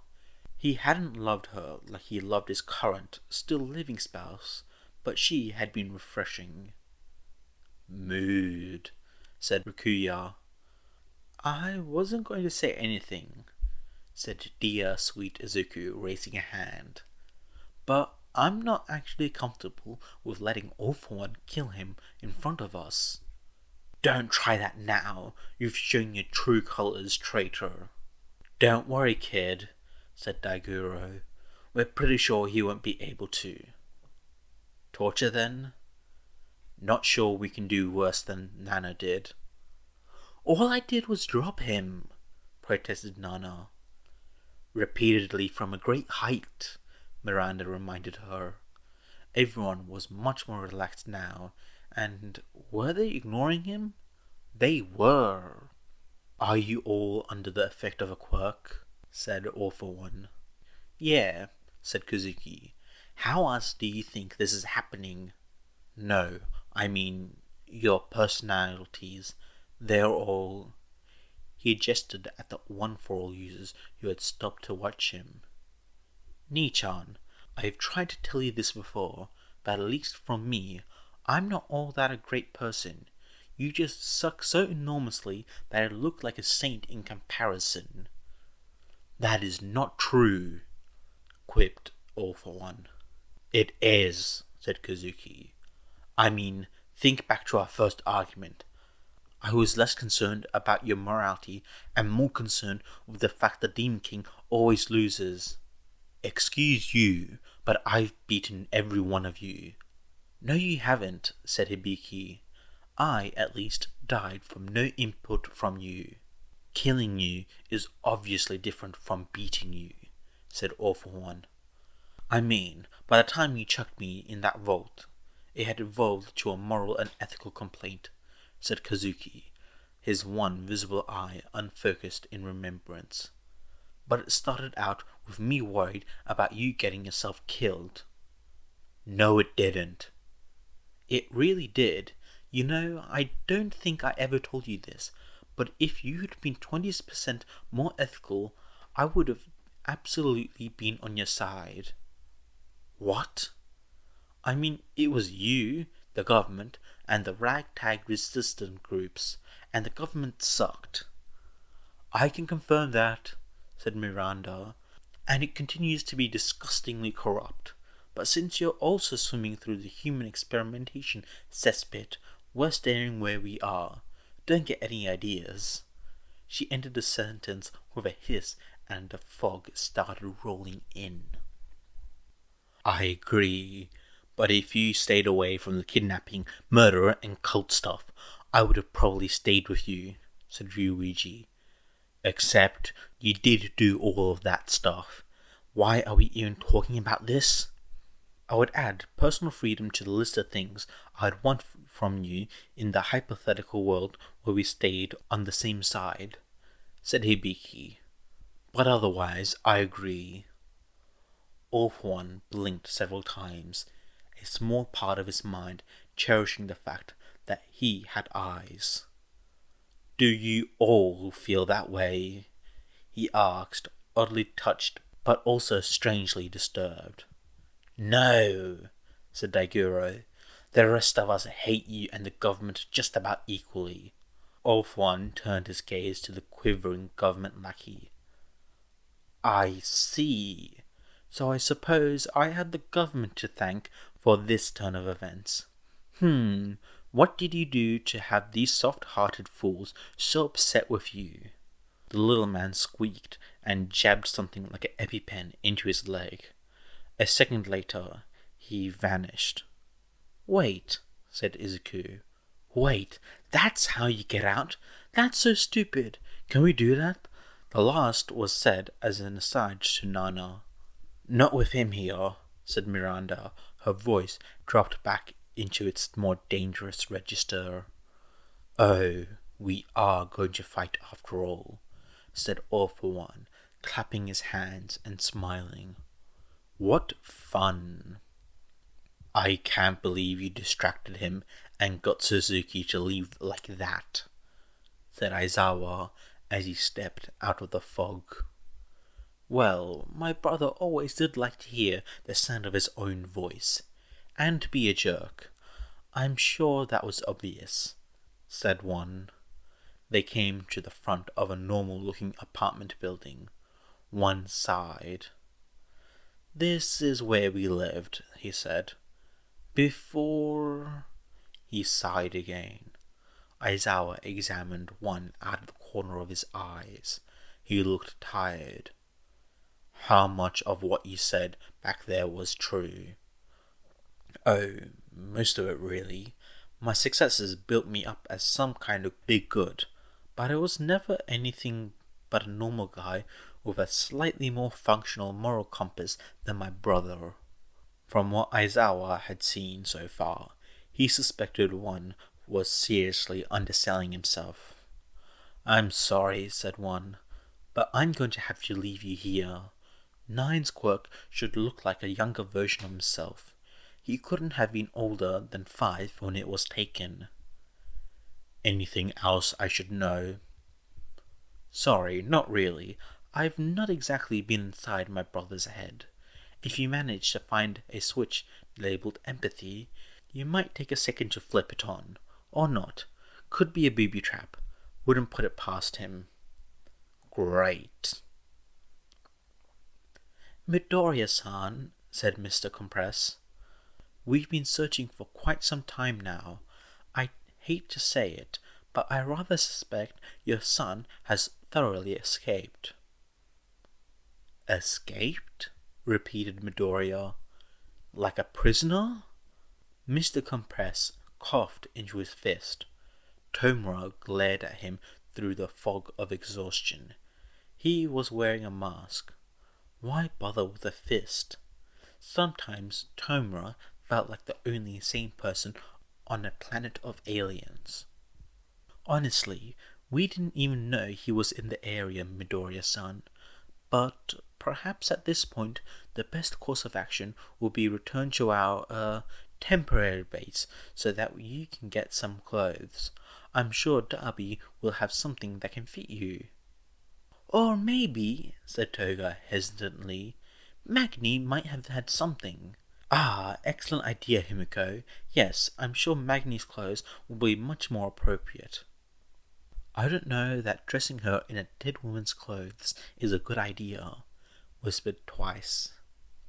Normally, said Midoriya Izuku, I would say that the fires of my angers at Hisashi provide me with enough warmth to scorch the ground I walk on, but... She shivered. Unfortunately, you may be right. I'm not a young woman anymore, and Izuku would want me to be safe and healthy, so that I can give Hisashi a firm talking to. Tomura shuddered.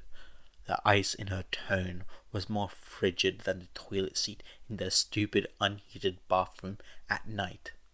He hoped Sensei didn't get a mind-reading quirk in the near future. He didn't want him to know about that metaphor. Markia, will you be a dear and take us back? And Mr. Compress, would you put Dr. Garaki back in one of your marbles? I suspect he'll be more comfortable that way. At least Tomura wasn't the doctor. Markia leaned down to let them get on, though not before fixing Tomura with a glare and delivering some glitchy threat about the Little Lord and plain nice.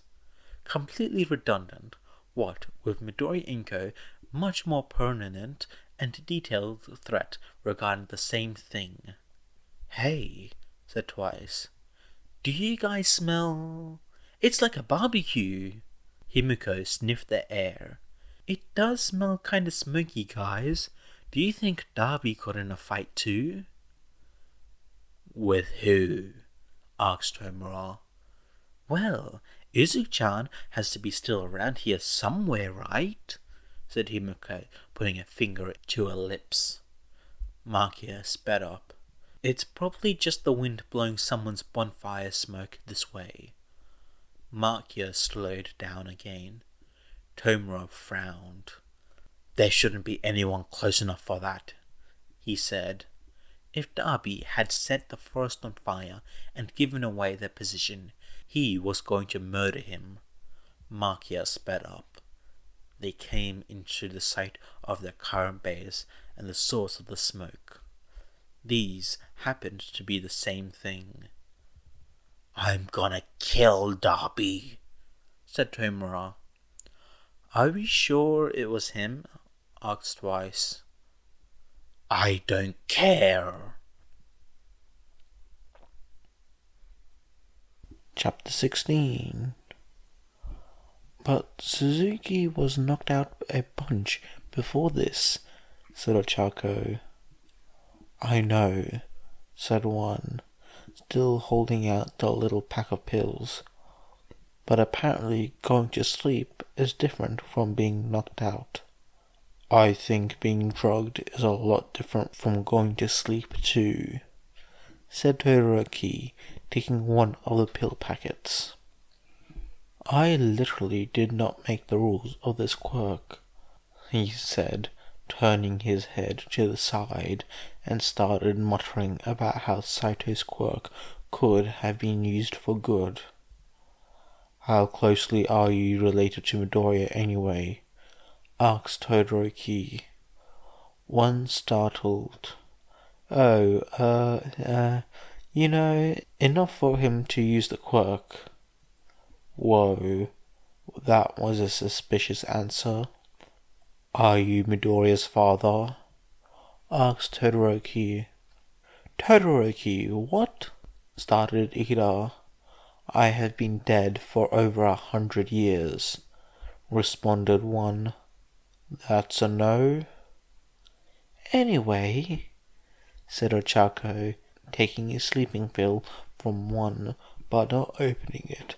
Are you sure, and I mean completely sure, you don't need our help? I mean, think about it. If you can get Izuku's quirk back from him like this, can't he take your quirks too? Probably, agreed one, casually.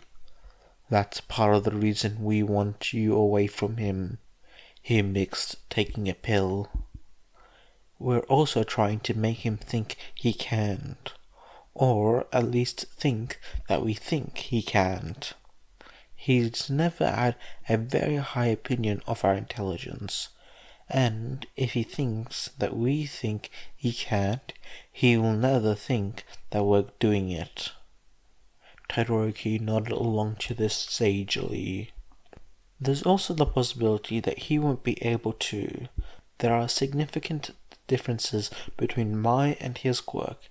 He can't do passive DNA read, for example. That and the remnants of Izuku's quirk are the main reason we think this will work after all. The world trembled, then shook, as if an earthquake had just happened. Okay, you could take our mental selves though, continued one. Whether or not he'd keep them once this quirk was off is something I'd rather not know. Although it'll be interesting to see if he could take the DNA aspect of a quirk that doesn't have a corresponding mental component present, since that's what actually trips him up when he tries to take one for all. He can't take that mental aspect, so his quirk aborts the sequence. The ground shook again harder. But that's honestly academic, you see. Being dead can get boring, so we've spent a lot of time running war games and fighting each other. This time, the shaking knocked all of them but one to their knees. Please take the pills now, okay? We're really going to be fine. A rocket screamed in the distance, followed by an explosion. This doesn't have opioids in it, does it? Asked Ida. Nothing here is real, so no. Ochako startled awake and immediately clutched her head. That was one heck of a headache. Driven by the need to see where she was, she peeled open her eyes. This was the infirmary at UA? How'd she get here? Oi, Granny! Cheeks is awake! That was Bakugo. There was something she wanted to do regarding Bakugo. What was it again? Don't shout! This is a place of quiet and healing. I want to know what frickin' happened to stupid Deku. Oh, she remembered now. As do we all, but you shouldn't count someone coming out of a mental quirk like that. It could be... No time like the present, decided Ochako. She snapped into a sitting position and punched Bakugo in the face. Ow, mother. Recovery Girl sighed. Ruaka, how are you feeling? I'm telling you, said Suzuki, propped up in the hospital bed. There's a whole cable of them, telepathically linked to each other and all for one. He swatted away the nurse's hand. Some of them are old heroes too. They must have gone over to him for a longevity quirk or something. They were joking with each other about how to kill me. That's why I had to bail out.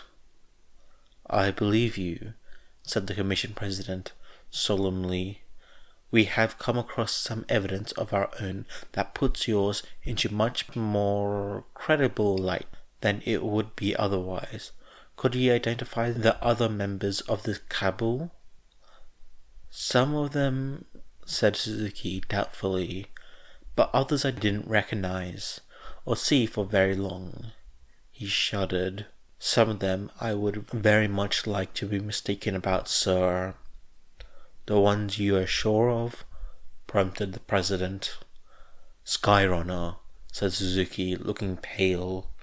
We should investigate her associates as well, he added, as if the president was unfit for his job. There was another. I only know him from pictures, but I'm sure it was Fidelity. The president let neither his annoyance at Suzuki nor the familiarity of the two names distract him. And how did Aizawa Shoto interact with them? Suzuki sniffled. He sided with them. They all tried to put up a show when I was watching, but they never attacked him like they attacked me. That woman, she kept dropping me. He knotted his finger in his hair. What about All Might? I'm not sure. There was an image of him there, but he didn't speak, not like the others. I couldn't say if he was involved like they were.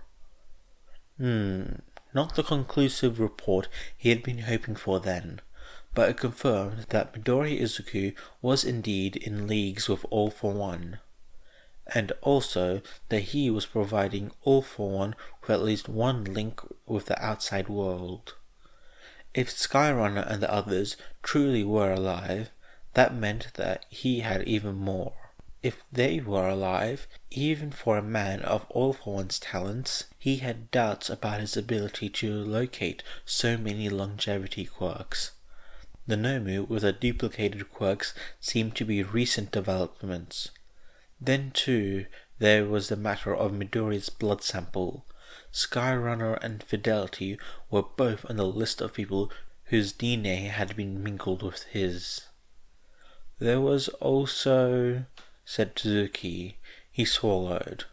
There was also Tempest. She looked just like the old posters. Another name from the list. The president closed his eyes briefly and pulled out his phone, going to save the pictures he had saved of the hero Lariat and the vigilante forewarning.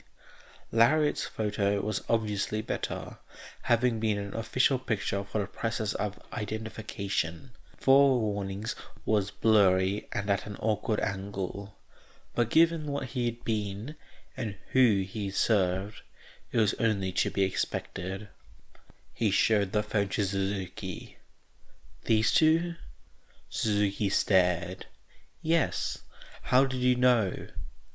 As I said, replied the president, we've gathered some of our own evidence while you've been asleep. He put his phone away. I expect a more thorough, formal report of what you discovered in Midoriya's mind by the end of the day. Of course, sir, said Suzuki. The president nodded, and with no more farewell than that, left. As soon as he was alone, his phone was in his hand again. I need an emergency exhumation order for the heroes Lariat, Fidelity, and Skyrunner. Aizawa stepped into the lobby of the apartment building. It seemed normal enough, even if the finishings were incredibly old-fashioned, and its emptiness gave it a disturbing quality. The overhead lights buzzed, the wallpaper peeled, the air smelled faintly of ammonia. The paint on the receptionist's desk had flaked off in places. There was gum matted in the carpet. It was a normal apartment building, not a nice one. Aizawa walked cautiously to the desk and peered at the mailboxes behind it. He picked out the name Shigaraki in the third row and made note of the apartment number. The elevator, predictably, was out of order. Not that it had particularly mattered to Aizawa. He wouldn't have trusted it to bring him to his destination regardless. He barely trusted the stairs for that, after how many times this dream world had changed under his feet. He reached the third floor without incident and found Shigaraki's apartment. The door was locked, but Aizawa always carried a set of lockpicks with him, something that was as true here as it was in the real world. He made short work of it. The apartment was normal, chaotic, not very clean, several sets of shoes, various sizes, littering the entryway. Medical bills and homework covered the kitchen table, more than a few letters on the floor. Bowls were stacked next to the sink. One of the rooms didn't have a door, but a curtain. There were scorch marks on the walls. Aizawa took a deep breath in and stepped into the apartment. At first, nothing changed. Then the light streaming past the curtains dimmed. Natural light became a weak, flickering sodium yellow, and the dusty silence of an abandoned place was replaced with something that was almost like city nightlife. Almost. There was something badly off about it. More than something. Too much anger. Not a single happy voice. Too many crashes and bangs. But also not enough. Not enough for a riot or a protest. No motors either. No cars. He made his way to the window and looked out. There were people there. Crowds even. People raging. People despairing. There were people tearing at the buildings, attacking their surroundings and one another, but many simply laid on the ground.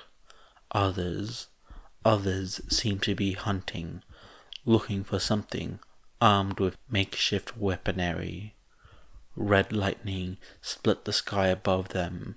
Someone wailed, and a hunting party changed directions, going to where the lightning had struck. Aizawa had seen the footage from Kamino, the way the lightning had sparked jagged around the villain's arms. He didn't know what that lightning meant here, but he didn't intend to get close. But he did have to go out to find Midoriya's quirk, or the representation of it, wherever it was. It wasn't in this apartment. Probably. Just to be sure, he threw open the doors and the cabinets, searching and not finding. However, the apartment really was empty of people, as it seemed. Part of Aizawa itched to investigate this place more. This place where All for One was allegedly raised. He left the apartment, making his way quickly down the stairs. In the real world, he would have most likely left through the window, and jumping down to quell the near riot happening below, to pull aside some of the younger people he had seen. But none of the people below were real, and he needed to stay low, stay inconspicuous. Walking through Midoriya's and the others' minds, he and his students had always been noticed immediately. The vestiges were distracting All for One, but Aizawa didn't want to push his luck. He walked out into the dim street, keeping close to the walls of the buildings for whatever little cover they provided. The air tasted oddly sterile. The people here were most likely stolen quirks, not memories. Would Midoriya's be out in this, or hidden away? How big was All for One's mental landscape? The man was more than a century old. If the quirk acted like the child it had belonged to, most likely it would go somewhere familiar. Midoriya's apartment? Maybe. Had he lived there back then?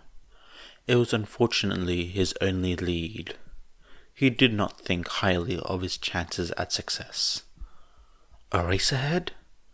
The call was hissed, hushed, and disbelieving.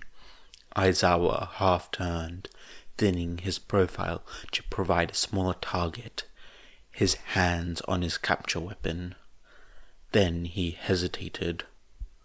Ragdoll? She blinked rapidly at him, eyes tearing up.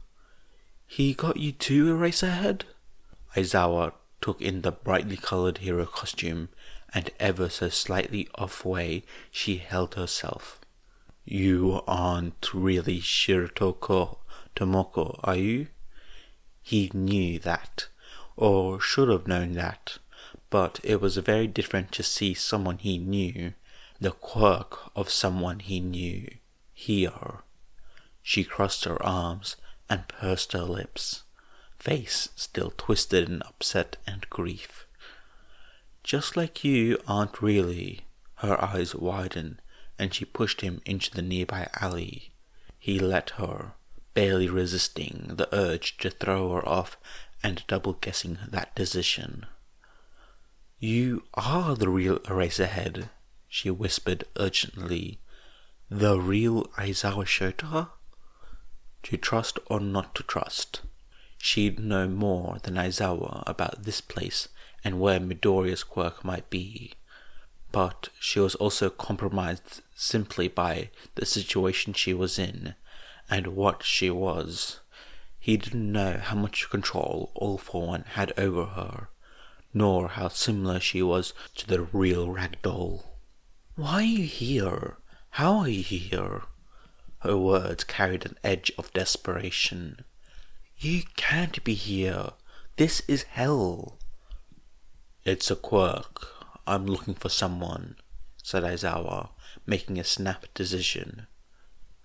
"A child." "One of your students?" "Younger," said Aizawa. "About 5. "That doesn't narrow it down as much as I'd like," admitted Not Ragdoll. "A boy," said Aizawa.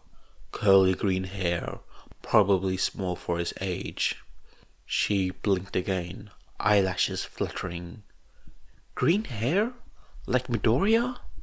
"You remember him?" "It would be hard to forget the student Kota punched in the..." She trailed off with a grimace. "Is he alright, Kota?" "He's fine, and you're fine as well. Alive, I mean." "That's not really..." She chewed her lower lip. "Call me Serge. Midoriya, is he..." The situation is complicated." Ragdoll, no, Serge, nodded. "I haven't seen anyone that looks like that," she said. "But I'm not the only hero's quirk here." She stepped out of the alley. "Let me show you." This felt like a trap.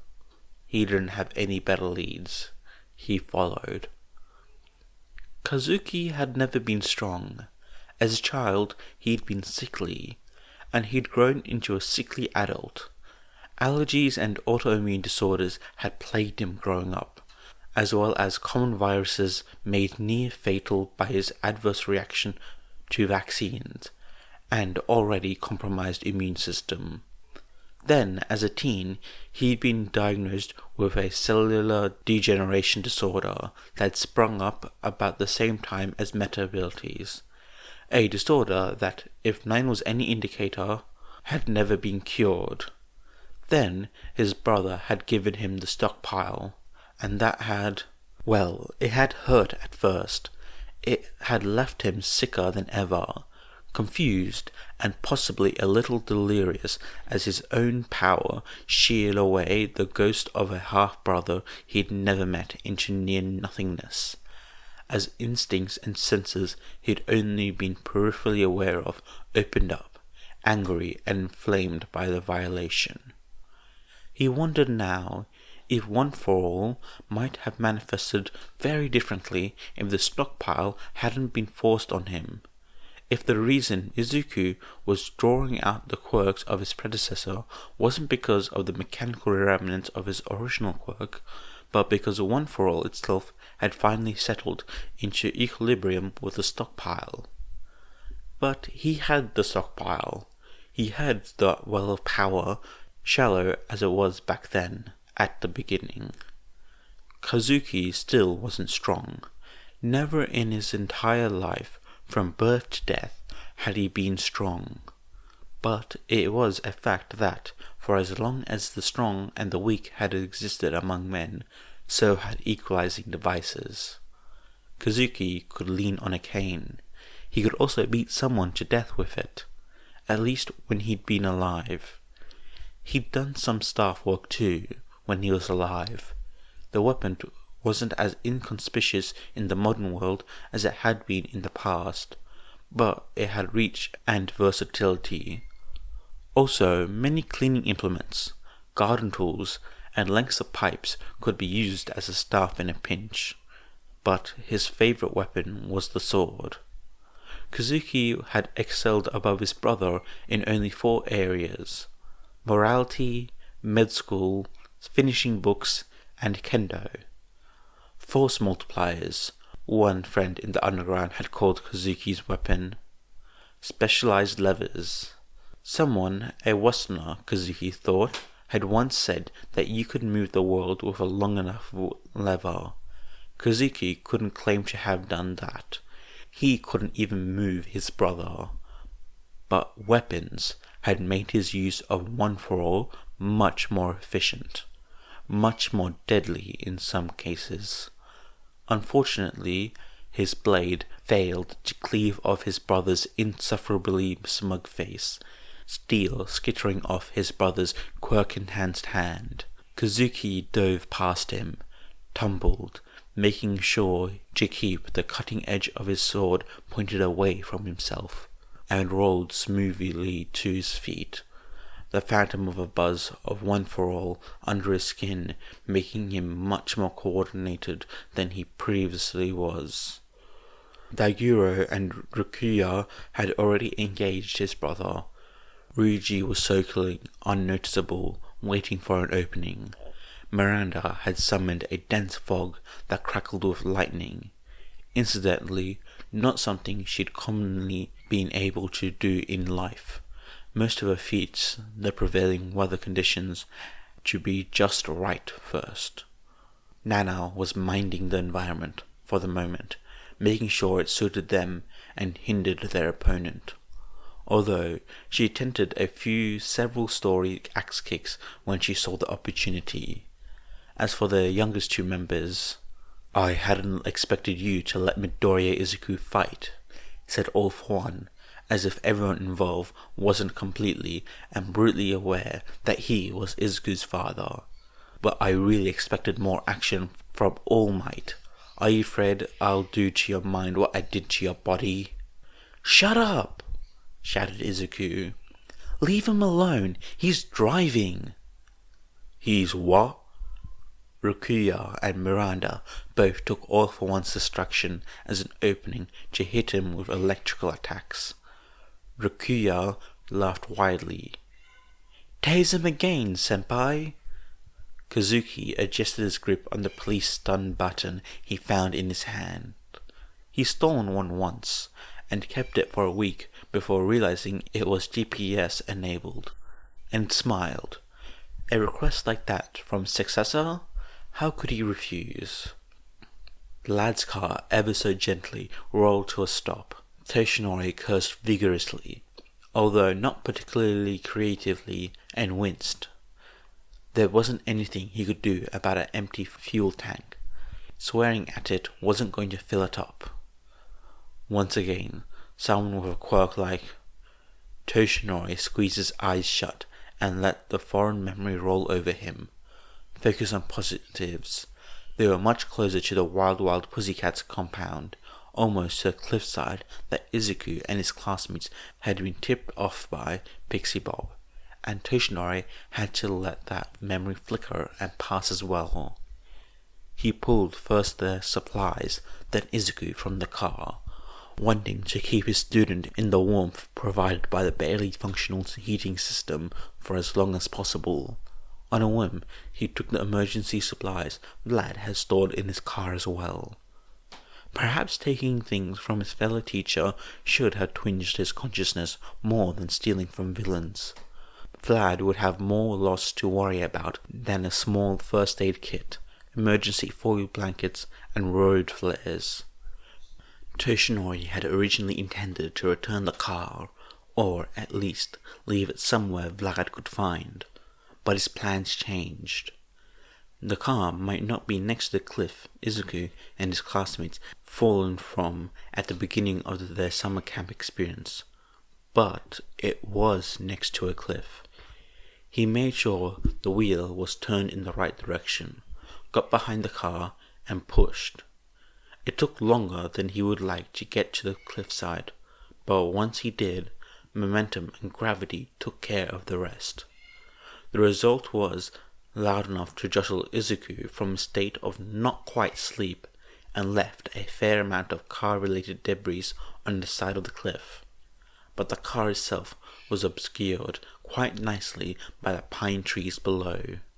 He walked slowly back to Izuku, who had struggled into a sitting position and was now contemplating standing. "Don't," said Toshinori softly. "I'll carry you." "But," said Izuku, looking at him with worry. He swallows, licking split lips. "You're really not in better condition than I am." "You're keeping us hidden," said Toshinori. "I'm not." Izuku sagged, defeated. "Okay," he said softly. "I was on my way when I found you," said Search, leading Aizawa forward. "He knows everyone here. He is everywhere here. And a lot of quirks here belong to his followers, or to people who were his enemies, but were just as bad as he was. We have to move where we met." "And who is we in this situation?" asked Aizawa. There was a lull in the conversation as they pressed themselves to a wall to let a large group go by. "Other heroes," said Search, quietly. "Once they were more or less alone again. We might not be them, but we refuse to let him change us, destroy more of what we are. Something more natural, for a better lack of the term, bled into her bearing." It was then that it struck Aizawa what had been bothering him about all the people here. None of them moved like they were alive. Not even the vestiges in Midoriya's mind felt so dead. Aizawa was standing in a world of ghosts. He forced himself to nod at her. This spectre wearing his colleague's face and memories. If what she said was true, then she was, indeed, pursuing a noble cause. She led him to what looked like an average middle school hotel, except that it was painted with bright red graffiti accusing the owner of being mutants. They entered through a side door and went down into a basement filled with washing and drying machines. The room was also full of people, quirks, all of whom became very tense upon seeing Aizawa. "Who is this?" asked one of them, a thin woman still wearing a blood-splattered costume. Aizawa vaguely recognized her face as that of a hero who'd been popular when he'd been a kid. "This is Eraserhead," said Search. "The real Eraserhead." "Are you sure?" "Pretty sure," said Search. Aizawa didn't know how she could be. She hadn't really asked him any questions that could confirm his identity. But he didn't belabor the point. "He's looking for someone," she continued. "Forget that. How did you even get in here?" demanded someone else. "A quirk." "Duh," said a boy in an old shiketsu uniform. "Of course it's a quirk. Can we have some more detail? We haven't got any news since she came in." He jerked his head towards Search. "It's a number of quirks," allowed Aizawa, interacting in unpredictable ways. "The reason you haven't got any," he looks at Search, "news, is because Awful One is in Tartarus." He vaguely expected for the quirks to be reassured by this. Instead, they frowned. "If you manage to get out," said the boy, "tell them that they need to kill him. He's not going to stay nicely in prison." "He's right," said the woman, crossing her arms. "It doesn't matter what kind of restraints, drug cocktail, or quirk you've got. You see the crowds out there?" She moved to point. "Every person in them is a quirk. Strength quirks, fire quirks, longevity quirks, healing quirks, you name it, he's got it. The only reason he hasn't sunk the country is because he wants to rule it." There was a murmur of agreement. "I'll pass it on," said Aizawa, "but I do have something I'm here for." "What?" she snapped. "A kid's quirk," said Search quickly. "Why?" said a vigilante's quirk, stepping forward. Aizawa had investigated their death. People with healing quirks rarely died like that. What good does it do you? I know the quid in question, said Aizawa. The rest is classified. He could make things classified if he wanted. Can you describe him? Asked the vigilante, making gentle shapes with their hands. A boy, said Aizawa. Green eyes, green curly hair, probably small, probably has a thing for notebooks. The atmosphere in the room stilted from merely unnatural to deathly. Yeah, said the woman. We know who you're talking about. She pursed her lips. This is something that will make it so awful one won't be able to use him anymore, right? Hopefully, said Aizawa. When you say use, the woman waved him off. The kid's fine, she said. Just terrifying is all. Aizawa closed his eyes. Of course he is. We decided to keep him away from the other kids, said the vigilante's quirk, because he was freaking them out. They were in an apartment building again, this one newer. We try to keep the kids away from all that in general. The vigilante waved towards the racket outside. Wish we could get them free, but... He trailed off, fixing Aizawa with an appraising look. If this works with your kid, and he gets his quirk back, you could try with some of the others? I think at least some of them must be still alive out there, right? If your kid is... I'll look into it, said Aizawa, but I'm afraid this is a one-time only chance. Figures, muttered the vigilante. He knocked on the door. There was an excited gasp from the other side, then the pitter-patter of little feet.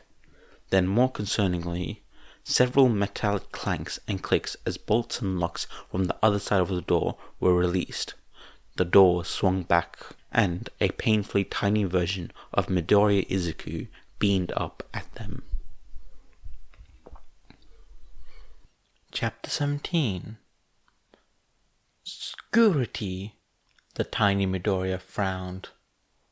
Obscurity, he corrected, bouncing. And... He looks up at Aizawa, head tilted, blinking. You're different, he observed. Aizawa crouched down. Yeah, he said. I guess I am. Do you remember where you are before this? The little boy tilted his head to the other side, blinked, looked at Search, who had been following behind Aizawa and the vigilante, looked back at Aizawa. Which before? He asked. Your original, clarified Obscurity. Uh-huh, said the little Midoriya, swinging the door back and forth. Behind him, Aizawa caught glimpses of a room almost entirely full of notebooks. I've come to take you back there, said Aizawa. Midoriya's eyes went wide. You can do that? I'm here to try. Okay, I've got to get something. He slammed the door shut. Aizawa heard scampering sounds from behind it. What is he getting? Asked Aizawa. The villains shrugged, then made a face. Do you know what kind of quirk he is? They asked. Not really, no, said Aizawa. Any guesses even? Aizawa sighed. His mother is registered with a telekinetic quirk, and his father with a fire breathing, so I'd guess... He trailed off at the increasingly pained grimace on the vigilante's face. It has nothing to do with either of those, does it? Not what we've seen here. Aizawa waited for a moment. It's illogical to leave me waiting after forcing me to guess, he said. He's got some weird copy quirk, said the vigilante. Aizawa closed his eyes, because, of course, the problem child had the most problematic quirk possible. Why not? It wasn't as if Aizawa hadn't been told multiple times that Midoriya was related, however tenuously, to all for one. If there was any justice in the world, the relation would be tenuous. The door, thrown open again, had little Midoriya bounce out past the threshold, a notebook clutched his hands, wearing bright red shoes, an All Might-themed hat, and a stuffed, two-bursting bright yellow backpack. Great to see that Midoriya's aesthetic sense hadn't changed in the last decade. "Are you going to be able to run in that?" Aizawa asked. The boy gave him a look, as if he hadn't said something ridiculous. "Why wouldn't I? We're only in the dream here. What have you got there?" asked Serge, crouching down to put herself on his level. "My favorites. I know I might not be able to bring them with me, but I've got to try." "Your favorite what?" asked Aizawa, who unfortunately thought he might know the answer. "My favorite quirks, of course." He held out the notebooks by the cover, opening it. "And this one is my extra most favorite. Even if I can't bring any of the others, I've got to bring this one." Out of one of the 2 pages Aizawa could see, didn't have words in it, but instead capital letters grouped together in 3s. ATG, GCT, ACG, CTA, GTA, GTT, TTT, AGT. It wasn't a code Aizawa was immediately familiar with. On the other page were childish crayon drawings of a hand with what might have been a hole in the center. Both Serge and the vigilante went very pale. "What," said Aizawa, "quirk is that?" "It's my daddy's." Damn one and his not reallys. Aizawa was absolutely sure he knew about this, whatever this was. "Okay, and you two are going to explain to me why you look like that?" "It looks a lot like his," muttered the vigilante. "Are you sure you don't know what you're doing with this?" "Absolutely," lied Aizawa. "Recovery girl. While I understand the need to avoid the hero commission, I am unsure how we..." He made a very small chopping motion with his hand, wary of inadvertently hitting Recovery Girl. The experience in the Mindscape had left him disoriented and uncoordinated. "Got back here." Recovery Girl sighed. "That's what I'd like to know," she said. "You'll have to ask your classmates." "That is a rather unsatisfying answer." Recovery Girl shrugged, took the blood pressure cuff off the equipment table, and said, "Arm, please." "Hello, students." "Principal Nezu, Eri-chan." Tenya made to stand and bow, but Recovery Girl smacked his ankles with her cane. He settled. The other awake students in the room made their own greetings.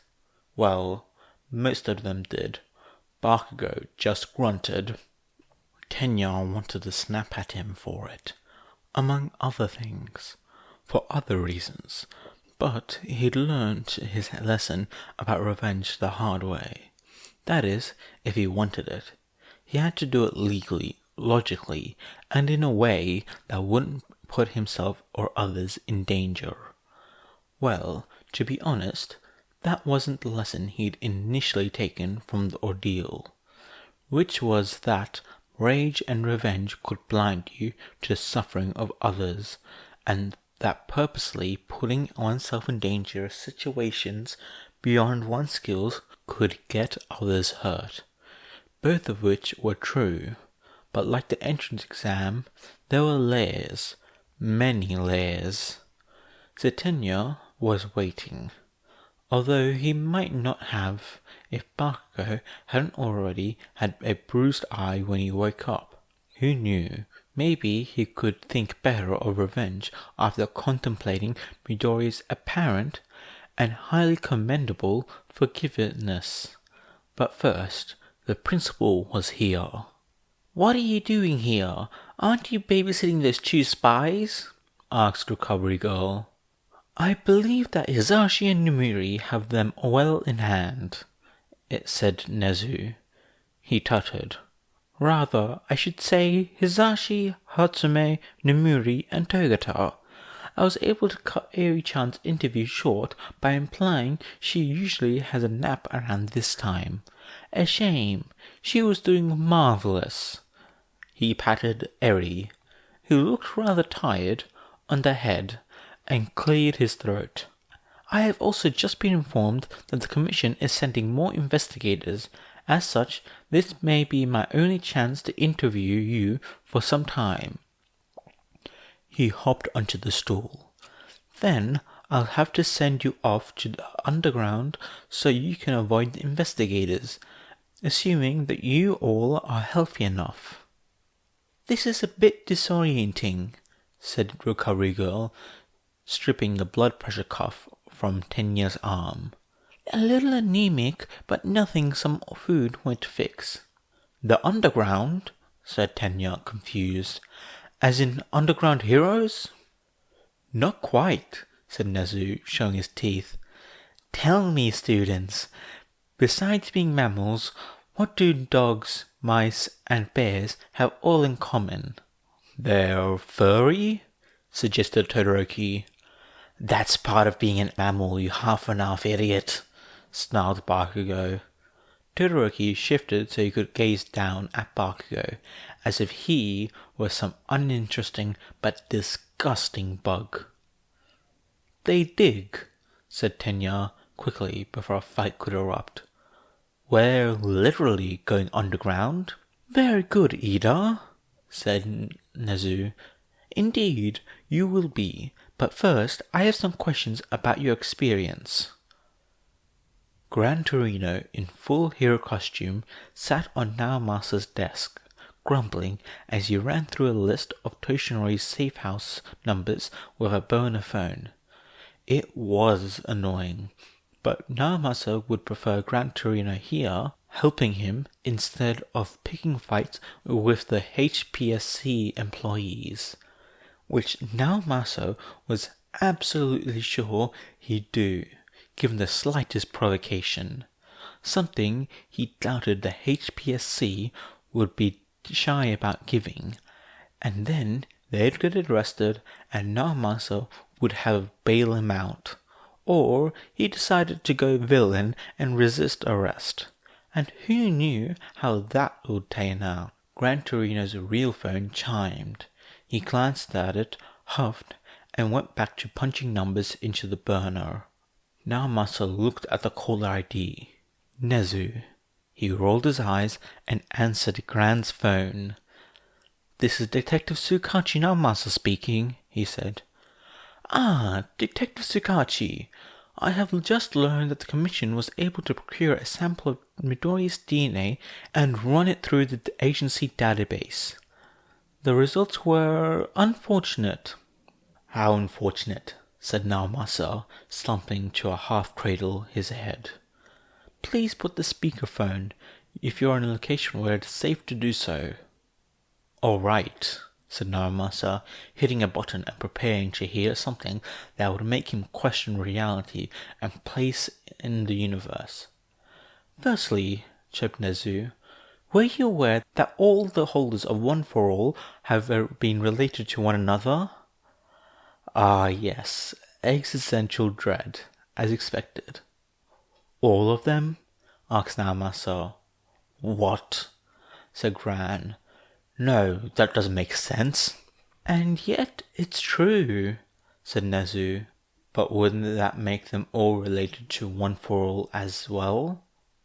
"It does, although for most of them the relation is distant." "That doesn't make sense," repeated Gran, looking like he'd bitten into a lemon. Fidelity and Nana didn't even know each other. "How did he even find this out?" asked Naomasa, wondering if he even wanted to know. "Ah, you can find UA graduates in all sorts of places, detective. But now that I have your attention, Gran Torino, did you know that you are Midoriya Izuku's grandfather? Gran's face twisted further. I already had that two-colored brat ask me that after Hasu, so... I'm not joking, Sorihiko, said Nezu. Gran stared at the phone. What are the odds? He said finally. He sounded dead. Quite high, said Nezu. If, as I am come to suspect, genetic compatibility plays some role in the selection of one-for-all holders. That's wonderful, said Naomasa. How is that HPSC spinning this? I'm unsure as of yet, admitted Nezu. I'm afraid I have few too many things to handle here to be truly on top of their decisions. They've sent even more investigators, you see. Not like you to let them stop you. Nezu chittered. Quite so, Gran Torino. Based on this information, the HPSC will most likely wish to interrogate you, or even take you into custody. I would recommend laying low. What do you think I've been doing? Grumbled Gran.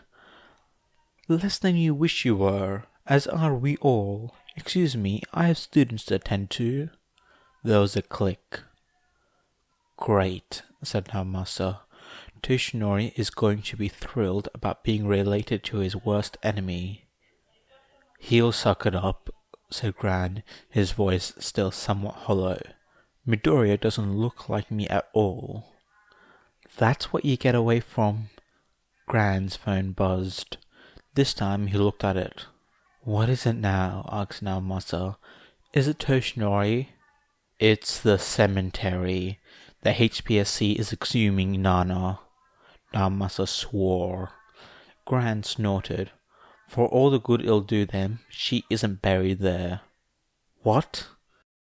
The funeral was just to give Toshinori closure. We never managed to find her body. Given the vague haunted note to Gran Torino's voice, Naomasa thought Toshinori wasn't the only one who needed the closure of a funeral. Guess that's one thing we don't have to worry about then, said Naomasa cautiously. Yeah, said Gran, with a grunt that carried more than a little disbelief. We've got plenty of other stuff to worry about. As they tried to make their way back to the original apartment, Aizawa couldn't help but pick out differences between the child, the quirk, and his student. The age was obvious one, of course, but there were others. The freckles, for instance.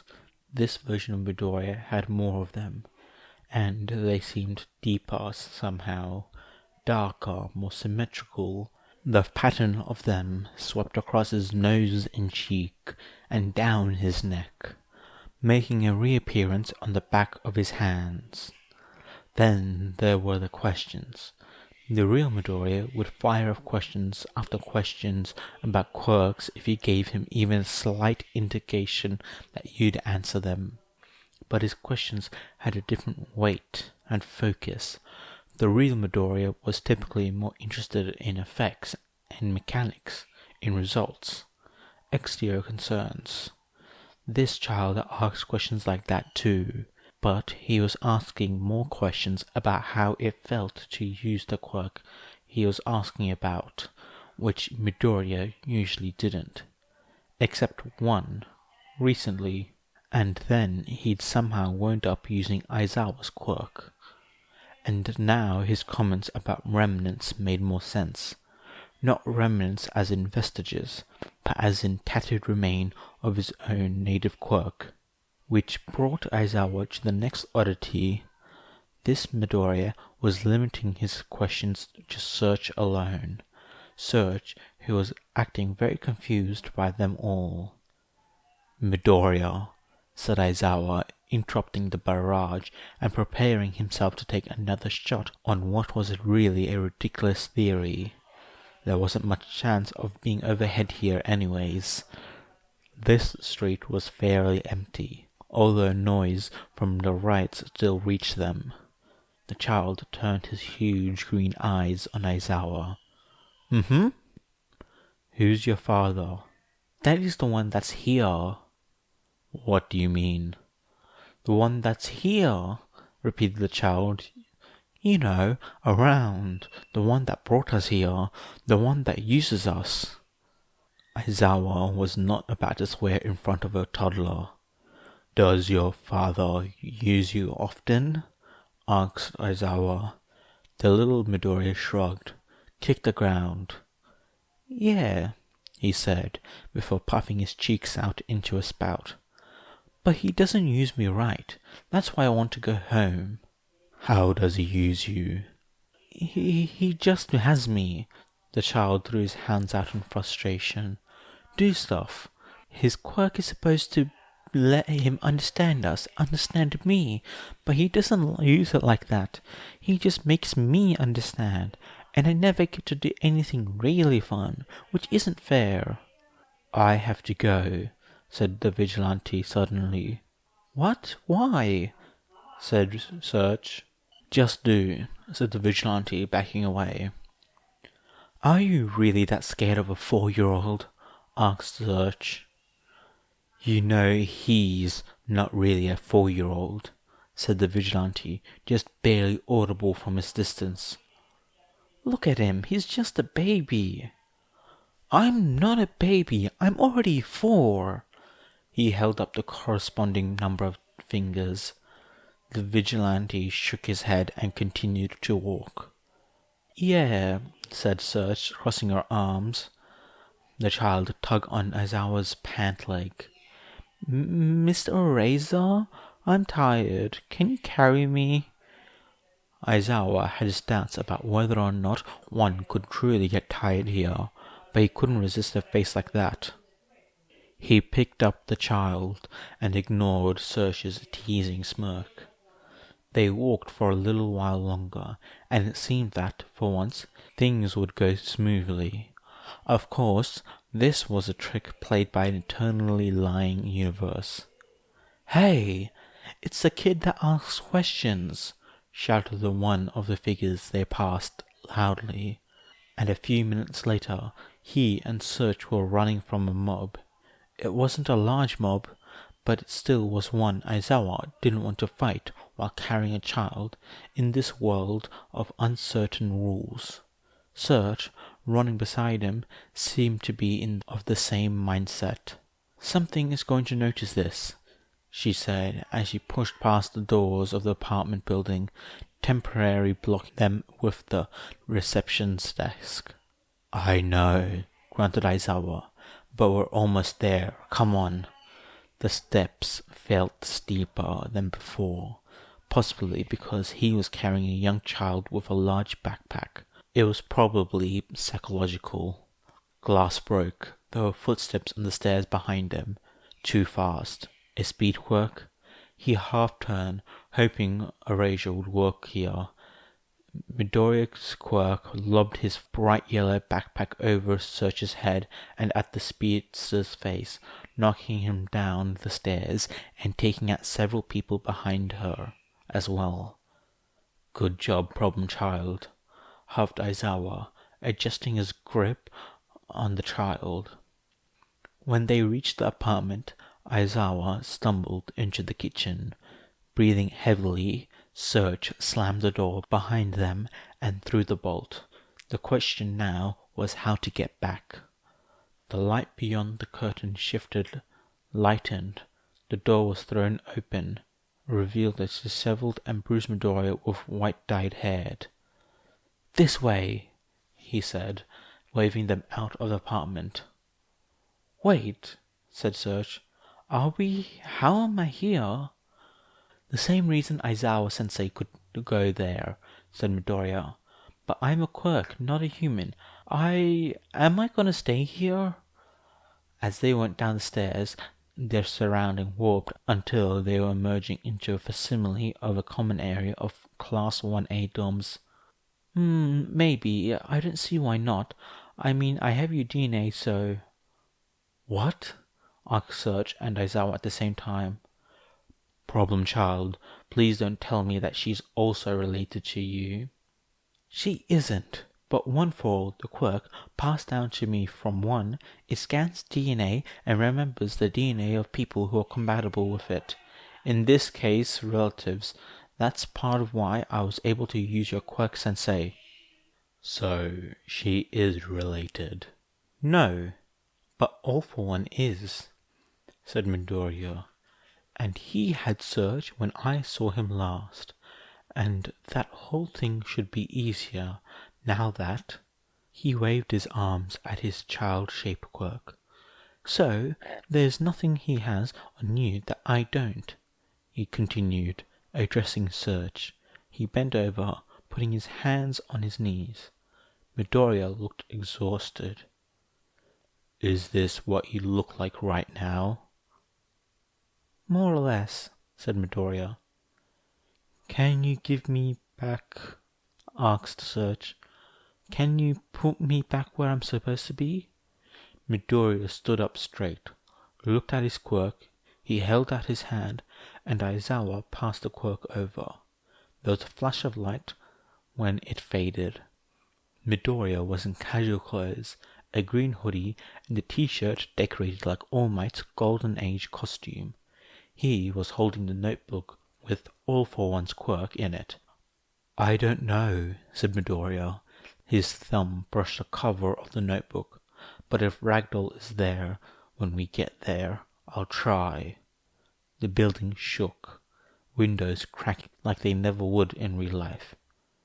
Nezu had gone all out bulletproofing the building after all. Sensei, Midoriya said, shifting his focus. He held out an auto-injector pen. You should wake up now. Dust sifted down from the ceiling as the building shook again. A crack ran up one of the walls. Something fell out of a kitchen cabinet and broke. Problem child, I'm not leaving you to fight a villain on your own. I'm not on my own, sir. There are 8 other people here, and also Surge. And how many of them are capable of beating All for One? It depends on what you mean by beat. I'm helping you with this. End of discussion. Midoriya regarded him oddly. All right, he said, finally, softly, lowering the auto-injector. Let's do this then. All for One had many quirks, enough that a lesser man would be hard-pressed to keep track of them. But All for One was not a lesser man. And the 2 quirks that had gone missing were not just any quirks. One was a quirk he'd put quite a bit of effort into acquiring for practical reasons. And the other not only key to Nomu production, but also rather important to him on a personal level as well. After all, it was his youngest son's. Grudgingly, All for One was impressed. Even with this mental quirk bridging them, and All for One really had to find out what quirk it was, finding those 2 specific quirks and extracting them couldn't have been easy. Then again, Izuku was his son. He wondered, swinging himself out of the way of one of Nana's attacks with bloated, oversized arms. Now Izuku had even known to look for his quirk, or perhaps the goal had been to retrieve Surge, and he merely discovered his own quirk on the way. A coincidence, but All for One could not rightly say how much of one without more information on how this quirk worked. Speaking of which, he needed to get those quirks back, and quickly. Oh, and Izuku being able to do that would seem to indicate that he could, in fact, pull his brother and the rest of their family over the divide into his mind, no matter what his foolish little brother believed. He oriented himself in the direction he could almost feel the quirk in, and wasn't that a delightful sensation? And moved. His opponents were suitably taken off guard. Had they truly thought they were fighting him at full strength? How? Ryuji appeared in his senses just long enough to punch him in the face. Again. That was becoming aggravating. What was it with his brother's successes and punching him in the face? Oops, there was Kazuki's sword again. Don't you get tired swinging that barbaric thing around? Don't you get tired of being a massive bastard? He said the last word in English. How over-dramatic. We have the same parents, he reminded his ever-forgetful brother. And were they married? All for One felt his lips curl, and they used the air cannon to flick Nana out of the air. She was caught by Miranda, but the point was respite. It's hardly my fault what that deadbeat. Hey, deadbeat! Incredible timing, whispered his brother, quietly enough that he would have difficulty hearing the words if he hadn't picked up several hearing quirks after he was blinded. Then the other, earlier words sunk in, as well as the speaker. He turned, trying to locate Izuku, but as his extensively frustrating family kept attacking him, this provided difficult. Yeah, I'm talking to you. How did you find out? Asked All for One, the tips of his ears growing ever so slightly hot as he realized this would, inevitably, bring the wrath of Inko down his head. Like it was hard, deadbeat. I'm not a deadbeat. I've made sure you and Inko are well off. The attacks from the others have tapered off. Apparently, they did possess some rudimentary manners. Money doesn't buy affection or make up for emotional neglect. Well, huffed All for One, I could hardly visit you after All Might. All Might didn't punch your stupid face off until I was like 10. You disappeared when I was 5. How was Izuku being so loud? You know what that made me think? For over a decade, that you left me because I didn't have a quirk. It's too dangerous for me to... You're a deadbeat. Would you prefer me to have vaulted you? Demanded All for One, incredulous. It was like nothing he did by his family was ever right. He either gave them too much care or too much independence, and then they went and became heroes. Except for Garaki. But Garaki was descended from his father's legitimate son, not All for One, and he was much too worshipful for All for One to truly feel a familiar connection to him. Oh, and Magna, but Magna had been such a distant relative, even more distant than Rakuya, and she was dead. Then there was 9, but the boy had ultimately betrayed him, and he was also dead. Tomura was shaping up to be a wonderful villain, but that had cost a great deal of care, planning, and psychological manipulation that even he was loath to use on closer relatives. Have you ever heard of moderation? What is wrong with you? That is no way to speak to your father, snapped All for One, now thoroughly annoyed. That was something often said on TV shows, wasn't it? Surely it would have some effect. You are fired from the position of father. All Might is my new dad. You can't fire. As his distraction peaked, the one-for-all uses struck. His family might consist entirely of heroes and fools, but All for One couldn't deny they had good tactical sense. Aizawa had the privilege of watching a Midoriya, wearing the class costume from 1A's cultural festival performance, shout depreciations and insults into a megaphone, and the other Midoriya, still in a hoodie and All Might t-shirt, although the t-shirt was slowly mutating into a t-shirt, crouched nearby, hiding a bright pink face in his hands, while an oddly quiet All Might patted the second Midoriya on the head, all on the roof of Heights Alliance. This was not the strangest thing he had seen. Probably. At least that's what he wanted to admit. He had a reputation as a jaded underground hero to keep, and other stuff he'd seen in here was much stranger, like Midoriya calling Tempest his great-aunt, for instance. This was, however, close to the top of the list. "Can you see him yet?" asked a blushing Midoriya. "No," said Aizawa. "Still too much smoke."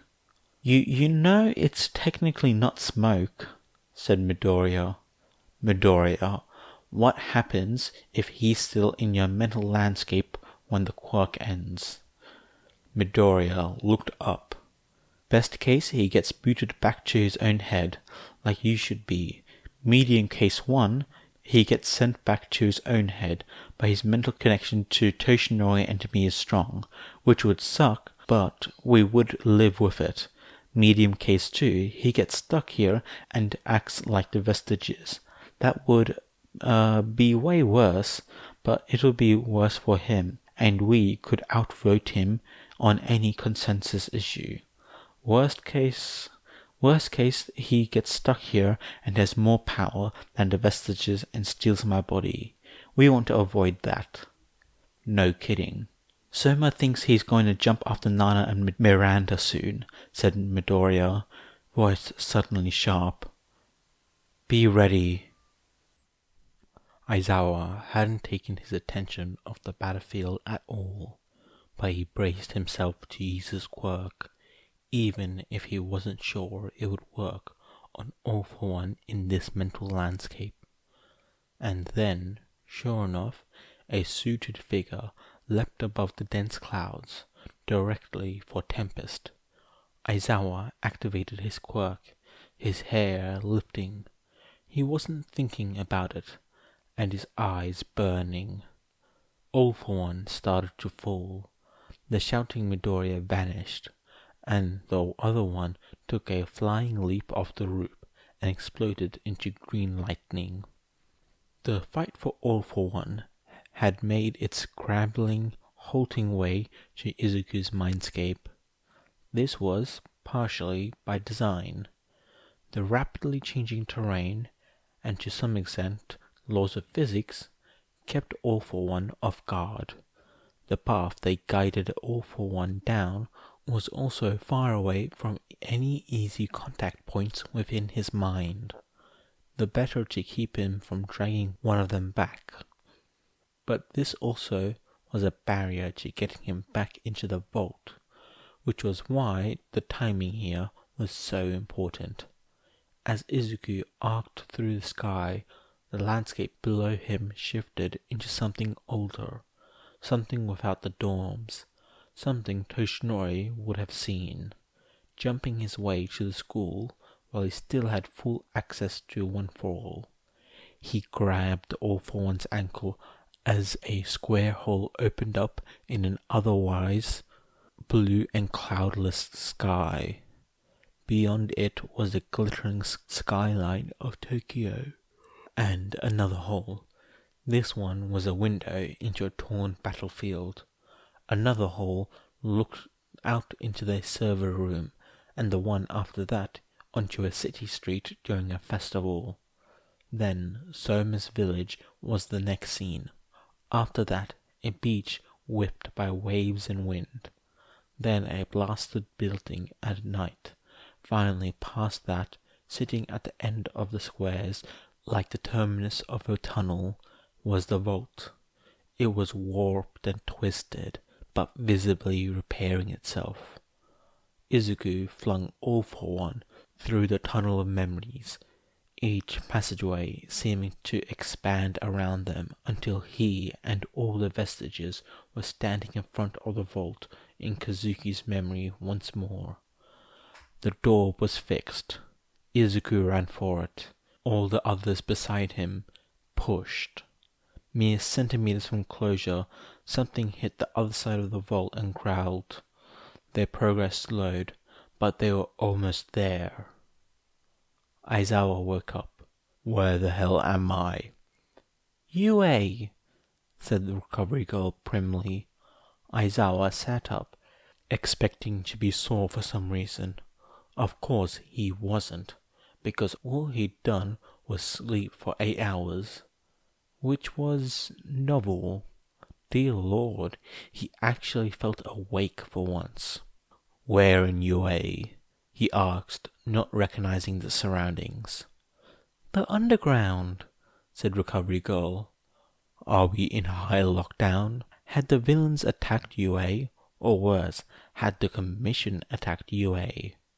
"No, but Nezu thought it was best to bring anyone in unsensitive situations down here," said Recovery Girl.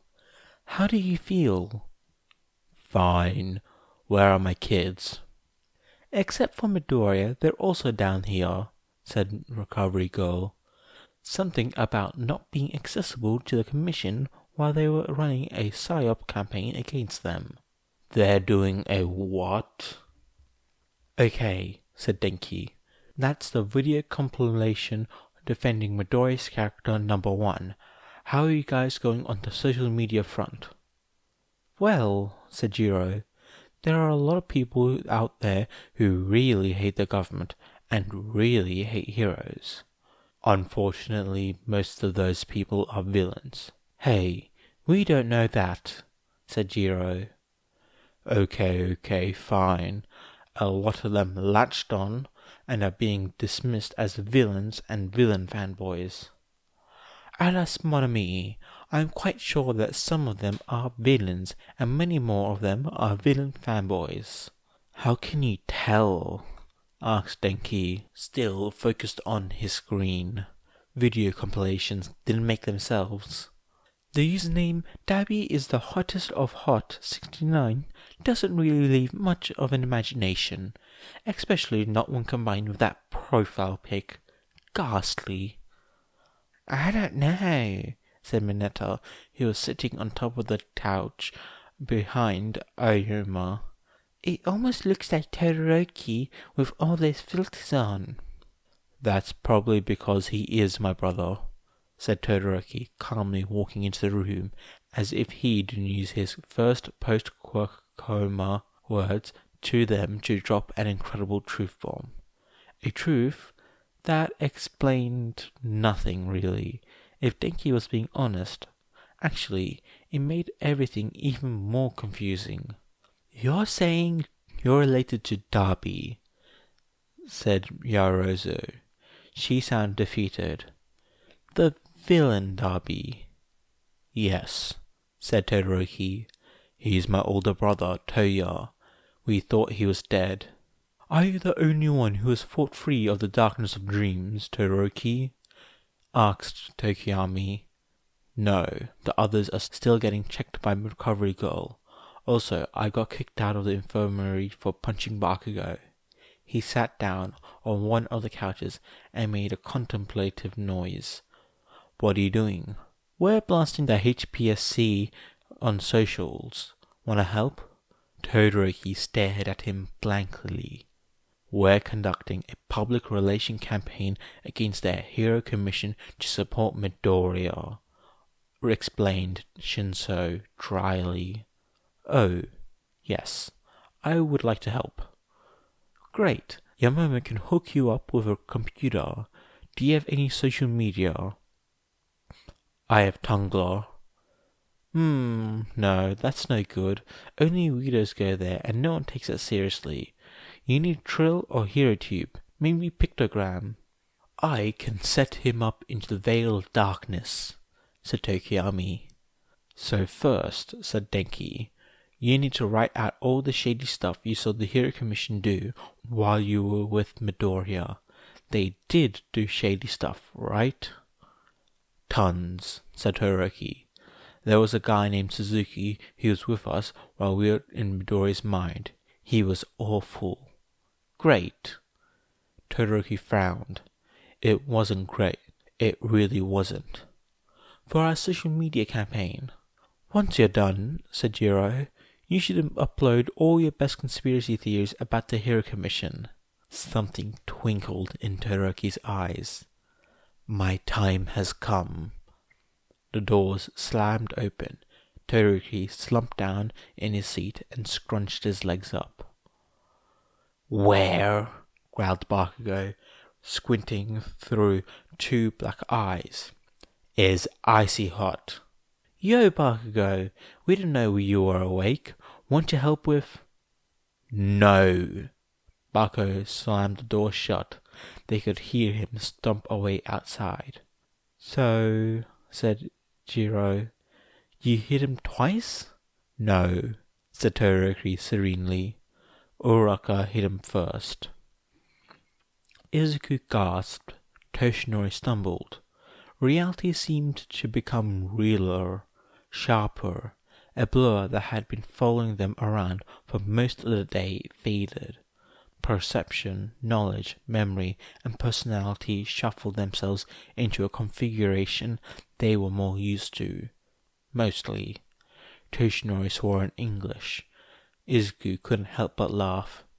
It was a mind-affecting quirk, he said breathlessly. Not much farther now, my boy, said Toshinori, licking blood from his lips. He was on the other side of the door, right? We did get him out. We did, said Toshinori hoarsely. We got him back into the vault. But we didn't get it closed. The door, It's okay, my boy. It'll be okay. The door wasn't closed. It'll be okay, said Toshinori again. You'll be okay. I think I'll need you to give me directions, though, now that you aren't in my head. Oh yeah, you were never here. I forgot. Toshinori managed to chuckle. Me too. Hawks, sir, is something wrong? Wow, these newly graduated heroes were always so eager. Hawks laughed, brushing off their concerns. No, he said. Nothing is wrong. He had a thought, for a moment, that he'd felt a feather moving, the one he'd given to Darby, but the feeling was gone again. That wasn't normal. Phantom sensations, maybe? He shook his head, dismissing it. If it happened again, however... You were saying? Far away in Tartarus, the medical readings for All For One slowly returned to normal. Everyone heaved a sigh of relief, then busied themselves trying to make sure that he couldn't do whatever it was he'd been doing over again. All For One kept his awareness turned inwards. By all accounts, he had just suffered a defeat. The loss of both Search and Replica was a severe setback, and likely to impede both his escape plans and his overall plans for world domination. But plans change. This was far from complete loss. When one door closed, another opened. Midoriya Hizashi smiled. Toshinori stared at the campsite. They'd been so close, but the campsite wasn't empty. The campsite wasn't empty. Only one car, a van, was in the parking lot, but that was all the pussycats needed. There are not really a lot of other choices right now, said Izuku. Are you still reading my mind, my boy? I don't think so. I did say I'd try to get Ragdoll's quirk back to her. I know, said Toshinori. What else could he say? That he wished for their continued freedom wasn't contingent on what the pussycats would do. That was a given. Where's the main door? The what? Where the pussycats stay, said Toshinori. Oh, that one. He nodded to one building. At least that was where they were during the training camp. All right, said Toshinori. He picked his way across the parking lot with his hands full of Izuku. He simply leaned on the doorbell. This lean evolved into a more general one against the wall, and before he knew it, he was slumping down to sit on the ground next to the door. He was exhausted. If the campsite had been a mile further, well, plus ultra and all that, but determination could only take you so far when your body was ruined. He let his head rest on the wall. It was weird, feeling it directly against the skin of his scalp. He wanted to start growing his hair back as soon as possible. The door opened with a click, and a woman leaned out, not quite looking in the right direction to see him and Izuku. Toshinori didn't have the encyclopedic knowledge of heroes that Izuku did, but he was fairly sure he knew which pussycat this was. Toshinori cleared his throat and tried to smile. "Hello, Mandalay. I'm afraid we're here to impose on your hospitality." Her head whipped around so fast, Toshinori had to wonder if she cracked it. An expression of concentration flitted over her face. She was probably using her quirk to alert her teammates. "Where are you injured?" she asked, kneeling down. "It might be easier if you just ask where we weren't injured," said Toshinori. Izuku took the worst of it. "Did not," objected Izuku weakly. Toshinori blinked in surprise. He had almost thought that Izuku might have fallen asleep. A small figure propelled itself from the doorway before Mandalay could ask another question. "You're not going to turn them in?" shouted the little boy. "Of course we aren't," said Mandalay, putting a hand on the boy's shoulder. "But it'll be easier to carry them with one of Ryuku's constructs, okay? We're going to take care of them. That's our job." "Do you really mean that?" asked the boy. "I do," said Mandalay. "You heard us all yelling at the TV today, but these guys needed some first aid right now." "But you're heroes," said the boy, worrying at the hem.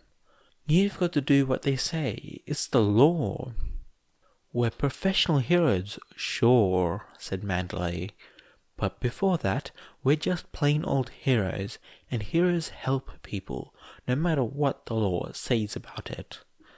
"It's okay, Kota," mumbled Izuku. "Why don't you go in and help Tomoko and Yawara with getting the infirmary tidied up?"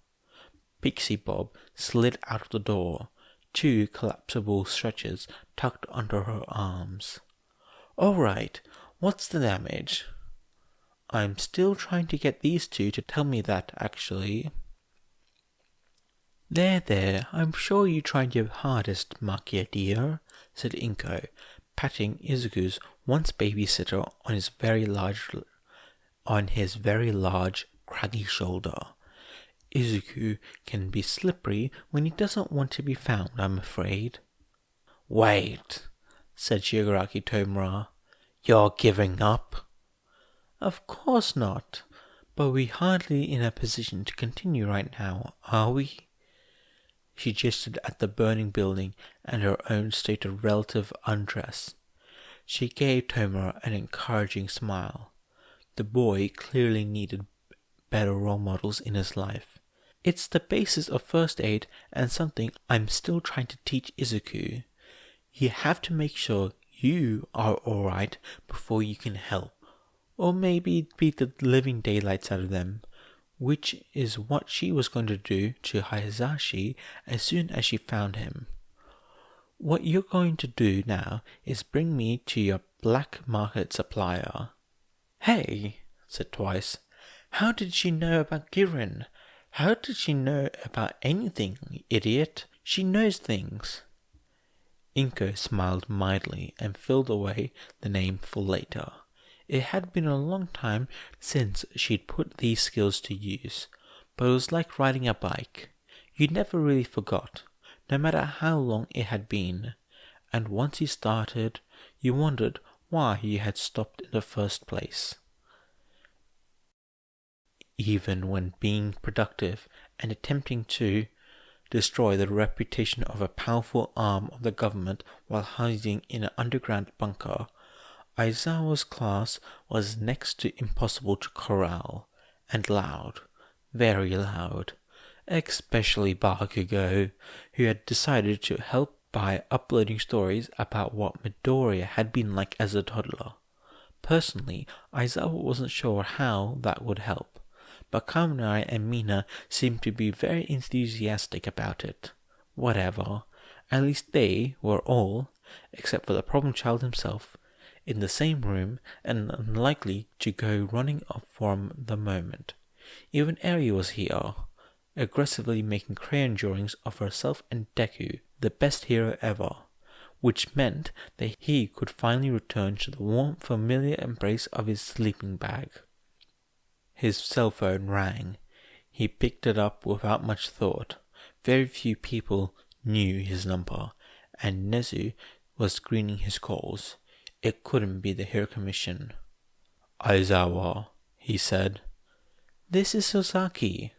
Aizawa frowned. What could a Mandalay want? "What is it?" "We only just found it, but you left something here after training camp. It looks important. Not that we blame you, it really has been hectic after all that, but we figured you're probably looking for it about now." To the best of his knowledge, Aizawa hadn't left anything on Cap. He barely brought anything with him to begin with, so what? Ragdoll. Search. Midoriya had said if Ragdoll was there, he'd bring it back, which meant that he and Yagi had been on their way to somewhere the wild pussycats frequented. Something he'd been looking for. Yeah, he could probably call Midoriya that. "I know what you're talking about," said Aizawa. "I am a little tied down here, but I'll try to see when I can get free." "Thank goodness," said Sasaki. "Come whenever you're able to." "Will do." Aizawa hung up and wormed his way out of his sleeping bag. It really never ended, did it? Chapter 18.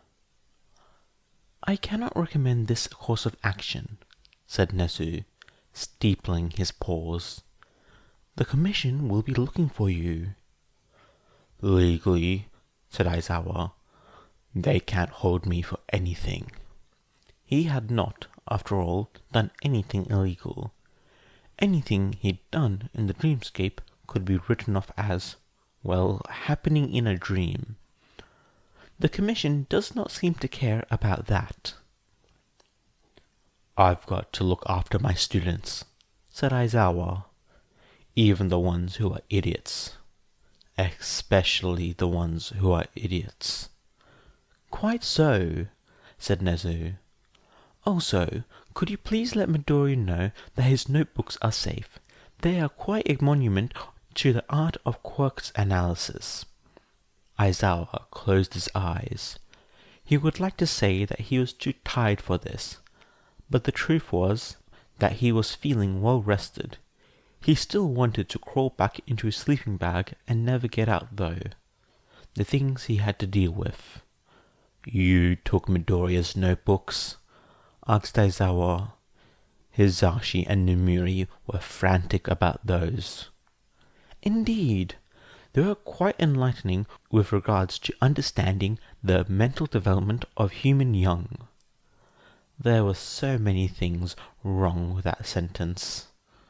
"You're a teacher. You run a school." "For teenagers, yes," said Nezu. "Children, Eri-chan's age, remain rather mysterious to me." "Midoriya's development probably isn't normal." "To be sure," agreed Nezu. Aizawa gave up. "Has anyone been able to figure out where Midoriya Inko is?" asked Gran Torino. Naomasa startled where he had been half dozing on his desk. He'd been able to contact Toshinori and had instead, unfortunately for his sanity, spent much of the evening going over the spiderweb that was Midoriya and Toshinori's family tree. "Oh," said Naomasa, "you really don't know she was your daughter? I assumed you knew where she was." "Don't you have a lie detector quirk?" "People always seem to assume that," said Naomasa. "I don't know why, but even if I did, You didn't actually say you didn't know. You just mumbled something about chokehold brats and odds. Naomasa could see the gears turning in Gran Torino's head. After all, Naomasa also had denied anything outright. Real cagey about your quirk, huh? I can respect that, said Gran Torino. I had known about the baby. It would have been real hard for Nana to hide that she was pregnant from me at that point. Didn't know it was the kid's mum, though. So no, I don't know where she is. Well, said Naomasa, imagining all the terrible things that could have made an ordinary housewife like Midoriya Izuku disappear so thoroughly. The Commission, the League of Villains, random weirdos, other elements of the government, the remnants of the Shiha Saikai, quirk cultists, angry All Might fanboys. It could have been any of those groups, or none of them. It was tangentially possible that Midoriya Izuku had managed to disappear herself, but extremely unlikely. Huh? Said Himiko brightly. I would have thought you would be against stealing, Mum. Had our supplier been closer, I would have preferred to avoid it.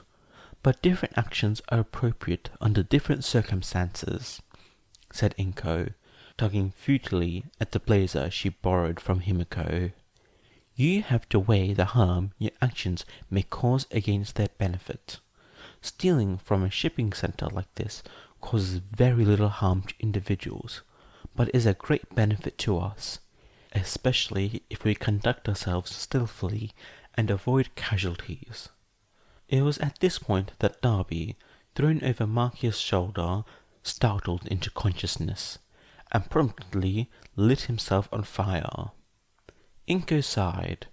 She knew that heists rarely went completely according to plan, but they hadn't even gotten to the planning part. Ah well, time to improvise, she supposed. In Tartarus, a certain villain used a quirk to repeatedly dial a certain cherished phone number. That the person on the other end wasn't answering was starting to elevate his blood pressure, enough that the technicians monitoring his vitals had started to notice. Izuku wasn't sure when he'd fallen asleep, only that he must have done so at some point. The space he was in was dark, warm, and had an air of unreality to it. No up, no down, just faint, steady pressures, as if he were underwater. The sensation cleared slowly. Izuku didn't rush it. It didn't feel like something that needed to be rushed. He ran his hand over the textured fabric of the sofa he found himself on. On the other side of the sofa, doodling in a notebook, was his quirk, he guessed. Well, said Kazuki, perched on a nearby armchair. This is interesting. How? Said Izuku. I have theories, said the other him, beaming at Izuku from over the top of the notebook. What? Said Toshinori, sounding slightly panicked. I thought we were done with this. He gestured at the cozy room around them, currently populated by the 9 holders of One for All, Search, and Izuku's quirk. He should probably name it, him, at some point. This experience will probably have side effects, said Kazuki, but I think we've been going in this direction for a while. We've been able to speak to you in dreams before. This is how it's supposed to work though, I think. I haven't gotten the best look at it yet, but I will. There are so many things that Izuku wanted to say right now. Toshinori beat him to it. Is All for One gone? He isn't dead. That's not what he meant for, said Daiguro. As far as we can tell, he isn't in our minds. He was pushed entirely into his own, said Rukia. Kazuki sighed. Which unfortunately doesn't mean there won't be consequences to not getting that door properly closed. "This is why I said we shouldn't let anyone in," said Miranda, crossing her arms. "An attack is an attack." "Miranda," said Nana, leaning forward to look her successor in the eye. "Tell me you wouldn't seriously regret killing a bunch of teenagers even if they were government stooges." "That's not the words I would use," grumbled Miranda. "You're right though, I would have regretted it. But I regret this too. If you'd done that, I'd be pretty much in the same position with the government, but my friends would be dead, so..." "She's taking a tough pose," said Rikuya, leaning over the arm of his chair and the couch to whisper to Izuku. "But she didn't actually argue that hard when you were first hit by Suzuki. It's more of a devil's advocate thing." "I'm so confused right now," said Serge, one of her eyes twitching. "Well, maybe if someone let me explain my theories, it wouldn't be so confusing," said Izuku's quirk. "Didn't I absorb you or something?" asked Izuku.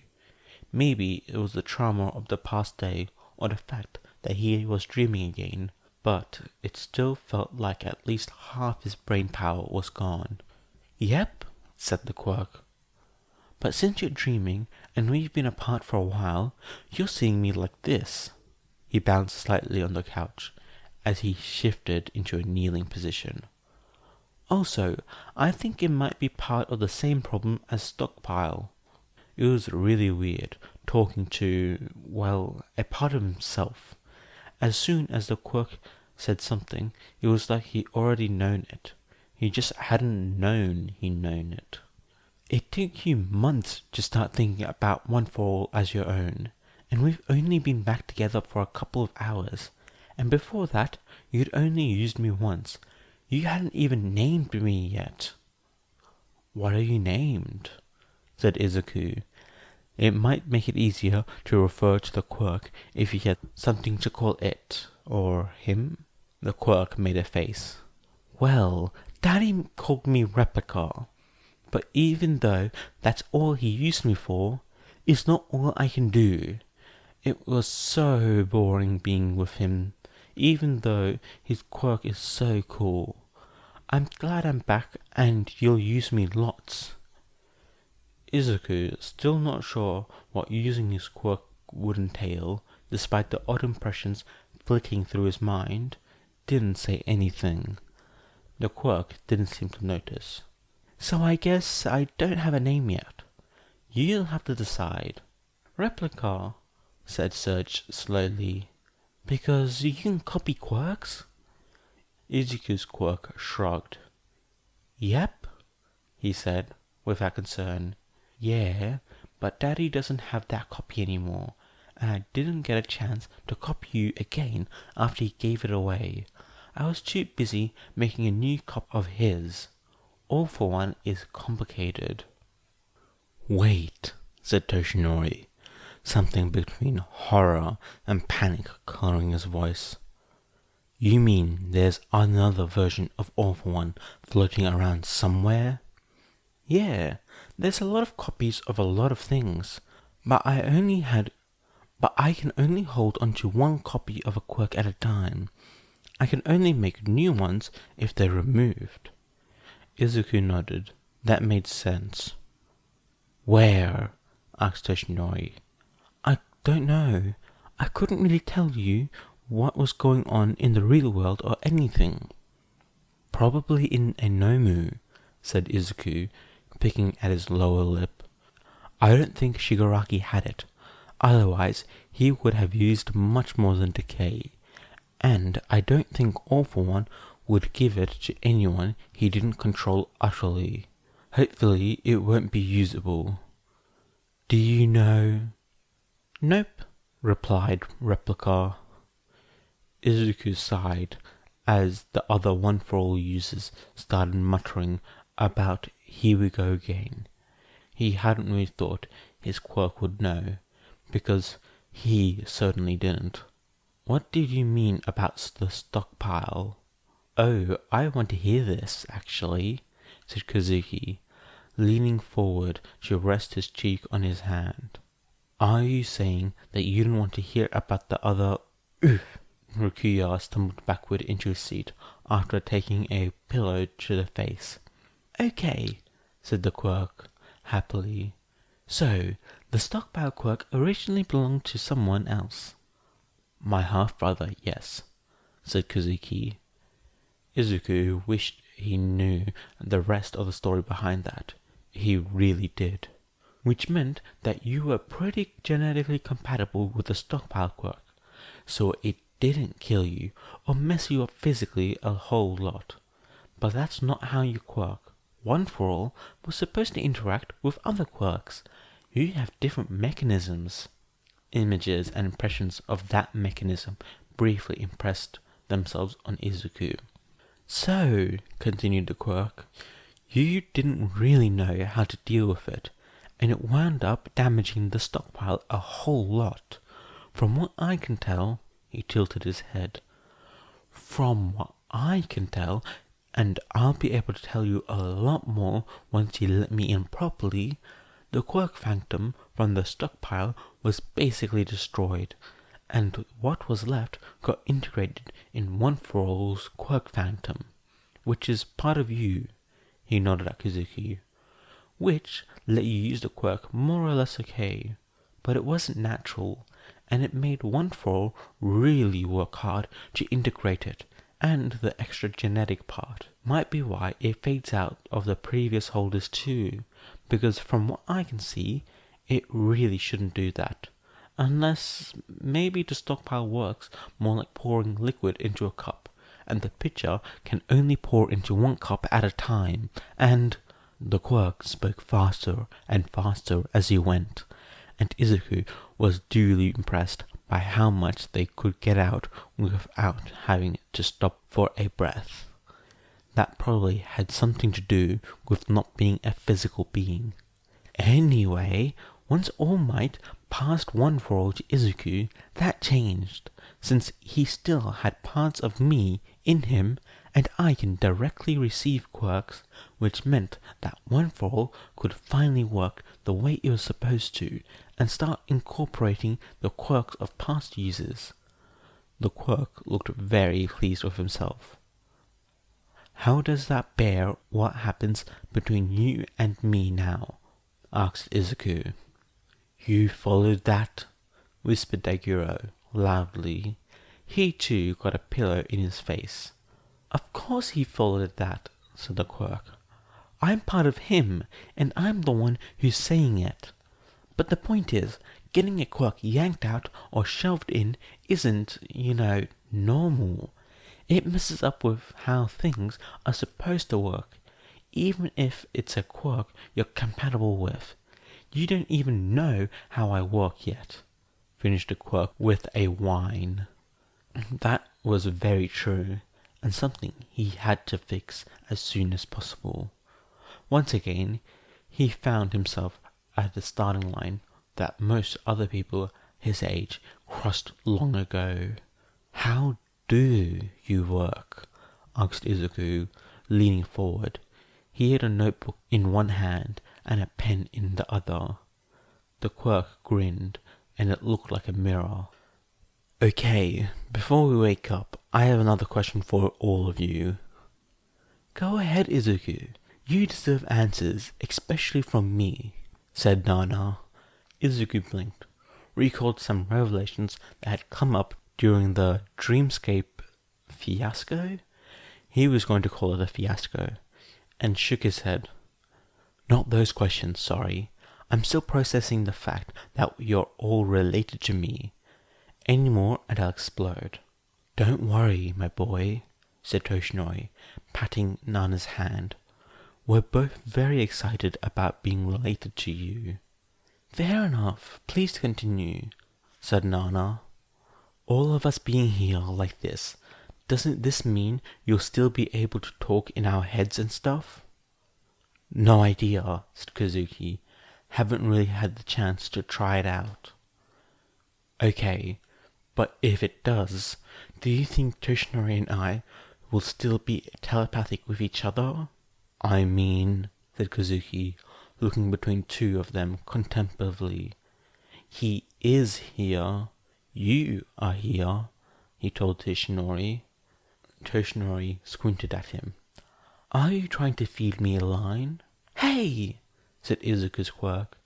You know what would make us and Toshinori telepathic with each other? 2 copies of Manderley's quirk. Oh, said Izuku. That would work, wouldn't it? Can we do it? We can do that, but do we have the time? If I followed your explanation earlier, said Rikuya, it would mainly depend on how unethical you felt like being. We're not gonna be unethical, said Miranda. That is sure something coming from you, said Izuku.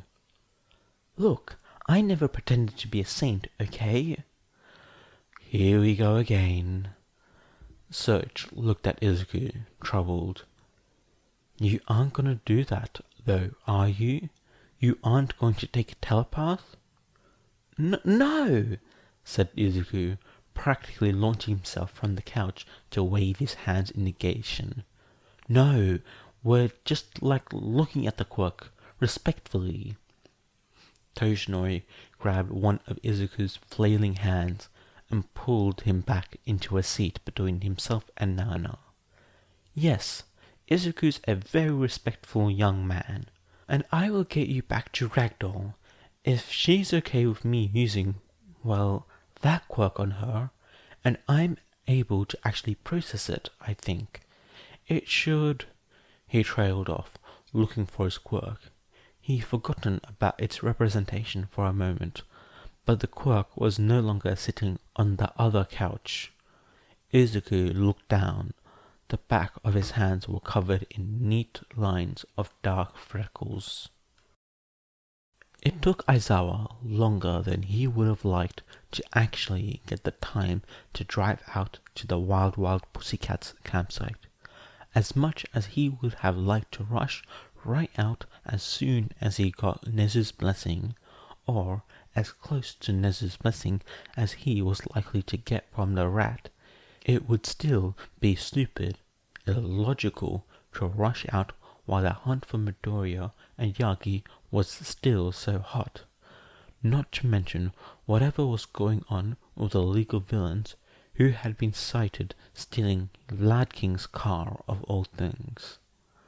The brief sighting had been used as more evidence that Midoriya and the League were somehow involved, even though it was Yagi who had originally stolen the car. Plus, Aizawa students still needed support and guidance. Social media skills aside, they hadn't ever launched this kind of PR attack against anything, much less a powerful branch of the government. Of course, Aizawa hadn't either. He had a Tumblr account solely for posting and finding cat videos, and Trill, because a stupidly large number of villains post their crimes there. But that didn't mean he was active on either platform. He wasn't an influencer. Still, the students kept asking for his opinion, so he was obligated to help. It may or may not have given him warm fuzzies in his chest, like when the alley cats had started coming up to him when they fed him, instead of hiding until he left. Anyway, moving on, he spent the next few hours speaking to Nezu, who was disgustingly energetic, and put Eri to bed, started to head out to the car, and was immediately ambushed by Recovery Girl, who wanted to make sure his quirk was working properly after whatever Midoriya had done, which involved fielding attacks from students. After that, Recovery gave him a kiss on the forehead. He had just enough time to hear her say something about how she hoped he would adopt a respectable sleep schedule after all this, before he passed out.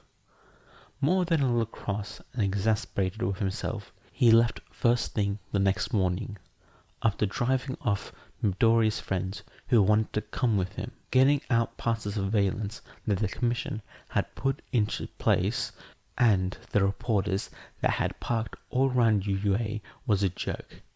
Getting Hisashi to lend him a car was harder. The drive was boring.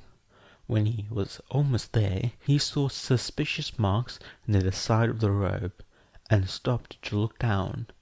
It was very difficult to see, but he suspected that he had found the final resting place of Vlad's car. Clever Yagi, or Midoriya. Either of them would have thought of this expedient, if imperfect, method. The rights the car had left as it went over the edge were unfortunate. Viewing the sight from above might also reveal what had happened, and Aizawa had little doubt that Hawks and other flying heroes would be casing the area. Aizawa got back into the car.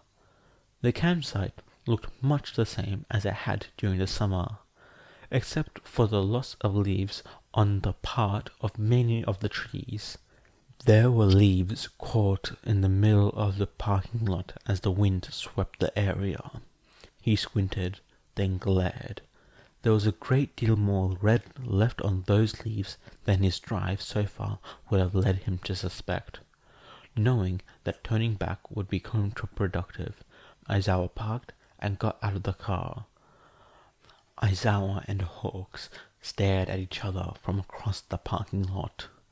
Red feathers danced in the wind, half hidden by brown falling leaves. "I don't know how you got one of my feathers," said Hawks, "but I'm guessing it isn't Darby you've come to visit." "Why would I be visiting Darby?" asked Aizawa. "That's illogical."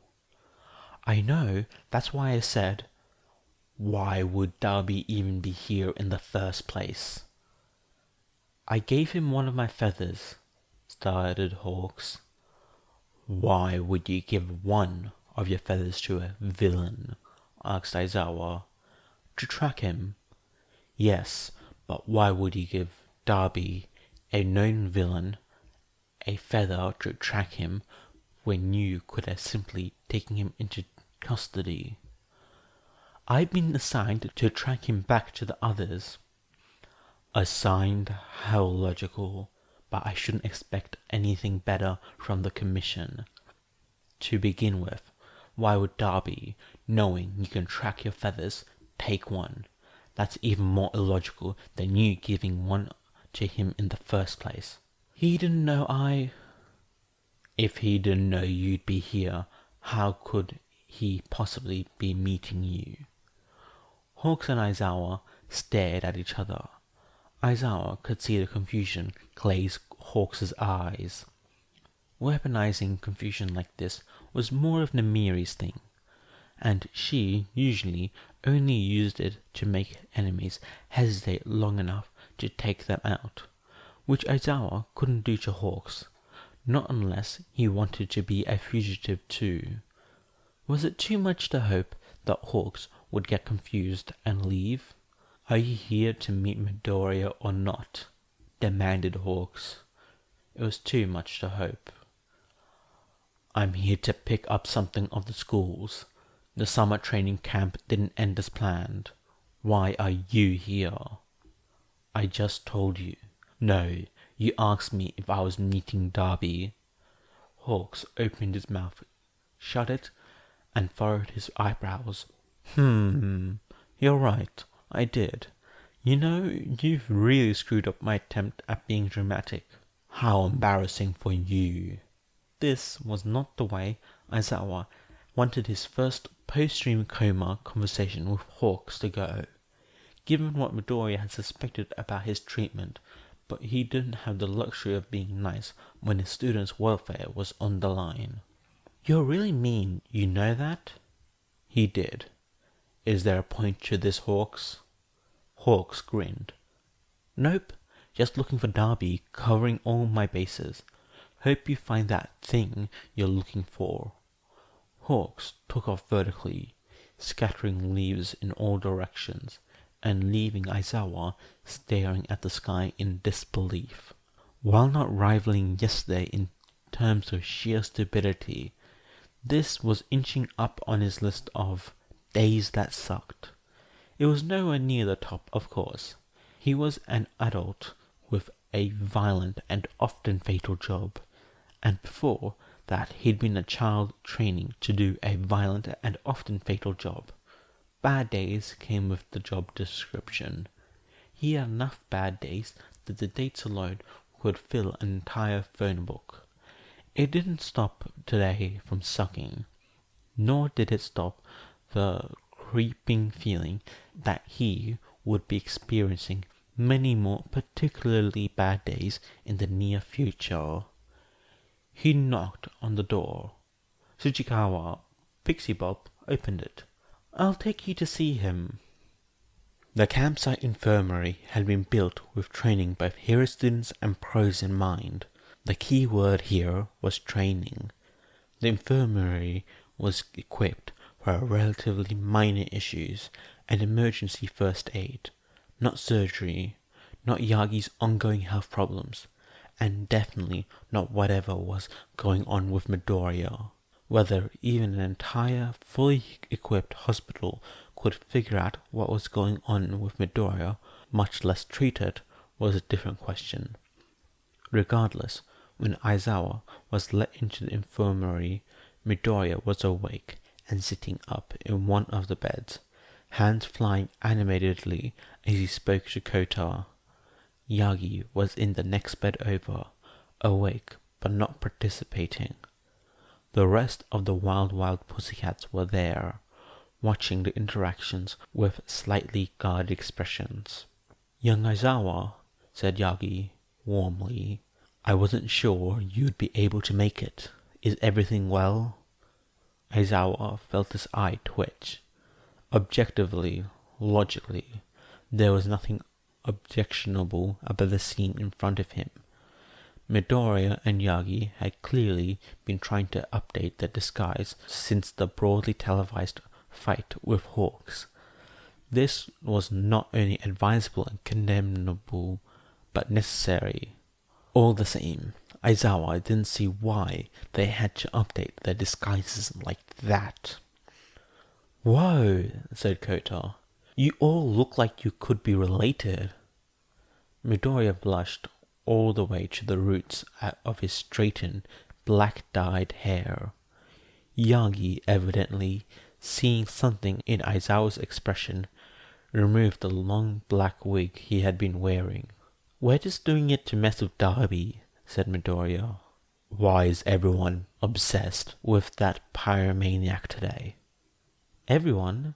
Is Todoroki doing okay? Maybe I shouldn't have said anything." "He's fine," said Aizawa, resolving to look more closely at whatever Todoroki was doing to cope with Midoriya's revelation. Or conspiracy theory revenge for All Might's secret love child nonsense. Honestly, now he was awake and seeing things in the cold light of day. Aizawa was holding out hope for that, even though Midoriya didn't seem like a particularly vengeful child. Aizawa's momentary fear for Bakugo aside. Shoto sneezed. "Someone is talking about me," he announced. "Come on, that's an old wives' tale," said Kaminari. "Fumi is neither old nor a wife." The clicking of keyboards came to a stop. Todoroki." The doors slammed open and Uraka, Tokiyami, and Dark Shadow slipped in. Uraka whooped loudly, Dark Shadow cackling uproariously behind her. She hosted a telescopic camera in the air. "We've got the aerial photos of all those jerks spying on us. Do your magic, Kaminari." Shoto returned to his own project and exposed on how Commission purposely put pressure on heroes and families of heroes to participate in eugenics projects, using his own family as an example. "So," said Aizawa, "after everything that happened yesterday, I need an explanation." Yagi started to sit up, and was pressed down firmly by Chitoro. Said Midoriya, eyes darting around the room as his hands fiddled with his hair. Yeah, I guess I owe you that after everything. It was pretty confusing in there, wasn't it, Sensei? We can leave, said Sasaki, beckoning Koto over. No, said Midoriya. There's something I need to ask Shirotoko-san later, and it'll make more sense if you hear everything. Shirotoko frowned. Something you need to ask me? Mm-hmm, said Midoriya, nodding. It isn't a bad thing, I think. He pushed his hair out of his face, a fact that was occasionally taken advantage of by underground and undercover heroes was that a major change in hairstyle tended to distract from other small changes to a person's appearance. In Midoriya's case, small changes included an expansion of the pattern of freckles spreading across his cheekbones. It wasn't quite like what his quirks freckles had looked like, but it was much closer than it had been before. This might take a while, said Midoriya. I'll take a chair, said Tsujikawa. She didn't move. Sasaki frowned at her. Riko, you aren't using Earth Flow now, are you? Maybe, said Tsujikawa, not meeting Sasaki's eyes. Oh, said Midoriya, eyes sparkling. Your quirk, what does it feel like when... Midoriya, said Aizawa. Kota, how about you and I go? You can have my chair, Aizawa-san. But Auntie... Remember that discussion we had about secrets? Said Sasaki. As she led Kota out, the door clicked closed behind them. So, you had an explanation for everything that happened yesterday? Oh, right. He fidgeted. I'm not sure where to begin, he said, bowing his head. Aizawa sighed, surveying Midoriya's posture. He might have been putting up a brave face, mostly for Koda right now, if Aizawa didn't miss his guess. But he wasn't well, something that was progressively more obvious. Think back to our class on after-action reports, said Aizawa. Midoriya looked up at him, biting his lip. All right, he said. He glanced at the pussycats. We already told you a bit of what happened yesterday and why. Your quirk has an aspect that interacts poorly with other quirks, yes, Shirotoko. And you were there for that, Aizawa-sensei. The part you don't know about... He looked at Yagi, who nodded encouragingly. All for One had a brother. Is that something we have to worry about? Asked Tsujikawa. Not in the way that you're thinking about, said Midoriya. He's dead, but his quirk has some similarities to All for One.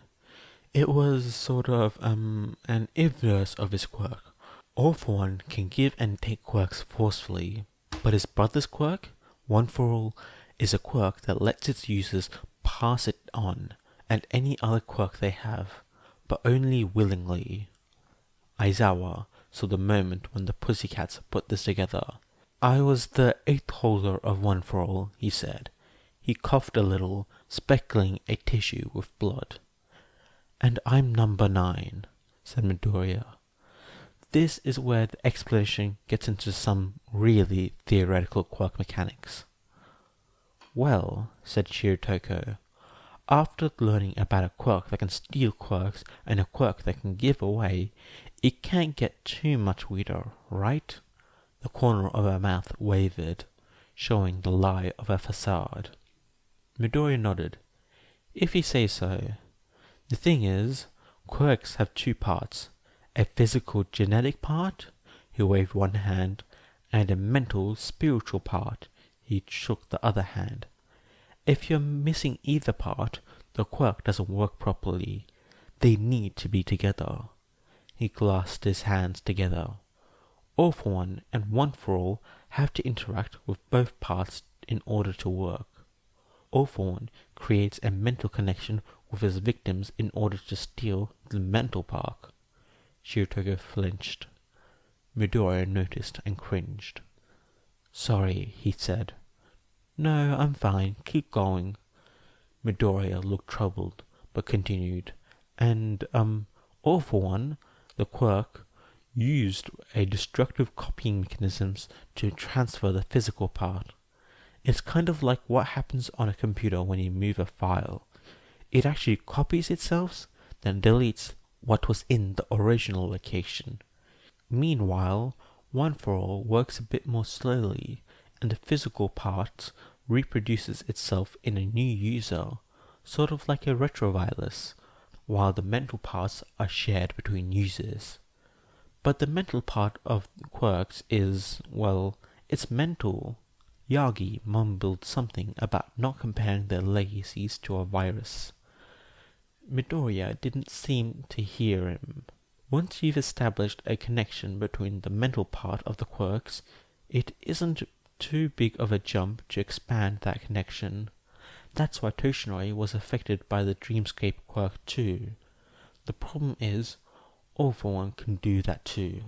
Shiratoko hissed through her teeth, and her hands clenched in the dark fabric of her pants. "You're not saying he's in my head?" "No," denied Izuku quickly. "Even if that is something he can do, it shouldn't matter to you anymore. I'm getting to that, where was I? Right. All for One and One for All have had a lot of interactions, so there's a mental bridge there too. But it usually isn't strong enough to be anything." "But the dream quirk changed that, didn't it?" asked Shiratoko. "Well, yeah, that and, before One for All, I didn't have a quirk, but I wasn't naturally quirkless." "I thought the black tentacles were your original quirk, actually," said Tsuchikawa, tilting her head. "Oh no, I mean, if I were you, I'd think that too, but no. Black Whip belongs to 5. The 5th user, Lariat, Banjo de Gyro. Sorry, everyone has a lot of names. But the bridge is the real reason I was so unhappy about Suzuki not telling me how to get everyone out of the dreamscape." Midoriya fidgeted, then looked up at the pussycats. "We wanted to minimize the time All for One had to get into our heads. It didn't do any good. Suzuki was too stubborn, and the commission actually attacked me, and All for One got in anyway. But the mental connection like that is a two-way street, and that's where you come in, Aizawa-sensei." He turned his big, apologetic eyes on Aizawa. "Sorry, I don't actually know everything that happened while we were fighting him." Aizawa sighed and took pity on Midoriya. "I infiltrated All for One's mental landscape and retrieved the mental components of 2 quirks." "Whoa," said Tsuchikawa. "That's actually too concise." "It's what happened," said Aizawa. "What did they want? A play-by-play?" "You actually brought back 3 quirks," said Izuku.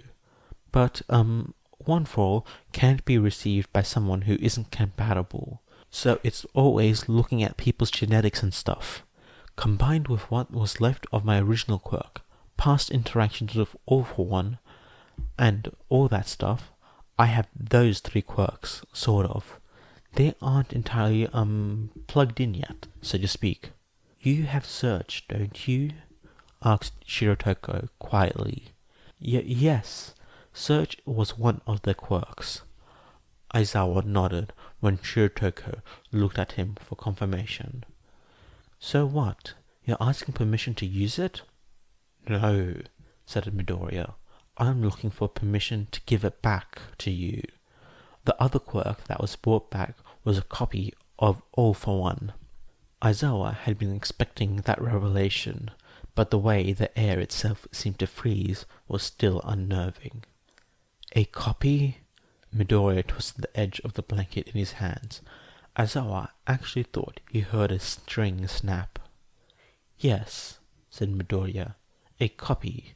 Not a perfect copy. He took a deep breath. The third quirk was my original quirk. Its name is Notebook, and it can make an imperfect, basic copy of a quirk, as long as the person who has the quirk is willing. Notebook. Of course it was Notebook. Why did Aizawa want to put his head through the wall on learning that? Oh right, because he had actually seen Midoriya's already terrifying physical notebooks. That's very similar to All for One and One for All, said Chitara, carefully. Quirks of relatives are often similar, said Midoriya, clearly bracing himself. Relatives? What do you think One for All is looking for in terms of genetic compatibility? Said Yagi, drawing attention back to himself. We're all related to some degree, much to her displeasure. Tsuchikawa barked out a quick laugh, then covered her mouth with both hands. I understand if you don't want me to, said Midoriya earnestly, once again focused on Shirotoko. I get that you wouldn't want to go through that again. That copy hasn't been used before, and I have no practice in it. That isn't really a negative thing, Midoriya, said Aizawa. But if it were me, I'd want my quirk back. I did want my quirk back, so... Shirotoko held up her hand. I need to know what you mean by willing first. In terms of notebook? In terms of notebook. Well, it works through mental connection too, though it's temporary, and also has a physical component, although for me, it doesn't require direct contact. I still need to be in person. He rubbed at some of the freckles on his hand. Basically, unlike the other two, it needs a way in, mentally. The person whose quirk it's recording needs to explain their quirk. The better the explanation, the more they think about it, the better the connection. The better Notebook can see how the quirk should work, then Notebook makes it a sort of fake version of the mental component, a replica, but stripped down. It doesn't have the whole quirk ghost, so it can't be used the same as the original right away. The Notebook version is like how the original was when it first manifested. Plus, it takes a while to totally integrate new quirks, and it only makes one copy. Midoriya frowned, and I think the actual explanation part of the explanation is also important. It's like when you think about talking, you're actually sub-vocalizing, or when you imagine doing something, your brain does some of the same actions. It's the same with your quirk. It's like giving a demonstration, I think. You think? Repeated Shirotoko dryly. He's had his quirk back for less than a day, said Yagi. That doesn't lend itself well to figuring out all the bits and bobs. Chitoro made a considering sound. How long did you have it before it was taken from you? I don't know, not long. I was really little. So the proper question is, how do you know so much about it? Well, said Midoriya, a glint of frustration in his eyes. It isn't like All for One didn't use it. And what good is a weird mental landscape where you can talk with aspects of yourself if you don't use it? Chitoro raised his hands. It had to be asked. All right, said Shirotoko. Midoriya perked up. Really? Shirotoko nodded. Like you said, I want my quirk back, but if I can make a suggestion... Midoriya nodded eagerly. Work out those bits and bobs before you leave here. Wait, said Midoriya, eyes widened. Do you mean... We really have to clear it with Shino, but we did establish this place as a training retreat, and where you're going, a quirk you don't understand is a liability. Midoriya nodded vigorously. Yes, thank you for the opportunity. I have a few things to pass on to you, said Aizawa. Like emergency contacts, access to funds, but first. For example, What happened to your actual notebook? Inko wasn't going to answer, Hizashi decided finally. Either she was busy or away from her phone, or her phone had been taken from her. If those heroes had laid one hand on his beautiful wife. Later. Revenge was for later. For now, he'd settle himself, lean back into his prison chair as far as he could, and then call the doctor for updates on the situation. If he didn't answer, his other contacts would soon be getting calls. Increasingly irate and potentially lethal calls. He had a lovely quirk that allowed one to electrocute others through a phone call. He'd lost a lot over the past 2 days, not the least which were those quirks. His ability to contact his wife, for example, his relative anonymity with respect to his son, but oh, the thought of Izuku with All for One, One for All, and Replica was downright exciting. Along with the losses, he had gained something new too. Something that would allow him to regain all his most important things. He doubted it would be smooth sailing from here on. His best laid plans had their rough spots, but Hizashi had no doubt he would be victorious in the end. He was always. You didn't tell them everything. The thought, one that was entirely his, brushed over the back of Izuku's mind as he tried to nap. He told them almost everything, just not how he suspected All for One, One for All, and Notebook would interact. One for All's compatibility mechanisms more or less negated the need to pull in real DNA samples, and how it meant there was no risk of giving someone a quirk that their body couldn't handle.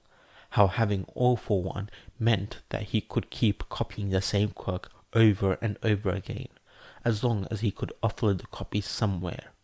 How he might even be able to copy the copies. How the stockpile portion of One for All meant that Notebook's weak, archived quirks were unlikely to stay weak. It was all speculation anyway. His version of All for One wasn't even fully integrated yet. He laid back on the bed, pressing himself into the pillows. He had a quirk, his own quirk. He had Toshinori, All Might, with him. His friends, though distant, were supporting him. And even if he couldn't be a hero in name, he could still be a hero in fact. He'd lost a lot, sure, but he'd kept the most important things. There were rough seas ahead of them, though. Without the path of the hero course ahead of him, Izuku had to say he felt adrift, unmoored, and that vault door left ajar. There was a storm coming, and Izuku had no idea how he'd weather it. This was only the beginning.